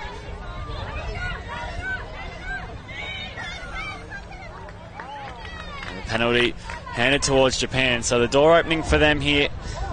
An opportunity on England's line, inside the 7, a bit of footwork at the line, jumping back in field, and scores are locked up. Yep, 100%. It's what I said. They're very sharp down on the 7, and you watch this on the replay. Nice little body position, big crack off the right, then the left foot step inside, and just getting lower than the English defenders, and that's a great try. Very hard to defend footwork like that at the line, Carly. Yeah, fantastic. Really, really good to see. They are very sharp on their feet. So we've got a game here, 2-2 the score, and England wasting no time in getting the needle moving. This is another right to left, and the ball landed on a dime. However, just a loose carry. Yeah, really, really nice phase play there from the English girls, and they're pretty fired up here, and it was a great first touch, and they forced the error here, and let's see what they do with this repeat set on the line. We haven't really seen them, with the full complement of touches, and see what their processes are like. So let's have a look and see what they come up with, Josh. So they park it down towards the left, and unfortunately an error there from England. Oh, Banks, you've done it again. So Japan now looking to get out of their own end. Some nice ball movement helps them find a bit of space. And a little Gunya play out the back made famous by the Doyleson Dragons, and the Japanese girls have picked up on that one, and this is fantastic flow, and let's see if they can keep running. They have the momentum now on the last, with the ball back on the inside, and England's defence stand up to the task. That's been a strong point so far, the English defence. Yeah, but you've got to love the way that Japan are meeting them in this midfield. They've cottoned on very quickly that they really need to step up on every touch, because the English girls are looking to recycle the ball and move it towards their box, get their subs on, and keep the back end flow happening. So England marching forward into the half, and the penalty going the way of England. Yeah, that's unfortunate there, but for Japan. But what fantastic effort there from the English girls. They were very persistent and consistent with their rucking effort in that middle third, and they earned themselves a penalty. So England with a chance to take the lead in this one. Just hold up the pass, waiting for a time to pounce as they set a platform to attack off. A nice ball over the top, and the touch was made, so Japan scrambled defence. Yeah, it's that girl Fionnett again. She's featured really prominently early. She's the ball player in this English lineup, and again, she nearly come up with the goods for her team then. Japan, I don't have any trouble coming out of that sub box. They get a nice roll on, up over the 10. This is the last touch. Again, a one-handed scoop, looking for support, trying to create something out of nothing. And yeah, it was, and it was a great effort from Japan to try and generate some momentum off that last touch. Yeah, you've got to love the flair that the Japanese are playing with at the moment. It's real eyes-up footy, and it's really refreshing to see, particularly in the women's game. We don't see a lot of it anymore. So England almost sneaking their way through a few touches. They'll be brought back to the mark. Now over the 10, go England. And the touch is claimed, and Japan see off that set quite nicely. So a few minutes left in the first half, and we are locked up at 2 apiece. There's been some great touch from either side. Some exciting play, especially at either end of the field in the red zone. Now Japan coming through the centre third. A lot of speed in those legs. And they can't quite cut open the English defence. Yeah, those switches have been very good to Japan, in this opening 15 minutes, Josh. And, they've really hit on something there. They've recognised that, the English girls are a little bit man-on. So, they're thinking, it's a fair enough thing to be able to throw that switch. And a cheap turnover now in pretty good field position here for the Japanese. Let's see what they can do to this set, Josh. Yes, a handy opportunity for Japan. They go straight forward. They're going to attack the heart of the English defence. Sweeping towards the right and catching the ball behind. Pretty nice hands there. Yeah, lovely hands. Yeah, very, very good. So England up and in defensively, putting a stop to that play. Japan go back to the drawing board. They try and move the ball around in that middle of the field. Oh! And unfortunately, a bit of friendly fire there brings the set to an end. That's a cracking Falcon. It was a fired pass across, and it would have been interesting if it found some hands as they had some space here. Japan, in the end, it's all null and void, and England come back the other way, dancing towards their sub box. And they'll be looking to grab some momentum as they do get into Japanese territory. The ball kept alive, and touch pass is picked up there, or forward pass rather. Yeah, it's an unfortunate play there. They're just one pass too many there for the English. It'd be good to see them just flow and continue to recycle the footy, but then have some people running on the back end of that and just, work down the field a bit more methodically than they are at the moment. And the referee spotting an infringement, just a lazy boot in the ruck. So, and this is this energy that, we talked about with the Japanese, Josh. They are just indefatigable. They keep running, and they keep asking you questions, and that's the really impressive thing about the way that they attack their football. This game is somewhat set into a bit of a grind. 2-2 the score, suiting Japan's game at the moment. And here they go, wrapping around. England make the touch. This will be the last. So we'll see what they got for us. Japan on the last. And the referee's happy to award the touch. So England come out of their own end. They start heading away from the sub box, and that pass going to ground. Yes, some fatigue errors have started to creep into the English game here, and you just feel this momentum swinging quite strongly now towards Japan. So Japan with an opportunity. They get through, they sure do, and they hit the lead. 3-2 the score. Yeah, we can see that coming on the stroke of half-time, and opportune for the Japanese, not so much for the English girls, but what an intriguing contest we've now got set up for the second half, Josh. What will be the conversations in that sub box at half-time? Oh, look, I think that the Japanese will want to get a little bit better flow, get over the ball a little bit quicker, just keep working in the midfield like they are, because they're quite industrious. The English girls will be looking for maybe not keep stringing passes together once they're at the box, maybe come on, run a cleaner latch and just get a bit of creative back-end flow through there and just really sort of give their half runners who are running great direct lines an opportunity to escape out of acting half there. But it's all to do in the second half. Yeah, plenty to play for in the second half. We'll be right back after these messages.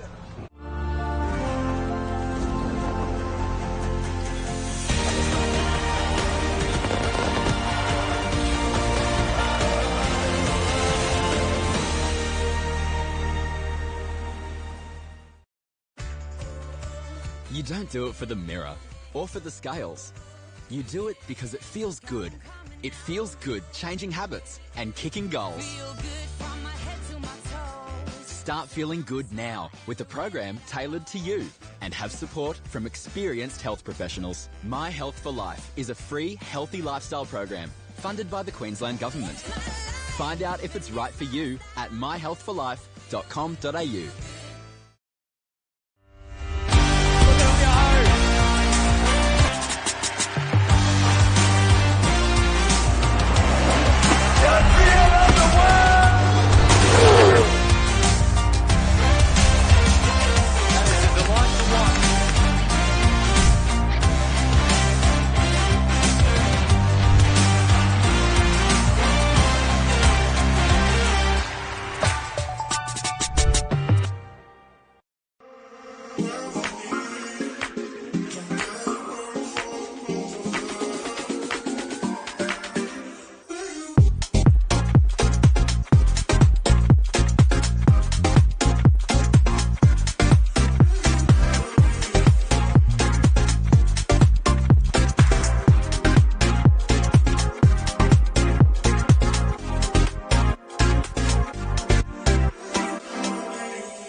That is a delight to watch.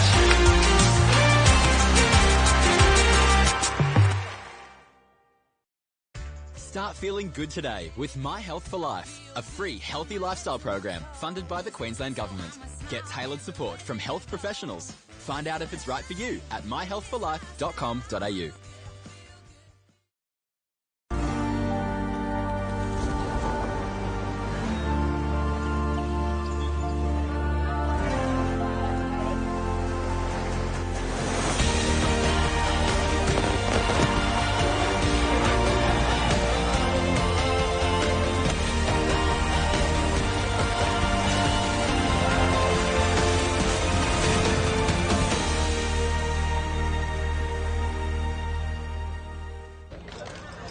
Half time of the Women's Premier Grade Division is where you find yourself on field one. I'm joined by Carly Banks as we're ready to rock and roll in the second half. England 2, Japan 3, and England starting us off from halfway. What an exciting first 15 minutes it was, Carly. What can we expect in the second half of this one?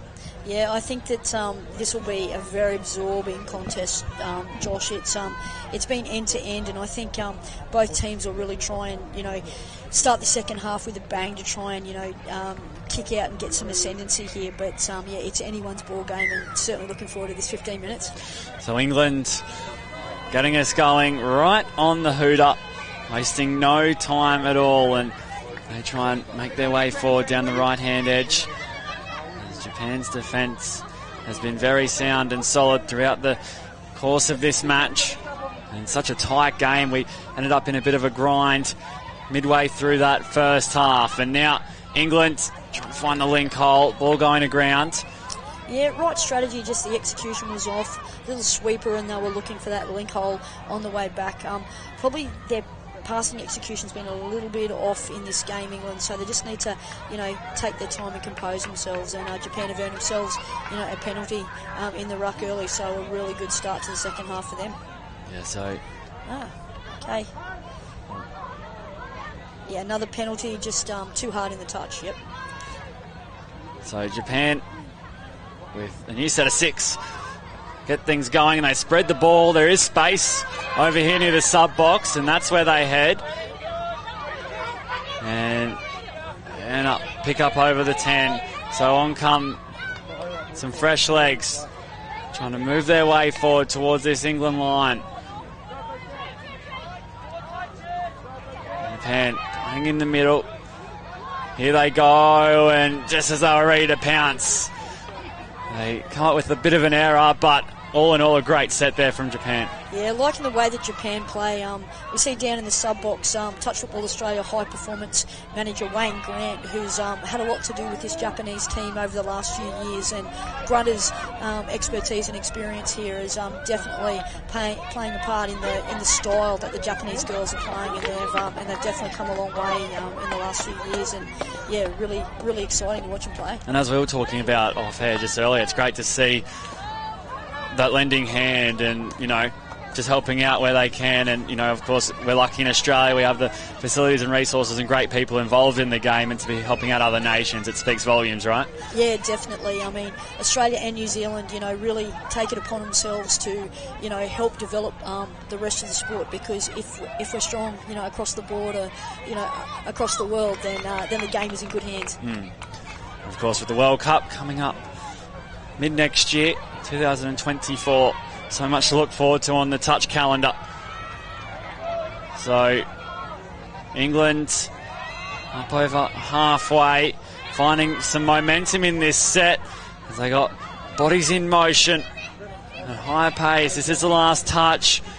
Yeah, they get the ball wide. There is some space, and Japan do a great job to make the touch. Great touch all around. Yeah, it was. Really good attack, really thoughtful attack, and resolute defence, you know, from the Japanese. So, yeah, this is a very absorbing contest. So 3-2 still the score.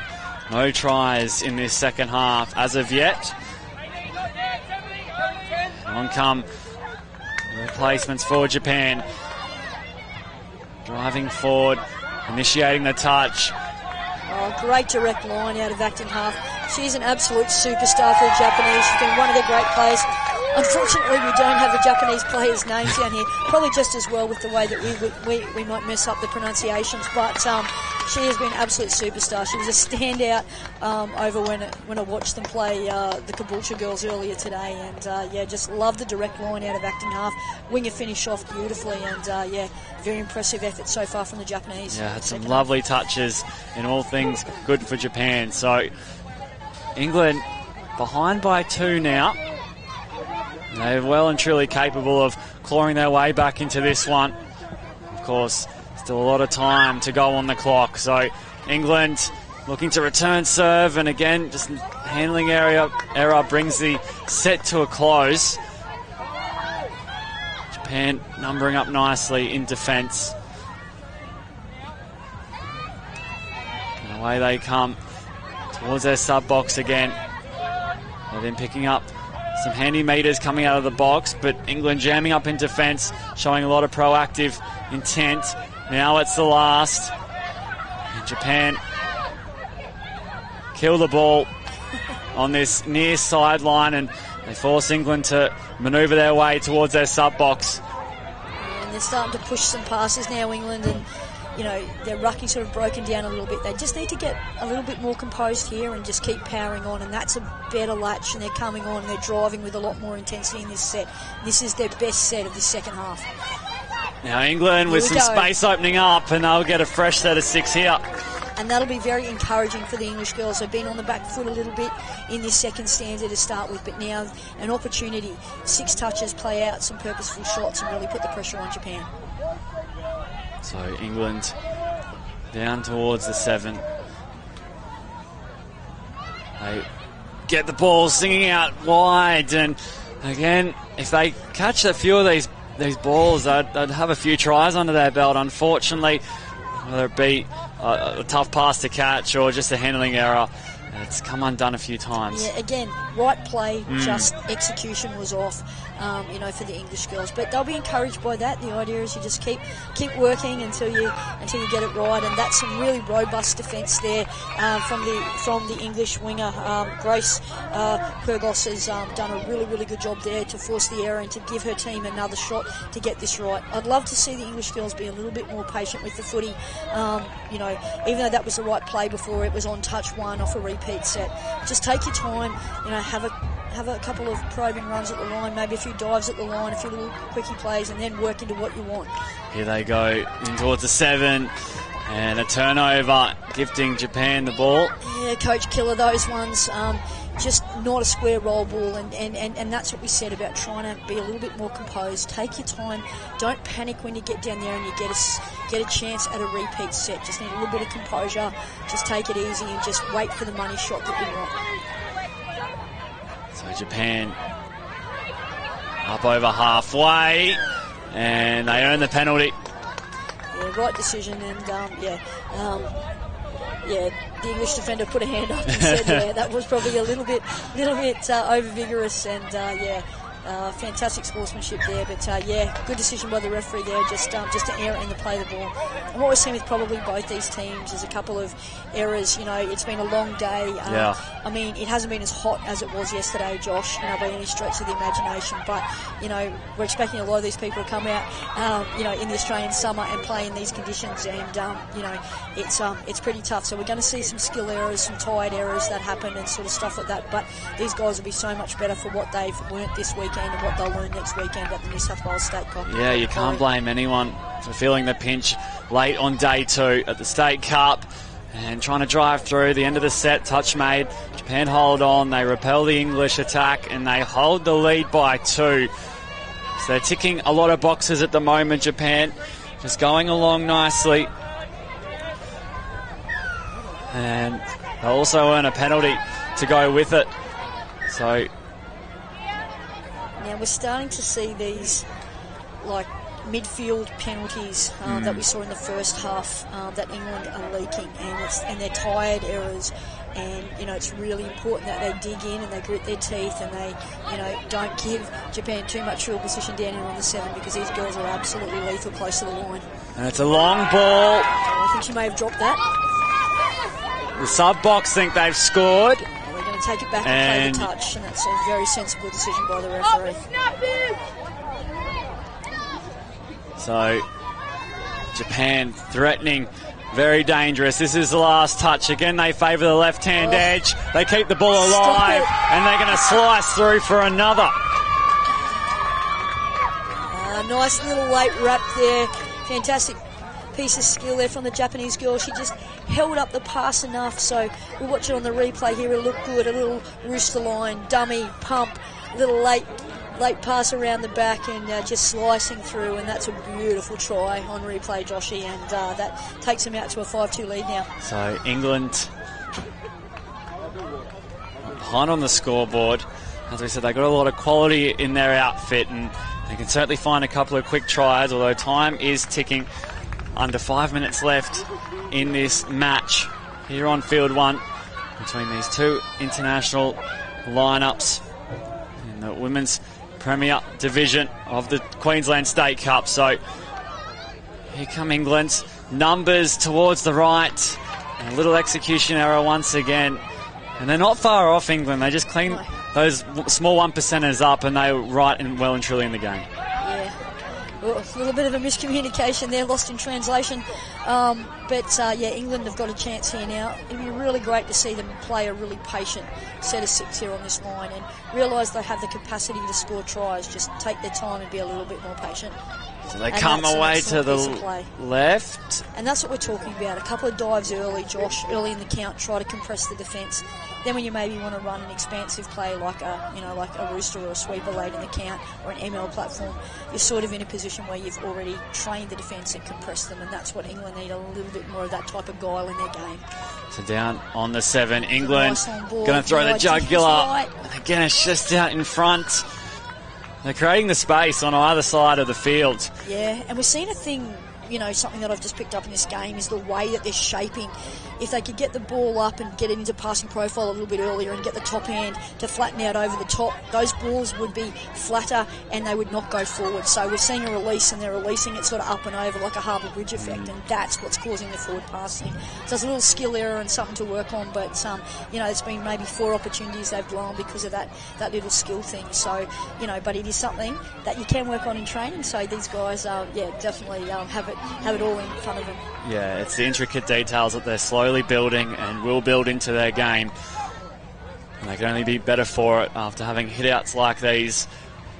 So England inside the 7, wrapping around. Now they're going to go long. The cutout ball towards the wing, and this is all clear, so they will find their try. Yeah, and there we are. Their ball player, again, Fernette, she's been prominent all the time, and that's the platform they need to go for a little wrap. And watch her top hand. She does it right. She flattens out the top hand over the top, gets that nice trajectory. It's nice and flat, and it's a try. And that's the difference between, the pass that we'd seen previously and that one. So, yeah, when we get it right, it looks beautiful. No, great to have you up in the commentary box for this one, Carly. Love your analysis as always. And Japan wasting no time, a bit of footwork at the line, a bit of speed as well, and the touch made. That was a great diving effort there. So back to the 7, go Here she Japan. is again, the number 2. She's the schemer. She is just great in terms of body position. The way that she drags defenders off centre, puts them in the position she wants and sets herself up, she's a class act. She would look out of place in any top line team in the world. And England make the stop, however they give away the penalty. So Japan on the 7, marching forward, Yes, that's good. jumping underneath. Oh, wow. They look down. I think she's too good for the referee. That was an awesome. So they will head back to the 7, Japan. A few touches left up their sleeve. What can they work? Again, make the stop, England. Yeah, now that they've had a couple of those quickie shots, now it'd be good to see them run a little bit more expansive, try and get them, get the ball off centre and work a bit harder. Yeah, dropping out of the touch and well refereed there. So a penalty and a fresh set for Japan. And of course, the important thing is they're killing the time on the clock as they hold the lead. That one is definitely them, surely. Oh, wow. She's looked up at the referee like, surely, I've got to get one of these. I don't blame you. Keep going. You get one of them. So Japan knocking on the door. Not long left in this match. Less than a minute to go. Japan, do they get over? Oh, fantastic defence there. She's out on her feet.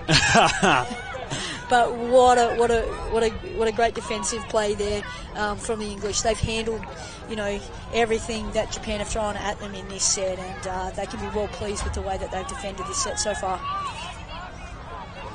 Japan coming away to the middle of the field. The touch made from England. They see off the set, and they'll head back to the 7. They looked at collapsing in the box. There we go. What a great effort. Wayne Grant just telling you that she's done a fantastic job, and pats on the back all round. That's what we want to see. Yeah, she's been a marvellous player to watch, and she's done a fantastic job for Japan. Really held them in good stead as they do hold the lead by 2.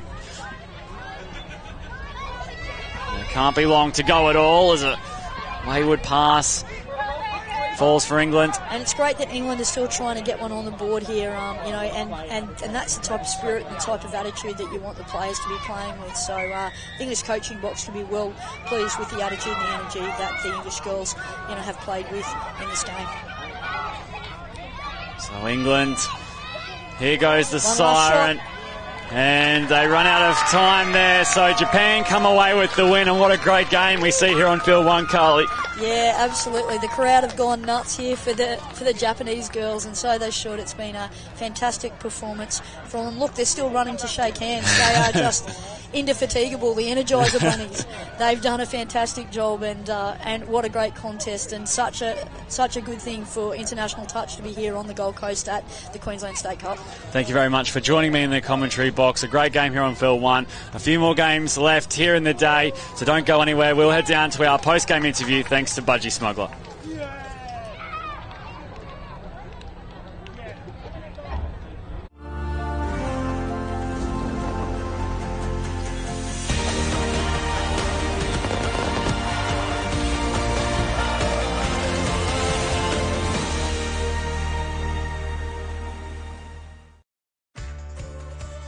You don't do it for the mirror or for the scales.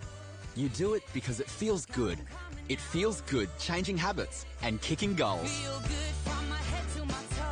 Start feeling good now with a program tailored to you and have support from experienced health professionals. My Health for Life is a free healthy lifestyle program funded by the Queensland Government. Find out if it's right for you at myhealthforlife.com.au.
Post-game show powered by Budgie Smugglers. I'm here in the Inferno tent, probably the busiest place on the Gold Coast yesterday, today, and more than likely again tomorrow. Can see some amazing merch, as always. I literally live in Inferno gear, the amount of touch stuff that I've got over the years. It's good gear, good quality, stays clean, no runs in it, all that sort of stuff. Amazing gear, Gav. Well, just tell me, why is it so good? Why is the gear so good?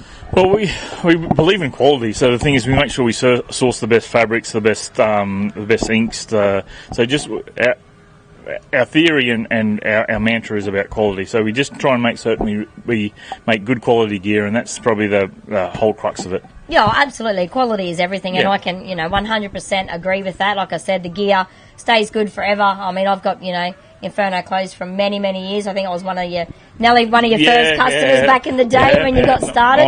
But I think $2,000 order was a massive order back then. So, but I just want to know, like, obviously here we can come in, purchase, and make orders. But how can the people at home, jump on and have a bit of a look, what Inferno's all about, and how can they sort of jump on board? No, so anyone can jump on board. We've got the inquiries email for any teamwear or affiliates or anything that want to try and join the Inferno family. We obviously look after a lot of affiliates and a lot of regions, and we sponsor Queensland Touch. We got New South Wales merch, we got TFA, we got Fit. So we don't want New South Wales. No, obviously. But cut that one out. But obviously we're basically the number one touch brand in the world. So so anyone can jump on. We've got inquiries. We also got a chat section there so they can ask anyone to inquire. So if they just throw an email there, they'll get a reply within a day, and they can get help. They get help all the way through, from graphic artists through to ordering, through to through the entire process. It's just nice and smooth. Yeah, awesome. I can definitely agree with that. I know when I order through you guys, it's really easy process, nice and easy. Highly recommend these guys. Jump on and have a look. So we're ready to go here on Fields 1 between Redlands and the UQ Rebels in the women's 20s division. I'm joined by Simone Hepburn in the commentary box. Simone, looking forward to this one out here on Field 1. Yeah, thanks, Josh. This should be fun. We've got Drina Brady, the coach, leading the UQ Rebels today, and Drina mentioned she's got a couple of Aussie reps in her team to watch for. So number 9, Izzy Reid, and 45, Evie Poulsen. Will be looking to them at Uni Rebels to take them forward. So Redlands starting us off from halfway, getting towards the 7, as this is the last touch. They have numbers towards the right and the penalty blown, so they'll get a fresh set of 6 right on this UQ Rebels line. Be happy with that start, Redlands, to get a nice repeat set. See what they're going to do with it. So hold it down the middle third of the field. The touch was made, so they'll hover around the 7, trying to create some space to attack from. They got bodies in motion towards the right, and UQ number up nicely, shuffling across the field to make the stop. I can hear the Redlands coach from the box here. She's telling her girls to be strong in the touch and get a nice clean roll ball. There's one for them. And they run out of room in that set, so UQ Rebels will be happy with that start, of course, holding out Redlands. They threw plenty at them, and now the Rebels will come back the other way with their first time in possession in this match. Coming towards their sub box, getting some refresh legs on the park, and a penalty going their way too. They've made good ground. Repeat set just on the halfway now. Hopefully they're going to flow into something.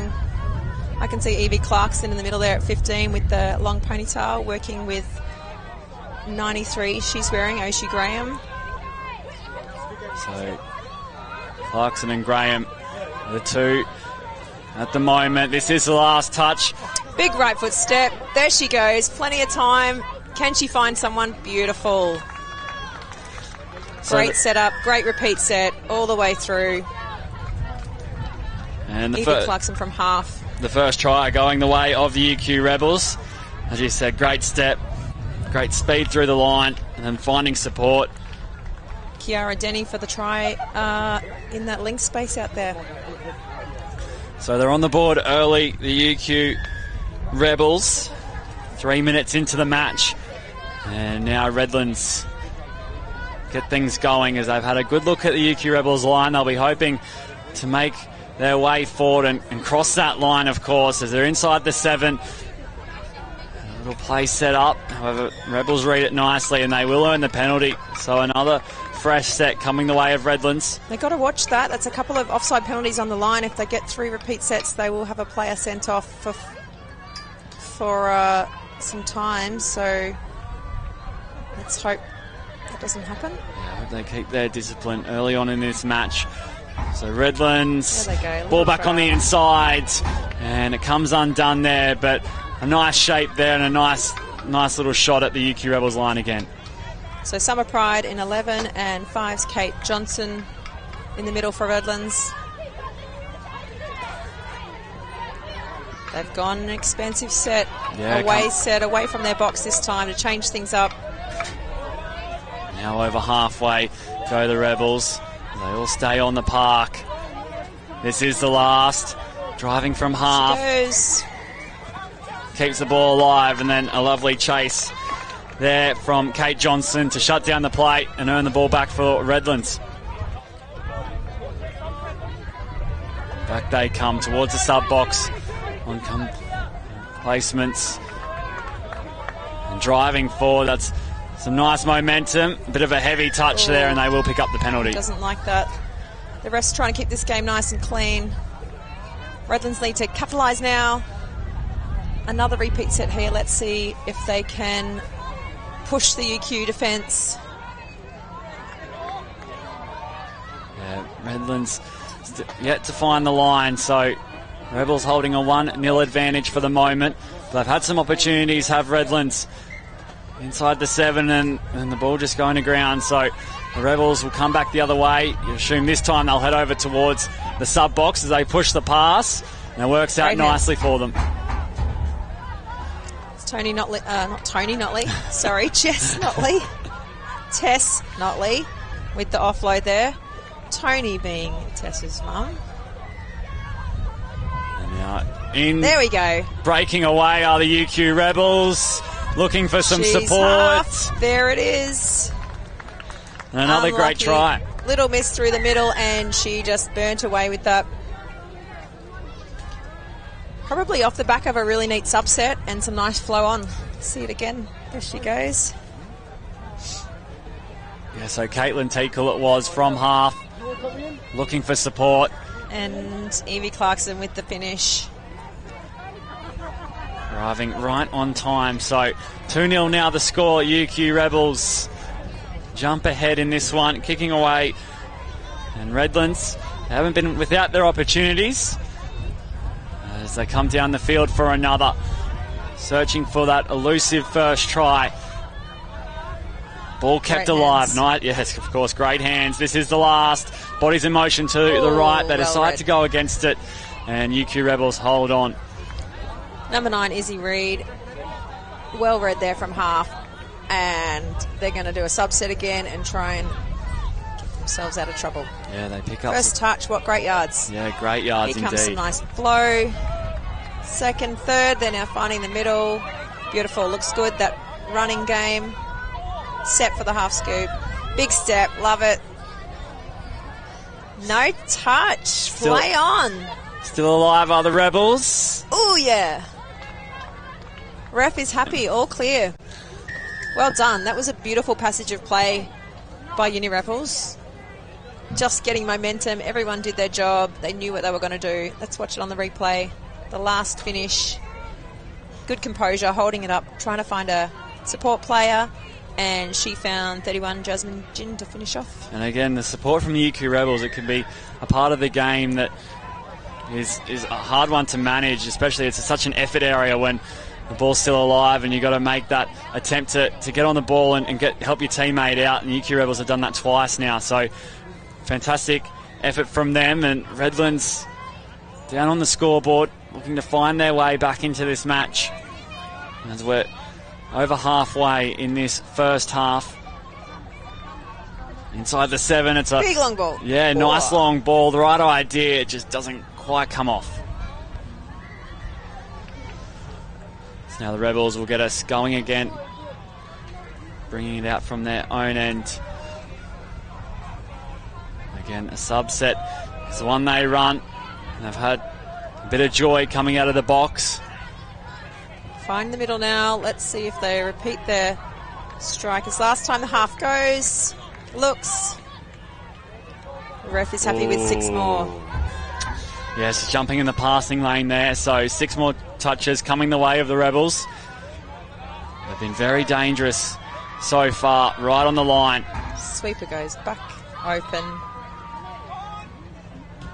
And well read by Redlands, sliding across to cover that pretty comfortably. Striking again. Big step. Oh. And the ball just going to... Yeah, a bit of bad luck indeed. So Redlands hold on. So that was much better from them defensively. However, they just come up with an error. Oh, that hurts. Yeah, going to be costly potentially, the way UQ Rebels have been attacking. Nobody wants to defend that much. Whoa, little space. Nothing happening there. The Rebels. Tess Notley on the sweep. Go back the other way. Options. And covered well by Redlands in the corner. Yeah, some great energy from the Redlands sub box. Supporting their teammates, riding every bump and wave at the moment. Centre field from the middles. Whoa. And they go over. What are you liking about this UQ Rebels attack, Simone? They seem to have so many options. All the players are staying alive. And they just, good ball control. She had a few options there. Nice show and release. Nice finish from Gabrielle Blade. Yeah, they've got a lot of strength across the park, and their options seem to be both sides. I think moving those sweepers around is really opening up the Redlands defence and making it super hard to defend. And just that possession and control. If you can have enough time down the opposition end, something will open up for you eventually. So under 5 minutes to go here in the first half. Redlands on the 7. They get the pass away and they'll run out of touches there. Again, the UQ Rebels defence working in unison, and they've been great on both sides of the ball, have the UQ Rebels. Well deserving of their lead. Go through their hands and come away to this sub box, finding some space on the wing. Great yards. That was the number 9 captain again, Izzy Reid, just taking her team forward. This is the last. Inside Redlands half, breaking from half, and a nice diving effort. Pulls up the touch. And Lauren Johnson from Redlands making the stop. Great release. Now Redlands will venture over towards their sub box. Here comes the fresh legs. See if they'll centre it here. Yeah, just hoping to drive out of the box and create some momentum. There she goes. This is the last. And the ball just hitting the deck. But I think right idea And then just those tiny bits of execution letting Redlands down at the moment. If they can tidy that up, they can match some of the intensity of this UQ Rebels side, and they're back in it. Rebels. Oh, Belloc. Coming up with a bit of an error there, and now this opens the door for Redlands. Quite timely as we tick down towards half-time. And they'll be hoping to get on the board before the break. They're heading for the sub-box. Let's see their fresh legs going on now. Ref calls play through. Perfect position for their set plays. Middle dump. 7. Yes, this is the Off last. she goes. Whoa! Oh, that was a beautiful pass. It was a lovely ball, a great chance opening up in the corner there for Redlands, and they've been oh so close on a couple of occasions now. Yeah, that long ball, that middle scoop and step and long to the winger is a really good option for Redlands. Just that final bit of completion, letting them down that occasion. Here comes Uni Rebels sweep on. Down on halfway. Up over there the goes 10. the half scoop. Well read. So Redlands back in possession. And they'll be looking to get the ball over towards this sub-box. So they've got some eager players wanting to join the fray. Nice little play there, picking up an extra 10 metres. Number 1, Jada Little, taking them forwards through the middle there for Redlands. Half scoop. No. Nice end-to-end play.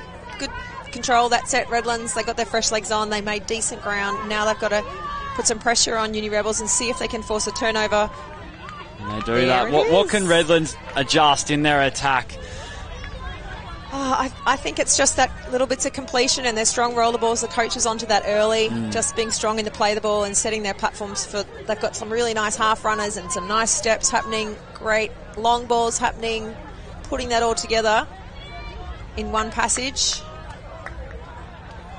And they have the opportunity here. Yeah, of course. Plenty of time left in this match, and looking for that first try. Yeah, they're just getting pushed out of their roll balls, and they need to get stronger in the play of the ball. If they want a fast pickup or a fast offload, scooper, they need to set themselves strong. And they're only under 20s. They're just finding their... Yeah, their feet, of course, without a doubt. Yeah, their strength. There it is. And Rebels come across nicely to make the touch. Yeah, there's no practice like match practice, and it'll be great for Redlands. Of course, they'll walk away from this State Cup for the better with so much more experience under their belt. Yeah, and some of these girls, I know Darina Brady was telling me in the Uni Rebels team, they don't all play together. They haven't necessarily trained before this, so there are some definite combinations because they do play together. There goes Evie Clarkson. And Clarkson looking for support. Plenty of options there. Everyone's following her through. Beautiful run from Evie. And a neat little finish. Yeah, I think they do come together from different clubs. So it probably depends on how many of them play together before they arrive here at this tournament. Or are they new together? I don't know much about the Redlands girls if they play together before. But yeah, Drina did say the Uni Rebels girls come from a bunch of different teams and they seem to be pretty cohesive, even though that's the case for them.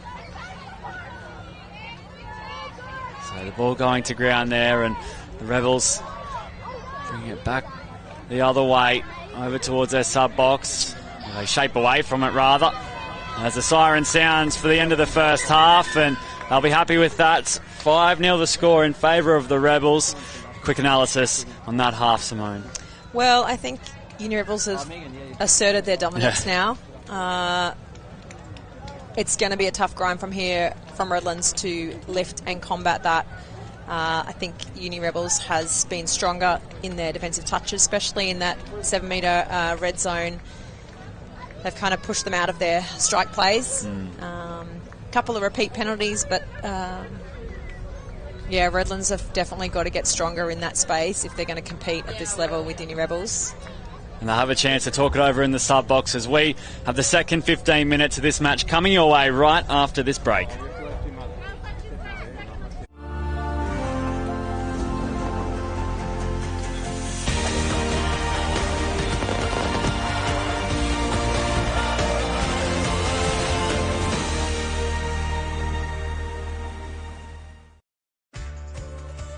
You don't do it for the mirror or for the scales.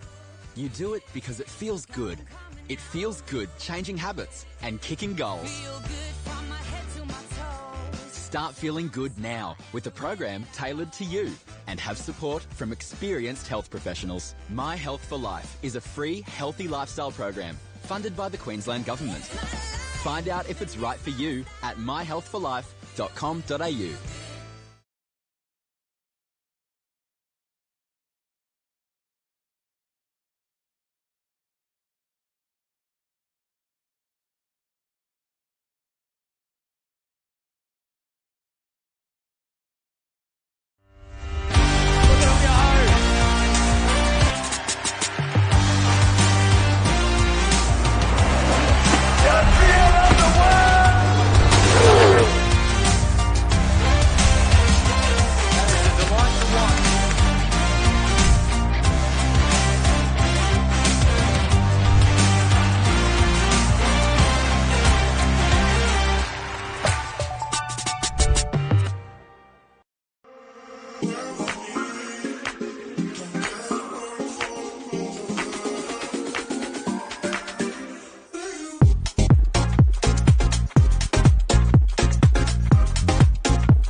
That is a delight to watch.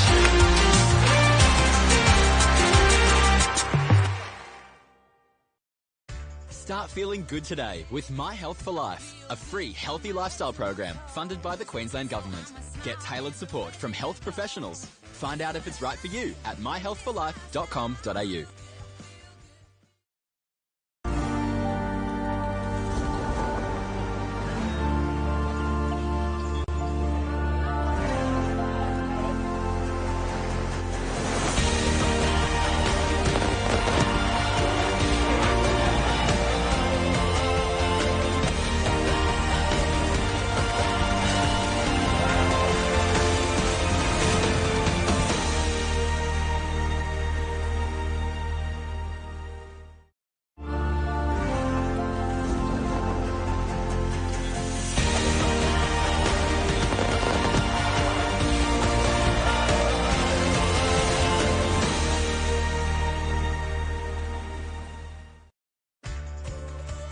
You don't do it for the mirror or for the scales. You do it because it feels good. It feels good changing habits and kicking goals. Start feeling good now with a program tailored to you and have support from experienced health professionals. My Health for Life is a free healthy lifestyle program funded by the Queensland Government. Find out if it's right for you at myhealthforlife.com.au. So the second half getting underway. The UQ Rebels running from left to right as they hold the advantage in this match. Redlands have had their opportunities. They just haven't been able to make the most of them as UQ I love it.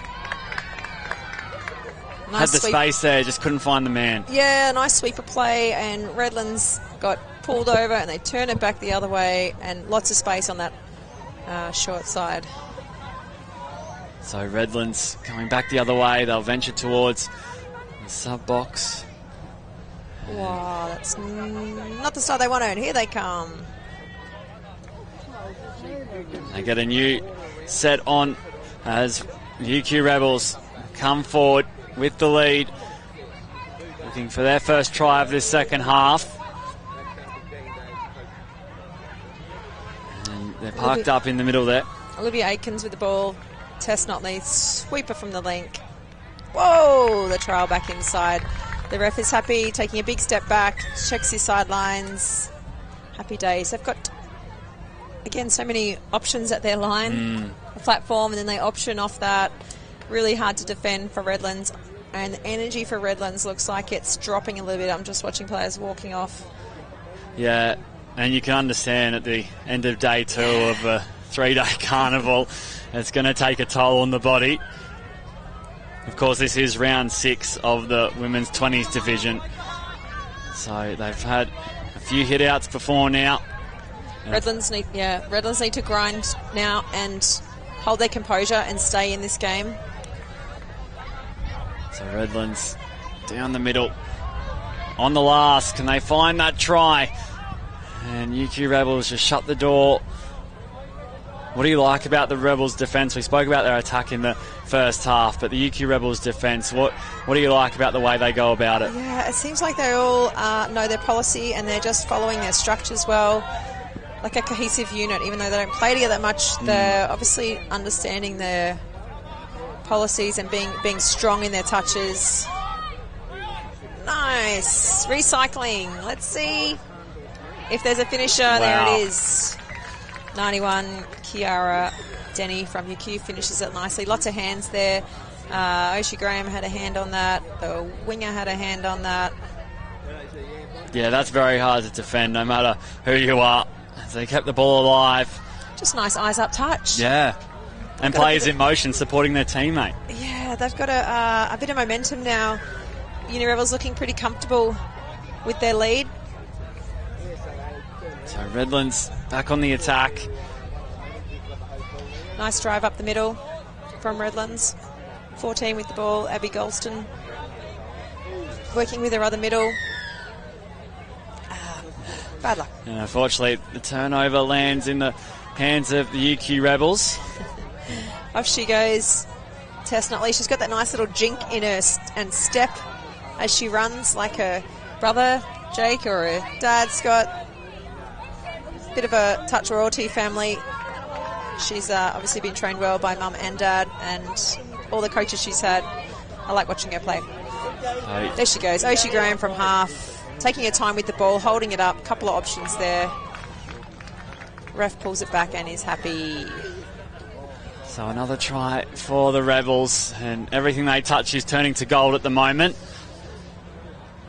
Yeah, the coach will be happy. Junior will be happy with the flow there. Sinking in, setting up nicely, getting to their box, getting their fresh legs on, knowing a play and someone, knowing the strengths in your team. Even if you haven't played before, quickly figure that out because go to those strengths and you'll get those successes. So Redlands, away they come. A lot of intent in this set, driving forward. Bit physical in that touch there. That's something that they've lacked potentially, is that physicality. Redlands in this match, just winning that touch and winning those small little battles that help create momentum. Yeah, Redlands is giving it everything. They're looking to the right spaces. They've got some opportunities. They get stronger in the hitting the mark with their passes. I think there's some positive to draw from Redlands there. Whoa. Little sneak down the side. Ref sees something. Yeah, so we'll come back for Redlands restart. And while we have you up in the commentary box, Simone, great to have you joining us. I believe it is your first time this weekend. Yeah. How's your state cup been around the grounds and, of course, playing? Yeah, it's always a fun tournament, Josh. I think playing for your affiliate just, for me, is like playing with your mates. So we don't necessarily play together in club comp, but we love to come together. I'm in the over 40s, so there's lots of friends that are still playing, and we love to get competitive and play together, play with your mates, play together. Yeah, doesn't matter what age you are. That's right. There's still lots of fun to be had. That's the best part about the State Cup, as the Rebels get over the line for another. Ref's happy there. Let's check the replay. Nice hands, eyes up, nice draw pass. Shopping her line that length with a little dive over finish. So the 20, Olivia Atkins for that one with a nice finish. So the UQ Rebels with another to their name. It's been a very strong performance from them. And credit to Redlands, they're not giving up. They're still taking it to Uni Rebels. They're not taking their foot off the pedal. Still driving forward. Yeah, without a doubt, it's been a valiant effort from Redlands. And they're going to play right till the final whistle. Big step. Love it. Whee! And through. Great work. There it is. That's what they wanted. They're on the board. And they love Great that one, finish. Redlands. Kate Johnson with a try there. I think 11 from half. Summer Pride skips through. Somehow snuck through that gap.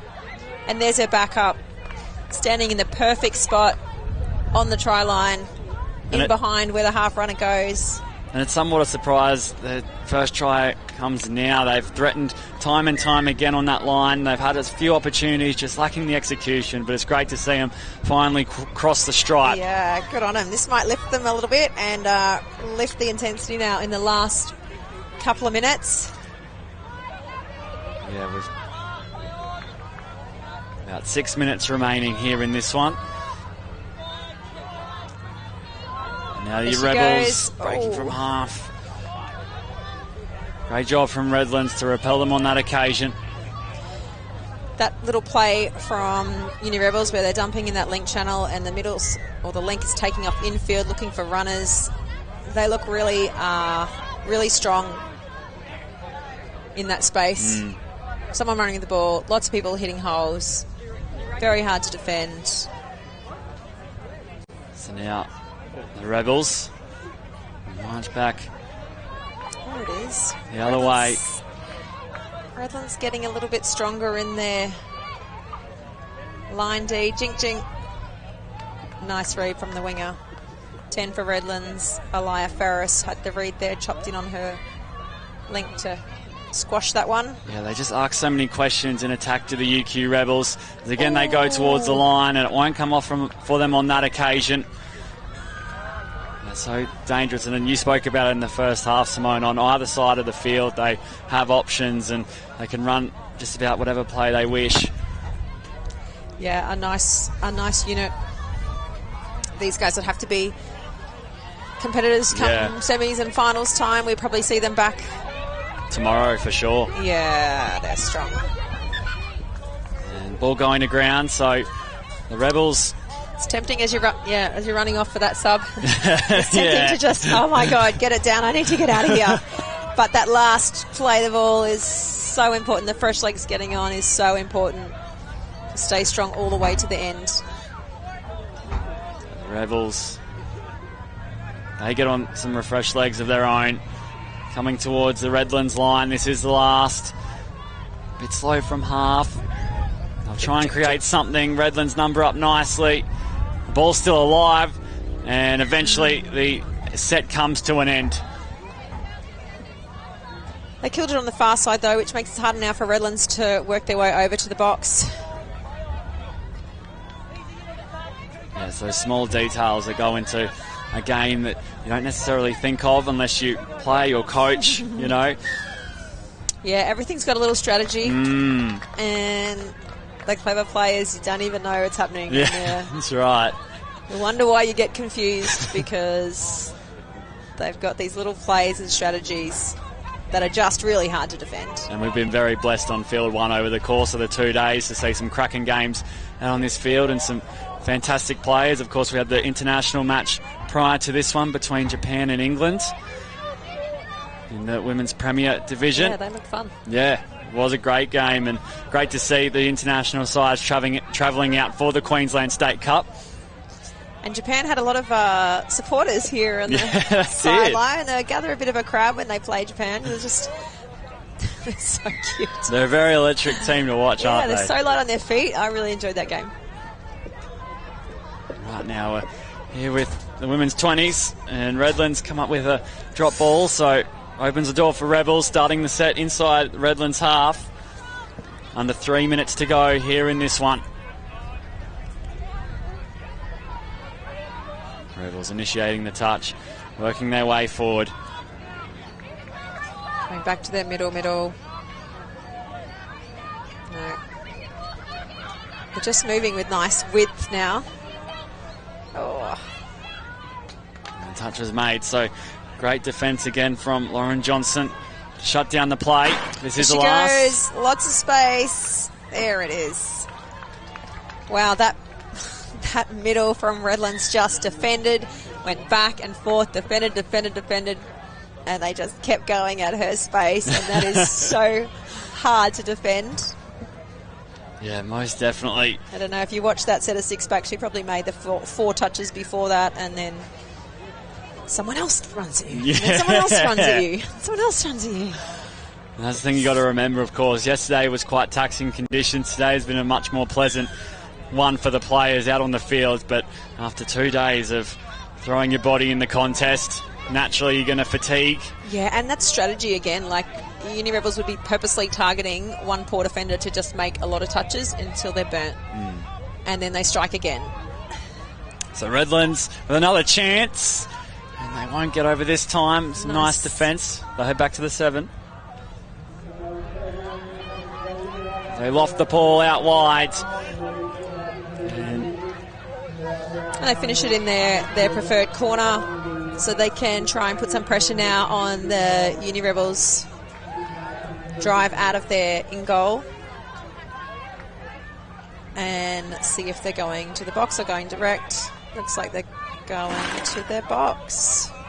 They will head over that way towards the far side of the field.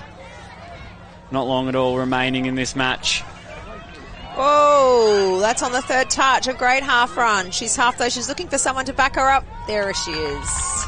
And must make mention, great effort from Redlands, pursuing the attack there, doing all they can to stop the try despite the scoreline and despite the conditions at the end of a day, a long day of touch. Wow, Seaning, she's quick, 37. She took off and had surprised the Redlands defence, I think because they looked like they were doing a subset. And then the half run on the third. That's a great tactic. Playing smart, Uni Rebels, and mixing it up, making it really hard for this Redlands team to predict anything. Yeah, of course. The Redlands, they'll continue to fight. Under a minute to go in this Sweeper. one. Sweeping around. Big step. Ooh. She's strung that Uni Rebels link. She's got a nice reach on her and had that space well covered. Nothing happening this time for Summer Pride. She skipped through earlier for a nice try for Redlands, and she's giving it her all to keep the Uni Rebels team honest. I don't want to let her through again. No. As the Rebels come away from their sub box. That's a ruck set. That's an away set that they went away from their sub box side. Again, just changing it up. Great defense, Summer. She got back in time, kept on her man, didn't give up. Eventually picked her off. She's done a lot of work.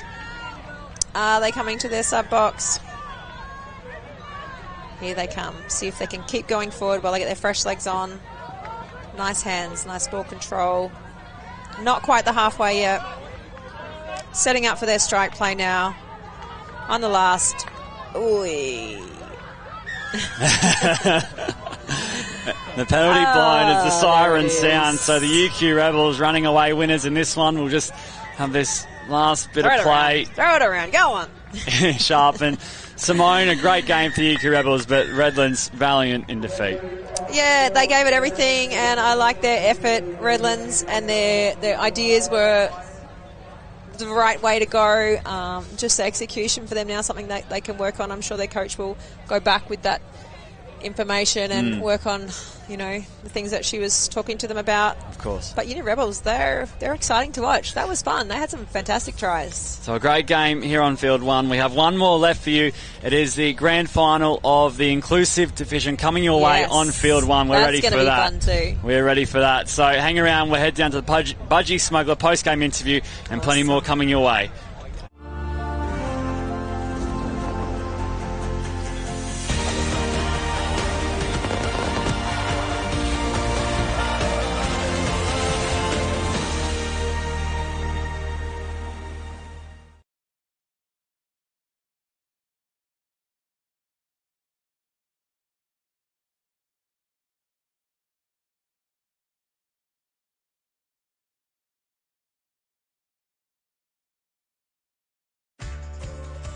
You don't do it for the mirror or for the scales. You do it because it feels good. It feels good changing habits and kicking goals. Start feeling good now with a program tailored to you and have support from experienced health professionals. My Health for Life is a free healthy lifestyle program funded by the Queensland Government. Find out if it's right for you at myhealthforlife.com.au.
Start feeling good today with My Health for Life, a free healthy lifestyle program funded by the Queensland Government. Get tailored support from health professionals. Find out if it's right for you at myhealthforlife.com.au.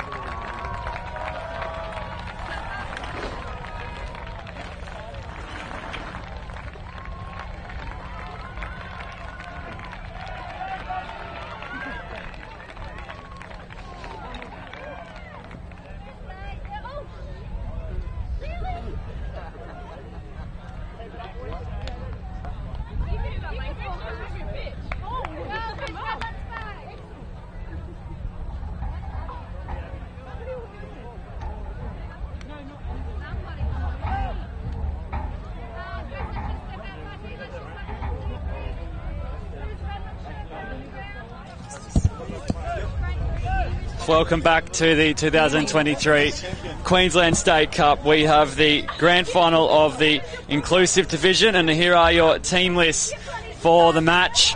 Toowoomba have a lot of great names: Ben Glasby, James Laffey, Warren Till, and UQ Rebels, Jacob Miles, Sam Mooney, Christopher Rain, Bracken Mills, coached by Carly Richardson. Are there more names that we're missing, or I'm going to... No, they are the That's names. it. Yeah, We've got UQ them all. Rebels and Toowoomba. So Okay. ready to rock and roll here on Field 1 in the grand final of the all-ages inclusive division. UQ Rebels have only got one sub here, and Toowoomba's got quite a few on their side, so we'll see how this plays out. With the All Abilities games, there's a couple of adjustments to the rules. So we talk about certified athletes and non-certified athletes. So there are only a maximum of 3 non-certified athletes on the field at once, and they have certain restrictions. For example, non-certified athletes can't move more than 1 metre from the roll ball. Certified athletes' tries are worth 2 points. Non-certified athletes' tries are worth 1 point. So, and it'll be 20 minutes straight, no half time, nothing at all. It's 20 minutes from start to finish for this final.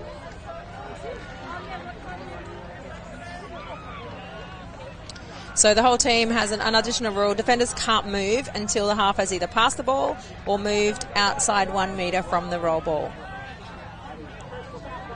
So the Rebels in possession. Yes, they're going to get moving forward. Nice roll ball as they look to drive forward against Toowoomba.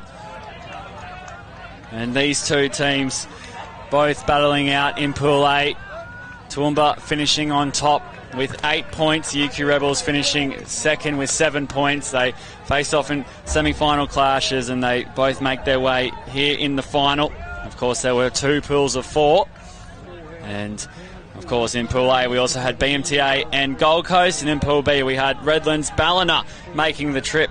UQ Rebels and Toowoomba. So they'll be loving being on Field 1 on the live stream. They'll get to watch themselves back and how they went and show their friends.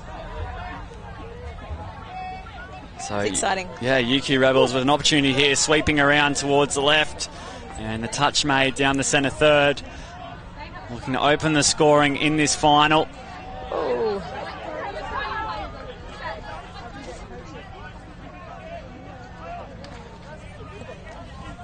So UQ Rebels with a bit of footwork, keeping the ball alive. This is the last now. They come Big away ball. to the right. There it is. Oh, nice pass though. Good option. Without a doubt. Plenty of speed there getting across the line. It's a long tournament with 1 sub. I hope they've had a few extras along the way. That's a lot of games. Nice rucking from Toowoomba, taking it forward with number 9, Luke Betts. Did he get him? Did he not get him? He's made good yards. 16, Mitch Toohey there with great yards up the middle. Yes, and now this is Toowoomba's opportunity with the ball. Looking Nice for dummy. their first try. Indeed. They come down Wrap towards around. the 7. They got And numbers. width. Let's see it. Yes. And they got a try. Oh, and we've got a little display and some excitement out there from the winger for Toowoomba. He is loving that. So Toowoomba scoring first in the corner. Nice pass set up there from 33 and 11 in the corner. Yeah. James Laffey. Brendan Spencer getting the ball across.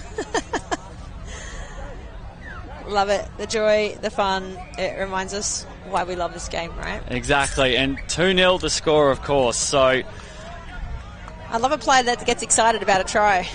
There's not enough of that no, not at all. in the regular divisions that we should be celebrating just like that. So there's space here now He's for got some speed. UQ Rebels and Jacob Miles going over. Wow. He tried it out on the right-hand side of the field, ran out of space, but had another good dig on the left-hand side until he found an opening. He's not giving up. Yeah, fantastic here from Jacob Miles. Great eyes up play, proactive. Burn. Saw the defence and made his adjustment and away he went. So Loves a bit of open space, I would say. I'd like to see him again in some spaces with that acceleration. And 2-1 the score now. So Nice drive from 23. That's Fraser Weidman. So now Toowoomba back on the attack. After scoring first in this one, they'll be looking for another try to get on the board. Nice pass. He wants the defender to come forward, but that is a rule we want to see inside the 7 metre zone. So come Toowoomba. Oh, bad luck.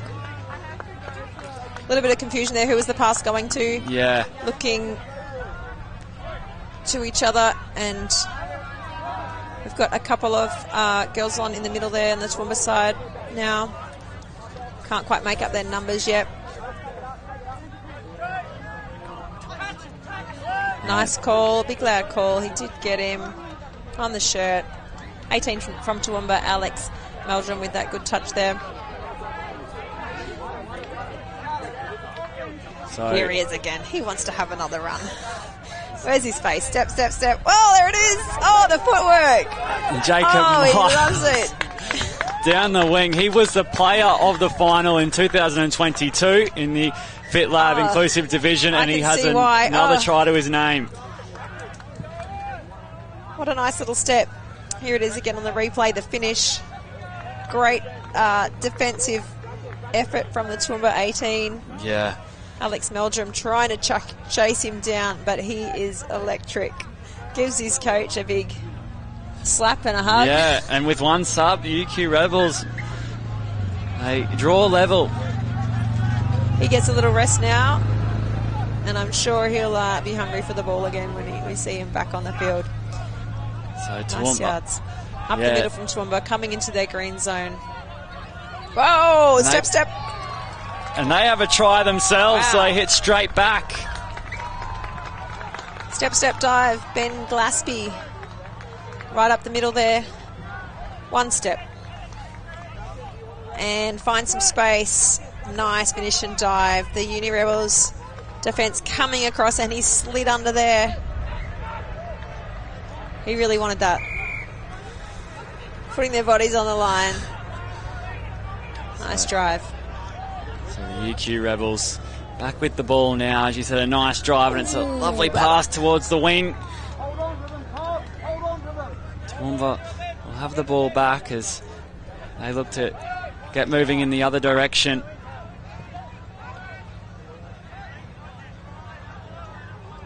Here we go. Bit of You're looking to footwork. make yards. Yeah, just trying to get around the defence. Once again, skipping himself as an option 16. Centre field now, heading out to the box side. Oh, nice release and hit.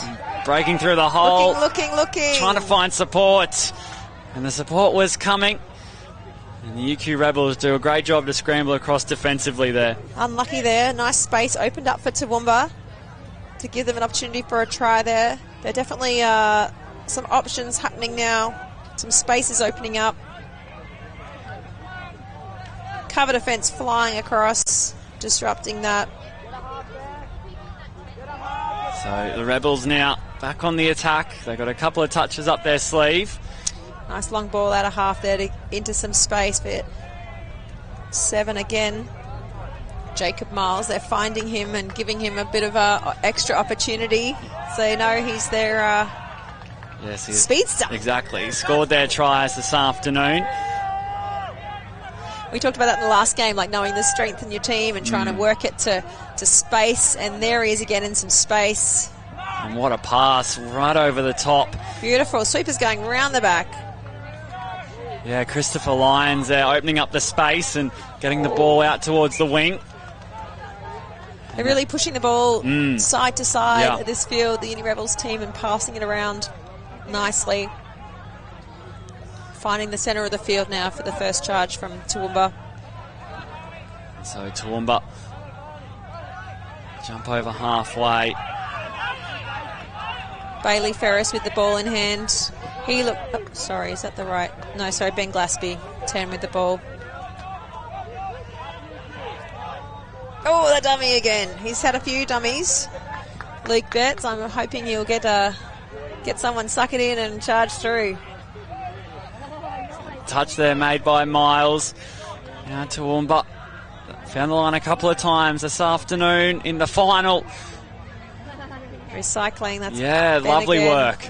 Keeping the ball alive, keeping the play Whoa. alive. Hands. They're really feeding each other nicely and recycling that ball. That's fun. And now this is the last touch for Toowoomba. Oh, Belloc. Little stumble there. Ball didn't go where he was hoping for it to go. But a great set all around, yeah. An enterprising play from Toowoomba. Not afraid to throw the ball around and keeping us entertained up here, that's for sure. Step. There he goes. He loves some space. Burn. Whoa. Great defensive dive there from Toowoomba 10, Ben Glaspie. He's got a nice tall reach and not afraid to stretch out in defence and dive at that attacker. Yes, here come UQ Rebels. Straight down the middle. I don't think you want to give Jacob Miles any space. He's been very dangerous. Here he is with the ball. With a bit of footwork, trying to find a teammate. They make the touch on him. Nice read from the winger.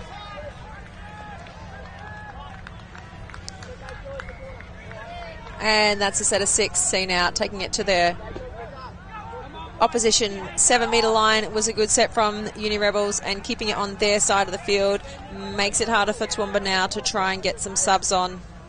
Yeah, so just under 8 minutes left in this FitLab inclusive final. We might have an injury. I've got a player hobbling off for Uni Rebels. Well, hopefully he's okay, because they only have 1 sub. That's right, Jace Helen coming to the side of the field. Hopefully it's just cramp. Coach is giving him a little stretch. We'll hopefully see Jacob back out there. Sorry, was it Jacob? Jace, sorry. Jace is having a hamstring stretch with the coach, and he's up again. And so 6 more touches waved on here for Toowoomba. They got a new set. Nice step. And they've had some great opportunities down on the line. Whoa, an overlap. Nice. Taking their chances, Toowoomba. They need to defend now as Uni Rebels. Whoa, unlucky. Yeah, got to coordinate there. This is another great opportunity. The Rebels' defence has been very strong. They've had to defend Toowoomba time and time again. They've done a sound job at that. But here come Toowoomba inside the 7. Woo! Oh! Saved by the UQ winger, 18, Anuj Chandra, holding his space out there, and another save. And he's calling his touches nice and loud, which helps the refs identify that touch. Head back to the 7, lost Toowoomba. The corner post. And a couple more touches up their sleeve, Great Toowoomba. dive. What a finish. He's looking for another try in this match. On the 7-metre line, Toowoomba with touches in hand. Yes. Oh, and another save from the winger. Great read. They're on their try line now, and Toowoomba's not giving up. Going again. Oh, what a great long ball. And there it is. So Toowoomba going over in the corner, and a fantastic try for them. Yeah, all that pressure and a repeat set. Nice pass. Great finish.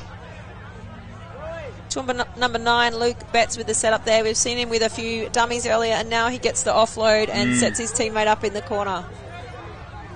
So around 5 minutes remaining in this game. Oh, slippery! Oh, the footwork. Oh, they thought they had him, but he's turned that around out of nothing. Yeah, Jacob Miles again. He's got a hat-trick here this afternoon. Oh, he's having a great afternoon. He'll go home a happy man. Down that sideline. Happy days. And with 1 sub, this Uni Rebels side is giving us a great game. Yeah, they're doing a great job indeed. As Toowoomba initiate the touch. They look to come forward here in their attacking set, restarting us from halfway. As I mentioned earlier, 20 minutes straight here. No half time as the two teams go at it in the FitLab inclusive final. Now they're at the 7-metre line, Toowoomba. Nice step from 18. He's got some pace. Oh, bad luck. Thought he might have snuck through there. He was ready to claim that and put it down. And it will be the last touch for Toowoomba now, as they'll play it on the 7. I'd like to see them use their width and their good ball handling to see if they can push this out.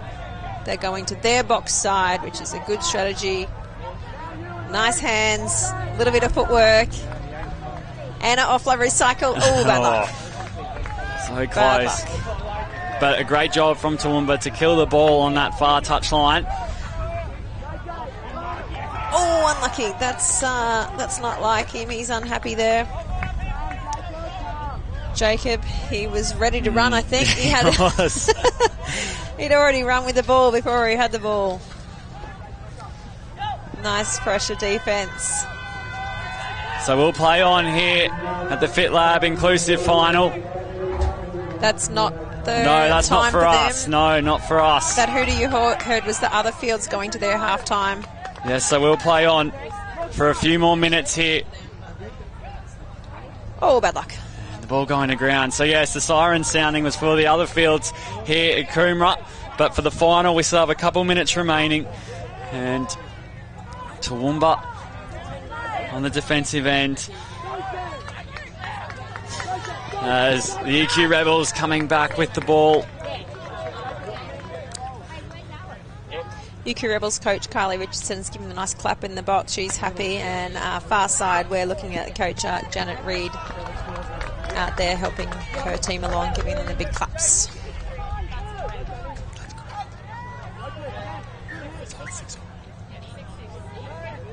So 6-all the score in the final. And the ref has seen something there. I think he's calling that one forward. And it's over to Toowoomba for a penalty on exactly the halfway line. And if scores are locked up, we do head to a drop-off. So not long left here in this one. Under 2 minutes to go. And the UQ Rebels look to get moving. They have an opportunity here. Miles with the ball in hand. He scored all of their points this afternoon. Here he goes. The touch was claimed. Every time he gets the ball, I love his footwork. He's looking for space and he's having a great go at it. Yeah, he's been great to watch in the final. Jacob Miles, as I mentioned, was the player of the final in 2022. Yeah, I can see why. He's asking for the touch. He's got some good touch IQ. He was asking the ref what's the touch count. He knows his strength. Nice draw pass. Oh, and will the defence get there? Covered by 12 for Toowoomba. Warren Till around the back there helping his winger out. Good to see them working together, helping each other out. Open space where he wants to be. Oh, Jacob yes. Miles goes over and the 6-all scoreline broken up. It's all clear. And the UQ Rebels go over with less than a minute on the clock. Oh, that could be the difference. Toowoomba's got another minute to get it back. We could be in for a drop-off here, We Josh. could. Yes. Come on, Toowoomba. Even it up. 8-6 the score. Jacob Miles. 8-6 now. Oh, they've just got the edge. So Toowoomba with a chance here. Not long left in this game. Can they score 2 tries? What do you think, Josh? Well, they could. They've shown some great attack so far in this match. Yeah, they're playing their strategy, making their yards, bring it into their red zone. Nice draw pass, running out of space on this side. Let's see them open it up to the open side now. And if UQ Rebels hold on here, the win could be theirs. Yeah, whoa! As the touch is made at the last moment. Oh, that was so close. Toowoomba coming forward on the line. The rapper goes back the other way. Nice passing. I love these passages of play. Yes! Oh, and the try in the corner. Oh, wow, what a finish. He went low, he went under. Oh, refs awarded it. That's bringing it back. We could be in for a drop-off, We could be Josh. for a drop-off. What a great finish. Well, of course. That hands out there was excellent and so athletic in the corner, and he celebrates hard. And if yes. you are a certified athlete, it is worth 2, and it looks as though the scores are locked up at 8 all. Okay, that's what got me before. So okay. we could be in for a drop-off here. Simone. Yay. The siren yet to sound. What a final we've had here in the Fit Lab. Inclusive division. So good, end to end, lots of exciting tries, lots of spaces. There he goes! Oh, accelerating hard into that space. The link, number 2, Sam Mooney with a close call there. Ooh. Oh, he's down. He's hurt. Hang on. We're just holding it up for a second. No, he's He joins okay. the line, He's back. yes. He's not giving up. So the Rebels on the last, looking for a try. Miles throws it over the top. Did they get there? They sure did, and Yes. the UQ Rebels hit the front. He is happy. Anuj Chandra celebrating and some jumping around. Love that. Oh, he's taking a quick tap. He wants this extra minute chance to score. Otherwise, have a go. Have a go indeed. The ball going to ground. The UQ Rebels win the FitLab inclusive final. What a game we saw there, Simone. Anuj is so happy. I love the excitement. Toowoomba players are down on the ground, devastated. UQ's are hugging. That had all the emotion, Josh. Yes, without a doubt. And we were lucky enough to play witness up here in the commentary box, taking you through the action. Don't go Fantastic anywhere. We do game. have the post-game interview thanks to our friends at Budgie Smuggler after Great an effort. enthralling grand final here in the FitLab inclusive division. Simone, thank you very much for your time up in the My commentary pleasure. box as we round out day 2. Always a good time. Without a doubt. And so much more coming your way on tomorrow, day 3 of the 2023 Celebration. Queensland State Cup. Congratulations to the UQ Rebels. We'll head down to the field for the Budgie Smuggler post-game interview.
Holy, I hope you guys enjoyed that at home. The place is going absolutely bonkers. I'm here with Jace. How do you feel? I feel fucking fantastic, to be honest. It's all right. All right, let's try that again. How good do you feel? It You was feel good, yeah? fantastic. Fantastic to me. Awesome. You can feel the passion right there, okay? We apologise for that. But that's okay, bud. That's all right. That game was incredible. It was back and forth and back and forth. Do you guys train for this? Like, you train everything that you guys do? You work so hard for this, yeah? Yes, we always train. Yeah. We always train, especially the captain, number 7, the old number 7, Jake. What you want, boy? I don't know, mate. How do you feel with I know. using really nice words? Yeah, good man, good man. How do you After feel, bud? 5 or 6 games, all I need is a bed, and I'll be sweet for about a week. Well, you might receive a championship shirt, so maybe you could sleep in your championship. What do you think? Sleep in it? Yeah, mate. Yeah. Sleep in the glory, but don't we have a shoe to go to? Oh, yeah. We got to do a shoey for everyone. Oh, okay. The shoeies are on for the FitLab inclusive division. Oh, they're into it. Oh, epic! Oh! Absolutely fantastic. Oh my god, that was cold. I can't, it's wet. I'll get a soggy foot. Well, there you have it. Our very first grand final of the 2023 Queensland State Cup.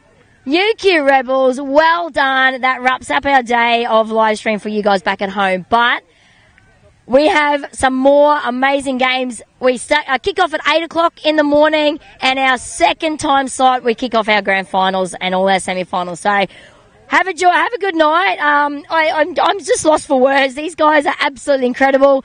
Toowoomba, well done. Should be absolutely proud of yourselves. That was such a great game to watch. So thank you for joining us back home. We will catch you at 8 o'clock tomorrow.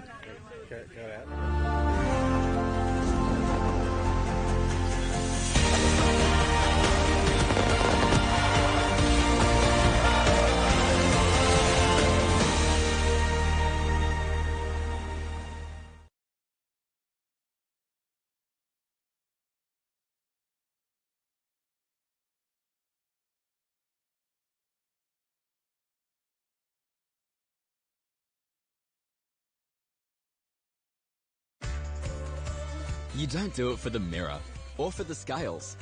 You do it because it feels good. It feels good changing habits and kicking goals. Start feeling good now with a program tailored to you and have support from experienced health professionals. My Health for Life is a free healthy lifestyle program funded by the Queensland Government. Find out if it's right for you at myhealthforlife.com.au.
You don't do it for the mirror or for the scales.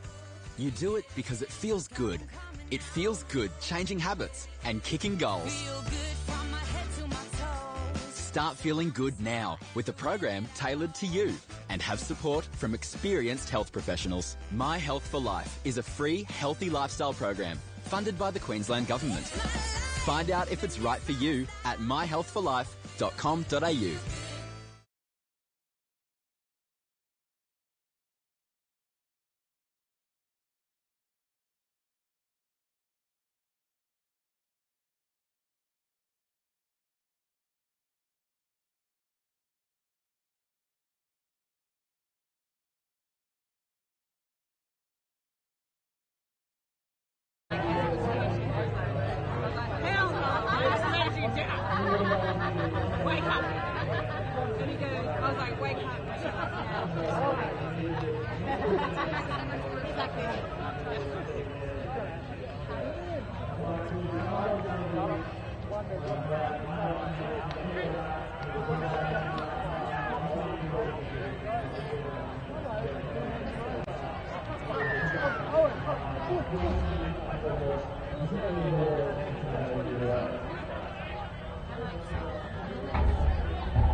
What's the matter if he sits there, you're blocking them?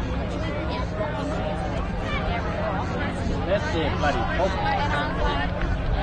Bringing in shit that No, but that's... Yeah, occupies their... Yeah. Like kids in other stuff like fidgets, because they move with their hands, but they move. Yeah, that's what. And then they